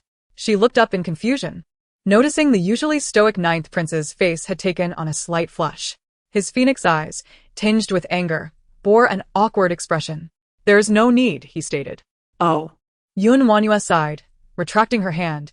It is indeed a bit awkward in the carriage. I shall visit you another day to examine your leg properly. Yi Jiuxian's gaze remained cool as he coldly reiterated, no need. WanYue interpreted his shyness as a mere phase and chose not to press the issue. Suddenly, a tearing sound echoed as fine fabric was rent, revealing his strong legs. Yi Jiuxian's expression remained impassive as he directed, you may look now. WanYue's eyes widened at the ghastly scar that twisted above his knee, measuring nearly the length of her hand. The scar was a deep pink, indicating it had endured for several years. It was difficult to fathom the severity of the injury he had suffered. How did this happen? WanYue asked, adopting a respectful demeanor towards the war hero. A crossbow bolt, he replied tersely. WanYue frowned in confusion. The arrow pierced my leg, its tip poisoned and barbed. The army doctor exerted tremendous effort to preserve this leg of mine, Yi Jiuxian recounted matter-of-factly. Yet, WanYue found his words chilling. Given the scarcity of medical resources in ancient times, it was a stroke of luck that he had retained his leg. She felt a profound respect for the army doctor as she gently tapped on Yi Jiuxian's injured leg, checking for knee reflexes. The result was encouraging. He still had sensation, indicating his nerves were not entirely dead and could be treated. Yi Jiuxian could not contain his curiosity. How is it? It can be healed. WanYue stated succinctly. How? Yi Jiuxian, usually composed, exhibited a hint of excitement. Throughout the years, he had consulted many doctors, but none had ever conveyed such unwavering assurance as WanYue. The stagnant blood within him began to flow anew, and he clenched his fist tightly, eagerly awaiting her response. In this interval, WanYue had already formulated a treatment plan, responding, if the prince wishes to stand again, surgery is imperative. Surgery? This term was new to Yi Jiuxian. WanYue nodded, fearing he might not comprehend. She demonstrated by pulling a thread and tying a knot, explaining, your tendons are severed and I must reconnect them, just as I did with this thread. Yi Jiuxian's brow furrowed slightly. Gaining clarity, you mean? I must reopen the wound to reconnect the tendons? That is correct. WanYue admired his intelligence. He was indeed Yi Jiuxian. Yi Jiuxian lowered his gaze in contemplation, his face reflecting inner turmoil. What troubles you, ninth master? WanYue inquired. The army doctor said my tendons cannot be reconnected. If the wound is reopened, even divine intervention may be inadequate, he revealed, voicing his concern. WanYue smiled gently, her eyes sparkling. The army doctor may be correct. But that is his treatment plan, not mine, and he cannot guarantee you will stand again, can he? Her words dispelled all of Yi Jiuxian's apprehensions. He lifted his gaze, scrutinizing the woman before him. Although WanYue was not the rarest beauty, her intrinsic confidence eclipsed all others. She was bold, wise, and decisive, pursuing her convictions without regard for others' opinions. Such a woman was far more precious than a sheltered noblewoman. Since this is the case, proceed boldly. Should you require anything, Consort Fubo, Ye LingXuan instructed her. WanYue nodded, recalling a certain matter that puzzled her. Why did you suddenly wish for me to treat your leg? You can revive the dead, and your stitching technique sufficiently demonstrates your medical prowess, Yi Jiuxian replied coolly. WanYue smirked slightly. sensing that today's endeavor to save a life would serve as a test for her. This man, indeed, possessed a profound mind. Suddenly, a furious shout erupted from outside. WanYue, come out! WanYue frowned slightly. What was wrong with Ye LingXuan? She glanced awkwardly at Yi Jiuxian, who remained calm, saying, Prince Jin has come to find you. Go ahead. I apologize for the trouble. Ninth Master. WanYue replied with a slight nod before alighting from the carriage. At the palace gates, Ye LingXuan, mounted on a tall steed, glared angrily in the direction of the carriage, his demeanor akin to that of a man seeking to catch a cheater. WanYue cast him a disinterested glance before turning away. She had no desire to engage in a quarrel at the palace gates, nor did she wish to implicate Yi Jiuxian in her troubles. Ye LingXuan blocket herpat. His face ashen with fury as he glared at her. Do you have any shame? None at all, WanYue retorted boldly, since you lack it. I shall bestow it upon you. Ye LingXuan's face darkened, nearly fuming. As the princess of Jin, you should not be entangled with another man. You are tarnishing your reputation. Just as he reached the palace entrance, he spotted WanYue climbing into Yi Jiuxian's carriage and distinctly heard the mention of removing trousers. In front of him, she was indeed becoming audacious. WanYue regarded him with disdain. Shouldn't you be rescuing your beloved woman instead of wasting time arguing with me? She wore an air of indifference, her face devoid of any trace of guilt, igniting a flame of anger within Ye LingXuan. Had it not been for your indiscretions, I would have departed long ago. Oh, then why not hurry along? The bandits are ruthless. His journey could very well be one fraught with peril. WanYue offered not a single word of concern for his safety. Gritting his teeth, Ye LingXuan questioned, What? Do you wish for my return to be thwarted? This was your assertion, although, I must admit, it aligns with my thoughts. You truly possess a vile mind. You hope to see me depart, so you can frolic with other men. Do not presume me ignorant, Ye LingXuan exclaimed, growing increasingly agitated, his words harsh and unrefined. Furthermore, he intentionally raised his voice, clearly for the benefit of Yi Jiuxian. WanYue's expression darkened. Ye LingXuan, do you truly believe everyone harbors such sordid thoughts as you? I have heard everything, Ye LingXuan replied bitterly, his gaze accusing, as if he viewed her as a wanton. WanYue retorted with a cold laugh. Sometimes. What the eyes perceive is not reality. How much less credible are your hearsay? To fabricate accusations is a trivial endeavor. I am innocent and need not explain myself to you. Turning on her heel, WanYue attempted to leave, but Ye LingXuan relentlessly pursued her. Clarify your intentions. Why were you in Ninth Uncle's carriage? What transpired within? Speaking with such a man felt beneath her dignity. As WanYue quickened her pace to rid herself of him, she felt a tight grip around her waist. Turning back, she found herself face to face with an imposing visage. Chapter 72. His possessiveness. WanYue had never felt so speechless in her life. The more she wished to ignore him, the more he pressed his advantage. Unable to counter her verbally, Ye LingXuan forcibly pulled her onto the horse's back, his hands clasping her waist as he hissed in her ear. Do not repeatedly test my limits. Should I discover any untoward connection between you and another man, I shall not let you off lightly. Then I too caution you, Prince. Do not challenge my boundaries. This forceful act of sharing a mount cannot possibly be construed as love, WanYue provocatively stated, determined to irk him. To her astonishment, he not only refrained from casting her off, but tightened his grip. Ye LingXuan, his expression dark and brooding, declared, I merely wish to convey that even if I do not cherish you, no one else shall lay claim to you. I would rather ruin you than see you with another. Are you unwell? WanYue mused, believing Ye LingXuan ought to consult a psychologist. His duplicitous and venomous demeanor reminded her of a character from a television series, a lingering nightmare from her childhood. Release me, she protested, struggling to rise. Yet, Ye LingXuan seized her wrist, followed by a crack of the whip against the horse's back. The steed, startled, let out a pained whinny and bolted forward. The wind whipped past her ears as WanYue was tossed about, instinctively grasping Ye LingXuan's sleeve. She wished to live. She had a daughter to support. Ye LingXuan raised an eyebrow in triumph. Have you finally come to fear? I fear for your survival, WanYue retorted inwardly. Regardless of Ye LingXuan's subsequent provocations, she feigned ignorance, treating him as if he were merely air. Ye LingXuan felt as though he had struck a pillow, utterly powerless. He was uncertain of his own turmoil, but he sensed something vital slipping from his grasp, compelling him to cling desperately to it. Even as WanYue met him with cold indifference and scornful remarks, he remained unfazed. Their journey continued in silence until they reached the Jin Wangfu, where Ye LingXuan dismounted and extended his hand to WanYue. "Allow me to assist you down." "No need," she replied curtly, nimbly leaping off the horse, without sparing him a glance as she strode towards the estate. Her defiant posture stirred a pang of regret within Ye LingXuan. After such a perilous encounter, she did not even grant him a fleeting glance. "Wait," Ye LingXuan suddenly called out, forcing WanYue to halt, her impatience evident. "What else do you wish?" Before he could finish a sentence, she interjected, "Rest assured, I shall look after the Jin Wangfu and raise the child well." With wealth and a child, she felt poised to ascend the heights of life.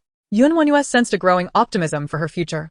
Ye LingXuan could not help but notice the glint of schadenfreude in her eyes as he gritted his teeth. "If I do not survive, you shall not fare well either. I will ensure you accompany me to the grave." Though he wished for her to thrive, his words twisted into something sinister. Ye LingXuan regretted the statement, but refused to retract it, understanding that if they could not coexist peacefully, they would remain adversaries. WanYue recalled the words of Consort Su. "Should the Jin Wang suffer any misfortune, I will ensure your sacrifice." Observing her change in demeanor, Ye LingXuan felt a sense of satisfaction. Go, he commanded lightly, galloping out of the city. He would not allow himself to perish. He had no intention of dying.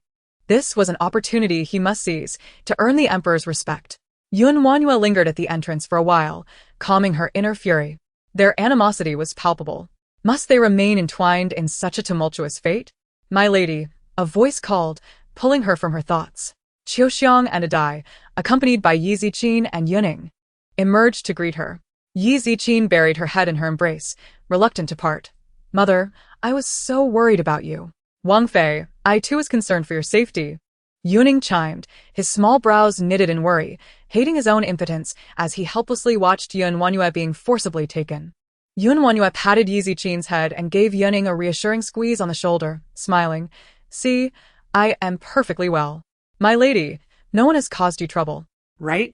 Adai inquired. "Do not worry, I am fine," she reassured them. Qiuxiang let out a breath of relief. "That is good to hear. Your timely return is thanks to both of you." WanYue expressed her gratitude. "If not for ninth uncle's sudden arrival, I might have faced hardship again." Qiuxiang and Adai exchanged astonished glances. "Ninth uncle intervened personally?" WanYue nodded. "Yes, I am grateful for his timely rescue." As they conversed, they made their way into the estate, where WanYue recounted the events that transpired in the palace. Ye Ziqin and Yuning listened raptly, not daring to breathe, while Qiuxiang anxiously twisted her handkerchief, and even Adai abandoned his beloved sunflower seeds. However, when the two heard that WanYue had entered Ye Zhiquan's carriage, their mouths dropped open in shock. They sensed the hint of gossip in each other's eyes. Ninth uncle, indeed. A carriage with just the two of them. Adai exclaimed excitedly. Clenching her small fists, a solitary man and woman, alone together. Thwack, WanYue slapped her forehead. "What are you thinking? Ninth uncle summoned me for serious matters. He needed my assistance with his leg ailment." Their enthusiasm diminished in an instant, and Adai sighed in disappointment. "So it was for that." What else could it be? "Do you think ninth uncle would intervene for no reason?" WanYue shot Adai a disapproving glance. "Be more aware. I am a married woman." Qiuxiang chuckled at their banter, saying, "Do not mind her, my lady. Adai is simply curious." "Curious? Who is it that widened their eyes upon hearing you mention ninth uncle?" Adai retorted. Adai. "You deserve a reprimand," WanYue teased. Qiuxiang raised her hand to swat Adai, who nimbly dodged like a monkey, evading her grasp. "Jinjin, stop her." As Ye Ziqin and Qiuxiang were the closest companions, she immediately rushed to restrain Adai. Adai called out to Yuning, who stood frozen. "Your master is in trouble. Do not delay." Yuning looked conflicted. "Master, you are on your own. I cannot oppose Jinjin." "Oh, you heartless little one," Adai exclaimed. The group erupted into playful chaos in the courtyard, laughter ringing out. WanYue beheld the scene before her, unable to suppress a smile. After dinner, she locked herself in her room, diligently studying the treatment plan for Ye Zhiquan. His leg injury was indeed a stubborn ailment, yet in WanYue's eyes, it was merely a minor surgical procedure. The plan was swiftly formulated, awaiting only Knight Jiu Xian's availability for implementation. At that moment, a Dai knocked on the door and peeked in with his little head. Master, someone has arrived. Chapter 73. She became the beloved WanYue. WanYue did not expect the visitor to be Yi Wuqing. Dressed in a fitted jacket and a cloak, despite his tender age, he exuded an air of nobility. What brings you here? Upon seeing him, WanYue felt a surge of joy. It had been over 10 days since their last meeting. Habitually, she reached to pinch his little face, only to have Yi Wuqing evade her grasp. A faint blush appeared on his small cheeks as he awkwardly exclaimed, "Aunt, please do not pinch my face anymore. I am already a grown-up." WanYue could hardly suppress her laughter at the sight of this small bundle standing at her thigh. All right, you are a grown-up now. Indeed, one becomes like those they associate with. Knight Jiuxian was so serious, and his child mirrored that demeanor. Brother Wuqing. Upon realizing Yi Wuqing's arrival, Yi Zijing fluttered over like a little bird. She dove into Yi Wuqing's embrace, jumping and exclaiming, "You finally came to play with me." Sister Jinjin. A hint of childishness graced Yi Wuqing's face as he smiled, his eyes curving with delight. Look what I brought for you. He pulled out a luminous night pearl from his sleeve, as large as a fist, illuminating Yi Zijing's small face, where even the tiniest hairs were visible. Wow. Such a bright pearl. Unable to resist, Yi Zijing reached out to touch it, and Yi Wuqing deftly placed the pearl in her hands. "It's a gift for you." Yi Zijing's eyes sparkled with excitement. "For me?" "Yes, for you. I searched for a long time to find this. You mentioned fearing the dark, and with this pearl, you shall never fear again." Yi Zijing often covered her head at night, and Yi Wuqing had exerted great effort to acquire this night pearl for her. WanYue could not help but marvel at the difference having an elder brother made. "Yuning." Yi Wuqing turned to the enviously gazing Yuning and presented a concealed dart. "This is for you." Yuning looked startled. "For me?" Yes. Ye banknotet. "This is a concealed dart I developed myself. Though it appears delicate, its power is remarkable. Watch closely." He slipped the dart onto his wrist, activated the mechanism, and with a sharp sound, a projectile shot forth, striking a tree in the courtyard, leaving a small hole in its trunk. Yuning was astonished. What an impressive dart. This concealed dart can be a lifesaver in times of danger. With it, you can protect Jinjin and Aunt properly. Since the last incident where WanYue nearly lost her life, Yi Wuqing had diligently studied concealed weaponry and devised this. WanYue could not help but admire the child's intelligence. At such a tender age, he understood so much, and he would certainly excel as he grew older. "Wuqing, why didn't you bring one for me?" she teased. Yi Wuqing replied earnestly, "Time was limited. I could only manage to create this one." "You need not worry, Aunt. I have already requested Father to send someone to protect you. Such an incident will not occur again." What? "The 9th prince has sent someone to protect me?" WanYue exclaimed in surprise, peering outside yet seeing nothing. "Aunt, there's no need to look. You won't see them. They will only appear when your life is in danger," Yi Wuqing explained. WanYue sat in stunned silence, excitement bubbling within her at the thought of the 9th prince's shadow guards. "You came all this way at night to deliver this. It's too dangerous." A pang of concern for Yi Wuqing washed over her. He was so young. Running about. What if he encountered someone ill-intentioned? A trace of joy flickered across Yi Wuqing's face as he said, "Aunt might not know, but I have moved close to the Jin Wangfu. Now, I can visit you often." "When did this happen?" Yi Wuqing revealed a charming smile, showcasing his pearly white teeth. "Just on the street next door. There was a dilapidated garden, and I had Father purchase it. Money truly does afford one the liberty to go wherever they please." WanYue recalled the abandoned garden Yi Wuqing mentioned. It was no mere small garden, but rather a grand estate with 6 entrances and exits, complete with gardens and an artificial lake. Rumor had it that exiting the garden required a quarter-hour's walk. Knight Jiuxian was indeed extravagantly wealthy, purchasing without hesitation. "Peach blossoms. Are there many?" Ye Zijing sudanni chaimin. Ye banknotet. "Indeed, there are plenty.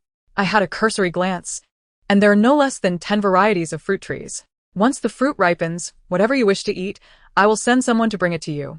Yi Zijing's eyes twinkled. "Really? Of course. Jinjin can visit whenever she likes."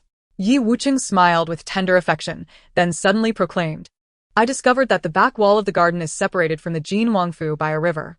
In a few days, I will have a boat placed by the river and open a door in the back wall, so you can come directly through the back, without taking the long way around." His words ignited excitement in Yi Zijing. "Mother, I want to see Brother Wuqing's home." WanYue felt a flutter of eagerness as well. She had yet to experience such an expansive estate. Should we go now? Let us go. What are we waiting for? Adai and Qiu Xiang both raised their hands in agreement. The Wangfu was rather quiet, so it would be better to enjoy the liveliness at Wuqing's place. WanYue led the group directly to Yi Wuqing's residence. Upon arrival, she realized how limited her perceptions had been. The Jin Wangfu was incomparable to this place, which seemed like heaven and earth apart. Just Yi Wuqing's sleeping quarters were as large as a courtyard in the Jin Wangfu, equipped with every conceivable amenity, side rooms, a reception hall, and even a hot spring room. Yi Zijing and Yuning ran freely inside, chasing and playing with abandon. Yi Wuqing watched them with a look of indulgence, even having servants bring forth snacks and fruits. What astonished WanYue most was the presence of a 1,000-year-old ginkgo tree within the estate. Its colossal canopy cast a shadow that could obscure the sun, likely requiring 6 individuals to encircle it. Not to mention the various rare treasures and exquisite artworks within the estate. Yi Wuqing prepared a lavish feast and brought out his prized wine to share with them. "Aunt, this is the finest Qiu Lu Bai. You must taste it." Yi Wuqing poured a glass for WanYue, and an intoxicating aroma wafted through the air. Just the scent alone was mesmerizing. WanYue took a delicate sip, savoring the sweet and lingering aftertaste. Unlike the sharpness of white liquor, it resembled more of a fruit wine. Yi Zijing and Yuning gazed at her eagerly, asking Mother, "Can we drink?" "Only a small cup." This wine had little potency, and since it was not diluted, WanYue deemed it acceptable and granted permission. The 2 children took a tiny sip and set their cups down, while WanYue became enamored with the drink, her cheeks flushing and her head beginning to spin. "I'll step outside for some fresh air. You all enjoy your meal." After bidding farewell to those inside, WanYue stumbled outside, her steps unsteady. Surrounded by peach blossoms, each movement stirred a flurry of petals, and she soon realized she had wandered deep into the peach grove. The aftereffects of Qiu Lu Bai were potent. WanYue reclined on a stone bench, intending to sober up, only to unexpectedly drift into slumber. When she awakened, she found herself facing a figure. Chapter 74. Caught by the 2 children with the 9th master seeing Knight Jiuxian, WanYue's inebriation instantly dissipated. She rolled over and sat up, her cloak slipping from her shoulders. The silver-threaded petals of the ghost flower were faintly visible, a mark of the Xian Wangfu. WanYue hurriedly picked up the cloak, standing there somewhat flustered, akin to a child caught in mischief. Knight Jiuxian found her demeanor amusing. "Awake?" Yes. WanYue felt a tinge of embarrassment, uncertain if she had spoken in her sleep moments ago. "What brings the 9th prince here?" To break the awkward silence, she sought conversation. Under the gentle embrace of moonlight, Yi Jiuxian sat in his wheelchair, the harsh edges of his demeanor softened, revealing a warmth that contrasted with his usual coldness. His gaze, calm and unyielding, met WanYue's, his sharp eyes reflecting a mysterious depth akin to an ancient well. After WanYue posed her question, she found herself regretting her words. This was his residence, and his presence here was entirely reasonable. "I came to find you." Yi Jiuxian's statement left WanYue momentarily astounded, her eyes widening in disbelief. "He was seeking her?" "You were taken by Ye LingXuan during the day. It was inconvenient for me to appear," he added after a brief pause. WanYue exhaled in relief, realizing the reason for his visit. This was a matter solely between the 2 of them, and indeed, Yi Jiuxian was not in a position to intervene. As he maneuvered his wheelchair closer, a delightful scent of sandalwood wafted through the air, accompanied by an undeniable aura of authority that emanated from him. Instinctively, WanYue took a step back, feeling a twinge of nervousness. "Have you decided when to undergo the surgery, Your Highness?" she inquired. Yi Jiuxian lowered his gaze, contemplating his legs, before replying thoughtfully, "I possess a degree of confidence." For one condemned by the physician, even the slightest glimmer of hope warranted a try.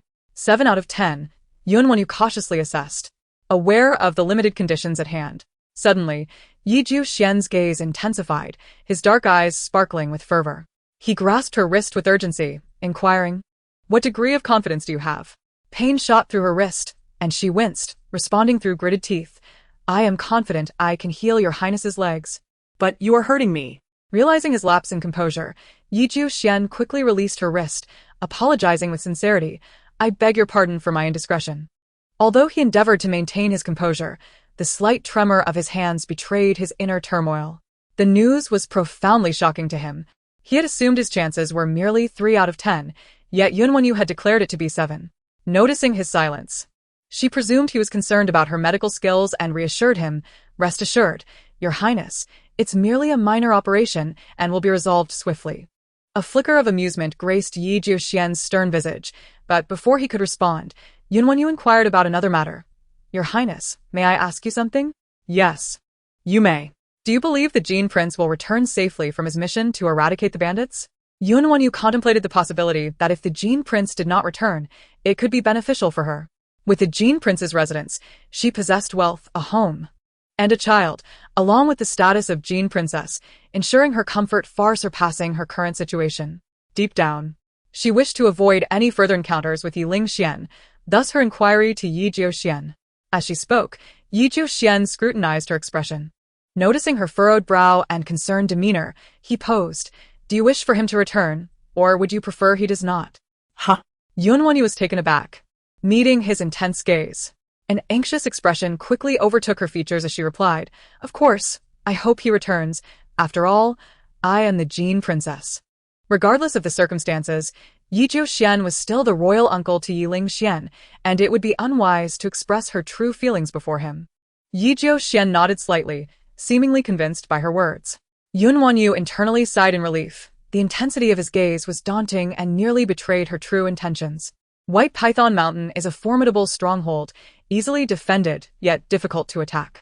The rugged terrain offers only a single path upward, rendering it nearly impossible for outsiders to ascend if the bandits occupy the advantageous positions. Yi Jiuxian's deep voice resonated, akin to the striking of jade against stone, captivating her attention. It dawned on WanYue that he was discussing Ye LingXuan's expedition against the bandits. Although he did not explicitly state it, he had subtly informed her that a forceful assault would likely fail to subdue White Python Mountain. In other words, Ye LingXuan would likely face significant challenges, if not peril, on this venture. Yi Jiuxian's reputation as a formidable warrior was well-deserved. Even from the capital, he remained acutely aware of the unfolding events. The martial emperor may have sought to manipulate him, yet he had outmaneuvered the emperor in turn. Should Ye LingXuan fail to conquer White Python Mountain, it was likely the martial emperor would have to humble himself to seek Yi Jiuxian's assistance. Lost in her myriad thoughts, WanYue failed to notice the stone beneath her feet, and before she knew it, she had stumbled, her body tilting precariously toward a puddle of mud. With her eyes shut, she braced herself for embarrassment. Suddenly, she felt a firm grip around her waist, her unsteady form caught by a strong hand. Yi Jiuxian gently, but decisively pulled her back to safety. The dappled light filtering through the trees cast an enchanting aura upon his face, shrouding him in a breathtaking mystique. A gentle breeze stirred the air, carrying the fragrance of peach blossoms as petals danced around them in a whimsical display, enveloping the two in a dreamlike ambience. Staring at Yi Jiuxian, WanYue felt her heart race inexplicably, questioning if she had perhaps indulged a bit too much in drink. "Mother, why are you holding on to the 9th prince?" A childish voice shattered the enchanting moment, and WanYue turned in panic to see Yi Zijin and Yi Wuchen regarding her with puzzled expressions. It dawned on her that her small hand was tightly clutching Yi Jiuxian's collar, as if she were a drowning person grasping for a lifeline. The exquisite fabric of his attire bore the creases of her grip, and several strands of fine fur were inadvertently pulled from his luxurious coat. Flushed with embarrassment, she hastily released her hold, her mind racing to concoct an explanation for the two little ones, assuring them that her relationship with Yi Jiuxian was not as they might presume. Y exigem scrutinized WanYue's flushet face. Then glanced at Yi Jiuxian's indifferent expression, arriving at a conclusion. "Mother, is it because the 9th prince refuses to take his medicine, and you are trying to force it upon him?" she queried innocently. Having suffered from frail health since childhood, Yi Zijin had become accustomed to her mother concocting herbal remedies for her. The very scent of medicinal herbs sent her fleeing. WanYue would often grasp her shoulders and pinch her nose, administering the bitter potion as she gasped for breath, quickly following it with a sweet treat to distract her from the unpleasantness. Yi Zijin's face would contort in a comical mix of frustration and resignation, prompting WanYue to reassure her, "Zhenzhen is the most adorable." This scenario was undeniably nightmarish for Yi Zijin. Thus, upon witnessing WanYue grasping Yi Jiuxian, she naturally assumed her mother was attempting to administer medicine. Yes, I am indeed giving the ninth prince's medicine. WanYue, adhering to the principle of not leading the children astray, reluctantly accepted this narrative. Yi Zijin's face lit up with understanding, her expression seemingly saying, "See. I knew it." Meanwhile, Yi Wuchen wore a knowing smile, his expression hinting at his awareness of the situation without voicing it. Chapter 75. Staying here for the night, the two little ones, though merely 4 years old, possessed a cleverness that left WanYue in a cold sweat.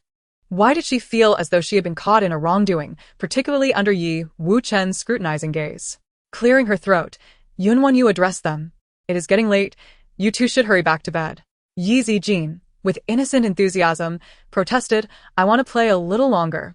Brother Wuchen said he would take me to see the moon. The moonlight shone brilliantly, casting a silver-gray hue upon the ground. Nestled within the peach grove was a pavilion, an ideal spot for moon-gazing. Yi Zijin tugged at Yi Wuchen's hand, pleading, "Brother Wuchen, please take me there." Her large, doe-like eyes were irresistible. To WanYue's surprise, Yi Wuchen, usually compliant to her wishes, agreed to Yi Zijin's request today. He winked at WanYue, conveying a look of understanding, then turned to Yi Zijin, saying, "I just remembered. While this is a perfect spot to admire the moon, it is rather chilly. I know a place that is warm and perfect for moon gazing. Shall we go there, Jinjun?" Yi Zijin's cheeks flushed from the cold, and she immediately clapped her hands in delight. "Yes, I will follow Brother Wuchen." "Auntie, you may continue." Knight Wuchen politely smiled at WanYue and Yi Jushuan before swiftly pulling Yi Zijin away, like the wind. Watching his departing figure, WanYue felt her face stiffen in awkwardness, struggling to maintain her composure. This child had always been so perceptive. The moonlight cast a gentle halo around Yi Jushuan, and to harbor any ulterior thoughts in the presence of such a celestial being felt utterly sacrilegious. WanYue dared not, nor could she afford to entertain such notions. Fearing that Yi Jushuan might misunderstand, she hurriedly explained, "Ninth Master, the children are simply naive. Please do not take it to heart. After all, he was the esteemed ninth prince, with the power of life and death resting in his hands." WanYue felt anxious, hoping that Yi Jushuan would be magnanimous and not stoop to their level. As she inadvertently raised her gaze, she met a pair of sharp, radiant eyes that sparkled like stars, dazzling and captivating. Her heart trembled slightly, and she quickly averted her gaze, maintaining a calm exterior while her heart raced like a drum. Goodness, the ninth prince was actually smiling. As the evening grew late, Yi Jushuan's expression remained placid, yet a hint of amusement flickered in his eyes. "Wuchen hasn't been this happy in quite some time. I suspect he won't sleep a wink tonight." WanYue held a fondness for Wuchen and did not ponder deeply on Yi Jushuan's words, thinking it normal for a child to be excited about having a playmate. However, she soon grasped the implication behind his words. Indeed, when she suggested returning to the estate, Yi Zijin wailed, refusing to go home, insisting on staying with Wuchen. Unable to resist the child, she reluctantly agreed to remain. After the two children finished washing up, they clung to Qiuxiang and Dai, playing for a while longer before finally agreeing to sleep. WanYue was assigned to a large, somewhat empty room, and as she surveyed the lavish yet ostentatious quarters, she touched the luxurious silk beneath her, feeling an unprecedented sense of insomnia. Just as she was about to close her eyes, a rustling sound filtered in from outside. Instantly on guard, she remembered she was on Yi Jushuan's territory and relaxed. In the dim light, she saw the door gently pushed open, revealing a small head. Under the night sky, Knight Wuchen appeared in his pristine white attire, clutching a small bundle as he tiptoed inside. What could he possibly want at such a late hour? WanYue closed her eyes, curious about his intentions, but was roused by a small hand nudging her awake. "Auntie, don't pretend to be asleep. I saw you move." "Oh. "It's you, Wuchen." WanYue feigned surprise. "What brings you here instead of sleeping in your room?" Knight Wuchen tossed the contents of his bundle onto her bed and climbed up beside WanYue. Like a treasure hunter, he began to unveil items from the small bundle. "This is my savings from the past few years. These are the shops and lands my father bought for me." One by one, he produced silver notes from the box, with the smallest denominations being a staggering 100,000 taels. Not to mention the properties and shops, each item he revealed was enough to astonish anyone. WanYue, feeling somewhat embarrassed, patted her own pocket, which contained only a few taels of spare change she had scrimped and saved. Compared to Knight Wuchen, she felt like a beggar. "Wuchen, what is the meaning of this?" she inquired. Annie, didn't you purchase a restaurant? Knight Wuchen replied earnestly, though I am young, I wish to learn about business. If you do not mind, consider this my investment, and I would like a 20% share of the profits each year. WanYue was nearly taken aback. A 4-year-old child aspiring to engage in commerce? The royal lineage indeed bore remarkable traits. In truth, you need not go to such lengths. She realized at that moment why some individuals reached the pinnacle of life from birth. Knight Wuchen's starting point was unattainable for many throughout their lives. Always be vigilant, he said, lowering his eyelids, his long lashes casting shadows that obscured his emotions. There was an irresistible charm about him, a presence and intellect that made it hard to view him as merely a child. Moreover, I wish to assist my father, despite my limited abilities. WanYue suddenly understood the gravity of Yi Jiuxuan's position as a royal uncle, significant in the court. Many were covertly watching him, eager to see him fall. Though Knight Wuchen was his adopted son, their fates were intertwined. Should anything happen to Yi Jiuxuan, both would find themselves ensnared in peril. Knight Wuchen had no trustworthy allies. Thus he was ensuring a safety net for both himself and Yi Jiuxuan. A wave of sorrow washed over WanYue as she realized how advanced his awareness was at such a tender age, and how deeply he understood the world around him. No wonder Yi Jiuxuan treated him as if he were his own son. She opened her arms and embraced Knight Wuchen's small frame, softly asking, "Have you ever been afraid?" "Yes," Knight Wuchen replied, honestly, nodding. Looking into WanYue's bright eyes, he continued, "But I am no longer the child who cries in the dead of night. My father has said that tears only signify weakness. His son bleeds, but does not weep. If I cannot achieve this, then I am unworthy of being his adopted son." The small Knight Wuchen still bore the innocence of childhood, yet radiated a sense of noble duty. Indeed, a tiger father begets no dog son. WanYue's heart ached with compassion. She held Knight Wuchen close, gently suggesting, "How about you sleep with Annie tonight?" She wished to embrace him and compensate for the parental love he had lost, despite her own limited strength. However, Knight Wuchen wriggled out of her embrace, looking horrified. "Auntie, don't you know that men and women should not be too close?" Chapter 76. To be rejected by him. Knight Wuchen's expression was one of conflict, his adorable eyes seemingly accusing WanYue of impropriety. Seeing her dazed expression, he softened a bit and leaned closer.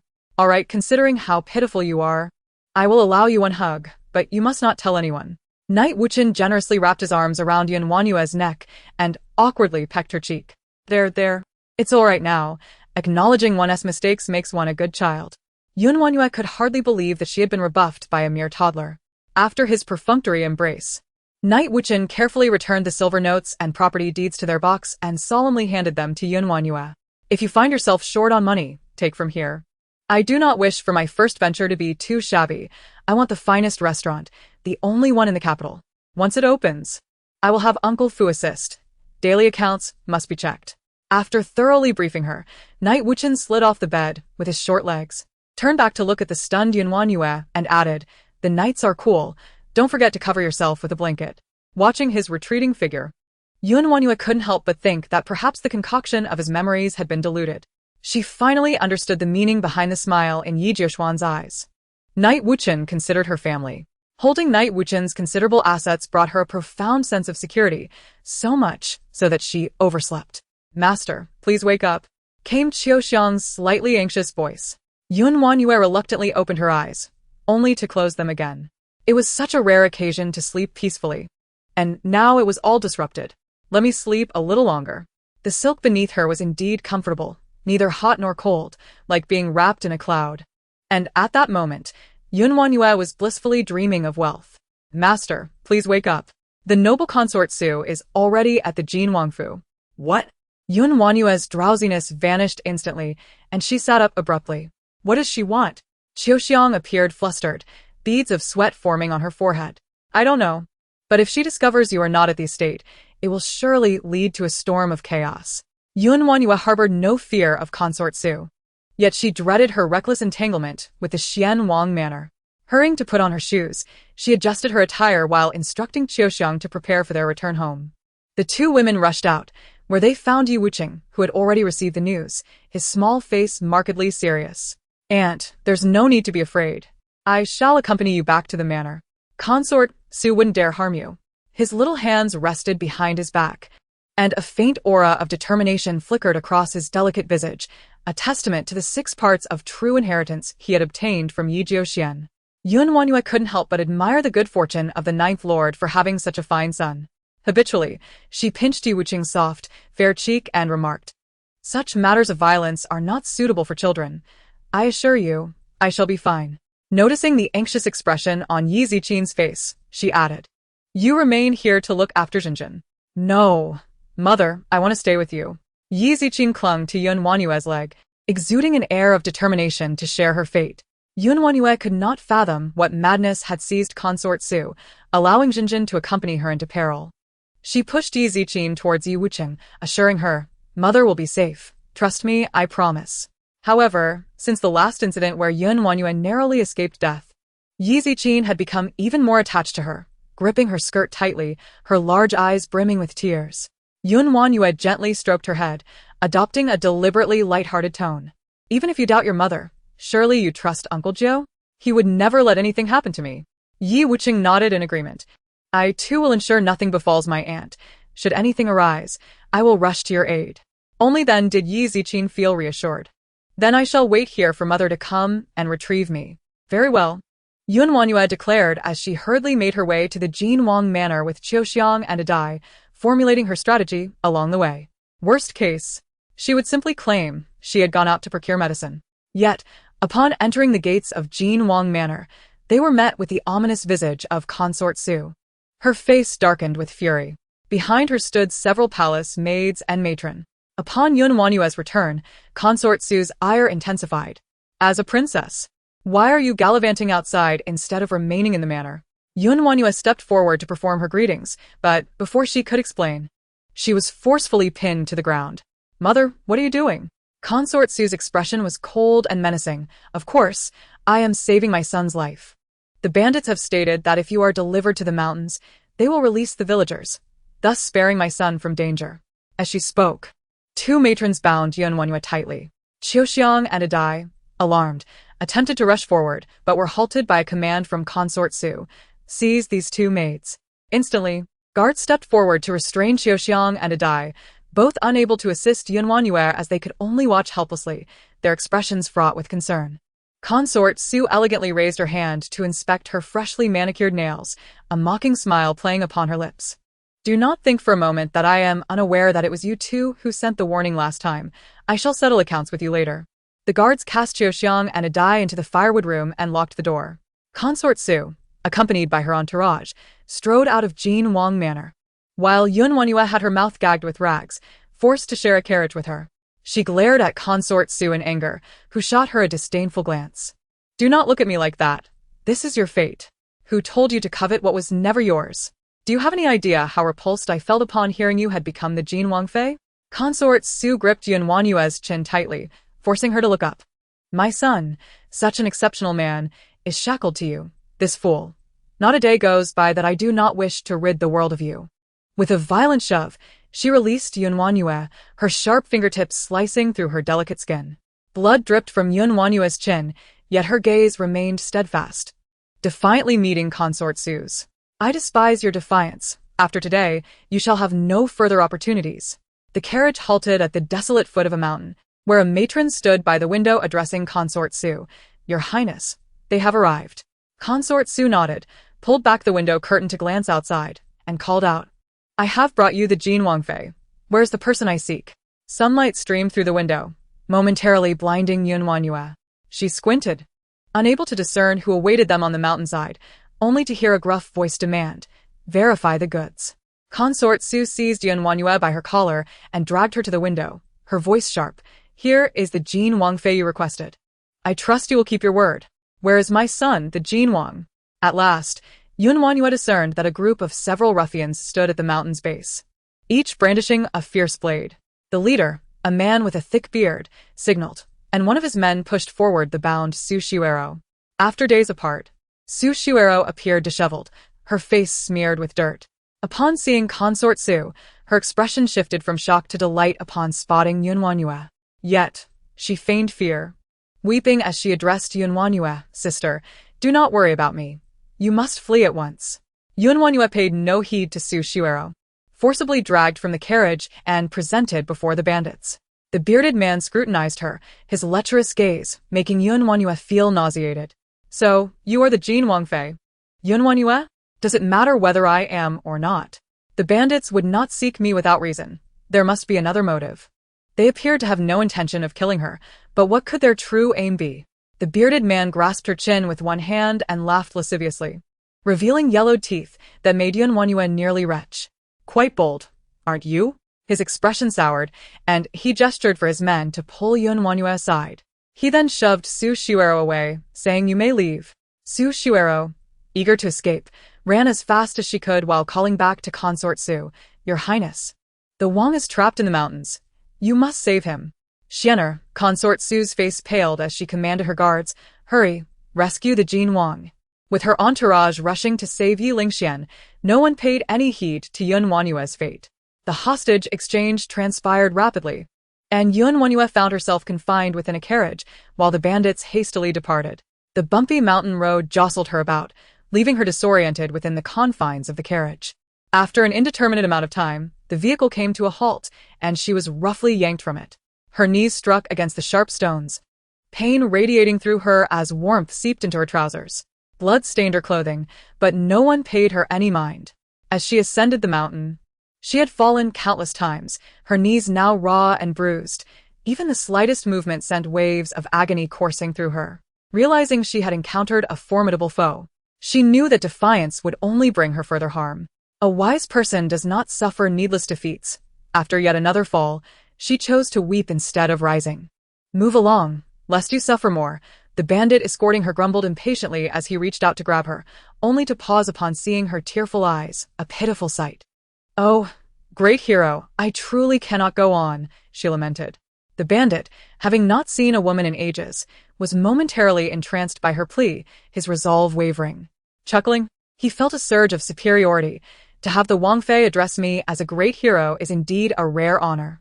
Sitting on the ground, cradling her injured knee, WanYue implored, "I know my life is forfeit upon this mountain.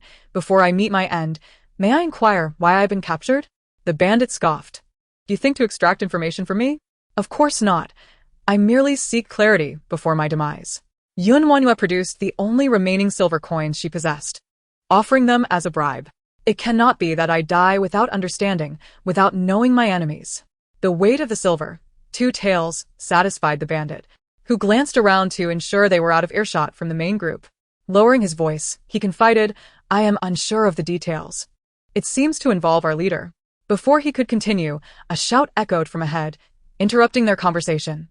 The bandit responded, "Women are always a hassle. They are just arriving." With a firm grip, WanYue was pulled upward as she stated, "I am aware only of what your family's concubine conveyed to our leader before bringing you to the mountain. Beyond that, I possess no further knowledge." It was yet again Su Shuero.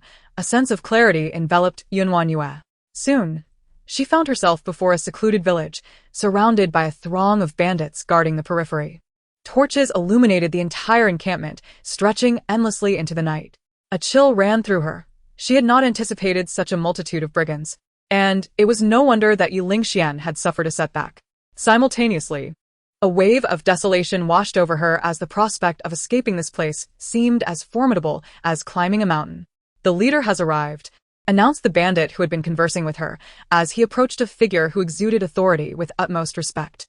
WanYue was forcefully propelled forward, standing before this individual.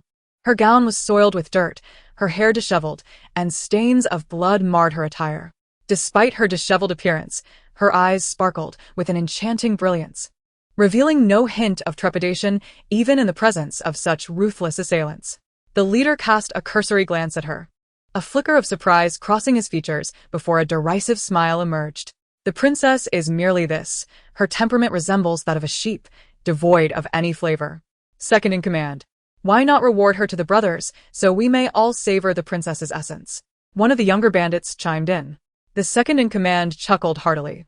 "You've gone days without a woman, and now you're salivating. Bestow her upon you, but only after the leader has healed." WanYue's heart sank. She realized that this band of outlaws had brought her here to tend to the leader's injuries. Once she mended him, her own demise would surely follow. "I advise you not to entertain any cunning schemes. Focus on healing my brother's wounds, understood? The second-in-command barked at her. WanYue lowered her gaze, tranquility radiating from her eyes. Understood. Perhaps her obedience, or the assumption that she was but a fragile woman, lulled these brutes into a false sense of security. One of them stepped forward to untie her bonds, ushering her into a dimly lit room. The atmosphere was suffocating, rife with an unpleasant stench. The odor of decay mingled with the acrid scent of medicinal herbs, overwhelming her senses. On a bed lay a figure swathed in bandages, whose gaze had fixated upon her since her entrance. Brother, she is the Princess of Jin. She is the one who stitched up the wounds of our comrade. WanYue's heart raced. The injured man she had treated was a disguise of these brigands. She felt a wave of relief that she had been expelled by Su Shuero. Otherwise, Jinjin, Wuchen, and Qiuxiang would have been brought here as well. These bandits were merciless killers, and she could only rely on her composure for a sliver of hope. The leader's gaze flickered with astonishment as he seemingly realized WanYue possessed a unique skill. It was uncommon for women to possess medical knowledge, let alone a princess. His visage was brutish, eyes glinting with malice. He propped himself slightly, fixing his gaze on her, and stated, "Tend to my wounds diligently. Perhaps you may earn your life." WanYue remained skeptical of his intentions, knowing full well that these bandits were devoid of mercy. Yet, she feigned compliance, stepping closer to loosen his bandages. "Allow me to assess your injury." However, as her fingers brushed against the cloth, a calloused hand seized her wrist. The leader regarded her with a smirk. "Do not attempt to play tricks on me." His rough grasp sent shivers coursing through her. As she unwrapped the bandage, a long, deep gash was revealed, flesh torn and glistening red. Though such a wound was trivial for her to mend, she had no intention of aiding these outlaws. The leader, noticing her hesitation, grew impatient. "What's taking so long? I am empty-handed. I lack the means to stitch your wound," WanYue replied calmly. "Do you dare mock me?" The bandit lashed out. But before he could strike, a flash of silver glimmered before him. Agonizing pain surged through his fingers, and he could not suppress a scream. His voice was stifled, a sensation of paralysis overtaking him. The leader looked upon WanYue in terror, as fear replaced his earlier bravado. This woman, in the blink of an eye, had severed 4 of his fingers. She had administered some substance that rendered him voiceless. He felt utterly drained, akin to a fish awaiting slaughter. Gazing in dread at the advancing WanYue, a sharp surgical knife pressed against his throat, slicing through skin, blood oozing forth. He could feel his veins and flesh being methodically severed, blood gushing forth, splattering onto WanYue's attire. Her expression was cold and unyielding, like a demon executing her vengeance. The blade sliced through his throat, and the bandit's eyes widened, unable to comprehend how this woman could possess such audacity. In the suffocating silence, only his labored breaths echoed as he neared his end. He saw WanYue's lips part, her voice deliberate. "My life is not something that can be taken so easily." The light in the bandit's eyes began to fade, an expression of unfulfilled rage etched upon his face. WanYue meticulously cleaned the blood from her blade, her demeanor unruffled as she gazed out the window. Her audacity stemmed from her faith in Wuchen and Yi Jiuxian. The hidden black feather guards had yet to reveal themselves, undoubtedly holding a contingency plan. "Brother, why is there no sound?" The absence of activity within had aroused suspicion among the outside men. One approached the door, and in a moment of panic, WanYue hastily covered the leader's lifeless body with a blanket. Upon entering, the second-in-command paused, his nostrils flaring as he detected the scent of blood. His expression shifted as he turned his gaze toward the leader's motionless form, anger flaring within him. Yet, WanYue maintained her composure, calmly stating, "Infection poses the greatest threat to his wound. Should the second-in-command intrude, and the leader's condition worsens, even the gods would struggle to save him." The second-in-command hesitated, his eyes darting between her and the leader. He called out to the leader but received no response. Just as he was about to act, WanYue abruptly lifted the blanket, revealing the leader's injury. With a needle and thread in hand, she calmly remarked, "To alleviate the leader's suffering, I administered anesthesia. Infection can be fatal. Are you truly willing to abandon the leader to his fate?" From her vantage point, the second-in-command could only see the leader's chest. If he took one more step, he would observe the gaping wound at the leader's throat, blood gushing forth. The leader's eyes were wide open, a ghastly sight. While WanYue appeared composed, beads of sweat trickled down her back. She was wagering on the leaders standing among the bandits. As WanYue called out, the men outside inevitably heard her. The second-in-command's feet froze in place, and someone seized the opportunity to intervene. Old two, what can a frail woman accomplish? If the leader were to perish, she would meet the same fate. No one is foolish enough to act under our noses. A hand pulled the second-in-command back. Let us remain outside, drinking while we wait. Reluctantly, the second-in-command abandoned his doubts and exited. The door closed behind him, cutting off the light. WanYue collapsed onto the bed, her blood coursing through her veins as her heart raced. She focused on her breathing, striving to achieve tranquility. In such moments, maintaining composure was crucial. With the wooden barrier muffling outside sounds, WanYue quietly roamed the room, searching for a means of escape. Time was not on her side, compelling her to act swiftly. The rear window was narrow. To escape from this place, several wooden bars would need to be removed. However, the bars were solid wood, exceedingly tough. It would be quite a challenge for her, a frail woman, to dismantle them. What to do? Suddenly, a spark of inspiration flickered in WanYue's mind, and she devised a brilliant plan. At that moment, a small saw materialized in her hand, one she had stashed in her spatial pocket, now proving invaluable. She quickly began to saw, and soon managed to remove one of the wooden bars from the window. The saw bit into her fingers, and as she pulled it back and forth, it struck the adjacent wooden frame, quickly turning her fingers into a bloody mess. Yet she dared not pause. If the corpse of the big boss were discovered, she would meet a terrible fate. After removing 2 bars, WanYue commenced on the third. Once it was gone, she would be able to slip through the rear window and escape to safety. Suddenly, the door swung open. The second-in-command reappeared, and upon seeing WanYue at the window, he instinctively glanced at the body on the bed and bellowed, "Wretched woman, you killed my brother. I shall slay you." His voice alarmed the bandits outside, who rushed in armed with weapons. WanYue quickened her pace. Before the bandits' blades could strike her, she slipped through the window like a fish. She landed on a haystack, looking up with a cold smile at the bandits attempting to crawl through the window after her. With a nimble roll, she tumbled off the haystack. The mountains behind were strewn with rocks, devoid of paths. A slight misstep could lead to a fall, and the thorns on the mountain pierced her hands and her dress. Yet, she could not afford to stop. The bandits were relentlessly pursuing her. Should she falter, her fate would be dire. As dusk approached, her heart raced with urgency. If she could not descend the mountain before sunset, even if the bandits did not find her, she would surely be devoured by the beasts lurking within. In the distance lay a bridge. Once she crossed it, safety would be hers. However, the prolonged running had drained her strength, and coupled with her anxiety and lack of food, WanYue felt as though her head was heavy and her legs weak, threatening to collapse at any moment. The long bridge was now within reach, and she summoned her last reserves of strength to leap towards it. Simultaneously, the bandits were hot on her heels, shouting, "Don't let that wretched woman cross the bridge. Hurry!"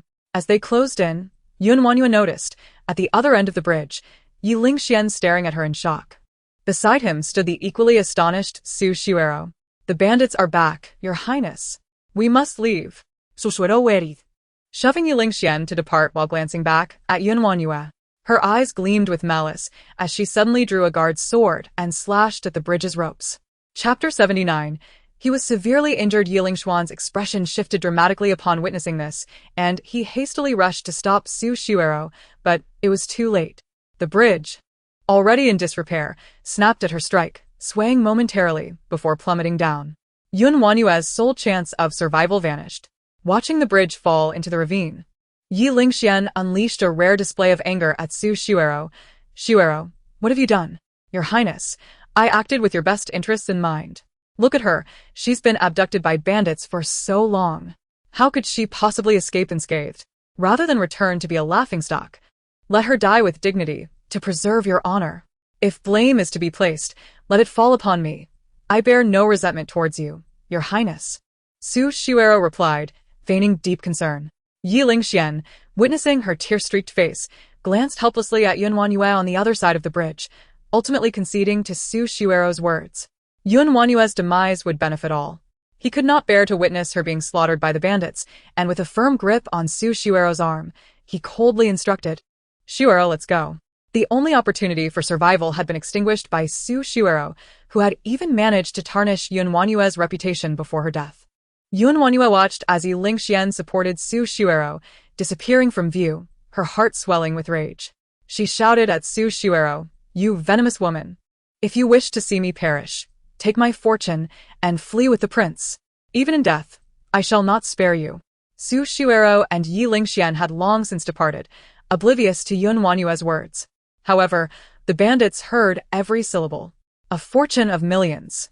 The bandits instantly became invigorated, splitting into two groups, one pursuing WanYue, the other chasing after Ye LingXuan and Su Shuero. A beautiful smile blossomed on WanYue's lips. This was precisely her intention. If they sought her death, then none of them would survive. The bandits closed in, and WanYue fled, yet her exhaustion soon caught up to her. A dozen bandits, blades in hand, surrounded her, including the second in command. "Why aren't you running anymore?" The bandits huffed, their breath ragged, filled with a desire for vengeance against the woman who had slain their leader. WanYue's face turned pale, her expression guarded as she calculated her chances of survival should she leap into the abyss. "Bring that wretched woman back. I'll flay her alive to honor our leader," commanded the second in command, and several bandits advanced to capture WanYue. Clutching a surgical knife with a defiant spirit, she prepared to take a few down with her. Just as the bandits' hands reached for her, the sound of slicing air echoed. The bandits froze, slowly looking down to see arrows piercing through flesh. Fear swept over them as WanYue gazed up to see the Black Feather Guard descending from the forest like a storm. The bandits, once fierce, now quaked at the sight of the Black Feather Guard. Amidst the throng, Ye LingXuan sat in a wheelchair, his gaze fixed intently upon her. "You? WanYue exclaimed in delight, relief washing over her. "Come here," he commanded, his tone devoid of emotion yet imbued with an undeniable sense of security. Stumbling, she approached him, her body stained with blood. Her tattered dress barely concealed her fair skin, and Ye LingXuan merely cast a fleeting glance before averting his gaze, draping his cloak over her, shielding her disarray and preserving her dignity. Gratitude shone in WanYue's eyes as she looked up at Ye LingXuan, yet he remained cold, his lips parting to issue a chilling command, "Leave none alive." The bandits, in a panic, attempted a final struggle, but before they could make a move, the Black Feather Guard struck them down. These fierce brigands, once formidable, crumbled under the might of the Black Feather Guard, their reputation upheld.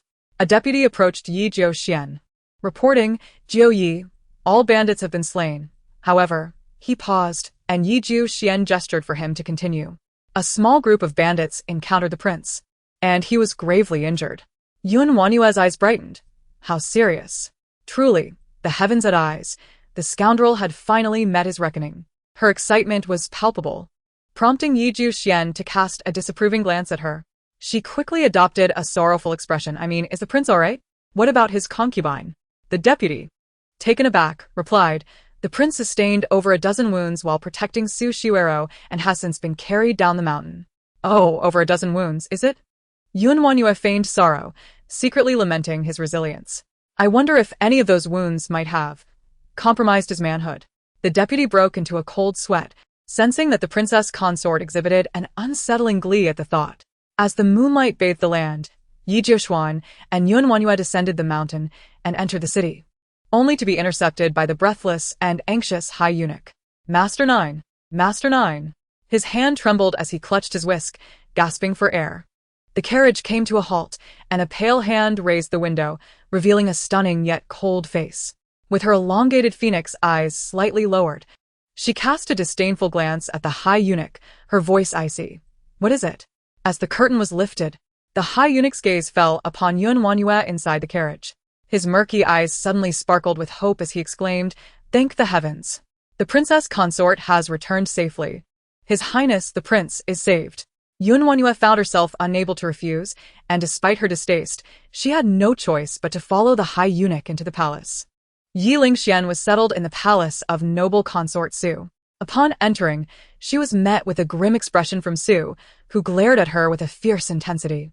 Shock flickered in her eyes, evidently astonished that WanYue had survived the clutches of danger. "You actually did not die," Su exclaimed, her astonishment leading her to voice her thoughts aloud. Standing before her, WanYue smiled. "Your grace should be thankful I returned. Otherwise, His Highness would undoubtedly perish.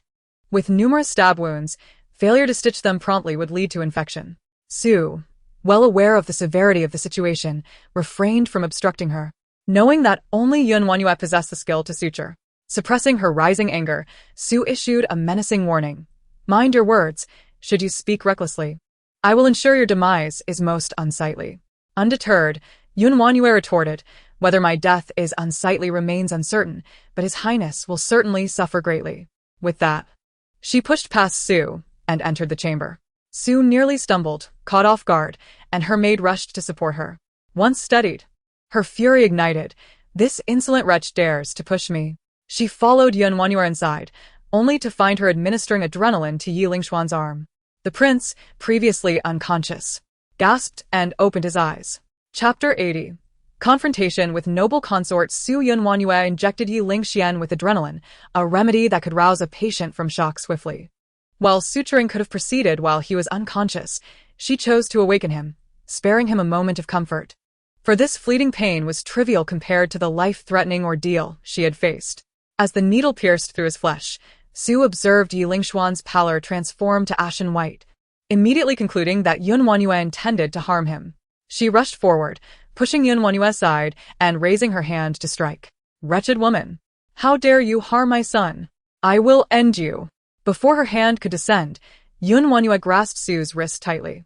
With a slight twist, Su's face contorted in agony. You dare! Su Ekgalim. Her voice trembling. WanYue's expression remained cold as she forcefully flung Su's hand away, causing her to nearly lose her balance. In this moment of desperation, WanYue was unfazed. They needed her assistance. If you wish for him to perish, feel free to cause a scene. Were it not for the Emperor's decree for me to treat him, I would have no interest in his condition. Su's outburst shattered WanYue's patience. You wretched girl!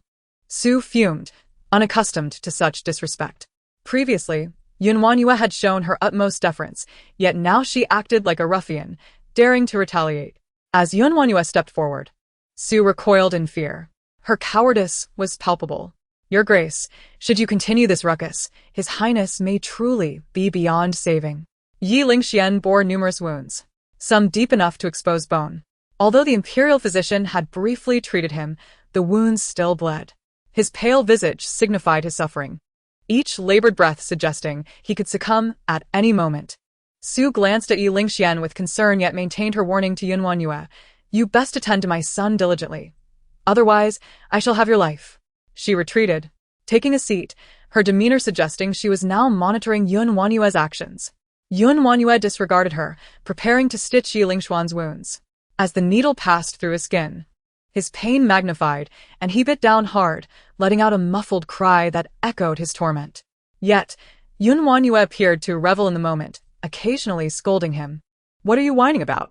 There's no suturing without pain. Endure it, and it will pass. She acknowledged her own darkness, recognizing her desire for retribution. After all, during a life-or-death crisis, Ye LingXuan had watched indifferently as Su Shiuero severed the bridge rope, disregarding her fate.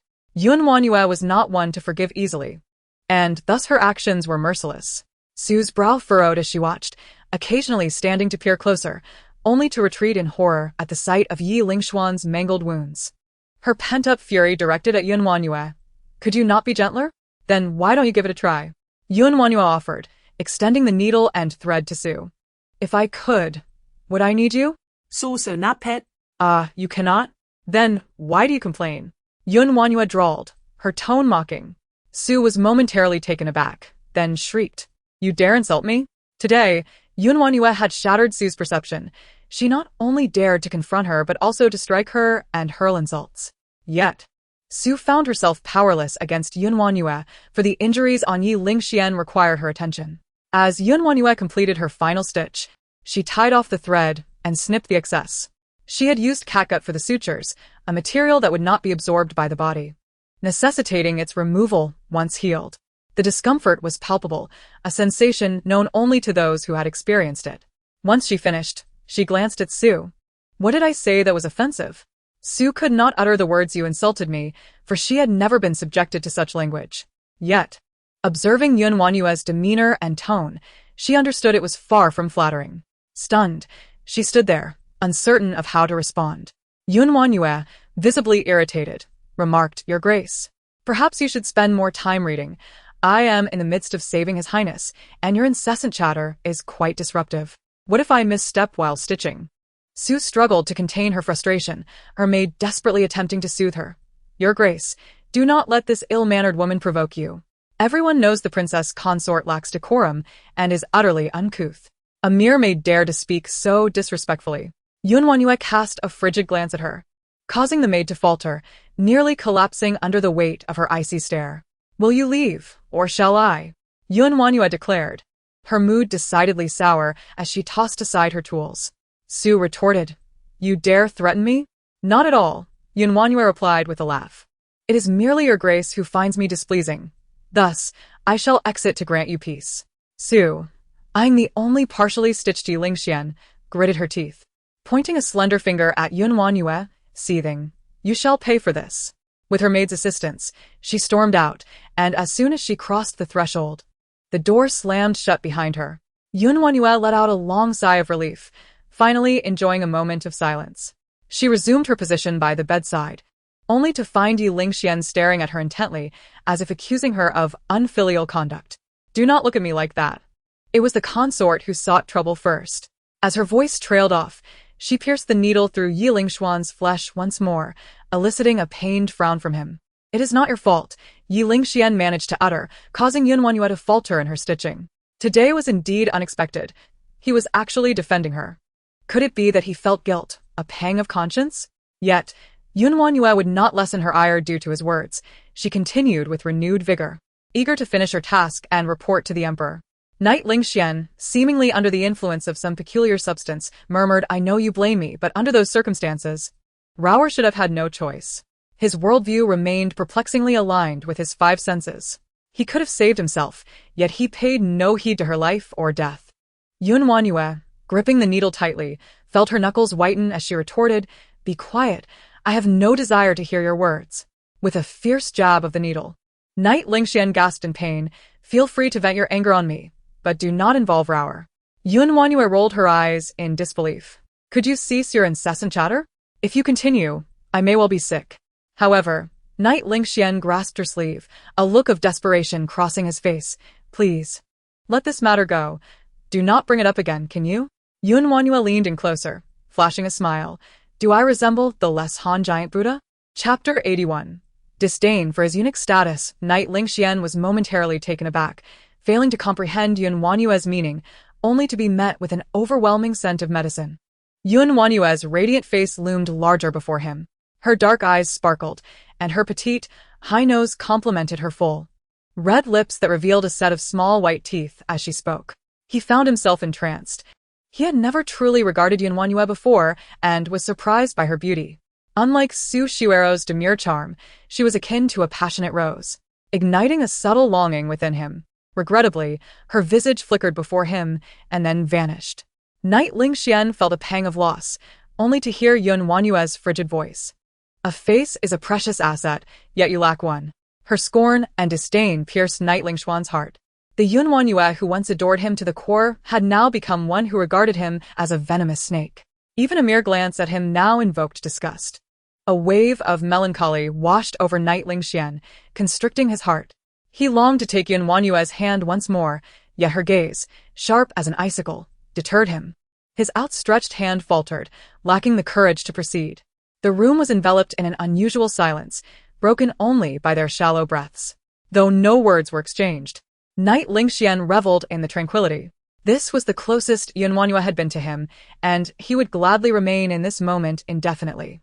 As WanYue delivered the final stitch, her demeanor remained detached and businesslike.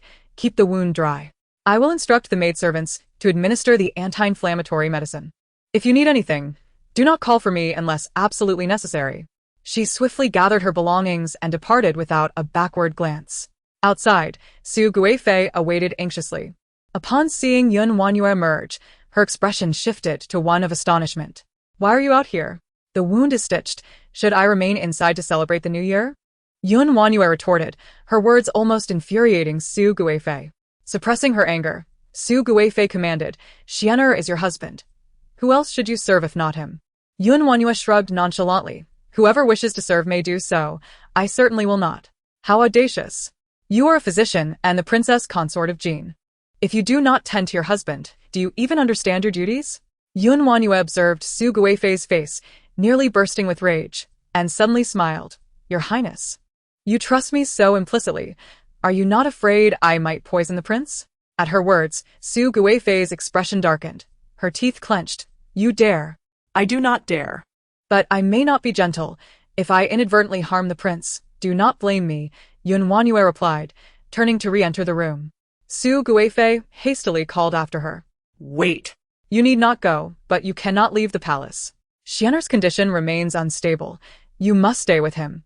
Su Guifei had discerned WanYue's intention to let Knight LingXuan suffer.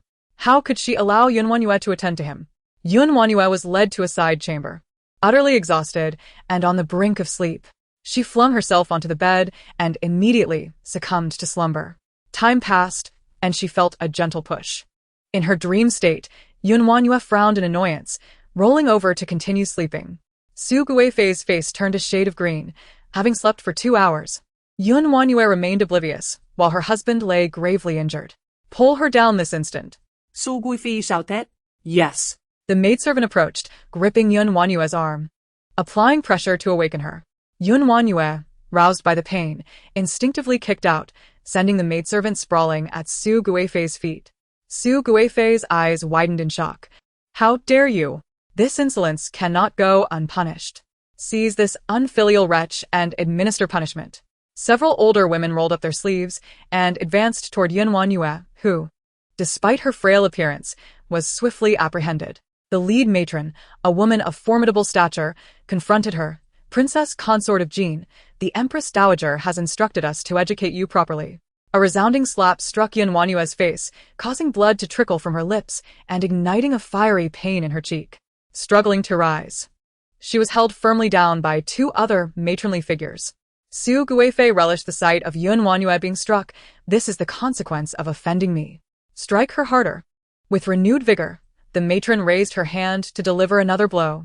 However, WanYue would not remain passive, summoning all her strength. She tore a hairpin from her hair and lunged at her assailant. Just then, an announcement rang out. The emperor has arrived. The emperor? Su Guifei's demeanor instantly deflated, and she hurried to greet him. Just as she regained her footing, the matron collided with her. In the midst of preparing to bow to the emperor, Su Guifei was propelled forward like a cannonball toward the martial emperor. Gong Gong Gao, terrified, shouted to protect the emperor, positioning himself in front of him. With a loud crash, Su Guifei and Gao collided, both falling to the ground. Your Highness? Gao exclaimed in shock upon recognizing the fallen figure, rushing to assist her. Su Guifei clutched her forehead, wincing as she raised her head toward the martial emperor. Your Majesty, I am in great pain. Her forehead had swollen to the size of an egg, distorting her features. The martial emperor instinctively withdrew his hand, his expression filled with disdain. Someone fetch the imperial physician. Your Majesty? Su Guifei was taken aback by the emperor's lack of assistance, feeling a wave of embarrassment wash over her. Gong Gong Gao, eager to help, extended his hand.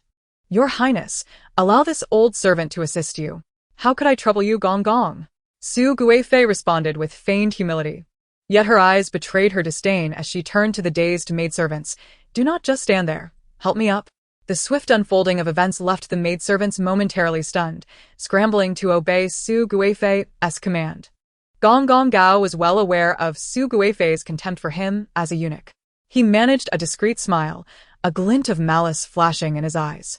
Once Su Guifei was seated, the martial emperor turned his attention to the matron who had knocked her down. What transpired here? The room was filled with kneeling figures. WanYue disheveled, while the matron who struck her appeared equally disheveled. The matron trembled uncontrollably, her spirit seemingly shattered, repeatedly pleading, Your Majesty, spare me. Please spare me. From the circumstances, the martial emperor surmised the situation. Su Guifei had always harbored disdain for WanYue, consistently making her displeasure known. However, today, the emperor had nearly been harmed, necessitating inquiry. His authoritative gaze swept over Su Guifei, who quickly donned a smile. The princess consort of Jin has displayed questionable character. and I was merely having Matron Duan teach her a lesson to prevent future misdeeds. The martial emperor nodded, preparing to speak when he noticed WanYue kneeling before him, delivering a profound bow. It is entirely the fault of the daughter-in-law. She should not have fallen into a deep slumber after tending to the prince's wounds. The Empress Dowager struck me for my own good, and it is all because of the daughter-in-law, who, in her dreams, implored the Bodhisattva to bless the emperor with good health, sleeping far too soundly. It is all my fault, all my fault. Chapter 82. It is you who schemes. No ruler desires anything but longevity. WanYue's flattery towards the emperor had made him somewhat giddy. He cast a cold glance at concubine Su, who looked utterly astonished. Seeing the emperor's face darken, she instantly became flustered. Your Majesty, I was unaware that the Princess Consort was dreaming. Had I known she was praying for your health, I would not have dared to interrupt. Concubine Su had never felt speechless before. This was her first experience of being chastised by the emperor for interrupting someone's dream. Yet the emperor, in his pursuit of immortality, believed in elixirs that could extend his life. Thus, he was inclined to believe WanYue's words. You better not dare, the emperor scoffed coldly. Turning away from her, concubine Su shrank back like a quail, nearly grinding her teeth in frustration. All of this was thanks to that little vixen WanYue, and she would eventually settle the score with her. Just as concubine Su was contemplating how to eliminate WanYue, she heard her voice again.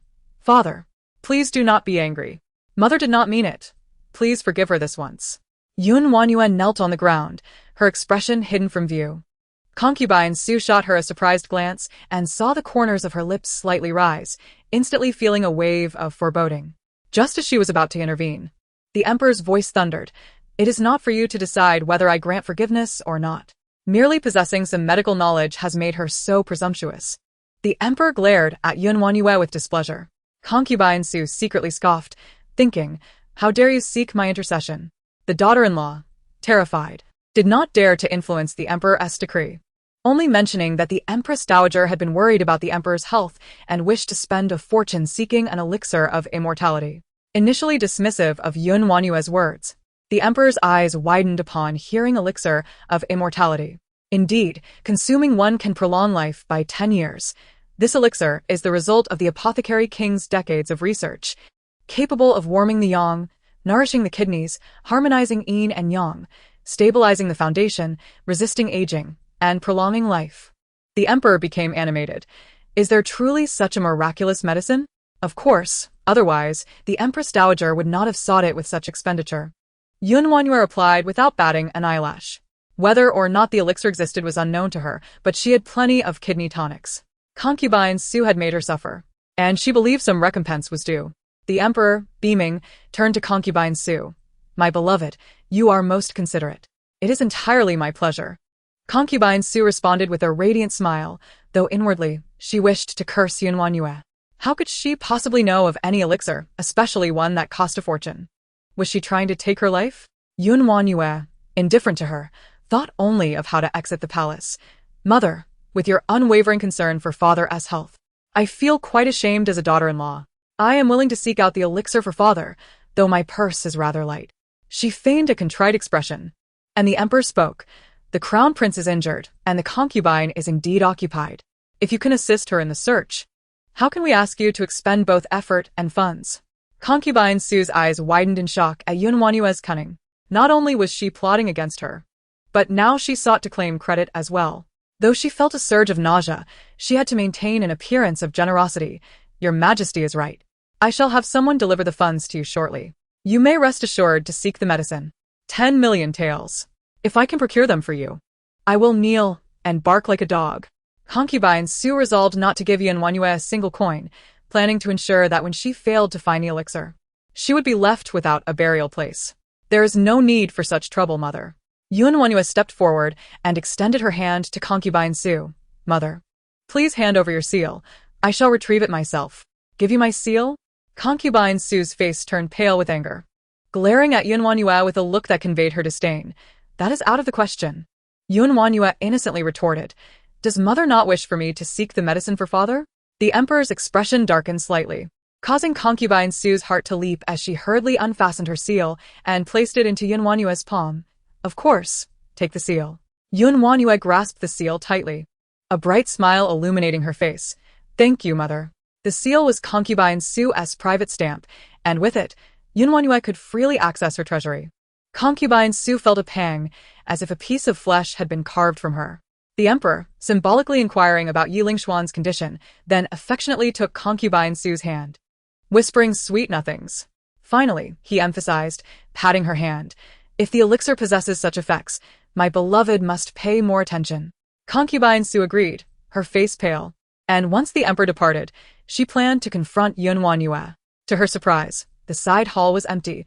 WanYue had already slipped away, taking with her 5 million taels from her treasury, claiming it was in case more elixirs were available to purchase. This vixen dares to scheme against me. I will ensure her body is reduced to 1,000 pieces. Concubine Su felt a surge of anger, her vision darkening as she fainted.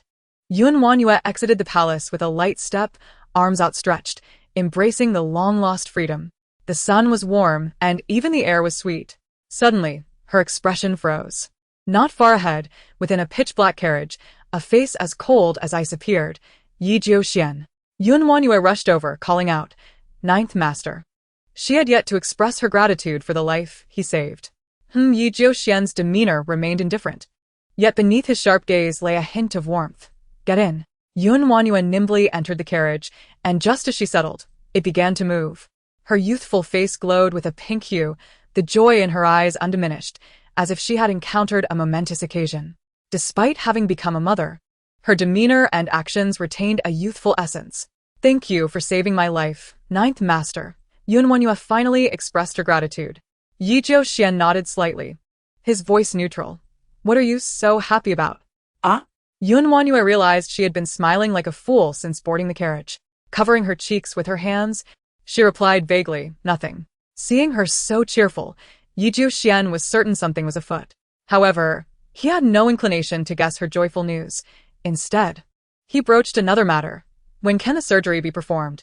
It turned out he was concerned about his leg. WanYue understood his feelings. Having been disabled for so many years, the prospect of healing was akin to being reborn. Anytime, she replied. A smile finally broke across Yi Jiuxian's face. But WanYue had to remind him, even if the tendons are reattached, Ninth Master, you will not be able to stand immediately. There will need to be an adjustment period, especially since you have been in a wheelchair for years. He responded softly, his eyes filled with the longing for rebirth. WanYue suddenly recalled something. Ninth Master, do you know where Su Xuero is? Chapter 83. To beat Su Xuero to death in the prison. Su Xuero huddled in a corner, filled with dread. She had been there for 3 whole days, and with each passing day, her despair deepened. No one inquired about her. No one acknowledged her existence. She felt as though she had been abandoned by the world. I want to see the prince. I want to see the prince. This had become Su Xuero's frantic mantra, met only with beatings from the guards. Yet this time, the guards unceremoniously opened the cell door and shackled her. The cold chains caused Su Xuero to shudder, and she screamed, "What are you doing? What do you want?" Only those on the verge of death were shackled when leaving their cells, and the guards' actions spoke volumes. Moreover, Su Xuero was imprisoned on the direct orders of the martial emperor. Without a decree, who would dare to release her? The prison guards were not like Ye LingXuan.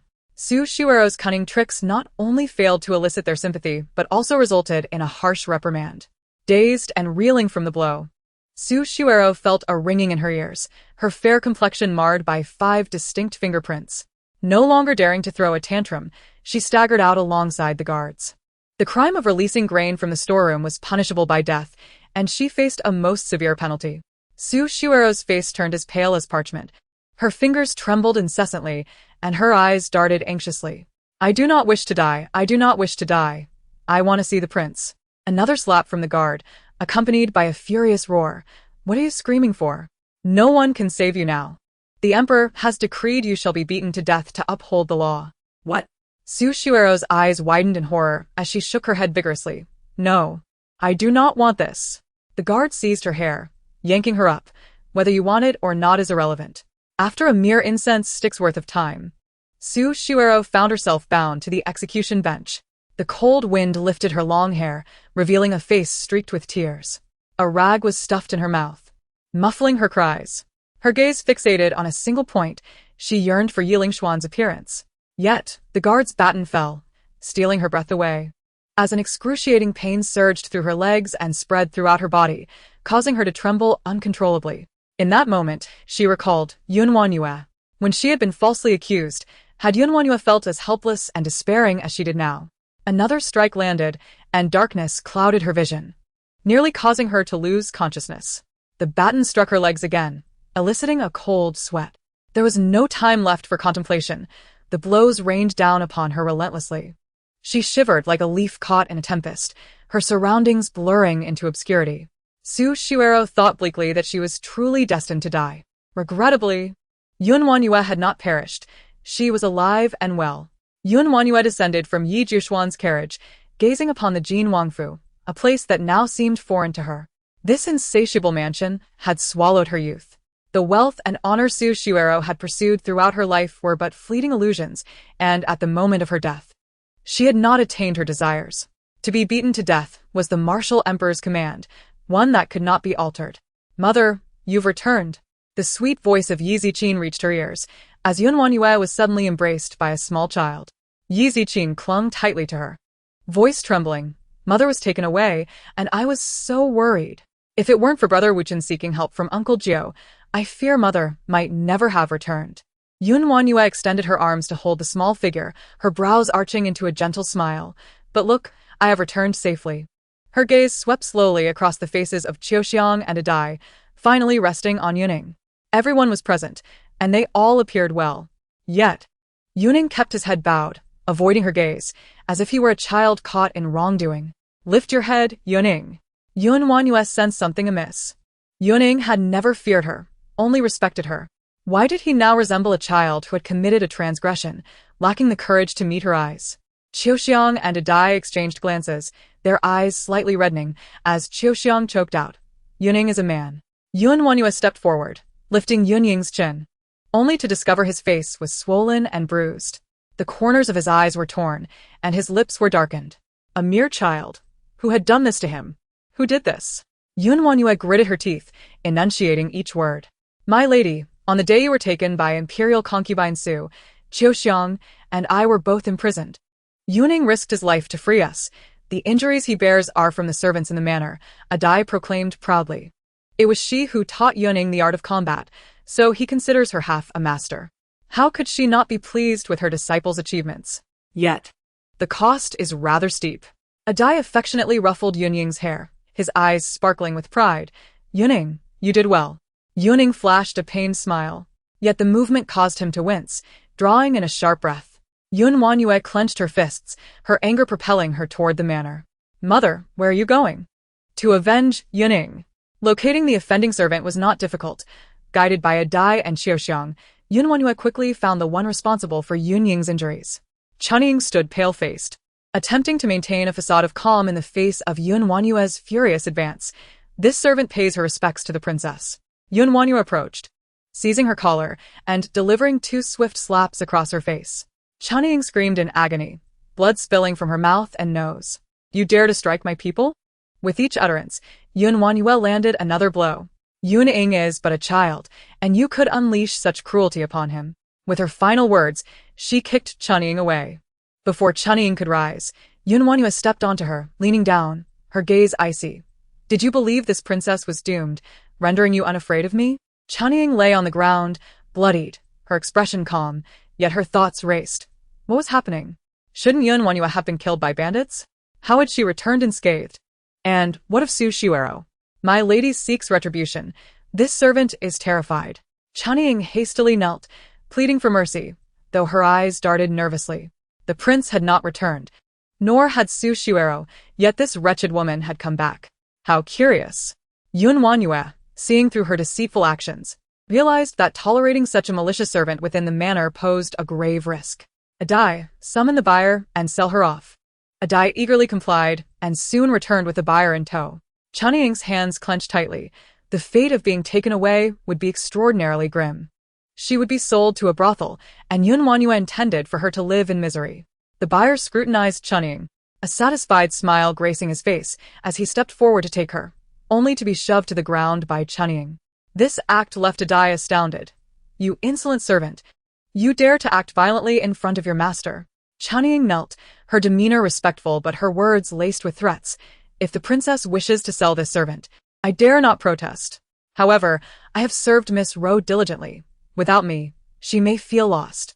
Perhaps it would be better to wait for Miss Rowe's return and consult her opinion before deciding my fate. A mere maid dared to openly challenge WanYue. WanYue scrutinized Cunning again, noting her poise that surpassed that of any other servant. Standing, her hands rested precisely 3 inches above her navel, her posture impeccable. Her demeanor was neither servile nor arrogant, and her emotions never betrayed her countenance. She resembled not an ordinary maid, but rather someone trained in the palace. How had she failed to notice Cunning's uniqueness before? Today had certainly opened her eyes. WanYue's tone turned as frigid as ice. When you harmed Cunning, did you ever consider you might meet your own reckoning? Regardless of Cunning's background, WanYue would not permit her to remain in the manor. She turned to the buyer, her voice cold. Take her away. Just as the buyer advanced to seize her, a deep, familiar voice interrupted. Stop. The voice, though familiar, carried an air of weakness and frailty, prompting WanYue to glance toward the entrance. Chapter 84. The scoundrel and the shameless are of a kind in the courtyard. Ye LingXuan was being supported inside, his complexion pale. He propped himself up, his disheveled hair obscuring his face, revealing a pair of astonished eyes fixed on the interior. Beside him stood the aggrieved Su Xuero. WanYue felt as though she had encountered a ghost on a bright, sunny day. Instinctively, she glanced skyward. The sky was clear, the breeze gentle. It was indeed a beautiful day. The shadow of Su Xuero loomed over the ground. She had not died. She was alive and well. WanYue bit her lip, furrowing her delicate brows, and coldly scoffed. Good people do not live long, while the wicked thrive for millennia. Her words were directed at Su Xuero, laden with hostility and hatred. Su Xuero, trembling with fear, edged closer to Ye LingXuan, her voice quivering with a hint of tears as she implored, Your Highness, even if Cunning is heired, her punishment should not be death. To have her taken away is akin to pushing her into the abyss. Her feigned softness sent chills down one's spine, a classic case of the villain crying foul first. WanYue shot her a frigid glare, causing Su Xuero to instinctively lower her head, well aware of how she had mistreated WanYue on the mountain. Sensing the animosity emanating from WanYue, Ye LingXuan extended his arm protectively around Su Xuero, facing the murderous gaze of WanYue. Feel free to vent your anger at me. I shall repay what Rower owes you. Who do you think you are to repay her debts? WanYue retorted icily. Murder requires a life, and debts must be repaid. This is the first time I've heard of someone repaying on behalf of another. I know you have suffered, and Rower has received her punishment, so please do not pursue this matter further. Yet, whether due to agitation or something else, Ye LingXuan began to cough uncontrollably after speaking. Su Xuero hurriedly patted his back to soothe him, casting a victim's gaze at WanYue. Your Highness, whatever grievances you have, direct them at me. The prince cannot withstand more distress. Please do not anger him further. It was evident that WanYue was the true victim, yet she was now portrayed as the aggressor. Anger surged within WanYue, and she seized Su Xuero by the collar, delivering several sharp slaps. Su Xuero's eyes sparkled with stars, her head spinning from the blows. Where? Ye LingXuan bellowed, his eyes filled with concern, yet he faced WanYue with exasperation. WanYue, you have gone too far. How can you strike someone? The sting of her own hand was still fresh, and her anger remained unabated when she heard Ye LingXuan's accusation. She looked at him with disdain, struggling to comprehend how someone with such a distorted sense of morality could exist. Do you think a few slaps will quell my rage? A cruel smile played on her lips as she drew a dagger from a nearby guard and pointed it at Su Xuero. The gleaming blade glinted ominously, reflecting Su Xuero's panic-stricken eyes. The palpable aura of murder radiating from WanYue was unmistakable. Ye LingXuan's expression darkened, and disregarding his injuries, he pushed away the attendant supporting him, his cold gaze fixed on WanYue. What must I do to spare Rower? It's all Rower's fault. Let my sister kill me instead. Susurrou Beth. Ye LingXuan frowned, momentarily troubled by her words, yet he still shielded Su Xuero behind him, his attention solely on WanYue. A clang echoed as the dagger was driven into the ground beside Ye LingXuan's foot, vibrating ominously. WanYue's voice, laced with hatred, reached his ears. If you wish for my forgiveness, it comes at a price. Either her death or she kneels before me. slapping herself 100 times. I am no saint. Mere flattery will not absolve her sins. Ye LingXuan regarded the dagger embedded in the ground, then raised his gaze to meet the cold, piercing stare of WanYue. She was unwavering in her resolve. Su Xiuero had endangered her life, and she would not let it go unpunished. After much contemplation, Ye LingXuan clenched and released his fist, finally arriving at a decision. What if I say neither? WanYue was unsurprised by his response, letting out a derisive laugh as she yanked out the dagger and, with lightning speed, lunged at Su Xiuero. Your indecision means nothing to me. The blade grazed the edge of Ye LingXuan's garment as it aimed directly for Su Xiuero. Ye LingXuan's heart dropped. He had believed WanYue was truly giving him a choice, only to realize her target had always been Su Xiuero. He turned to intercept but was too late. The dagger was nearly upon Su Xiuero when Ye LingXuan, in a desperate move, struck WanYue away. She fell to the ground like a kite with its string cut, blood spilling from her lips as she gasped. Realizing he had struck too hard, Ye LingXuan moved to assist her, but his arm was clutched tightly by Su Xiuero. Your Highness, I'm scared. She wants to kill me. In a moment unseen by Ye LingXuan, Su Xiuero flashed a victorious smile at WanYue. See? The prince will not allow you to harm me. Even if you are the princess, you are still at my mercy. Knight Zijing and Yuning attempted to approach WanYue, but were stopped by Ye LingXuan's guards. The courtyard erupted with the sounds of Knight Zijing's cries and the furious voices of Qiuxiang and Adai. WanYue wiped the blood from her lips with her sleeve, not rushing to rise, but instead fixing a frigid gaze on Ye LingXuan, silently accusing him of his cruelty. Such a gaze was as piercing as a sword, painfully dissecting his flesh. Ye LingXuan stared at his own hand in disbelief. He had struck WanYue again. He had no desire to harm her. Yet events continually unfolded contrary to his intentions. Su Xiuero nestled against him, her voice soft and pleading. Your Highness, thank goodness you intervened. Otherwise, I would have lost my life. When she received no response, she looked up in surprise, only to find Ye LingXuan gazing at WanYue with an expression of obsession, filled with guilt, remorse, and concern. Panik grip Susuero. How could Ye LingXuan care for WanYue? This wretched woman. When did she ensnare his heart? Your Highness? Su Xiuero called out several times before Ye LingXuan finally returned to reality. However, the warmth in his eyes had vanished, replaced by a dull familiarity as though he were gazing at an old possession. Su Xiuero's heart raced in a frenzy as she clutched Ye LingXuan tightly, desperate to hold onto her precious treasure. Your Highness, are you upset with Roa? It's all my fault. I shall apologize to my sister at once. Kneeling before WanYue, she presented a dagger to her. It's all my fault. If my sister wishes to kill someone, let it be me. Spare the prince. WanYue frowned at her, a wave of nausea rising within her. Su Xiuero's performance was utterly revolting, almost inducing her to vomit. Aware that WanYue was too weak to retaliate, Su Xiuero feigned a willingness to sacrifice herself. Get away from me.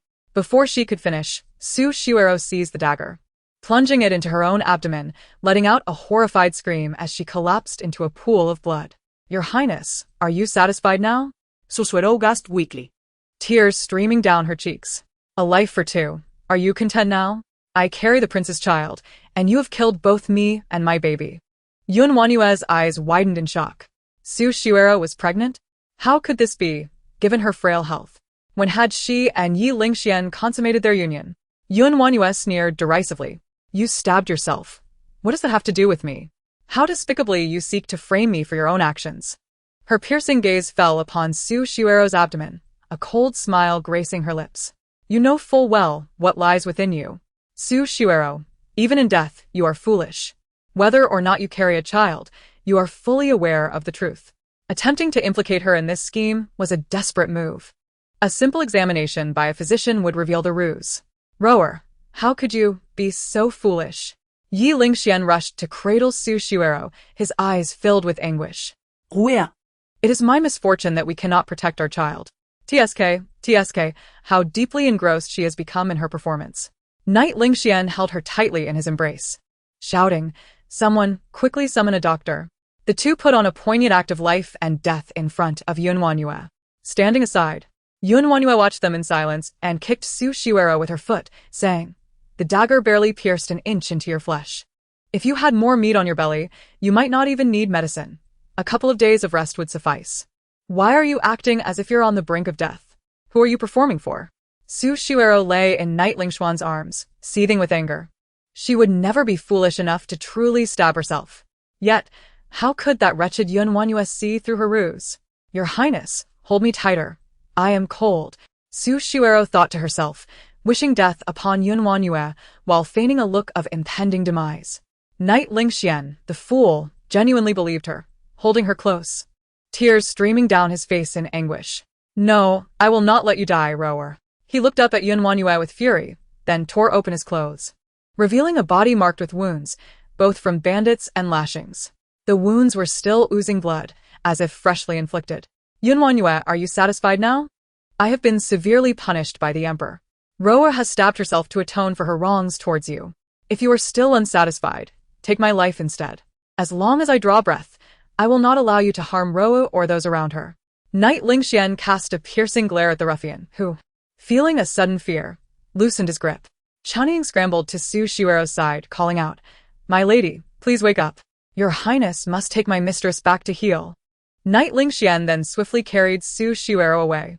As WanYue watched them depart, her expression grew cold. No wonder su suero returne tan scath. She must have shielded herself with her pregnancy.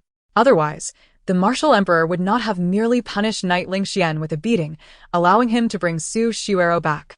Yet, this left her in a precarious situation.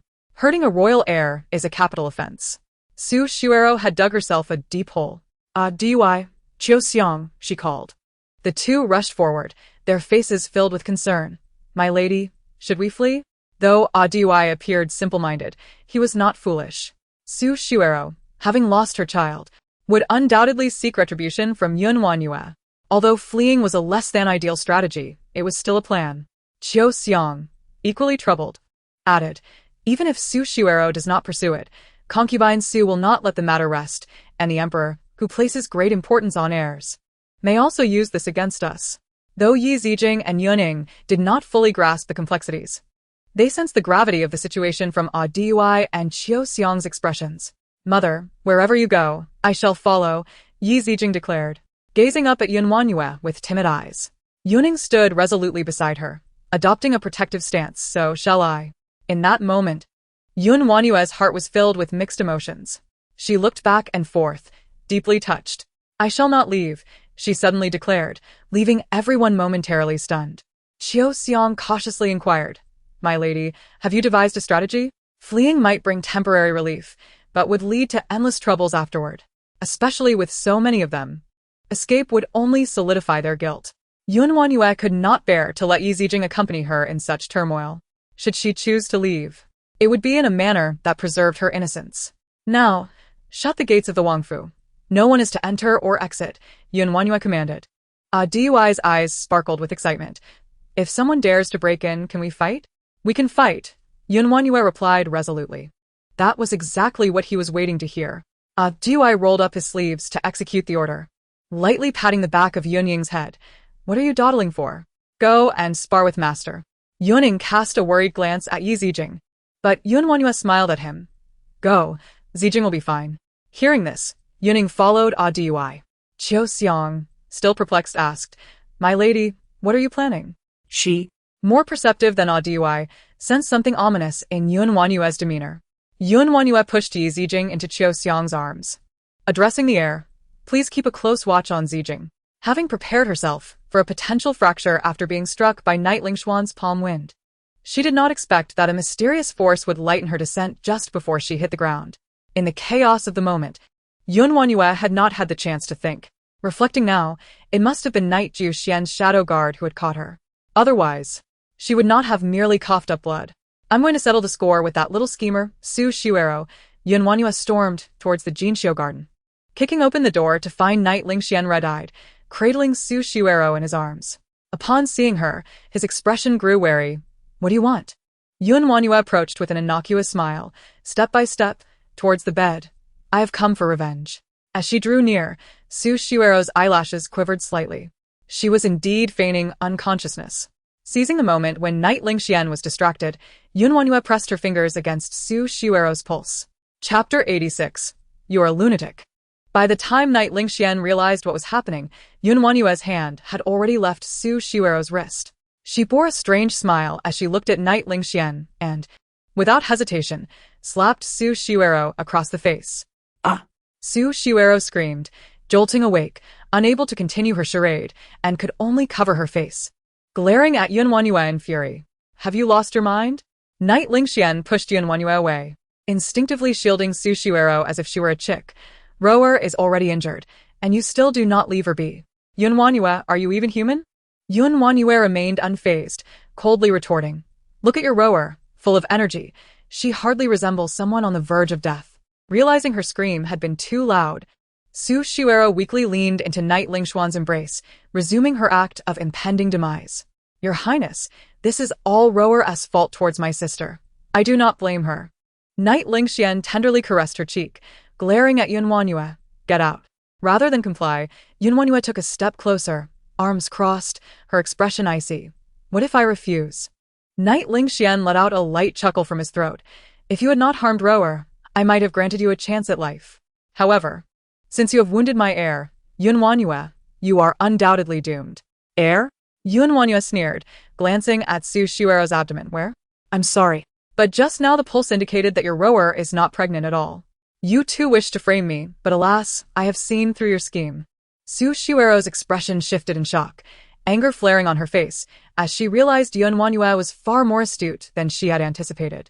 Now that the pretense was shattered, Su Xiuero discarded her act, throwing off the covers and standing before WanYue. With venomous eyes, she spoke deliberately. Even if you see through it, what does it matter? As long as the Emperor believes it, that's enough. Now that the heir is lost, you are the one who has injured me.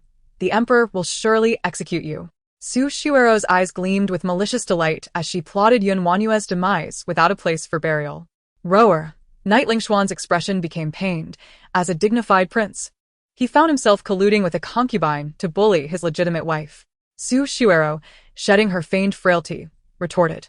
Your Highness, it was you who claimed I was pregnant to save me. If the Emperor discovers my feigned pregnancy, it would be treason, and both of us will die.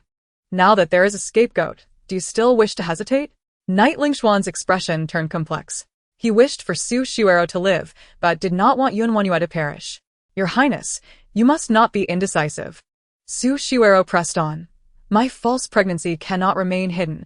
If I cannot bear a child, it will be treason against the Emperor. And the entire Jin Wangfu and the noble consort will be implicated. These two scoundrels truly believed she was an easy target. Suddenly, WanYue seized Su Xiuero and inflicted a deep cut on her wrist. You wretched woman, have you gone mad? Blood gushed forth, and Su Xiuero's face turned pale at an alarming rate. Weakly, she collapsed to the ground, and Ye LingXuan hurriedly cradled her in his arms, anger rising on his face. WanYue, you lunatic, what do you intend to do? WanYue cast the knife aside, her gaze icy as she looked at him. What, are you afraid? Summon a doctor. Ye LingXuan gripped Su Xiuero's wrist tightly, yet blood continued to spurt out. WanYue's strike had been lethal. Su Xiuero's fair wrist was mangled, revealing glimpses of white bone. Blood flowed uncontrollably, and her breathing weakened, threatening to plunge her into shock. WanYue had strategically taken hold of Ye LingXuan's Achilles heel, well prepared to maintain her advantage. You have shown no mercy. Thus, neither shall I. Upon witnessing the murderous intent in her eyes, Ye LingXuan finally comprehended that WanYue was no longer the woman he could manipulate. After calling out repeatedly without anyone responding, a hint of panic flickered in his eyes. There is no need to call. The doctor will not come because I have instructed Dai to block the door, WanYue kindly reminded him. Although my people cannot delay for long, a stick of incense should suffice. If you wish for Su Xiuero to live, write a confession. Within that time, her bleeding can be staunched. Otherwise, her death would be inevitable. Ye LingXuan glared at WanYue, wishing he could tear her apart and feed her to the dogs. He never expected a day would come when he would be threatened by her. After a brief hesitation, he picked up a pen. Su Xiuero's breaths were growing faint. He could not afford to wait for the incense to burn. Moreover, no one possessed the skills to perform sutures. Moments later. Ye LingXuan completed the confession and handed it to WanYue. Is this satisfactory? It clearly stated that Su Xiuero was not pregnant, and all was but a fabricated lie. With this testimony, they would not dare to throw WanYue under the bus. WanYue dried the ink, scrutinizing it several times with a slight frown, then pointed to the end. Here, add a few more words. What should I say? Hurry. Ye LingXuan urged anxiously, as Su Xiuero had already lost consciousness. This woman was still being picky. Write that you are heartless, treating your wife and daughter worse than dogs, and you are unworthy to be a man, willingly abandoned. Ye LingXuan's eyes widened in disbelief. Is this your form of revenge? So what if it is? Will you write it or not? Ye LingXuan gritted his teeth, hesitating. WanYue pointed at Su Xiuero. Your Xiuero is on the brink of collapse. Ultimately, for Su Xiuero's sake, he complied with WanYue's demands and added the words. Now. That is perfect, WanYue remarked with satisfaction, nodding, as she carefully secured the confession with a seal. Her movements were deliberately slow, which made Ye LingXuan's anxiety intensify as he urged, You have the confession. Shouldn't you save Xiuero now? Why the rush? She is not dead yet, WanYue replied dismissively, casting him an annoyed glance. Keep babbling, and I might just walk away. Ye LingXuan remained silent. Observing his displeasure, WanYue's spirits lifted. Taking a needle and thread, she approached Su Xiuero, gently tapping her face, but received no response. Such a weakling, fainting from a mere trickle of blood. Ye LingXuan. Seeing the pool of blood beneath Su Xiuero, could not hold back. Xiuero's health has always been fragile, if she suffers lasting effects from this. Before he could finish, he noticed WanYue standing with a needle and thread. What are you doing? Ye LingXuan's face contorted with hatred. Suspecting WanYue was doing this on purpose. You mentioned she might suffer lasting consequences, and yet you bring me trouble. WanYue flashed a radiant smile. In that case, let her die. It would save me the hassle. Ye LingXuan choked on his words, softening his tone. If Xiuero suffers any lasting effects, I will not hold you accountable. Now, can you save her? Chapter 87. She discovers WanYue's intentions. WanYue produced a syringe and injected it into Su Xiuero's arm. Like the unconscious Ye LingXuan. Su Xiuero regained consciousness. Upon seeing the worried expression on Ye LingXuan's face, she began to cry pitifully. Your Highness, I almost couldn't see you again. As soon as she spoke, a sharp pain shot through her wrist. Turning her head, she saw WanYue inserting a needle into her flesh. What are you doing? Su Xiuero attempted to pull her arm back, but was halted by Ye LingXuan's voice. Xiuero, bear with it. It will be over soon. If you do not get stitched up, you could lose your life. But it hurts so much, Su Xiuero sobbed. Ye LingXuan's face was filled with worry and concern, fully aware of the pain associated with suturing. Watching Su Xiuero's anguished expression made his heart ache. WanYue withdrew the needle from Su Xiuero's skin, blood staining the needle, and calmly remarked, It is not your flesh I am cutting, so why are you screaming? Enduring the immense pain, Su Xiuero cursed, WanYue, you madwoman. Don't think I don't know you are retaliating against me. And if I am, you truly have a heart as cold as a snake's, WanYue. May you meet a terrible end. Su Xiuero cried out in agony, struggling to withdraw her wrist. WanYue gazed at her with frosty eyes. If you open the wound further, I will not stitch it again. Whether you live or die is of no concern to me. Su Xiuero ceased her struggles and turned to Ye LingXuan weeping. Your Highness, did you see? She is retaliating against me. You must not let her go. You must report her to the Emperor. It was WanYue who caused the death of our child. Let the Emperor punish her with death. Unbeknownst to Su Xiuero. She had already lost consciousness when WanYue demanded the confession, and thus had no knowledge of its contents. She believed that WanYue was being utterly ruthless. Ye LingXuan wore an expression of helplessness. Xiuero, I cannot do that. What? Su Xiuero exclaimed in confusion. Your Highness, are you protecting this woman? A confession would be a disgrace, and Ye LingXuan would never admit to it in front of Su Xiuero.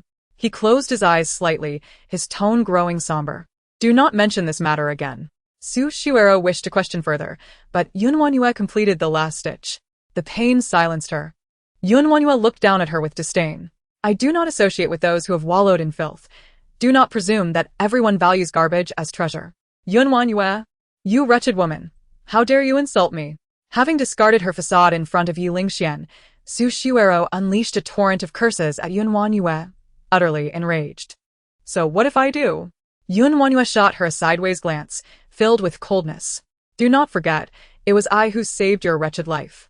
Su Shuero's face turned pale with fury, and as she attempted to lunge at WanYue, Ye LingXuan restrained her. Shuero, do not provoke her further. Your Highness, are you actually siding with this woman? Su Shuero could not believe her eyes. Ye LingXuan appeared weary. I am not. Then why are you stopping me? The two engaged in a heated exchange, but WanYue lost interest in their quarrel and turned to leave. At the entrance of the Jin Wangfu, chaos erupted. Dai and Yuning, one large and one small, blocked the doctor, who had rushed over. Ye LingXuan's guards were about to separate the two. Yet, the arrival of WanYue brought an immediate calm to the tumultuous scene. Master, Dai exclaimed joyfully as he ran towards her, followed closely by Yuning. The two figures filled WanYue's vision. We have successfully completed the task you assigned, Dai said proudly, and Yuning nodded in agreement. In that moment, WanYue appeared to them as an invincible general, evoking admiration in their hearts. WanYue praised the two. Well done. The guards of the royal palace approached her, clamoring to report. Princess, Dai obstructed the doctor from entering, showing a severe lack of discipline. I shall duly inform the prince and seek justice for her. Another guard echoed, and that Yuning, such a young age yet lacking in virtue. WanYue's sharp eyes fell upon the two. Noticing their bruises, one with a blackened eye and the other with a swollen lip, it was undoubtedly the handiwork of Dai. Dai raised her fist in a threatening manner, declaring, Dare to complain again, and I shall strike you once more. Are you still a weaned child? If you cannot fight back, then go and complain. What a disgrace. The two guards shrank back, fear evident in their eyes. WanYue regarded Dai with admiration. Well done. Dai, you exhibit my spirit. Dai, puffing with pride, replied, all thanks to the teachings of my master. The guards, taken aback by WanYue's blatant favoritism, exchanged bewildered glances. After she departed, they seethed. Come, let us seek the prince for justice. They arrived at the exquisite garden, loudly proclaiming, Your Highness, please arbitrate for us. The princess indulges her maidservants. But before they could finish, an angry roar resounded from within. Get out. The guards froze momentarily, then bolted in fright. Inside, Su Shuero was momentarily stunned by Ye LingXuan's fury. She had never witnessed him so enraged. Instantly, her tears ceased. Just moments ago, Ye LingXuan had discussed the matter of the confession with her, leaving Su Shuero feeling utterly frustrated and murderous. Your Highness, shall we allow WanYue to manipulate us so? Ye LingXuan cast her a peculiar glance. Do you not realize? WanYue is no longer the same as before. It would be wise for you to provoke her less. But Your Highness, no need to say more. This time, I have used a stratagem to protect you, which constitutes a crime of deceiving the monarch. Your foremost concern should be to conceive an heir, do you understand? Su Shuero, momentarily taken aback, soon grasped his intent. Yes, I shall heed your counsel, Your Highness. Observing her joy, Ye LingXuan felt his heart remain untouched, despite her lively visage. Rest well, I shall return to see you tomorrow. As he rose to depart, Su Shuero's smile faltered. Your Highness, will you not stay? You are injured, and I too require treatment for my wounds. You should rest early. With that, Ye LingXuan exited, leaving Su Shuero gazing after him, her expression tinged with worry. Unbeknownst to her, she sensed an increasing distance between herself and Ye LingXuan. Upon leaving the exquisite garden, Ye LingXuan summoned a guard to seek out the doctor once more. The sky was still bright, and he strolled leisurely through the garden, inadvertently arriving at the cherry blossom courtyard, WanYue's residence. As he realized this, he found himself standing there for quite some time. Once, every blade of grass and tree in this place repulsed him, yet now he felt an inexplicable urge to draw closer. After a moment of hesitation, he prepared to leave, but noticed WanYue making her way to the back courtyard alone. As night fell, the lanterns twinkled like stars. Clad in a black cloak, WanYue blended seamlessly with the darkness. The surroundings were eerily silent, save for the soft rustle of her footsteps. She approached the back door, pushing it open and stepping outside. Stop! Where do you think you're going? Ye LingXuan's voice, filled with exasperation, echoed. His eyes blazed with anger as he glared at WanYue. She halted, clearly annoyed, her dark eyes reflecting her disdain. Are you so idle? She retorted. Ye LingXuan, still nursing his wounds, was incredulous that he would have to keep watch over her. It was utterly ridiculous. At this late hour, where might you be heading? He scrutinized her closely, noticing that beneath her cloak, she wore a light blue gown that accentuated her slender figure. Her unadorned face, with its lively black eyes and rosy lips, stirred something within him. He felt a tightness in his chest, questioning whether she intended to meet a lover at such an hour. "Oh, how did you know?" WanYue's words caused the temperature in his eyes to plummet, but he quickly caught the glint of mockery in her gaze. She was toying with him. Removing her cloak, she revealed a radiant face. "It's the first time I've encountered someone who willingly wears a green hat." With that, her smile vanished, and she turned away, continuing on her path. Ye LingXuan, after a moment's contemplation, followed her. He was determined to discover which man WanYue intended to meet. Her irritation grew with his relentless pursuit, yet she felt a flicker of anticipation at the thought of revealing her intended companion to him. Before long, she halted before a grand residence, entering without knocking, as if she were returning home. Ye LingXuan inhaled sharply, the size of this place astonishing him. He wondered who might reside within. "What on earth are you planning to do?" he questioned, as WanYue continued without pause. She turned left and right, finally stopping before a door. Approaching it, she raised her hand to knock just as Ye LingXuan seized her wrist. "The person you wish to see is inside, isn't he?" His face was a mask of rage, unable to fathom her audacity to meet a lover right before his eyes. WanYue's cold gaze fell upon his hand, disgust evident in her eyes. She forcefully withdrew her wrist, casting him an annoyed look. "You chose to follow me. I never asked you to." With that, she knocked on the door, which opened immediately, and she stepped inside. Ye LingXuan's pent-up fury reached a boiling point. "I shall see who your lover is," he growled through clenched teeth. Daring to seduce the Princess of Jin, they possess quite the audacity. He vowed to tear the man limb from limb. As WanYue slipped into the room, he followed closely, yet she vanished from sight in the blink of an eye. The vastness of the house resembled a maze, leaving Ye LingXuan disoriented. Unbeknownst to him, Knight Jiuxian had been aware of Ye LingXuan's arrival from the outset. Thus, when WanYue entered the room, he activated a mechanism that altered the layout of the house. He wished to keep the matter of his leg treatment a secret from others. Ye LingXuan, oblivious to the intricacies of the place, quickly found himself lost. With every step WanYue took, the path behind her shifted, and by the time she reached Knight Jiuxian, the entire room had transformed dramatically. Standing before Knight Jiuxian, she removed her cloak, revealing a delicate face framed by radiant, expressive black eyes that sparkled under the glow of the night pearl. "Ninth Master, I have arrived," she announced. Knight Jiuxian, seated in a wheelchair, regarded her with indifference, his sharp gaze sweeping over her face before he lightly scoffed. Their meeting that night was arranged due to the treatment plan WanYue had devised for him. Before undergoing surgery, he needed to partake in a medicinal bath, which would bolster his health and significantly aid in his recovery.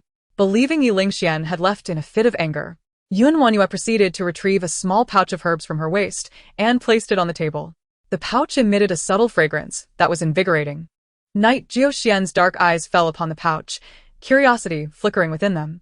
Over the years, he had experienced numerous medicinal baths, yet he had never encountered a pouch with such potential efficacy. Would WanYue's little pouch suffice? Lost in thought, he heard her voice cut through. "Ninth Master, will you undress yourself, or shall I assist you?" Her large, clear eyes reflected her perspective that there was no distinction between genders when it came to patients. If he were an ordinary person, she would have coldly commanded him to remove his clothing. Due to the distinct identity of Ye LingXuan and the favor he had shown her, there was a touch of formality in their interactions. Ye LingXuan furrowed his brow. He found both options unsatisfactory. His daily needs were attended to by dedicated servants, and he rarely had to lift a finger. However, today was different. The matter of treating his leg ailment must remain confidential. Thus, a complex emotion flickered in his cold gaze. WanYue, oblivious to the emotions in his eyes, busied herself with the herbs, evenly scattering them into the warm spring water, facilitating Ye LingXuan's bathing. When she turned back after completing her task, she found Ye LingXuan still fully clothed, sitting upright in his wheelchair. Her curiosity got the better of her, and she asked, "Why haven't you undressed yet?" At her words, Ye LingXuan appeared to struggle with a difficult decision before reaching for the ties of his garment. With no one else present but WanYue, he was reluctant to allow a woman to assist him, thus he resolved to do it himself. Yet, the complexity of his attire caught him off guard. He had never realized how cumbersome it was to remove. Layer after layer, With accessories, belts, and jade pendants, the task proved more arduous than leading troops into battle. WanYue watched in astonishment as Yi Jushuan fumbled clumsily, turning a loose knot into a tight one, his brow furrowed in concentration, while his clothing constricted even further. Finally, she could no longer contain herself, exclaiming, "Master Jushuan, let me help you." Yi Jushuan, resigned, released his grip and nodded towards her. "Come here." He was inherently noble and had never learned the meaning of courtesy. His acceptance of her assistance felt quite natural, and even when polite, it bore the firmness of a soldier. WanYue approached and began to untie the knot at his neck, pulling at the stubborn knot with determination. However, she soon discovered that Yi Jushuan lacked the finesse required. The knot had become impossibly tight. To undo it would require considerable effort, and this particular area was rather awkward, causing her hands to brush against his skin. With each contact, Yi Jushuan's expression darkened further, his body emanating a chill akin to ice. Suddenly, the temperature in the room plummeted, and WanYue, sensitive to the change, glanced up at the cold-faced Yi Jushuan, feeling a pang of helplessness. "Master Jushuan, could you please tilt your head back a bit?" His unwavering gaze bore down on her, creating immense pressure. Upon her request, Yi Jushuan closed his eyes. WanYue let out a sigh of relief, reducing her movements to avoid further contact with him, and after much effort, she finally managed to free the stubborn knot. It was merely a small fastener, yet she felt as though she were walking a tightrope, her life hanging in the balance. As she undid the final knot, Yi Jushuan's large hand halted her next action. "I'll handle the rest myself." His demeanor was stern, radiating an undeniable authority. Yet, in his indifferent gaze, WanYue discerned a hint of shyness. Realizing his intent, she withdrew, and as her foot crossed the threshold, the door closed behind her, sealing away the intimate atmosphere within. WanYue could not help but smile silently. Despite Yi Jushuan's extraordinary beauty, she felt no interest in him. In truth, she had no inclination towards men.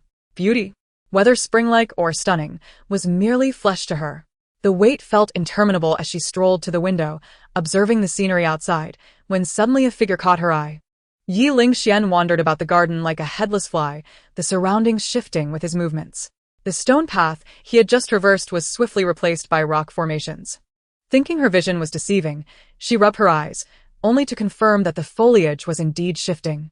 Truly, Yi Jushuan had a knack for creating intricate traps. In comparison, Ye LingXuan hardly qualified as a rival. Ye LingXuan meandered aimlessly, losing his sense of direction. Having just come from the east, where a uniquely shaped stone lay, he now found himself standing before it again. What kind of place is this? Frustrated, he kicked the stone, only to wince and collapse onto the ground. Nursing his injured foot, exhausted from his injuries and lack of rest, he appeared quite pitiful. WanYue chuckled at his misfortune before turning back towards the interior. Yi Jushuan should be soaking in the medicinal pool by now. Inside, the air was thick with mist, and WanYue felt as though she had stepped into an ethereal realm. The humid air mingled with the scent of herbs, and as she inhaled deeply, she was momentarily stunned. As the fog cleared, she beheld the expansive pool where Yi Jushuan reclined, eyes half closed, his wet hair cascading over his shoulders, droplets tracing the contours of his body.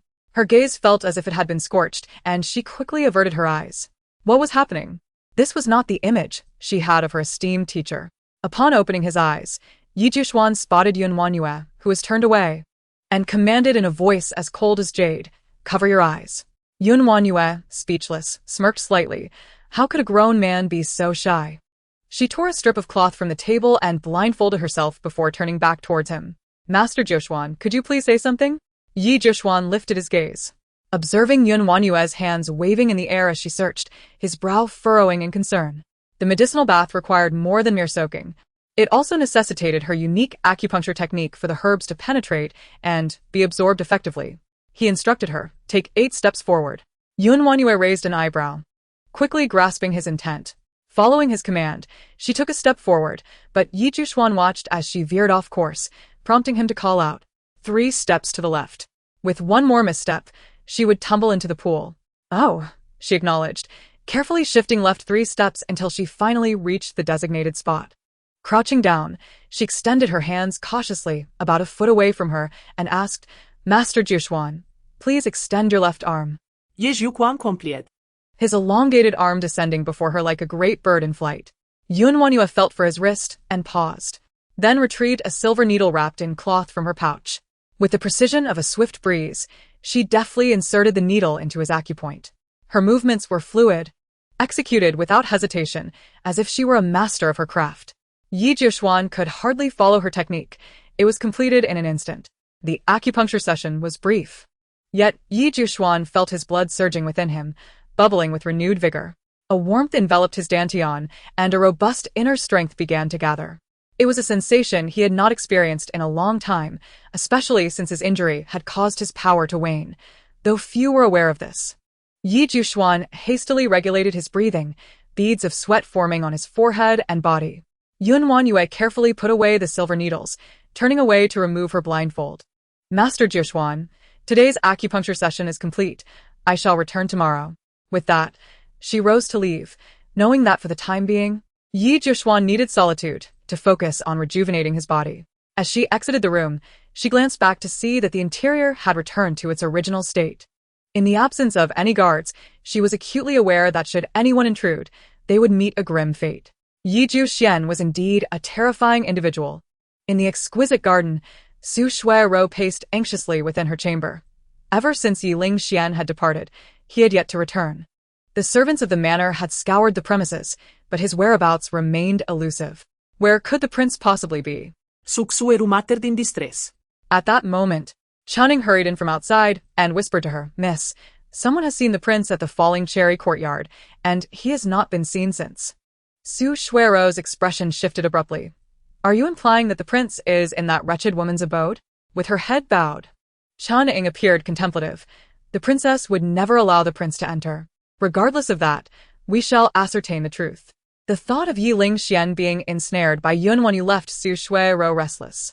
Consequently, she gathered her companions and marched forth with determination. Cunning attempted to restrain her, but was unable to, and thus followed closely behind. "Open the door. Open the door." The servants knocked vehemently on the gate of the Falling Cherry courtyard. After an extended period without a response, Su Shuiru's patience wore thin, and she shouted, "WanYue, come out this instant." As several servants prepared to force the door, a languid voice drifted from behind them. Chapter 90. The demise of Su Shuiru bathed in the silvery moonlight. WanYue wore a smirk tinged with mockery, gazing at Su Shuiru as if she were a fool. What a haunting call in the dead of night.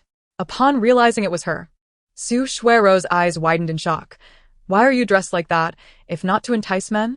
Ye LingXuan adored her to the core, otherwise he would not have endured lashes for her sake. In the presence of WanYue, Su Shuiru felt no need to feign innocence any longer. "How do you know I sought to entice the prince?" WanYue feigned surprise, a teasing smile playing on her lips. "Just moments ago, the prince and I shared a romantic moment beneath the moonlight. It was nothing short of enchanting."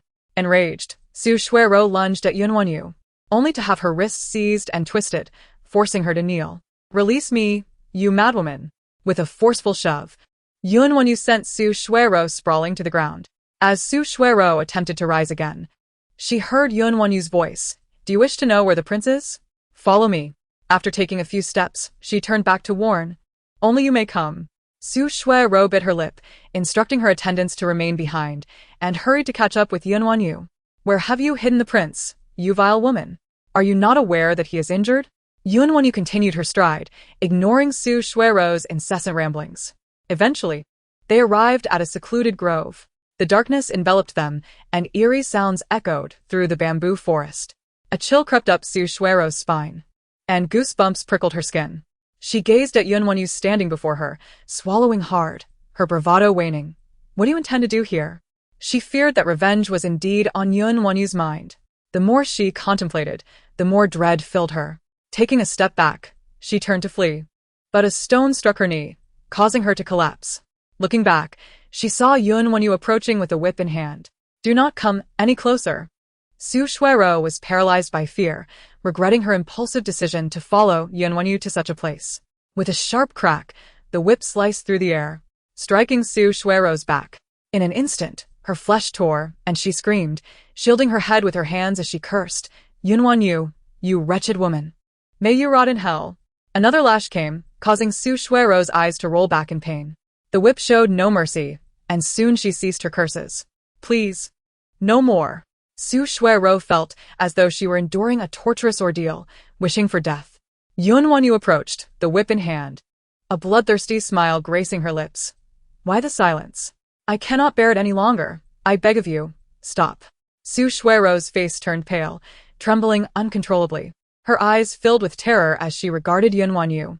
She was a demon, intent on ending her life. You cannot kill me. If you do, the prince will not spare you. Su Shuiro curled into a ball, trying to invoke Ye LingXuan's name as a means of intimidation. Alas. In WanYue's eyes, Ye LingXuan was inconsequential. Today, she had no intention of allowing Su Shuiro to return alive. The grievances she harbored, the harm she had suffered, and the injuries inflicted upon Yuning all demanded recompense from Su Shuiro. Casting the whip aside, Su Shuiro felt a flicker of hope, but it was short-lived as she noticed WanYue now wielding a dagger. In a panic, Su Shuiro attempted to flee, but found herself utterly devoid of strength. At that moment, she truly grasped what it meant to be on the brink of death. WanYue, what are you planning to do? WanYue gazed down at her with disdain. As if she were an insignificant insect. I have vowed that those who have wronged me shall pay 1,000-fold. She raised the dagger, lunging towards Su Shuiro, who screamed in fear. Just as the dagger was about to pierce her, a cold arrow suddenly shot forth, causing WanYue to instinctively withdraw her hand to evade it. The bamboo grove erupted into chaos. A shadow darted forward, pursued by 2 dark-clad guards. It was Yi Jiuxian's men intervening. In her moment of shock, a guard approached WanYue, whispering, "This is no place to linger." Clearly, someone was preventing her from killing Su Shuiro, and there were more forces at play. To protect WanYue from harm, they had no choice but to escort her away. WanYue's dark eyes narrowed, contemplating the unconscious Su Shuiro, filled with profound implications. What significance did the mark on her back hold? Upon being escorted back to the Jin Manor, the sight of her returning alone caused a stir among the servants. Cunning, gathering her courage, stepped forward and inquired, "Princess, where is Miss Su? Do you believe I would spare those who have harmed me?" WanYue coldly retorted, not sparing her a glance as she walked away. Cunning stood in shock, her face draining of color. She had failed to protect Su Shuiro. As dawn broke, Ye LingXuan awoke on the cold ground, his eyes opening to the familiar alley of the Jin Manor. He scanned his surroundings, not spotting WanYue. With great effort, he rose to return to the manor. Cunning was about to leave when she saw Ye LingXuan enter, his expression one of disbelief. Covered in dirt, his complexion was pale, and his lips were a deep shade of purple, as if he had endured a frigid night, looking utterly disheveled. "Your Highness!" Cunning rushed to support him, feeling how icy he was. Ye LingXuan's eyes burned with rage. He would not let WanYue off the hook for daring to rendezvous with another man in his presence. "Where is the princess?" Cunning hesitated before responding. "The princess is in the manor." To seduce someone and still dare to return. Ye LingXuan gritted his teeth as he strode inside, but was interrupted by Chunying's words. "Miss Su has been taken out by the princess and has yet to return." Upon hearing this, Ye LingXuan's expression shifted to one of urgency. "What? Why did you not stop her?" Cunning lowered her head. "She forbade me from following." Ye LingXuan turned on his heel, commanding the guards of the manor, "Find Miss Su. If she is not located, bring me their heads." The guards dispersed to search for her.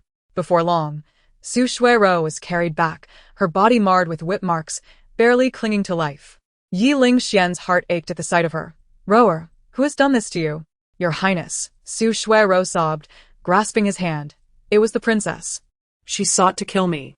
A shadow of malevolence enveloped Ye LingXuan's eyes. Indeed, it was her. He commanded his subordinates to carry Su Shuiro back to the Jinxiu garden, while he himself stormed off to confront WanYue. Chapter 91. Severing her supplies, WanYue had long anticipated his arrival, so when Ye LingXuan appeared before her, she was entirely unperturbed. She leisurely sipped her tea at the table, her demeanor unruffled. Even when she beheld Ye LingXuan's disheveled state, she did not so much as blink. "WanYue, you did this on purpose," Ye LingXuan exclaimed, his frustration palpable. "You deliberately set me up, didn't you?" Finally raising her eyelids to glance at him, WanYue replied, "You are not worth my time or effort. Your current predicament is entirely due to your own foolishness." In other words, he was hardly a worthy adversary. Born into nobility, Ye LingXuan had never before encountered such insulting words. Just as he was about to explode with anger, he seemed to recollect something and quelled his ire. Even if you disdain me, you are still my consort. As long as I do not cast you aside, you shall remain within the royal manor for life. Indeed, WanYue's expression shifted. Ye LingXuan, have you lost your mind? Ye LingXuan felt a sense of triumph, buoyed by his small victory, as he left amidst WanYue's seething glare. He had no intention of dismissing her. Rather, he intended to trap and torment her, relishing in her struggles within the royal residence, where her cries would go unanswered. Furthermore, he would elevate Su Shiwero to the position of secondary consort, making WanYue acutely aware that without his affection, she was nothing.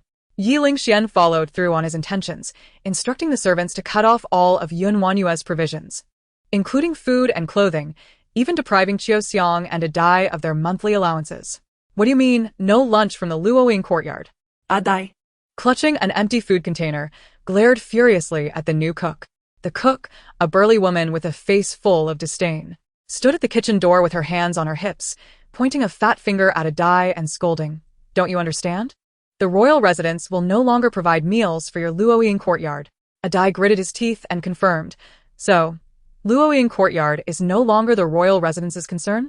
Smart enough to leave, the cook retorted as she stomped back into the kitchen, slamming the door behind her.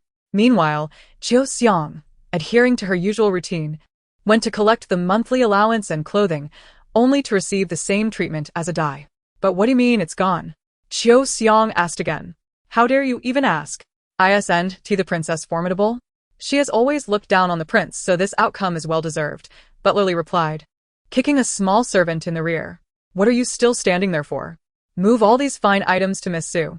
Xiaoxiang watched in disbelief as various furs, silks, and porcelain were swiftly transported to the Jinxiu garden.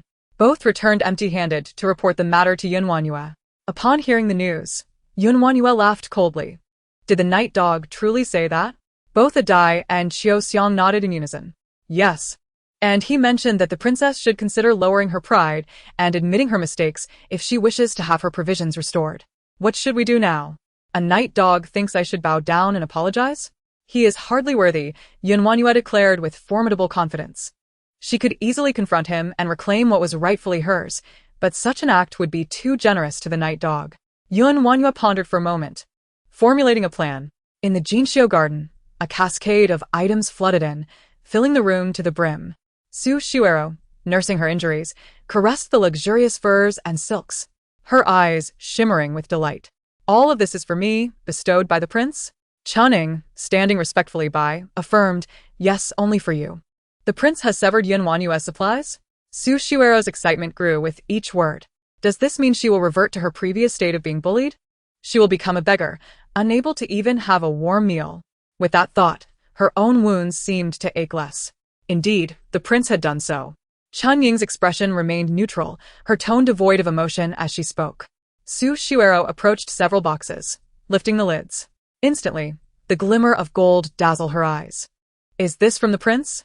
She exclaimed, her heart soaring. In the past, Ye LingXuan had rewarded her, but never with such extravagance. This chest filled with gold amounted to millions of taels. He regarded her as the true mistress of the household. The more she contemplated, the happier she became. She envisioned donning the latest fashionable dresses and the most expensive jewelry, ensuring that WanYue, that wretched woman, would look on with envy and jealousy. What is happening at the Luoying courtyard? She inquired. Cunning lowered her gaze and replied, the princess has left with Xiaoxiang. Left? At such a crucial moment, she still has the mind to go out? Could it be she intends to seek out money? After all, outside the royal residence, she is nothing but a waste, unable to even afford a meal. However, Chen Ying's next words made Su Shiwero's eyes widen in shock. It is said the princess has gone to the auction house. What? Su Shiwero's expression darkened immediately. The auction house deals in treasures of immense value. What would a pauper, unable to afford even a meal, be doing there? It is rumored she procured 50 million taels from noble consort Su to seek out a longevity elixir for the emperor. Chen Ying revealed one shocking detail after another, nearly overwhelming Su Shiwero. 50 million taels, and it was taken from noble consort Su? How dare that wretched WanYue? Sunnuntai Xuero focused solely on WanYue's movements. completely oblivious to the fact that Cunning was merely a lowly servant and how she could possibly know such things. After all, even Ye LingXuan was unaware, otherwise, he would not be foolish enough to threaten WanYue by cutting off her supplies. As Su Xiuero paced the room, her mind fixated on seizing the 50 million taels from WanYue, Cunning reminded her, "Miss, perhaps you should seek the prince's assistance." That simple suggestion sparked an idea in Su Xiuero's mind. As the son of noble consort Su, Ye LingXuan would undoubtedly wish to prevent WanYue from overshadowing his mother. Rising promptly, she set off to seek Ye LingXuan's counsel. Upon explaining her intentions, Ye LingXuan's eyes widened in disbelief. She obtained 50 million taels from my mother? Perhaps the noble consort did not wish to worry the prince, which is why she kept it under wraps. Su Xiuero remarked with an air of concern for noble consort Su. Sighing, she continued, "The noble consort holds a prestigious status. Yet she is currently being overshadowed by WanYue and has even faced the emperor's reprimand. Prince, you cannot stand idly by." Ye LingXuan slammed his palm on the table with force. "I must aid my mother and reclaim that 50 million taels.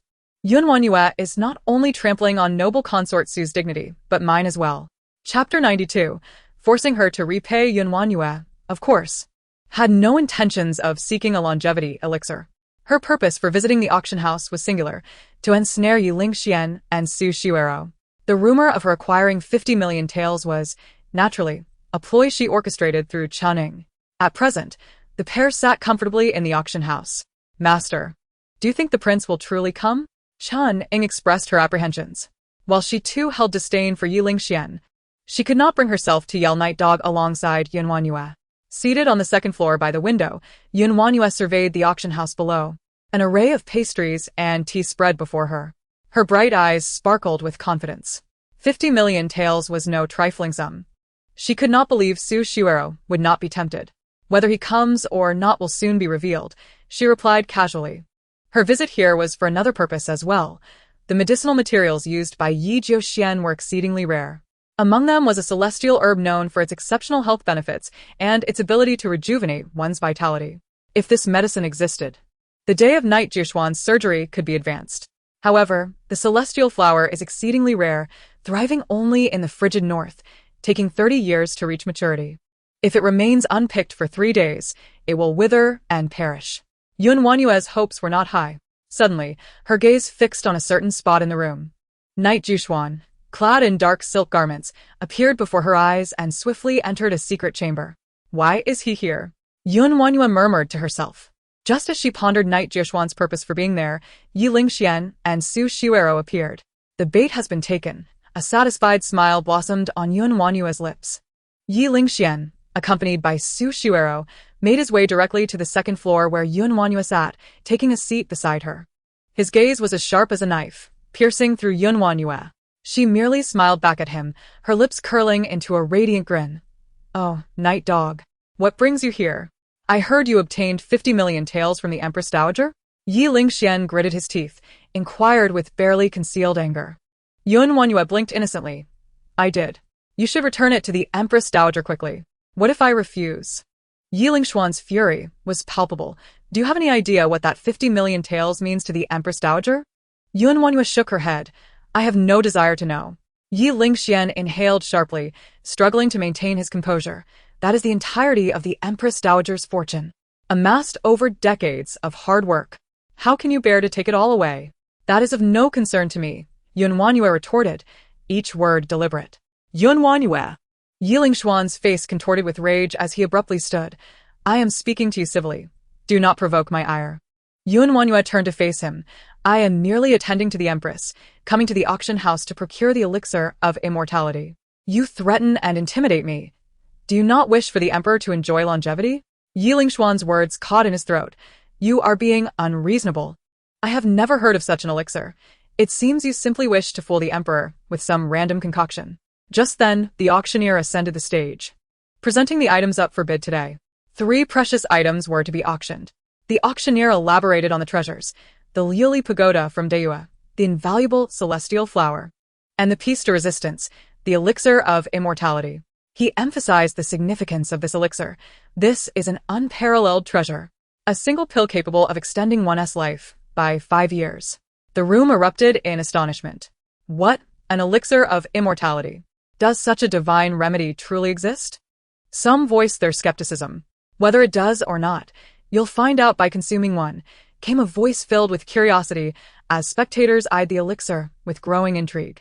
Ye LingXuan's eyes widened in disbelief. The elixir truly existed. Yet, he could not shake the feeling that it was not genuine.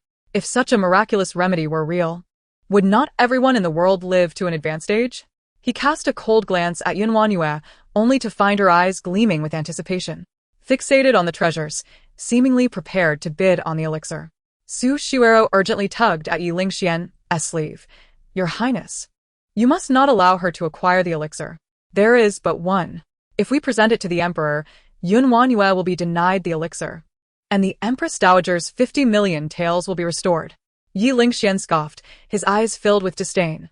I refuse to believe anyone would bid on this elixir. Clearly, it is a scam. I bid 1,000 taels, he declared. No sooner had he spoken than another bid was placed. Ye LingXuan turned to the crowd, witnessing a wealthy merchant boldly raise the stakes. Once the bidding commenced, it soon escalated to 100,000 taels. Ye LingXuan found their gullibility appalling. But to placate the emperor and undermine WanYue, he felt compelled to raise his bid, 200,000 taels. He doubled the price, aiming for a swift conclusion. He had no desire to waste time on such a trivial matter. 500,000 taels, came WanYue's languid voice. She had been observing the situation intently, and upon seeing Ye LingXuan's bid, she decisively countered. Turning back, she smiled brightly at him, her eyes brimming with mockery. Su Shuero, nearly beside herself with rage, quickly raised her paddle. 1 million taels. That wretch wishes to use the elixir to curry favor with the emperor. I will not allow it. 3 million taels. WanYue replied, lazily. 5 million taels. Su Shuero followed suit, resolute in not allowing WanYue to outshine her. The atmosphere in the auction house grew tense and electrifying. The auctioneer had never witnessed such ferocity over a single elixir. A smile of excitement spread across his face. Meanwhile, in the secret chamber, Knight Jushuan was drawn in by the unfolding drama. Had these two women lost their senses? While the elixir had some merit, the claim that it could extend life was outrageous. It was his first time witnessing such fervor over a single pill. Beside Knight Jushuan stood a striking figure clad in white. The man, with intriguing eyes, observed WanYue in the auction room, then spoke. This woman is quite interesting. He tapped his fan against his temple, letting out a wistful sigh. Were it not for her evident folly, she might just be worthy of my attention. Jushuan, you claim she is a divine healer? That seems rather exaggerated. If she can heal your leg, I would kneel to her as a physician. How could a mere girl possess such prowess?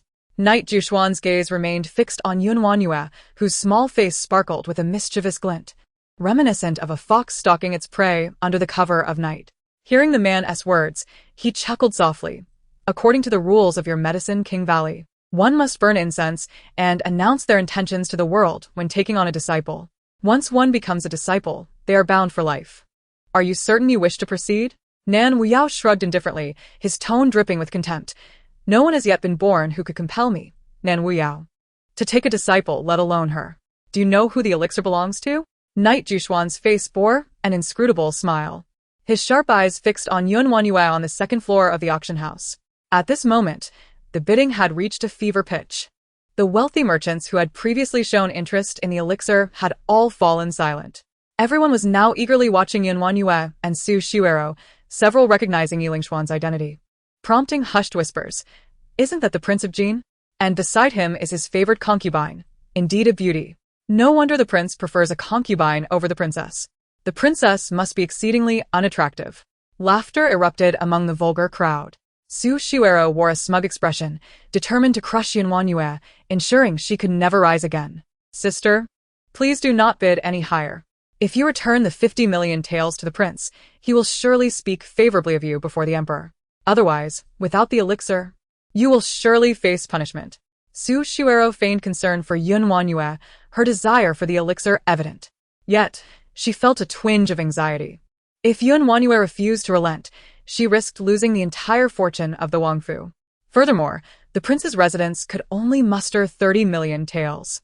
If all else failed, she would resort to her authority to pressure the auction house into surrendering the elixir to her. WanYue rested her chin on her hand, her face adorned with a radiant smile. Her bright eyes and captivating smile were enchanting. "What's the matter, out of funds?" she teased, striking a nerve in Su Shuero. WanYue lifted her hand, continuing to raise her bid. 30 million taels. Instantly, the entire auction house turned their attention toward her. The crowd's demeanor shifted, their eyes now filled with admiration and curiosity. A mere girl dared to challenge the Prince of Jin openly. It seemed she was not to be underestimated. Who is this woman? At such a tender age, she exudes an undeniable charisma. Possessing both beauty and wealth, she is a figure that many can only aspire to. Some expressed their astonishment. Upon closer inspection, she surpasses the concubine in allure, embodying the grace of a rightful wife. While the prince's concubine is merely suited to serve her a footbath, the crowd is captivated, overwhelmed by WanYue's boldness. Su Shuero's face flushed with anger. She bit her lip and suddenly declared, 30,005,000 taels. She laid out all the silver from the royal residence, even wagering her private savings, hoping that the despicable WanYue would not be ungrateful. All eyes in the room turned towards her, and some began to cheer, urging her to raise the bid. In the secret chamber, Yizhu Xian's gaze deepened. A faint, enigmatic smile graced his lips. "Master, you have yet to reveal the identity of the owner of this elixir," Nan Wuyao remarked, waiting for Yizhu Xian's response, his eyes following the direction of his gaze. He was momentarily taken aback. Furrowing his brow, Nan Wuyao's expression became conflicted. "You don't mean to say the elixir's owner is her, do you?" Yizhu Xian bestowed upon him a knowing smile. Could it truly be her? Nan Wuyao was taken aback. Having grown up immersed in medicinal herbs, he could discern the properties of any herb with a mere whiff. However, to concoct such a complex potion as the elixir of immortality was beyond his current capabilities. If WanYue, at such a young age, possessed such extraordinary medical talent, was she not more of a genius than he? For a moment, Nan Wuyao found it hard to accept. Outside the secret chamber, shouts filled the air as everyone awaited WanYue's bid. The crowd excitedly raised their fists in support, urging her on. "Miss, raise the bid." Qiu Xiang's expression grew tense. "Master, should we bid again?" It seems the prince and Su Shuero are not willing to back down. They likely won't let you off easily. Ye LingXuan stood guard outside the auction house with dozens of attendants, and Qiu Xiang worried that if WanYue continued to resist, Ye LingXuan might take extreme measures. The auctioneer on stage nervously watched WanYue, nearly forgetting that this was merely an ordinary auction. The elixir, though seemingly inconspicuous, had now fetched an astronomical price. 30,005,000 taels, the highest in history. 30,005,000 taels going once. Ultimately, the auctioneer struck the gavel. WanYue remained silent, her gaze placidly fixed ahead. She did not raise her bid. A sigh of disappointment swept through the crowd. They had anticipated seeing her bid again, but she had unexpectedly relinquished. Perhaps she fears the power of the prince. Some whispered derisively. As the auctioneer struck the second gavel, WanYue remained unmoved. Ye LingXuan looked at her with confusion. He knew she possessed 50 million taels, but could not comprehend why she would give up at such a critical moment. Was she truly afraid? Su Shuero, however, was filled with excitement. The elixir of immortality is ours. The prince can present it to the emperor, and the emperor will surely regard you with newfound respect. Her enthusiasm for the elixir stemmed from another motive, to persuade Ye LingXuan to secure her a concubine's position with the emperor, who was obsessed with longevity. The emperor would surely be delighted with the elixir. As the third gavel fell, WanYue remained silent. Ye LingXuan withdrew his gaze from her. Feeling puzzled yet not delving deeper, he replied coolly, "Let us hope she truly knows when to retreat, rather than plotting something." 30,005,000 taels. Congratulations to the prince for acquiring the elixir of immortality. The auctioneer decisively delivered the box containing the elixir into Ye LingXuan's hands. Just as Ye LingXuan reached for the box, the auctioneer smiled and reminded him, "Your Highness, it is the house's rule to exchange payment for goods." The auctioneer's demeanor was respectful, yet his tone lacked genuine reverence. Su Shuero felt a surge of anger. "What do you mean? Do you fear that our royal house would renege on a debt?" "I would not dare, but the rules are the rules," the auctioneer replied respectfully. Su Shuero clenched her handkerchief tightly. Parting with 30 million taels truly pained her. The prince's residence is grand and prosperous. Surely, You can manage to produce this modest sum, WanYue taunted, her eyes sparkling with mischief, drawing everyone's gaze to Ye LingXuan. The crowd erupted in derision, some gleefully exclaiming, "Is the prince's residence truly so impoverished that they cannot produce such a trifling amount?" Ye LingXuan's face flushed crimson as he cast a reproachful glance at Su Shiuero. "Rower, hand him the banknotes." Under the pressure of the crowd, Su Shiuero reluctantly produced all the banknotes for the auctioneer and whispered a warning, "I will remember you. Be wary of your position." As she received the box, the auctioneer smiled and then withdrew. Su Shiuero approached WanYue triumphantly, taunting, "Sister, have you thought of how to apologize to the emperor for not securing the elixir?" Chapter 94. The sound of cracking eggs in the face of Su Shiuero's provocation, WanYue wore a calm smile, neither angered nor retaliating. This left Qiu Xiang perplexed. WanYue was typically vengeful. "As long as you are pleased," WanYue replied nonchalantly. Seeing her indifference, Su Shiuero assumed WanYue was afraid. "Sister, you should earnestly plead with the prince to intercede on your behalf before the emperor. After all, not only did you fail to acquire the elixir, but you also owe the Empress Dowager 50 million taels, and you risk the emperor's wrath. With the prince's intercession, you may suffer less. Miss, be cautious with your words." Qiu Xiang could no longer bear to see WanYue insulted. "You, a lowly servant, dare to lecture me?" Su Shiuero raised her hand to chastise Qiu Xiang, but WanYue seized her slender wrist. Applying a slight pressure, Su Shiuero's face paled with pain. "Ah!" she cried, glancing at Ye LingXuan, tears brimming in her eyes. "Prince, save me." Ye LingXuan shot a cold look at WanYue, commanding, "Release her." WanYue loosened her grip, and Su Shiuero stumbled back like a paper doll. Ye LingXuan hurried forward to catch her, tenderly holding her in his embrace. Turning to WanYue, he spoke coldly, "Do not take your frustrations out on Rower." WanYue stepped forward, a scornful smile in her eyes. "How could you accuse me of venting my anger on her? It was your Rower who dared to provoke me. Is what Rower said not true?" Ye LingXuan countered. Lowering his voice, he added, "Without the elixir, how will you explain yourself to the emperor?"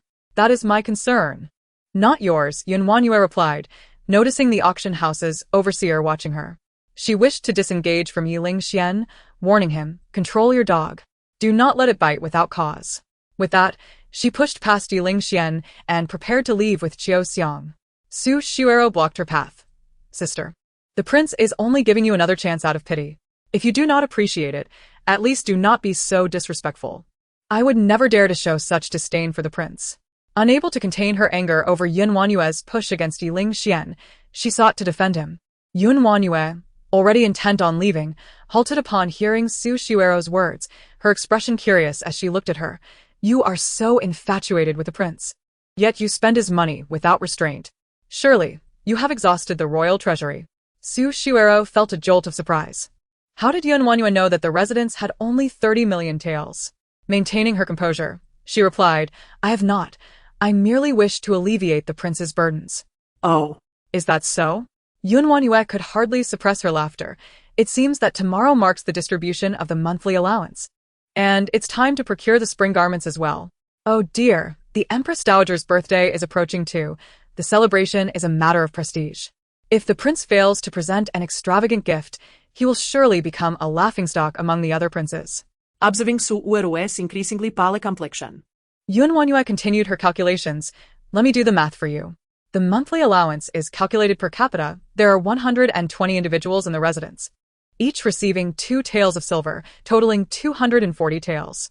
The spring procurement is a significant expense, encompassing not only the garments and necessities for the maidservants, but also the spring attire for both the prince and yourself, which will cost at least 2,000 taels.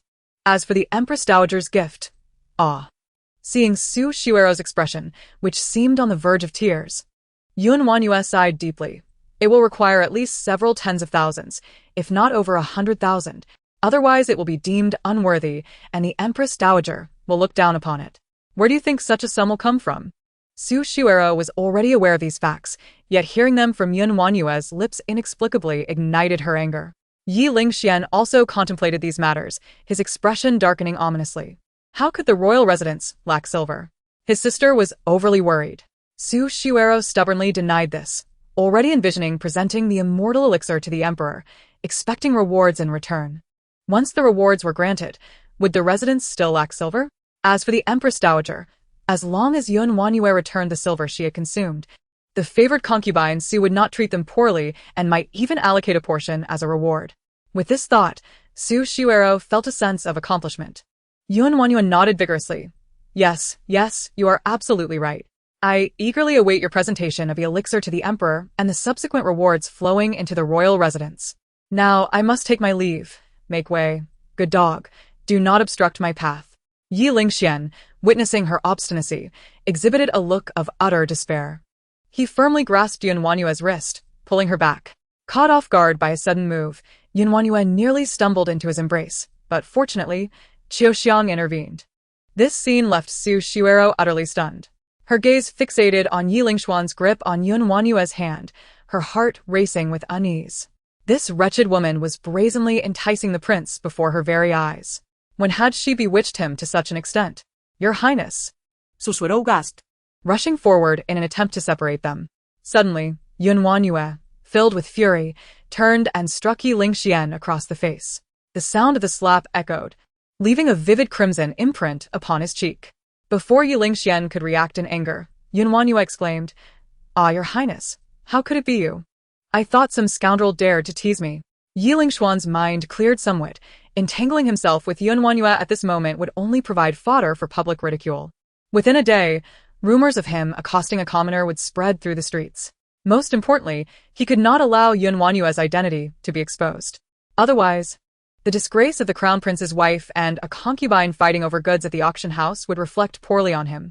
He suppressed the fire rising in his chest and stated in a serious tone, "Come with me to the palace to apologize." WanYue narrowed her eyes, regarding him with a look of incredulity. "Are you unwell? This is your last chance. If you plead earnestly, I will intercede with my father on your behalf. Do not be ungrateful." With her wrist firmly held by Ye LingXuan, WanYue attempted to withdraw her hand, but he held on tightly. His eyes bore a semblance of benevolence as he gritted his teeth. "How long do you intend to make a scene? Release me." WanYue replied expressionlessly. Ye LingXuan did not relent, continuing, "Once my patience wears thin, do you believe I will still care about your fate? I will count to 3. This is for your own good. 1. WanYue skipped over the first 2 counts and directly shouted 3. Not wishing to endure any further of Ye LingXuan's prattling, she aimed a kick at his groin, causing Ye LingXuan's eyes to widen in shock. Seemingly unprepared for such an assault on his vulnerable area, he doubled over, clutching himself, his features contorted in pain. Beads of sweat forming on his forehead as his body curled into a shrimp-like shape. "Your Highness!" Su Shiwero exclaimed, her face paling. This wretched woman dared to kick the prince's vital parts. "You wicked woman! How could you treat the prince this way?" WanYue retracted her foot and stood her ground, casting a cold glance at Su Shiwero. "If you keep babbling, do you believe I won't strike you as well?" Chapter 95. An apprentice delivered to one's door in the secret chamber. WanYue inhaled sharply as WanYue's kick, though it missed him, seemed to resonate with the sound of shattered eggs. "Master, you truly are formidable." Ye LingXuan shot him a meaningful glance.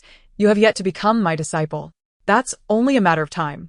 I'll start calling you master for practice, after all. My master's been gone for over a decade." WanYue, with his sly fox-like eyes, winked at Ye LingXuan. "I find this girl's temperament quite appealing. I wonder if she has someone in her heart." "Not at the moment," Ye LingXuan replied wistfully. WanYue's expression brightened. "Excellent.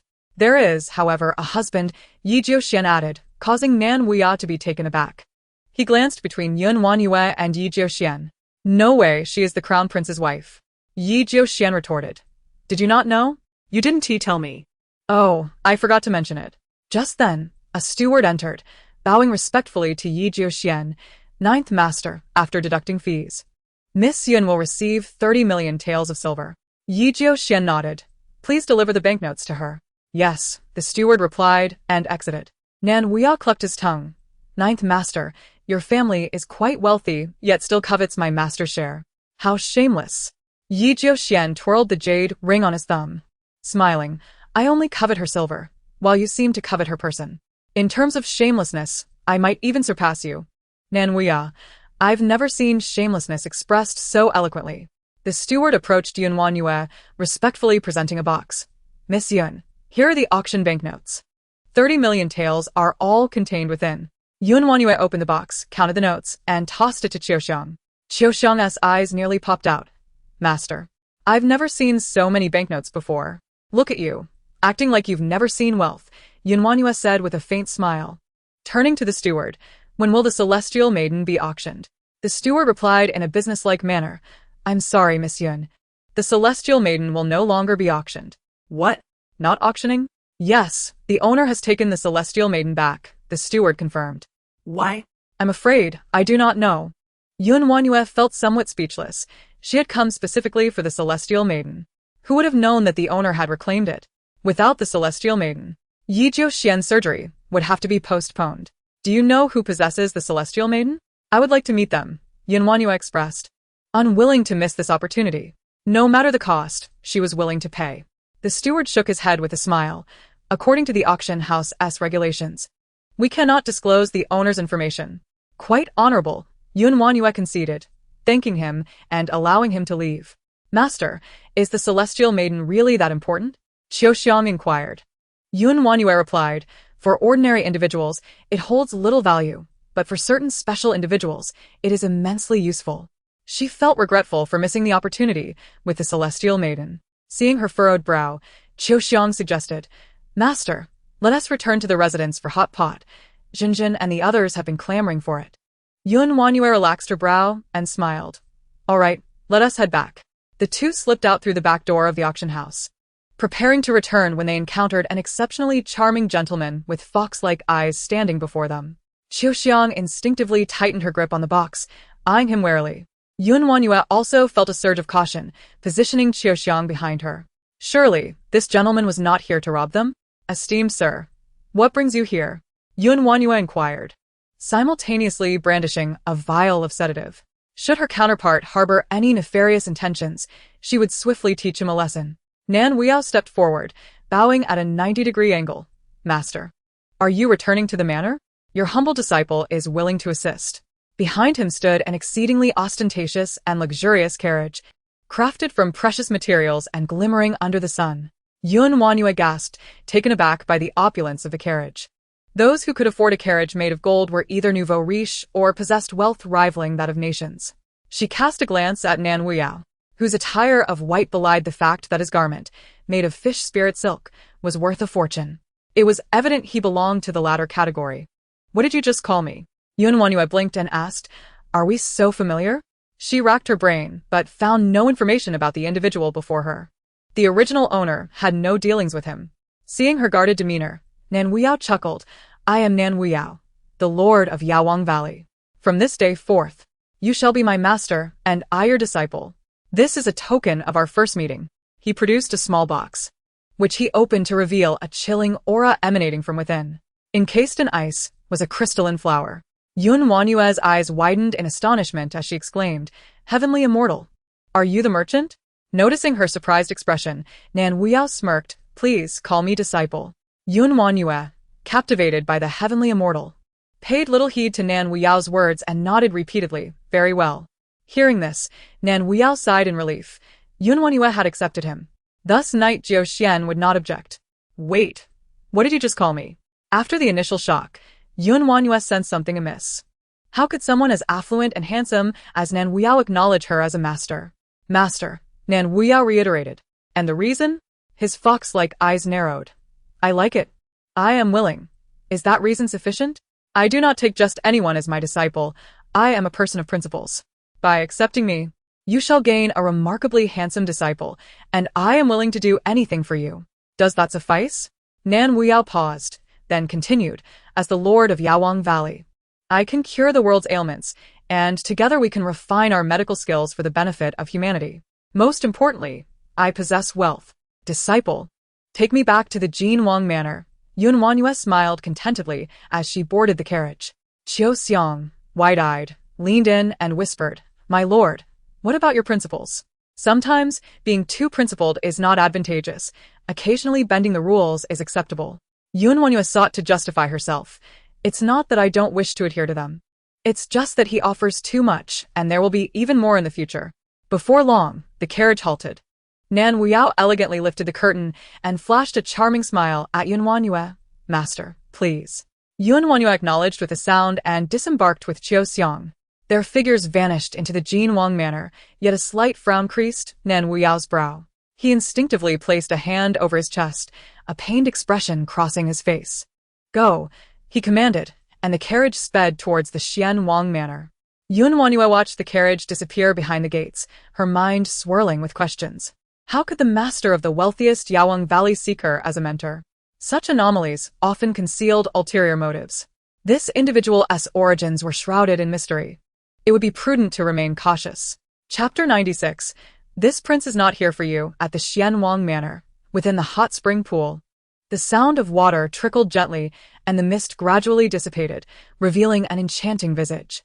Nan Wuyao leaned against the pool wall like a fragile plant, his near-translucent face devoid of color, starkly contrasting the jovial persona he had just displayed.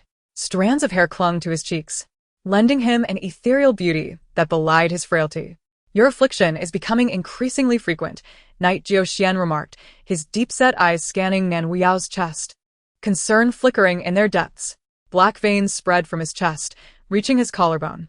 Nan Wuyao cast a disinterested glance at his chest, a trace of mockery dancing in his eyes. As a divine physician, he could heal countless souls, yet he remained powerless against his own malady. Each episode of suffering was excruciating. Had it not been for his own medical prowess, he would have met the same fate as the previous lords of the valley. Does it truly matter whether one dies early or late? In the end, we are but dust in the mortal realm. Nan Wuyao rose, fastening his garments as he exited the hot spring. The spring alleviates my symptoms. Had you not channeled the spring's waters here, I would have been forced into seclusion again. Despite Nan Wuyao's relaxed demeanor, a heaviness lingered in Knight Jiuxian's gaze. The Yawang Valley was cursed. Each lord met an untimely demise before reaching 40. He averted his gaze from Nan Wuyao, speaking in a detached tone. This prince does not act solely for your sake. You refer to Wuchen, Nan Wuyao replied, his expression growing serious. Has his condition not improved? Knight Wuji nodded. Your treatment has temporarily suppressed his symptoms, yet this is merely a stopgap. I fear that until the root cause is eradicated, it will remain a lingering threat. Nan Wuyao fell silent, recalling that Knight Wuchen was Knight Jiuxian's adopted son. When they found the child, he was on the brink of death during a frigid winter's night. It was Nan Wuyao who expended great effort to rescue him from the brink of death. However, the child contracted a cold ailment, which flared up each winter. Knight Jiuxian built this hot spring to help Wuchen maintain his health. If anything were to happen to Nan Wuyao, Knight Wuchen would not survive to adulthood. A thought that troubled him deeply. Understanding his concerns, Nan Wuyao smiled nonchalantly. Rest assured, during my lifetime, I shall devote myself to discovering a remedy for the cold ailment. Knight Jiuxian trusted him implicitly. Over the years, Nan Wuyao had treated Wuchen as if he were his own. Wuchen also held great trust in him, their bond as teacher and friend flourishing harmoniously. Wuchen would be delighted to know you have come, Knight Jiuxian remarked mildly. Nan Wuyao nodded. I miss that little rascal. Upon noticing Knight Jiuxian's stern demeanor, he disapproved. I suggested taking Wuchen with me, but you refused. Look at your perpetual frown. Wuchen is mirroring your demeanor, becoming quite the old soul at such a tender age. Had he followed me, he would be a lively little scamp.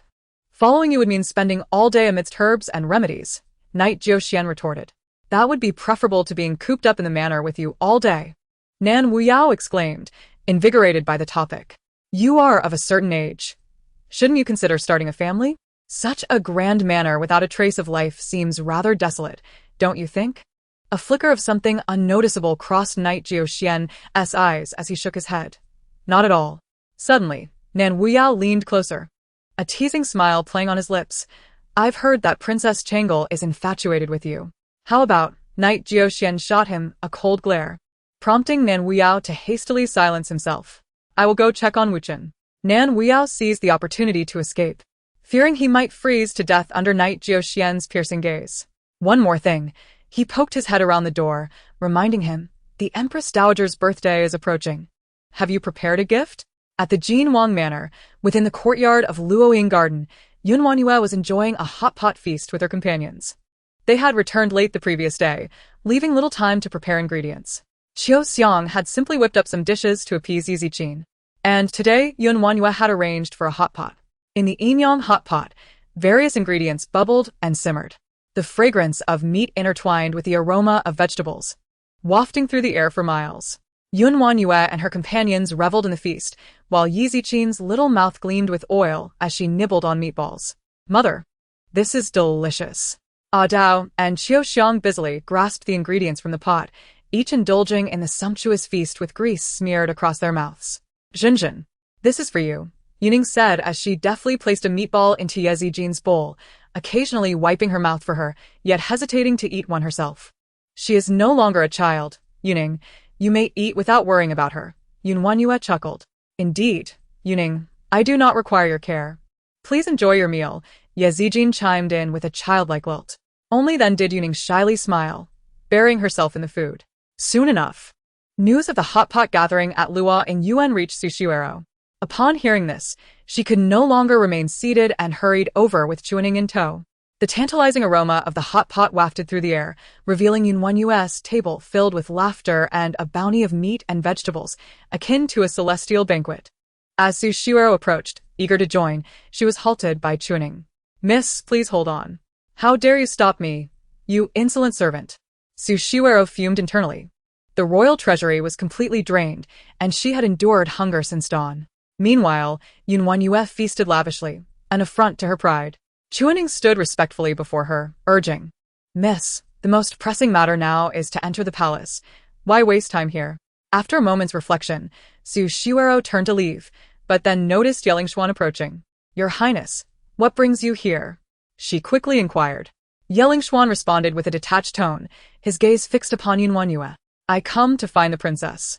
He bypassed Sushuero, positioning himself directly before WanYue. Sushuero trailed behind, while Ye LingXuan stood, and WanYue remained seated, seemingly oblivious to his presence. Princess, the prince has arrived. Why do you not rise to greet him? Sushuero could not help but interject.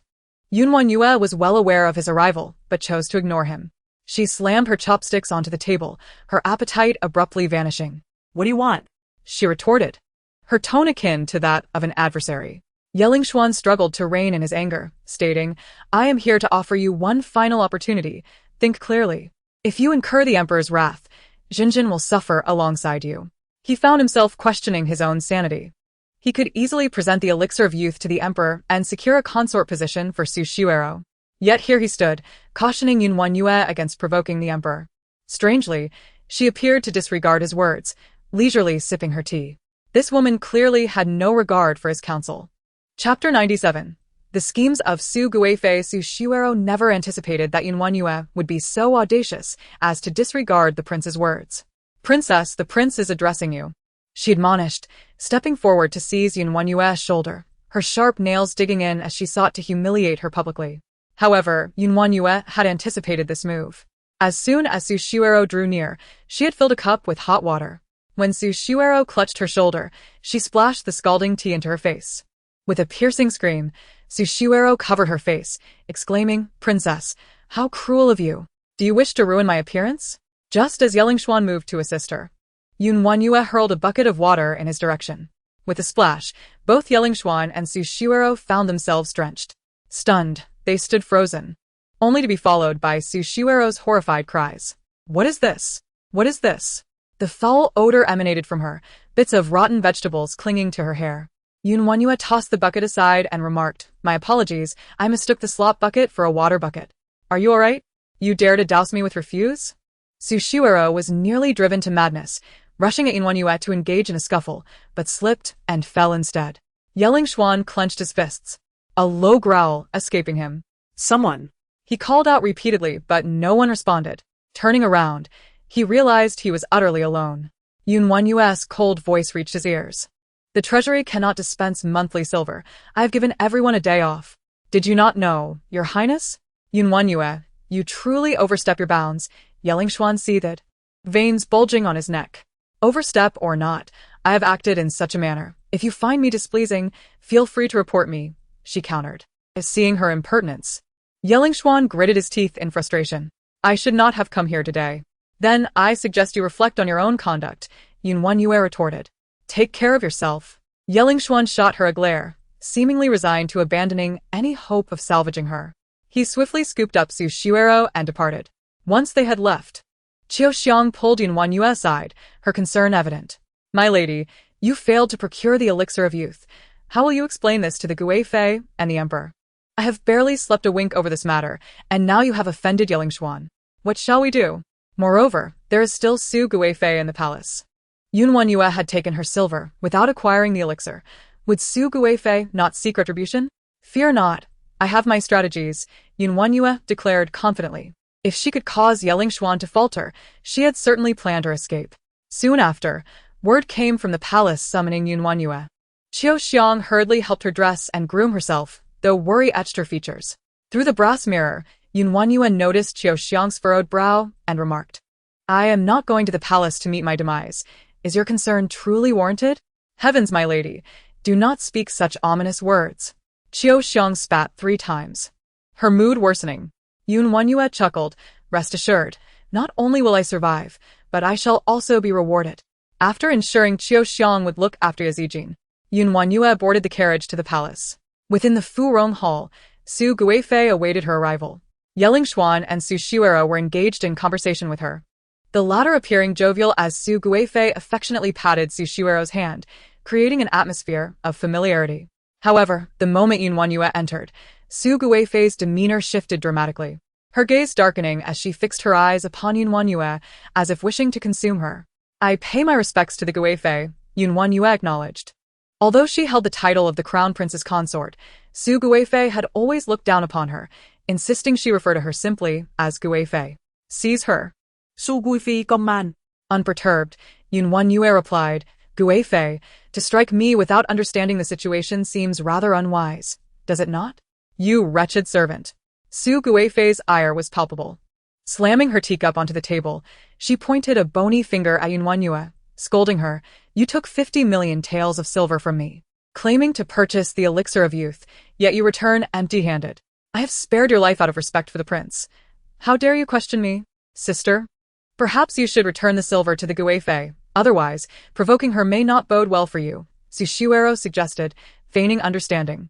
Su Guifei and Su Shuero played off each other, clearly conspiring to compel WanYue to relinquish the 50 million taels.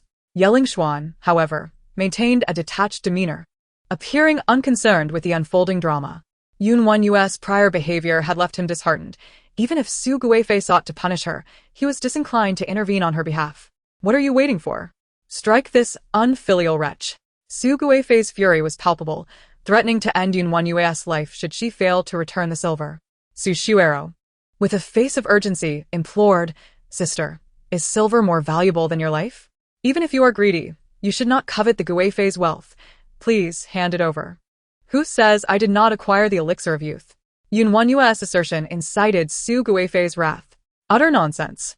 There was only one elixir at the auction, and my son purchased it. Where would you have obtained one? You must be deceiving me. Seize her. At Su Guifei's command, 2 palace maids advanced, poised to strike her. At this moment, Su Shuero turned to Consort Su and said, Your Highness, if we strike the princess, it will leave marks on her face, which would tarnish your reputation. Should we not plead for her? The expression on Consort Su's face turned cold. I dare not, replied Su Shuero respectfully. Perhaps a small punishment would serve as a lesson for the princess. There are many methods in the palace that can leave no visible scars, yet can cause one to wish for death. Su Shuero's words awakened Consort Su, who exhaled deeply and instructed a nearby matron. The princess is not in her right mind. Take her to have her thoughts washed clean. 2 burly matrons responded and brought forth a bucket of cold water. A triumphant smile spread across Su Shuero's face after WanYue splashed her with slop. It was only fitting that she now retaliated with cold water. Yet, a flicker of compassion crossed Knight LingXuan's eyes. Although spring had arrived, the air remained frigid. The water contained ice and, when poured upon someone, would chill them to the bone. Even a robust man would struggle to withstand it, let alone a delicate woman like WanYue. Hurry and apologize to your mother, he commanded sternly. However, a hint of amusement graced WanYue's lips as she replied, Your Highness, think wisely. Your punishment may be trivial, but the Emperor's elixir is of great consequence. If he were to take offense, none could bear the repercussions. Consort Su's almond-shaped eyes widened in shock. How dare you use the Emperor to threaten me? With a splash, the bucket of ice water was poured over WanYue's head. The icy water seeped into her collar, and a gust of wind sent chills racing through her. The cold penetrated her very marrow, rendering her limbs numb and sluggish. Her damp hair clung to her face, leaving her in a most disheveled state. Knight LingXuan's hands clenched tightly, but upon seeing WanYue's defiant expression, he turned his head away. This woman, so ungrateful, perhaps needed to endure some hardship. When she found herself battered and cornered, she would inevitably come seeking his compassion. Consort Su sat imperiously, observing the shivering WanYue, and remarked, "When you have come to your senses, return to converse with me." The implication was clear. Only upon WanYue's return of the silver would she be released. WanYue, although prepared for torment, had not anticipated that the biting cold would render her life a living hell. Her hands and feet had grown numb, and her bones ached. Yet she had no intention of returning the silver. After all, that money had originally belonged to her. Upon marrying into the Jin Wangfu, her grandfather, fearing she would face hardship, had provided her with a generous dowry, a sum earned through the blood and sweat of a valiant general, the entirety of his life's work bestowed upon her. It was inconceivable that the original owner would be so ineffectual as to allow Consort Su to take it all away. WanYue regarded Consort Su with a cold gaze, her eyes sharp enough to instill fear. Her stubborn demeanor incensed Consort Su. "How dare you look at me with such defiance? It seems your mind is still clouded." With a languid gesture, Consort Su signaled to a matron, who grinned maliciously, "Princess, allow me to assist you in washing your face." "What do you intend to do?" WanYue asked coldly. Two matrons approached, one on each side, seizing her shoulders and forcefully submerging her head into the cold water. The sensation of suffocation overwhelmed her, compelling her to hold her breath. However, the frigid water continued to invade her nostrils, and just as she felt she could not breathe any longer, she was yanked back up. Choking on the icy water that had invaded her trachea, WanYue coughed violently. Su Shiwero laughed triumphantly. "Sister, quickly apologize to Her Highness the Consort. If you kneel and beg for mercy, perhaps she will spare you." "I am not in the wrong," WanYue retorted, her stubbornness exceeding expectation. Her fists clenched tightly. Even in her wretched state, she showed no sign of fear. "This dowry is rightfully mine. What wrong is there in reclaiming what belongs to me?" Consort Su's expression shifted as she realized that no one knew of her acquisition of WanYue's dowry. For her to speak of it so openly in front of so many was a direct affront to Consort Su's dignity. Knight LingXuan frowned disapprovingly at WanYue. "Why do you not silence yourself? Do you truly wish to court death?" He was aware of the dowry's origins. Consort Su had claimed to safeguard it for WanYue. Yet he understood that she had ulterior motives for keeping it. In the depths of the palace, lacking financial resources would render one vulnerable. Thus, he had tacitly approved of this arrangement. As time passed, the original owner had ceased to bring it up, and he had thought WanYue had forgotten. He never imagined she would resurrect the issue after years had passed. It felt as though the veil of modesty had been pulled aside, leaving Consort Su flushed with embarrassment. "Have I struck a nerve?" WanYue sneered. "Taking what belongs to others and keeping it for so long, do you not feel ashamed?" Furious, Consort Su trembled with rage. "You insolent servant, strike her. Give her a resounding slap." She vowed not to rest until WanYue was utterly subdued. A matron rolled up her sleeves and swung her hand towards WanYue's face. Just then, a voice rang out, "The Emperor has arrived." Consort Su was taken aback. The Emperor was here. She quickly exchanged glances with the matron, signaling, "Help the princess change into fresh garments." Meanwhile, she warned WanYue, "If you dare speak out of turn, I shall flay you alive." Two matrons stepped forward to assist WanYue, one covering her mouth to stifle any potential outcry. Yet suddenly, a cry escaped as the matron felt a sharp pain. A row of teeth marks appeared on her hand. WanYue had bitten her. By the time the matron attempted to seize her again, it was too late. WanYue knelt and proclaimed, "Your daughter-in-law welcomes the Emperor." Consort Su glared at her, her eyes filled with warning. Simultaneously, the Emperor entered, supported by the chief eunuch. In the blink of an eye, the tables had turned, and WanYue had freed herself from Consort Su's grasp.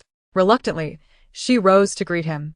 The Emperor's authoritative gaze swept across the hall, noting the wet floor and the disheveled WanYue, quickly grasping the situation. Consort Su had always harbored disdain for WanYue, seeking reasons to chastise her whenever she visited the palace. It was clear that WanYue had once again fallen victim to her schemes. The emperor regarded WanYue with a hint of disdain, thinking her foolish for repeatedly suffering without learning restraint. "Rise," he commanded as he took a seat. Consort Su personally served him tea, saying, "Your Majesty, please enjoy this tea." The emperor made no move to drink, but let his gaze wander over Consort Su. She had always indulged in extravagance, the palace-esque items of the finest quality. The tea in Consort Su's quarters was excellent, even the teacup finer than those in the empress's quarters.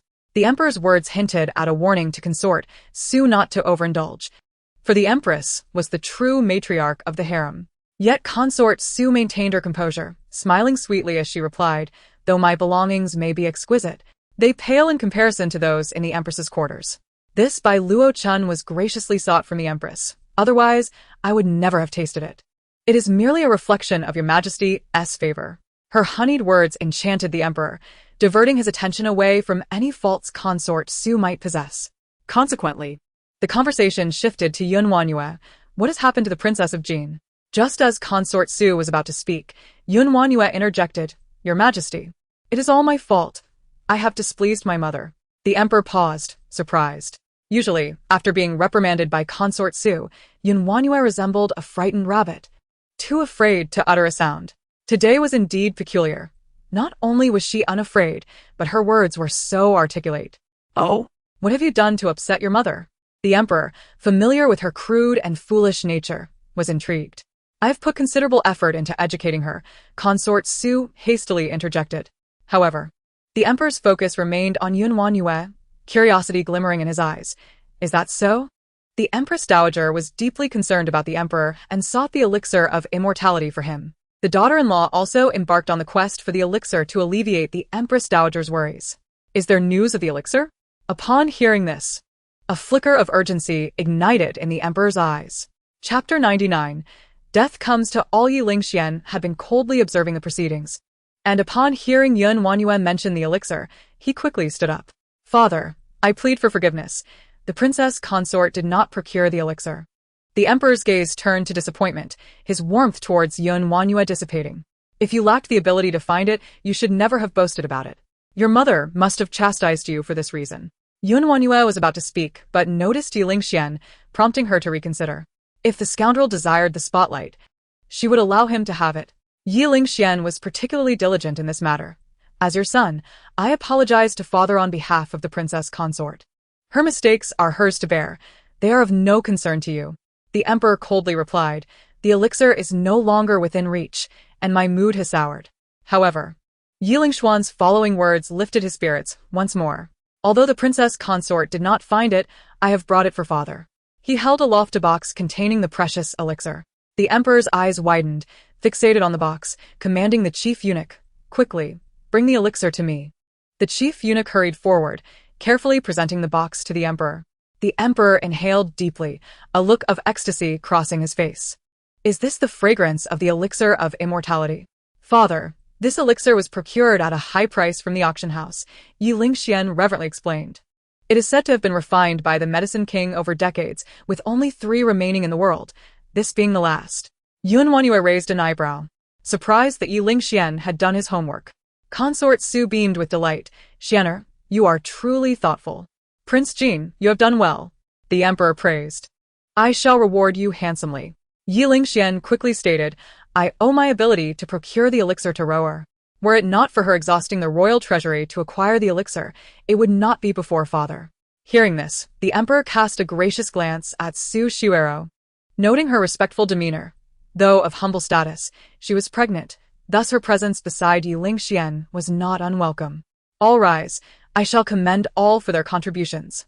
The chief eunuch was as jubilant as if it were a festival, showering praises. "Congratulations, your majesty.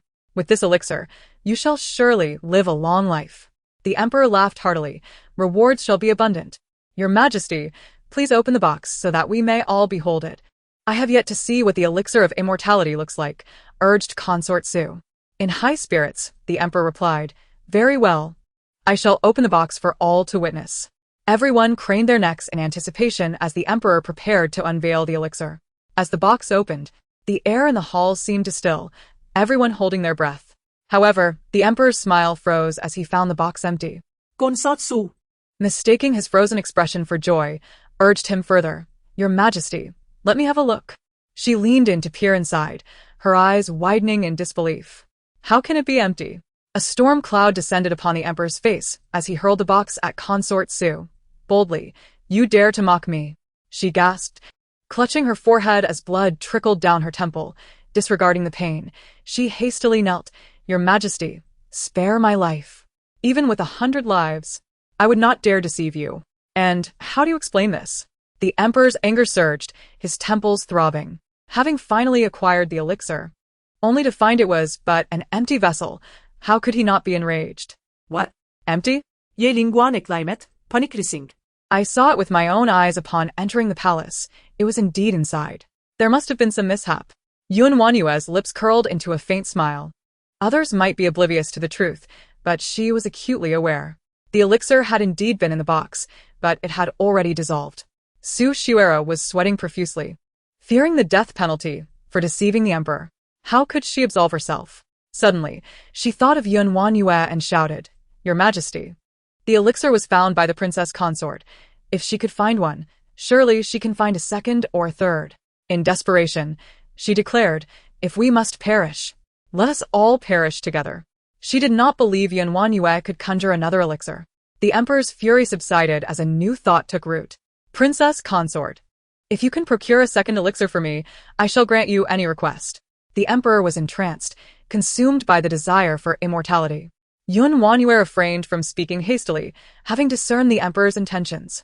Should the elixir prove ineffective, she too would face dire consequences.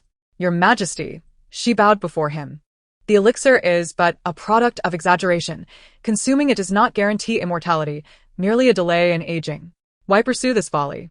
The emperor's gaze dimmed. He was all too aware of the absence of such a miraculous remedy. Yet, as the sovereign, who would not desire longevity, hearing WanYue's candid words, he regarded her with newfound respect. You speak boldly. Do you not fear for your life?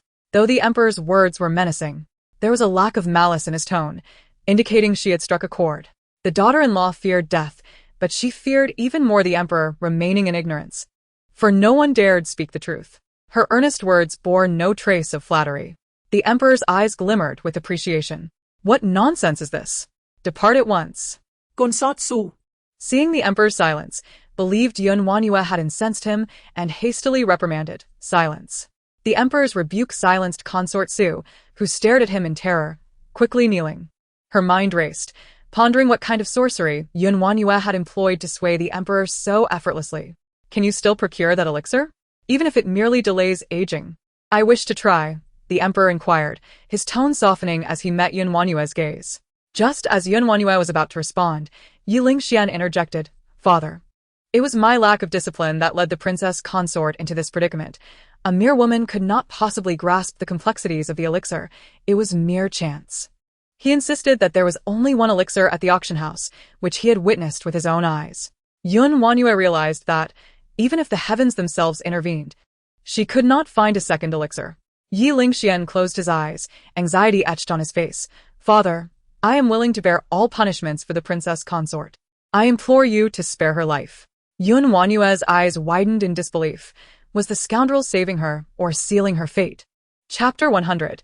Decapitate her before WanYue could speak. Consort Su panicked. Xianer, what are you doing? How can you bear the consequences for the princess consort's transgressions?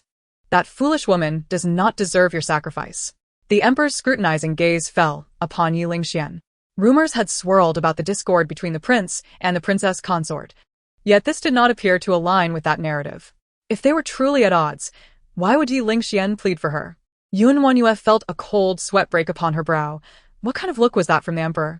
Surely, he would not envision a deepening bond between her and Ye LingXuan. Your Majesty, you previously mentioned that you would grant your daughter-in-law any request, correct? To avoid further complications, WanYue sought to expedite matters. The emperor, regaining his focus, nodded on the condition that you can procure a second elixir. I must confess, the second and third elixirs rest with your daughter-in-law, WanYue proclaimed, and at her words, the countenance of all present shifted dramatically. Su Guifei's face was a picture of shock, while Su Shiuero had lost all color in her complexion. Ye LingXuan cast a deep glance at her, clearly unconvinced. Where is the elixir of immortality? Bring it forth for me to see, the Emperor Wu urged, a hint of urgency in his tone. WanYue retrieved a medicinal box from her bosom and presented it to the Emperor. Grand Eunuch Gao hurried forward to accept it and handed it to Emperor Wu. As the box opened, 2 black pills appeared before the Emperor's eyes. He inhaled deeply, the rich aroma of the medicine filling his nostrils, refreshing and invigorating. Just the scent alone was enough to awaken the senses. Indeed, it was a miraculous remedy. A satisfied smile spread across the Emperor's face as he looked at WanYue with eyes filled with admiration. Su Guifei seethed with resentment, her teeth gritting in hatred for allowing that wretched WanYue to gain such an advantage. How infuriating, she thought. She subtly gestured to Su Shuero, who understood immediately. Sister, the Medicine King has been dead for over a decade. His elixirs have long since vanished. What evidence do you have to claim this is the elixir of immortality? Susurró Inguayerd. Su Guifei echoed her sentiment. Shuero is right. After all, no one has ever seen the Medicine King. Whether his pills are real or not is solely up to the princess's word. The Emperor furrowed his brow, contemplating Su Guifei's assertion, which held some merit. Princess Jin, what proof do you have to substantiate that this is indeed the elixir of immortality? He asked. Your Majesty, acquiring evidence is not difficult, however. Wasting one of the 2 remaining pills seems rather unwise, WanYue replied. Su Guifei interjected sharply. This palace sees you as being guilty and merely engaging in scare tactics. Your Majesty, do not be deceived by her words. This ungrateful wretch should be expelled from the palace and reduced to commoner status, unworthy of her title as Princess Jin. WanYue raised an eyebrow, pondering whether Su Guifei was experiencing a midlife crisis given her fierce demeanor. The Emperor, however, appeared deep in thought. The elixir of immortality was indeed a rare treasure. Wasting one would be a pity, but if it turned out to be a fraud, would he, an emperor, be outwitted by a mere girl like WanYue? Moreover, the Emperor had previously stated that if WanYue found a second elixir, she could make a request of him. In the end, the Emperor resolutely addressed WanYue. If you cannot prove that this is the genuine elixir of immortality, I shall have your head. And if my daughter-in-law can prove it is real? WanYue countered. This palace will pour you tea and admit fault, Su Guifei replied confidently, casting a look of disdain at WanYue. The only remaining elixir had already been claimed by Su Shuero. How could there possibly be a second? WanYue was destined for ruin. As for my daughter-in-law, I do not require an apology from my mother-in-law. If she returns my dowry, I shall be content. WanYue's words darkened Su Guifei's countenance. The audacity of this wretched girl, facing death, yet still fretting over her dowry. Their quarrel caused the Emperor a headache. His expression darkened as he said, "What are we waiting for? I wish to see how you intend to prove this." WanYue replied to the Emperor. To ascertain the authenticity of the medicine is not difficult. All that is required is an elderly woman. What do you intend to do? The Emperor asked, bewildered. The effects of the elixir are not immediately apparent, but I possess a method that yields instant results. We merely need an elderly wet nurse, WanYue explained. The Emperor nodded, casually pointing to an elderly wet nurse within the hall, saying, "You, step forward." The old woman, trembling with fear, approached and knelt before the Emperor. Now. You may begin, he commanded with an air of authority. WanYue moved forward to take one of the pills, then placed it into a small bowl of water, where it quickly dissolved into a medicinal paste. Please lift your head, nurse, she instructed the old woman. Following her command, the wet nurse raised her head, and WanYue wiped her face clean with a cloth before applying the medicinal paste. The onlookers were puzzled by WanYue's actions, all craning their necks to observe. Once she had finished applying the paste, WanYue turned to the Emperor. In the time it takes for an incense stick to burn, the answer shall be revealed. Su Guifei regarded WanYue with contempt, thinking her a foolish charlatan who fancied herself a miracle worker. Princess, you have covered the wet nurse's face in mud. Do you expect us to believe she will revert to youth? Su Shuero's words echoed the thoughts of the crowd. This method was utterly unheard of and unseen. Surely, WanYue had lost her sanity. Ye LingXuan frowned deeply, whispering a warning to WanYue. How long do you plan to embarrass yourself? Hurry and apologize to father. He reached to grasp WanYue, but she disdainfully shot him a glance and sidestepped away. Time ticked by, and the incense in the burner was nearly spent. The Emperor's patience wore thin, and his expression darkened. Enough. WanYue exclaimed softly, then called for a basin of water. She personally dipped a cloth in the water, meticulously wiping away the medicinal paste from the wet nurse's face. As the blackened, yellowish residue was washed away, the wet nurse's face emerged, revealing significantly reduced wrinkles and a fairer complexion. Compared to before, she appeared to have regained several years of youth. The emperor was astonished. Rising from his seat and striding over to the old woman, his eyes filled with disbelief.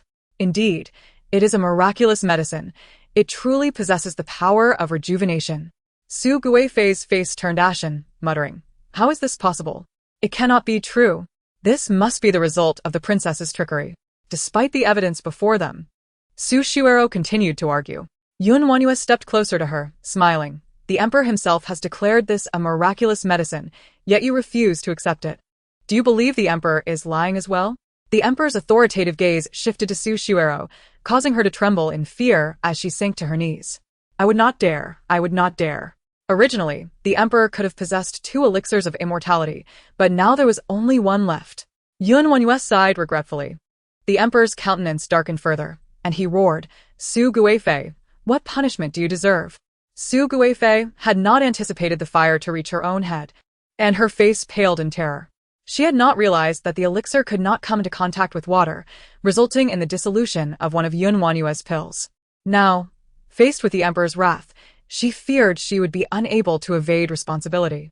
"Your Majesty, I was unaware that Princess Jin possessed the elixir. Nor did I know it could not be wet." Su Guifei frantically deflected blame onto WanYue. "How audacious, Princess Jin. You knew full well that the elixir should not come into contact with water. Why did you not warn this palace?" WanYue cried out in protest. "Father, I stated that I had the elixir, yet the Guifei did not believe me. She accused me of speaking nonsense and did not allow me the time to explain." The emperor's furious gaze fell upon Su Guifei, compounded by the fact that Ye LingXuan had deceived him with an empty box, igniting his rage. "From this day forth, you shall remain in the palace and reflect upon your actions." Su Guifei looked up in astonishment, her eyes filled with fear. Though the punishment appeared light, the emperor's heart was inscrutable. Who could predict when she might emerge again? The palace was filled with beautiful women, and it was possible that someone might surpass her and take her place as Guifei. Ye LingXuan, panicked, stepped forward to plead, "Father, if blame is to be assigned, let it fall upon me. It is not my mother's fault." "You think you can escape responsibility?" the emperor retorted angrily. "You remain as ineffectual as 5 years ago, having made no progress in those years, only regressing further." Ye LingXuan lowered his head even more, and the emperor's displeasure grew, extending to Su Shuero as well. "A mere concubine should recognize her station. This palace is no place for you. Throw her out." "Save me, WanYue," Su Shuero cried, desperately clutching at Ye LingXuan's sleeve. But Grand Eunuch Gao swiftly intervened, and 2 young eunuchs stepped forward to escort Su Shuero out. Ye LingXuan could only endure the pain as he watched her being cast out of the palace. The Emperor Wu sat high upon his throne, his displeasure still simmering. As a prince, to favor a concubine while neglecting his legitimate wife. Should this scandal spread, what would the world think of him? The prince's son admitted his faults. After a moment's contemplation, the emperor declared, "Once the child is born, it shall be entrusted to the royal consort for upbringing. After all, it is a royal offspring, and raising it beneath the knee of a mere concubine is unacceptable." WanYue raised an eyebrow, unwilling to take on such a troublesome burden. Fortunately, Su Shuero had yet to give birth, otherwise, it would have only added to the complications. She lowered her gaze in thought, oblivious to the emperor's slightly disdainful scrutiny. Neither the princess of Jin nor the concubine pleased him. The emperor's growing irritation led him to rise, but WanYue knelt at his feet, calling out, "Father, what is it?" The emperor feigned ignorance, fully aware of her intent. "You mentioned that if my daughter-in-law could procure the elixir of eternal youth, you would grant me a request." Knight LingXuan seemed to sense WanYue's forthcoming words, his face betraying a hint of panic as he admonished, "Princess, do not obstruct father. Step aside." Unmoved, WanYue understood that if she missed this opportunity, it would never return. She did not retreat but mustered her courage to look at the emperor and asked, "Might I inquire if father speaks with sincerity?" The emperor, fully aware that WanYue was pressing him, braced himself and replied, "I am the son of heaven. My words certainly hold weight." "Speak your request." The distinction between speak and merely suggest carried significant weight. WanYue recognized the emperor's test and spoke cautiously, since becoming the princess of Jin. I have not borne a royal son, and I feel tremendous shame. As the ancients say, among the 3 unfilial acts, having no offspring is the greatest. Furthermore, my relationship with Prince Jin is strained. I humbly request that father grant us a divorce. Knight LingXuan stared at her in disbelief, his mind reeling. The image of WanYue, once passionately in love with him, now sought to part ways. The emperor, equally perplexed, had anticipated an outrageous demand but was taken aback by her call for divorce. The most pleased was Su Guifei, who snorted softly. At least you recognize your own limitations and seek to step down. WanYue dismissed Su Guifei's taunts, focusing solely on the emperor. As long as she could secure the divorce, she could endure. Just as the emperor prepared to speak, Knight LingXuan interjected, "Father, I do not wish to divorce." Su Guifei nearly leaped up in protest. "Xianer, what nonsense is this? WanYue is unworthy of you. Once divorced, your mother will find you a better match. Do not be foolish." "No, I have thought this through. I will not divorce the princess," Knight LingXuan insisted stubbornly. WanYue, exasperated, retorted, "Knight LingXuan, what madness has possessed you?" Ignoring her, Knight LingXuan addressed the emperor directly. The emperor had initially intended to sanction their divorce, but Knight LingXuan's refusal left him in a quandary. "Prince Jin, have you considered this carefully?" "I have considered it thoroughly. I will not divorce the princess," he declared resolutely. WanYue, seething with indignation, turned to the emperor. "Your Majesty, you promised to grant me a request." "Princess, cease this uproar," Knight LingXuan said helplessly. "I understand you are still angry, but this matter is between us. Must you bring it before father? Do you wish for the world to know? Even if you despise me, what of Jinjin? Have you considered her?" Previously, Knight Zijing's affairs had never piqued Knight LingXuan's interest. Yet today, he invoked their child as a point of contention, and WanYue found his actions despicable. "Jinjin is my daughter. She will naturally stay with me," she asserted firmly. Both Knight LingXuan and the emperor frowned, with the emperor retorting, "Nonsense. How could a royal heir be raised by a divorced woman? Jinjin will remain within the royal family, where she belongs. Consider this. Should you divorce, you would be cast out of the prince's residence, and Jinjin would be raised by another. Is that what you wish to see?" Knight LingXuan interjected, "WanYue, are you threatening me? I am looking out for your interests. Without the protection of the prince's residence, you will find it nearly impossible to survive in the capital. My enemies will seek you out. Do you truly believe you can endure?" WanYue comprehended the arduous path ahead of her for divorce, realizing it was even more daunting than she had anticipated. She closed her eyes, fists clenched tightly. The royal family felt like a prison, ensnaring her without mercy. Any attempt to break free would result in severe wounds. The emperor observed the couple's hushed exchange, particularly Knight LingXuan's earnest and heartfelt pleas, resembling a pair of quarreling lovers rather than a matter of life and death. The idea of divorce seemed merely a ploy for WanYue to vie for favor. "Princess of Jin, have you made your decision?" he inquired again. Before WanYue could respond, Knight LingXuan swiftly answered, "Father, forgive me. It is entirely my fault for neglecting the princess, causing her to utter such words. Our bond is strong. How could we ever consider divorce?" He pulled WanYue close, silencing her with a firm grip, rendering her unable to speak. She was left with no choice but to kneel before him. The emperor, witnessing their display, huffed in annoyance. "Marriages are not to be trifled with. Should you dare to mention divorce again, I will not be lenient." "I understand my errors," Knight LingXuan replied. The emperor shot them both a cold glare before storming off in a huff. Su Guifei was confined to her quarters for reflection, while Knight LingXuan forcefully dragged WanYue out of the palace and to a secluded spot. As soon as he released her, WanYue slapped him. The imprint of her hand appeared vividly on his cheek, and he pressed his tongue against the sting, his eyes darkening with malice. "I have made it clear. You will never leave the prince's residence." All his declarations of love and deep connection were mere facades. He simply did not wish for WanYue to find happiness. As he had stated, even in death, she would remain bound to the prince's residence. "We shall see if I can escape," she retorted. The effect of his silencing grip faded, but as she attempted to speak, her voice came out hoarse. With eyes reddened, she glared at Knight LingXuan, filled with hatred. If she could, she would wish to tear him apart limb by limb. WanYue turned to leave, And Knight LingXuan made no attempt to stop her, for he noticed Su Shuero standing nearby, looking pitifully at him. Prince!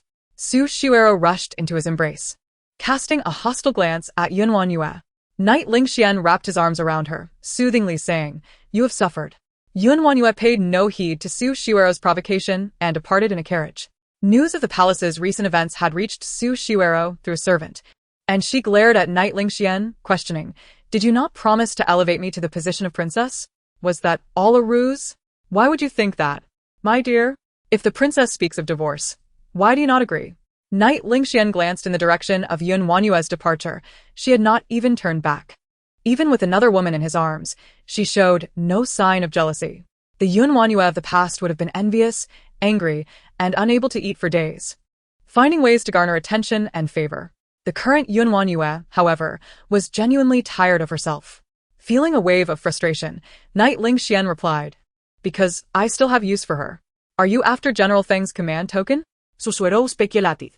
Knight LingXuan merely snorted, his expression remaining largely unchanged. A glint of cunning crossed Su Shuero's eyes, but General Su's token has always been held by young Master Feng. Since WanYue's marriage into the prince's residence, she has severed ties with the Feng family. Would young Master Feng willingly give her the token? Without waiting for Yi LingXuan to respond, Su Shuero let out a soft exclamation. "Ah, I understand now. That is why the prince is indulging that fool, seeking to seize the command, is it not?" Yi LingXuan cast a deep gaze at Su Shuero, his expression solemn. "Ruer, your understanding grows ever deeper." His face remained cold, devoid of any joy, even tinged with a hint of anger. Only then did Su Shuero realize her overzealousness. Yi LingXuan preferred gentle and tender women. Her display of cunning was likely the cause of his displeasure.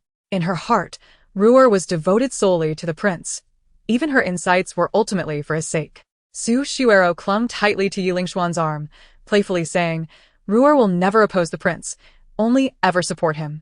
At her words, Yi LingXuan's displeasure began to dissipate. Had WanYue possessed even half of Su Shuero's understanding, he would not have treated her so coldly. "Prince, may I request your company tonight?" Su Shuero leaned against Yi LingXuan, her eyes sparkling with allure. Her intentions were clear. The emperor awaited the birth of her child, and she must consummate her union with Yi LingXuan swiftly. Yi LingXuan understood her meaning well. He drew her closer, lifting her chin as he said, "You must quickly bear a child for me, do you understand?" Without offspring, how could he contend with the other princes? A smile brightened Su Shuero's face as she nodded fervently. "Ruer will surely give birth to a chubby little prince for you." "Good, Ruer." At the Jin Wangfu, upon her return, WanYue instructed Qiuxiang and Adai to gather their belongings. "Mother, are we leaving the Wangfu?" asked Yi Ziqin excitedly. WanYue's anger had not yet subsided. The thought of Yi LingXuan thwarting her plans infuriated her further. Remaining there any longer would surely drive her mad. "Yes, Mother intends to take Xinjin away from here. Every inch of this place sickens me." Yi Ziqin's eyes sparkled with delight as she clapped her hands and danced. "Hooray, hooray, we are finally leaving." "Xinjin, do you not wish to stay in the Wangfu?" Yuning asked with a smile. "Of course. I want to be with my mother. Even a thatched cottage would be better than staying here." Yuning puffed out her chest. "Do not worry, I have the strength to support you." WanYue gently tapped the foreheads of her two children and laughed. "What are you two fussing about? If the sky were to fall, I would bear the burden. How could I allow you to go hungry?" As Qiuxiang packed, she chuckled. "The mistress has great capabilities. You two need not worry." "What capabilities does the mistress possess?" Adai asked, intrigued. "That I cannot disclose." "Oh, do tell me," Adai urged, but Qiuxiang, while packing, impatiently shooed him away. "You should focus on packing. Do not pry into the mistress's affairs." The commotion at Luoying courtyard quickly reached Yi LingXuan's ears. "Moving?" Yi LingXuan was somewhat taken aback. While he despised WanYue's presence, her moving out was an affront to his authority. He could not remain idle and declared with a stern face, "I shall go and see." Su Shuero hurriedly added, "My lord, I shall accompany you." With such a splendid show unfolding, she could not miss it. Yi LingXuan brought Su Shuero and swiftly made his way to Luoying courtyard. The scene was chaotic, boxes strewn about. WanYue appeared elated, as if celebrating a festival, directing everyone to move this and that. Even Yi Ziqin was busy. "Stop!" Yi LingXuan bellowed, striding forward in anger. "WanYue, What are you up to this time? In his eyes, WanYue was deliberately provoking him. She met his gaze with a cold expression. Are you blind? Can you not see that I am moving? Moving? Do you even comprehend what you're saying? Ye LingXuan scoffed. Upon marriage, the Jin Wangfu becomes your home, and I am your sky. You cannot simply move out without my consent. If you have the power, then divorce me, she shot back, knowing he could not. If you can't, then mind your own business. Ye LingXuan's expression darkened. Are you not afraid of losing face by moving out like this? What do I have to fear? WanYue replied with a mischievous smile. If anyone loses face, it will be you. It has nothing to do with me. In the realm of banter, WanYue had never been at a disadvantage. Ye LingXuan knew her sharp tongue would leave him with no ground to stand on, so he ceased the argument. If I do not agree, you shall not leave this place. WanYue crossed her arms defiantly, scoffing. You do not truly have the final say. Step aside. With a shove, she pushed Ye LingXuan away and addressed Adai and Qiuyue. We are leaving. Ye LingXuan attempted to intervene, but Su Shiwero quickly grasped his arm. My lord, do not quarrel with my sister. It is understandable for her to be upset. However, please do not take offense. Let her stay outside for a few days without taking her belongings. Once she calms down, I will personally come to bring her back. How does that sound? She turned to Cunning. What are you still doing? Help bring the things back inside. Su Shiwero shot Cunning a meaningful glance. She intended for WanYue to take nothing from the estate. Those exquisite yellow pearwood cabinets and the ashwood table were fine pieces indeed. WanYue. She dares to think she deserves them. Sister Qiuyue, let me help you, Cunning offered, reaching for Qiuyue's heavy bundle, likely filled with jewelry. Yet, as her hand brushed against it, she was abruptly sent flying. With a cry, Cunning fell heavily to the ground, nearly fainting. Susurrou gasped, Chanina. Immediately, she glared angrily at the assailant, exclaiming, How dare you, servant? You would strike someone in front of the prince? Adai slowly retracted his foot, a smirk on his face. To dare touch our mistress's belongings is to seek death. Su Shiwero's face turned pale with fury. How audacious of WanYue to allow Qiuyue to injure Cunning. Was this not a slap in her face? My lord, you must uphold justice for Ruer. Susurrou Kraid. Feigning tears, I only wish to help. If my sister is ungrateful, that is one thing, but to resort to violence against me, as I am your servant, is a blatant disregard for your authority. Ye LingXuan's expression turned icy. Take Adai away and give him 30 lashes. Let us see who dares. Idare. WanYue stepped forward, shielding Adai, her gaze sharp as she glared at Ye LingXuan. When did it become a concubine's place to dictate to the legitimate wife? Even if I move out, she cannot assume the position of the head of the household. If she dares to meddle further, it will be her, not Cunning, who faces the consequences. Su Shiwero trembled, biting her lip as tears streamed down her cheeks. Ye LingXuan felt a pang of sympathy and helplessness at her pitiful appearance. WanYue, you are truly heartless. Ruer only meant well, yet you treat her so. How is it that you cannot see that her intentions are not pure? On the surface, she acts for my benefit, but who knows if she seeks to claim my possessions for herself? WanYue snapped, patting her cabinet. These are all my dowry. Even if I were to burn them or discard them, it is my affair. She, as a concubine, has no right to them. The term concubine stung Su Shiwero, causing her face to pale further. Tears welled in her eyes, rendering her a picture of pitiful innocence. WanYue, seeing her act, felt a surge of anger, shouting, Reclaim your tears. Do not perform for me. Su Shiwero, taken aback by her outburst, momentarily forgot how to cry, gazing at WanYue with tear-filled eyes, lost and helpless. Qiuyue, Adai, we are leaving. Let us see who dares to stop us. WanYue's commanding presence left everyone paralyzed. No one dared to intervene. Ye LingXuan watched as she boldly strode out of the Wangfu, feeling a mixture of anger and urgency, threatening. If you dare step out that door today, do not expect to return. WanYue did not even turn her head, her strides growing larger. She inhaled deeply and remarked, When the time comes, should you starve to death outside, do not expect this prince to retrieve your remains. WanYue halted her steps, and Ye LingXuan let out a sigh of relief, secretly thinking that the notion of moving was merely a facade. Ultimately, she could not bear to part with the opulence of the royal residence. To his astonishment, WanYue declared loudly, On the day you meet your end, I shall surely see you off on your final journey. After all, This vast estate will be mine to inherit, to spare you from solitude in the afterlife. I will ensure your beloved ruler accompanies you." With an air of arrogance, WanYue shot a cold glance at Su Shuero and added, "I wonder if you, as the concubine, would be willing?" Su Shuero was taken aback by WanYue's audacity. If she consented, it would be tantamount to cursing Ye LingXuan and providing WanYue with leverage. Should anything happen to Ye LingXuan, she would indeed be compelled to follow him into the grave. Conversely, if she refused, it would undermine her professed affection for the prince. In a moment of turmoil, Su Shuero found herself trapped, unsure of how to respond. Ye LingXuan's expression darkened, and he offered Su Shuero an escape. This prince shares deep feelings with Ruer, and would not harbor such venomous thoughts as you. Do not attempt to sow discord. WanYue inclined her head towards Ye LingXuan, saying, "Then I wish the two of you a house full of children, with all thanks to the assistance of a neighbor, old Wang." With that, she departed with Chu Yue and her entourage, not looking back even once. Her posture was straight, her departure resolute, leaving Ye LingXuan with an inexplicable sense of emptiness. Despite his aversion to WanYue, he found no satisfaction in their separation as he had imagined. His gaze was complex, a mixture of hatred and resentment. Su Shuero noticed him gazing longingly in the direction of WanYue's departure, a wave of unease washing over her. How many times had he revealed such an expression? "My lord," Su Shuero coughed softly, feigning weakness. "Sister is merely throwing a tantrum. In a few days, I will surely persuade her to return." Yet Ye LingXuan's heart mocked him with a smile. She would not come back. He looked down at Su Shuero but maintained a facade of coldness. Her departure is for the best. Remaining in the residence would only offend my eyes.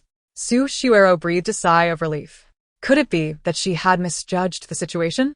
Ye LingXuan despised WanYue so intensely. How could he possibly care for her? "My lord, let us go to Ruer's chamber for some tea." Su Shuero linked her arm with Ye LingXuan's, a surge of joy filling her heart. With the departure of that wretched WanYue, she would assert her authority over the residence. Though Ye LingXuan's heart was tumultuous, he could not bring himself to refuse. Guiding Su Shuero's hand back to the Jinxiu garden. Inside, the table was already laden with fine wines and exquisite dishes. It was indeed a warm candlelit night, a perfect spring evening. This moment, Su Shuero had awaited for far too long. Almost as soon as Ye LingXuan entered, she embraced him, softly calling, "My lord." Her voice was tender, stirring Ye LingXuan's heart as he swept her up in his arms. Chapter 104. She has come to annul the engagement. WanYue's departure from the Jin Wangfu was not a spur-of-the-moment decision. It was meticulously planned. She reclaimed her belongings and felt no lingering affection for the royal residence. With money in hand, she possessed the confidence to forge her own path. However, finding a place to settle was no easy task. WanYue first sought refuge in an inn. She produced a pouch of silver and tossed it to a Dai. "Go inquire where there are houses for sale. Secure one that looks promising."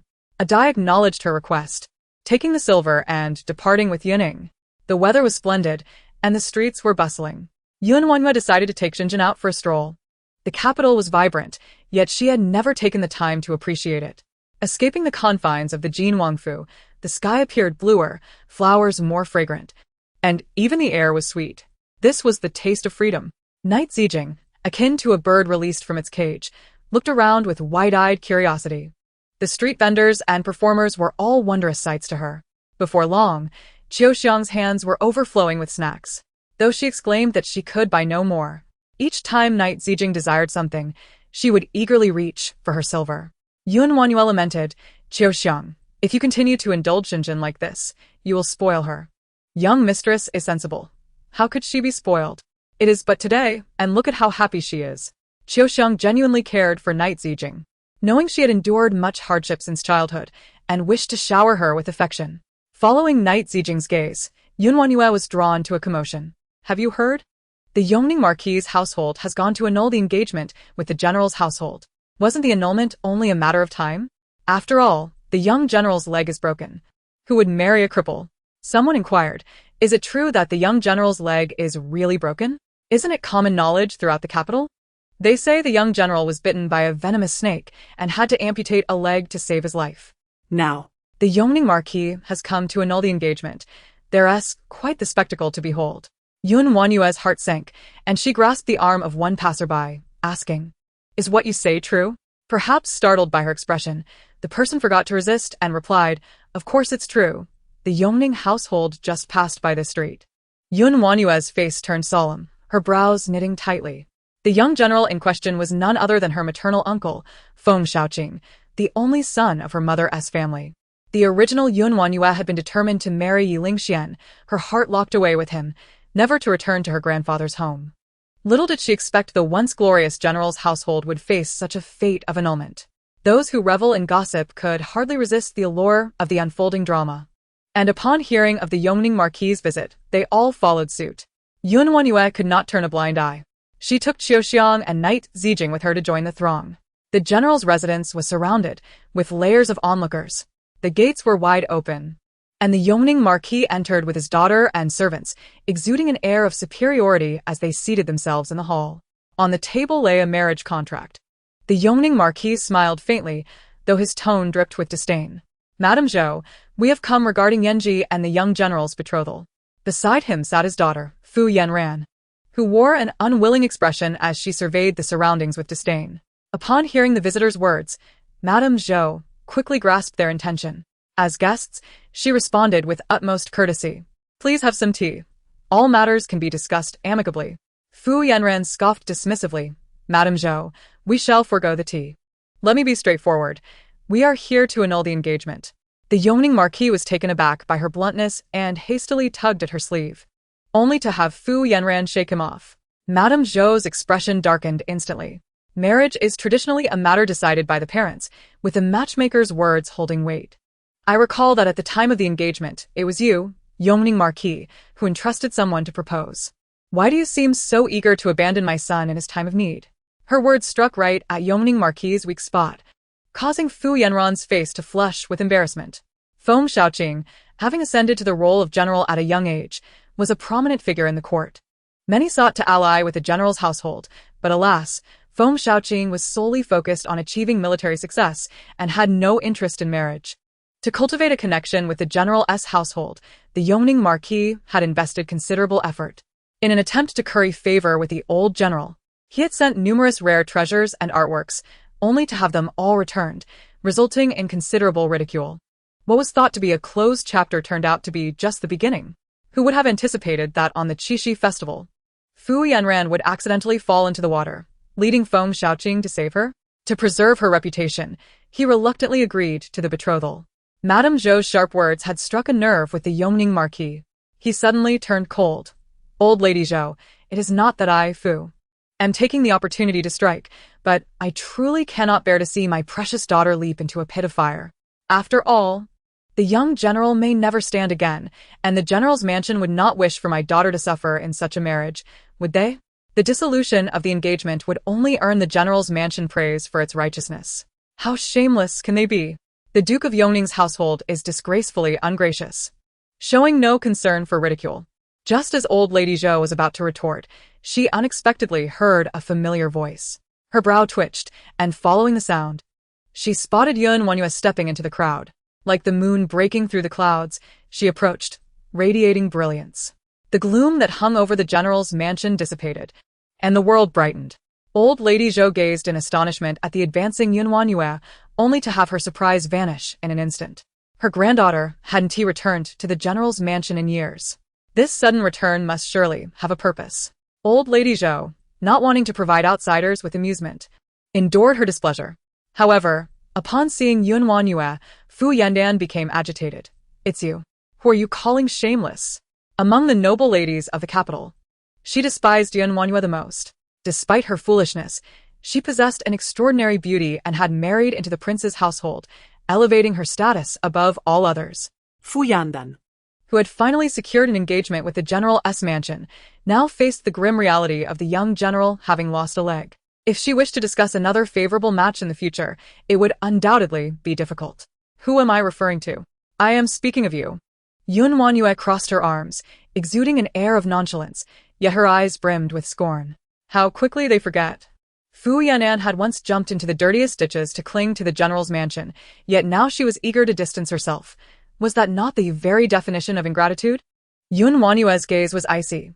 The young general had just suffered an injury, and the Duke of Yongning's household sought to annul the engagement.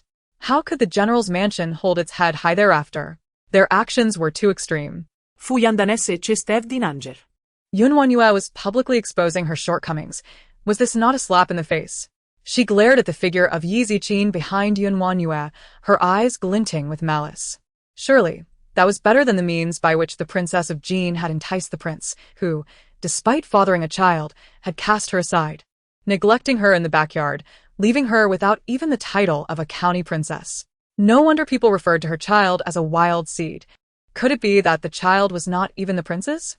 Before Fu Yandan could finish her sentence, a heavy slap landed on her face. Her head turned to the side as she glared at WanYue, hissing through gritted teeth, "You dare hit me?" WanYue stepped forward, grabbing her collar, and delivered another slap. Before anyone could react, Fu Yandan found herself kicked to the ground. By the time the Duke of Yongning attempted to intervene, it was too late. "Princess of Jin, you have gone too far," he fumed. WanYue shook her numb hand, coldly laughing twice. She dares to insult the royal offspring. Striking her twice is merely a light punishment. If she is dissatisfied, she is welcome to report me to the emperor. The Duke of Yongning was rendered speechless, knowing full well the consequences of such a complaint. This is a matter between the general's mansion and the Duke of Yongning's household. What right do you, a married princess, have to meddle? He dismissed her, underestimating her influence. Who says I am unworthy? WanYue's aura was formidable, her words striking with force. I bear the blood of the Feng family. My grandfather is the current general who has dedicated his life to the country, and my uncle, though young, has fought valiantly and sacrificed for peace. Though I am married into the royal family as a princess, I, like the Duke of Yongning, am a subject of the emperor. The emperor abhors discord among his subjects. When you claim I am unworthy, do you imply I am unworthy as a subject or as a royal woman? Or are you questioning the emperor's judgment? Have you long harbored resentment toward him? The Duke of Yongning, momentarily dazed, struggled to respond, his mouth agape in astonishment as he stammered a hasty rebuttal. I did not. Then, am I now worthy to intervene in this matter? Sweat beaded on the Duke's forehead. Could he still deny her worth? If word reached the emperor, his position would be in jeopardy. Fu Yandan, too, sensed the gravity of the situation, her face paling as she said, WanYue, cease your slander. The Duke of Yongning's household is loyal to the emperor. Where lies the resentment? That would be best, WanYue replied, regarding her with the eyes of one who saw a fool. This engagement cannot be annulled at your whim. It must be dissolved by the general's mansion. Implicitly, this meant that the general's mansion would not accept Fu Yandan. Fu Yandan's face turned even paler. As a young lady of high birth, how could she be cast aside by a cripple? Would she ever be able to hold her head high in the capital again? On what grounds? She demanded defiantly. WanYue leisurely sat down, taking a sip of tea, simply because you are the ones who clung to the engagement so desperately. Thus, the dissolution is not yours to dictate. But the young general has been crippled. Are you suggesting that I, a lady of high birth, marry a cripple? Fu Yandan cried in despair. WanYue, seeing her cornered, finally relented. Who says my uncle is crippled? He will still ride and fight. What a monumental joke. The Duke of Yongning finally regained his composure, seizing the moment. Who doesn't he know the young general has a broken leg? Are we to believe he can grow another? And what if he could? WanYue retorted. If he could regrow a leg, I would willingly kneel and apologize. My daughter would marry into the general's mansion. The Duke said proudly. WanYue laughed coldly. If you wish to marry, we may not want you. The Duke of Yongning, furious, felt an urge to strike her. Yet seeing WanYue remain unfazed, he suppressed his anger and stated, if the young general cannot regrow his leg, do not blame the Duke of Yongning for severing ties. The annulment will be on us. Fu Yandan nodded in agreement. Yes, we will be the ones to annul it. Old Lady Zhou frowned slightly, disappointment evident in her eyes. She had hoped WanYue had changed, but it appeared she remained as foolish as ever. A severed limb could not regenerate. Her mind was still muddled. The general's mansion would surely be the subject of ridicule. Enough, you may leave, Old Lady Zhou declared, no longer wishing to engage in their quarrel. Yet WanYue smiled. Grandmother, we haven't finished our tea. Why the rush? Old Lady Zhou looked at her radiant smile, her dark eyes glinting with confidence. Such a bright smile, reminiscent of her mother. In a moment of distraction, WanYue had already risen. A scent of medicine lingered in the air, causing a flicker of doubt to cross old Lady Zhou's mind. WanYue turned to the Duke of Yongning. A gentleman's word is his bond. If my uncle can stand, the annulment will be our decision. The Duke, full of confidence, sneered. Then I shall await news of the young general with great anticipation. Regrowing a limb is no easy feat. Let us say I give you 6 months, shall we? 1 month will suffice, WanYue replied casually. The Duke laughed heartily. Very well, we shall return in a month. He left with Fu Yandan, likely dismissing WanYue's words as a jest, convinced of his victory in the annulment. After they departed, old Lady Zhou's expression turned cold. The notion of a severed limb regrowing was utterly absurd. WanYue's scene at the general's mansion today would only serve to invite ridicule. She felt profound disappointment in this granddaughter. Princess of Jin, you may also take your leave. WanYue gazed at old Lady Zhou's frosty demeanor, feeling a pang of discontent.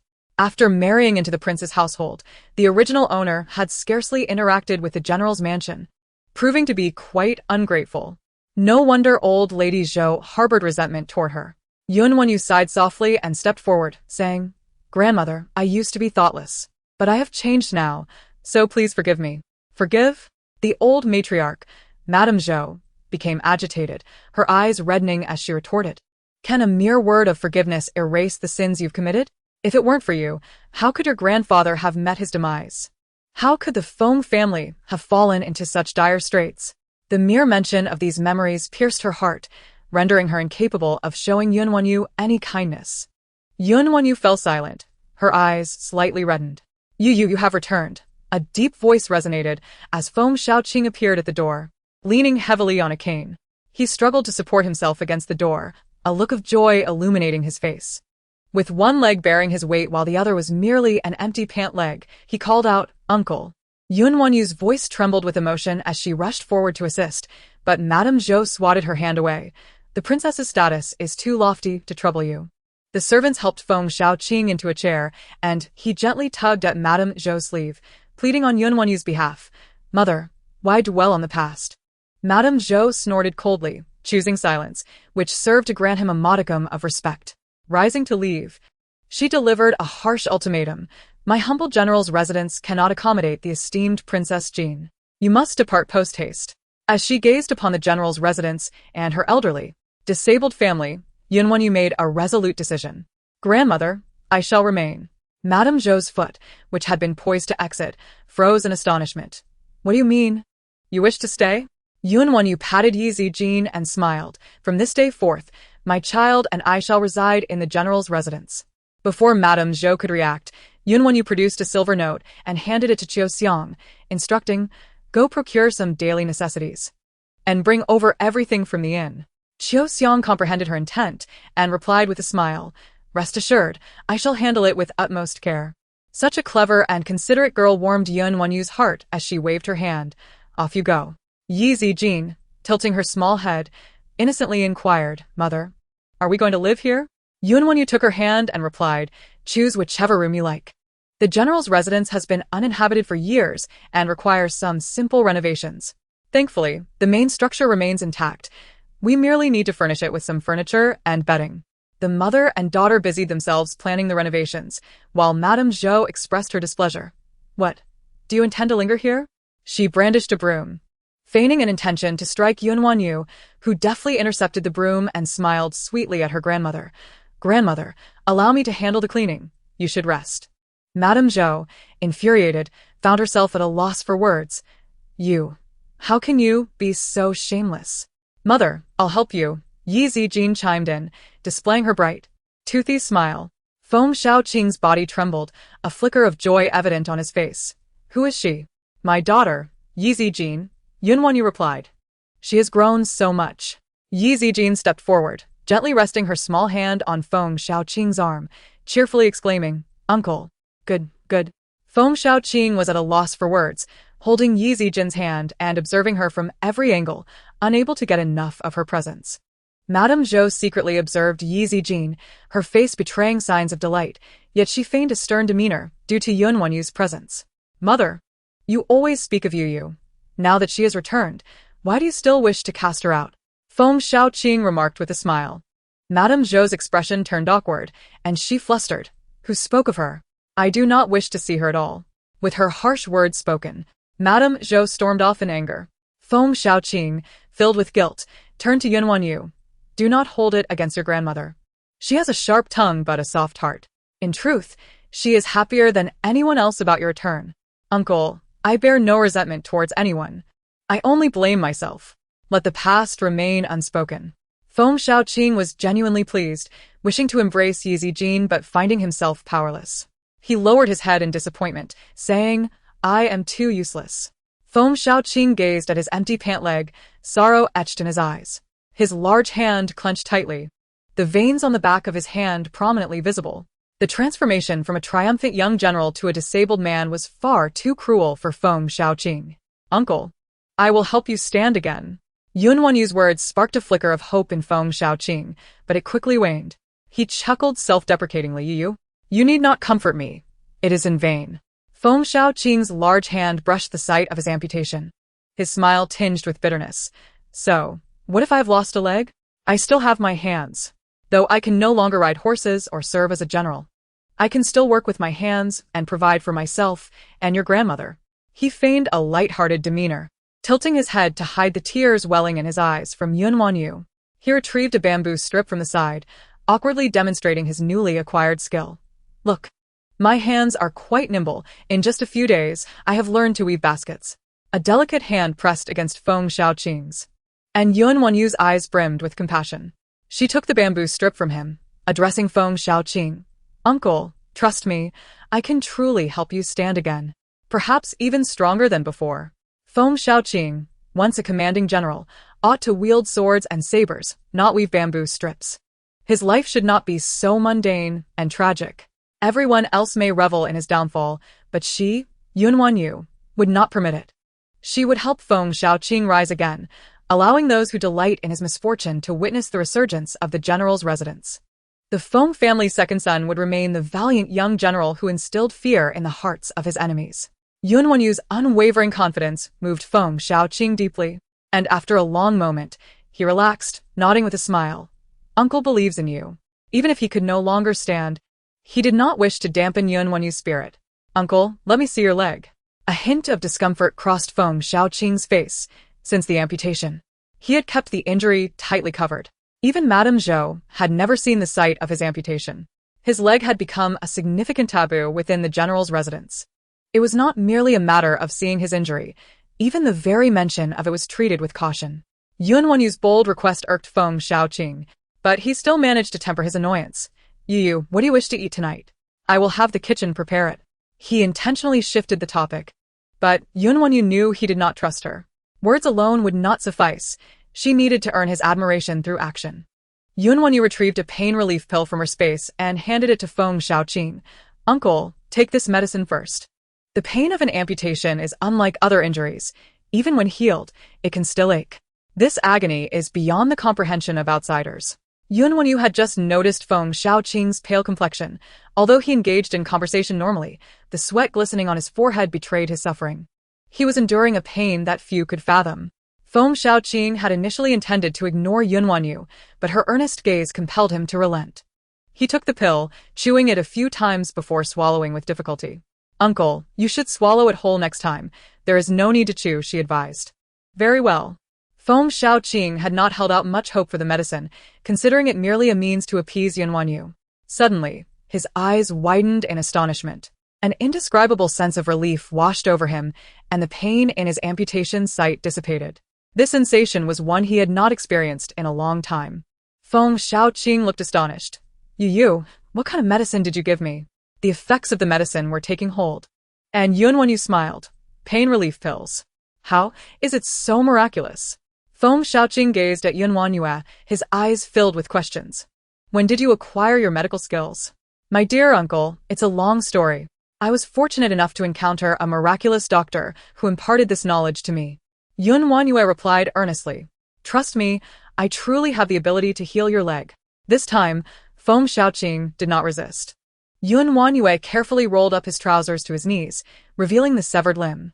She meticulously examined Feng Xiaoqing's nerves, her mind beginning to devise a rehabilitation plan. As he observed her professional demeanor, a profound sense of emotion welled up within him. Perhaps he should place his trust in WanYue just this once.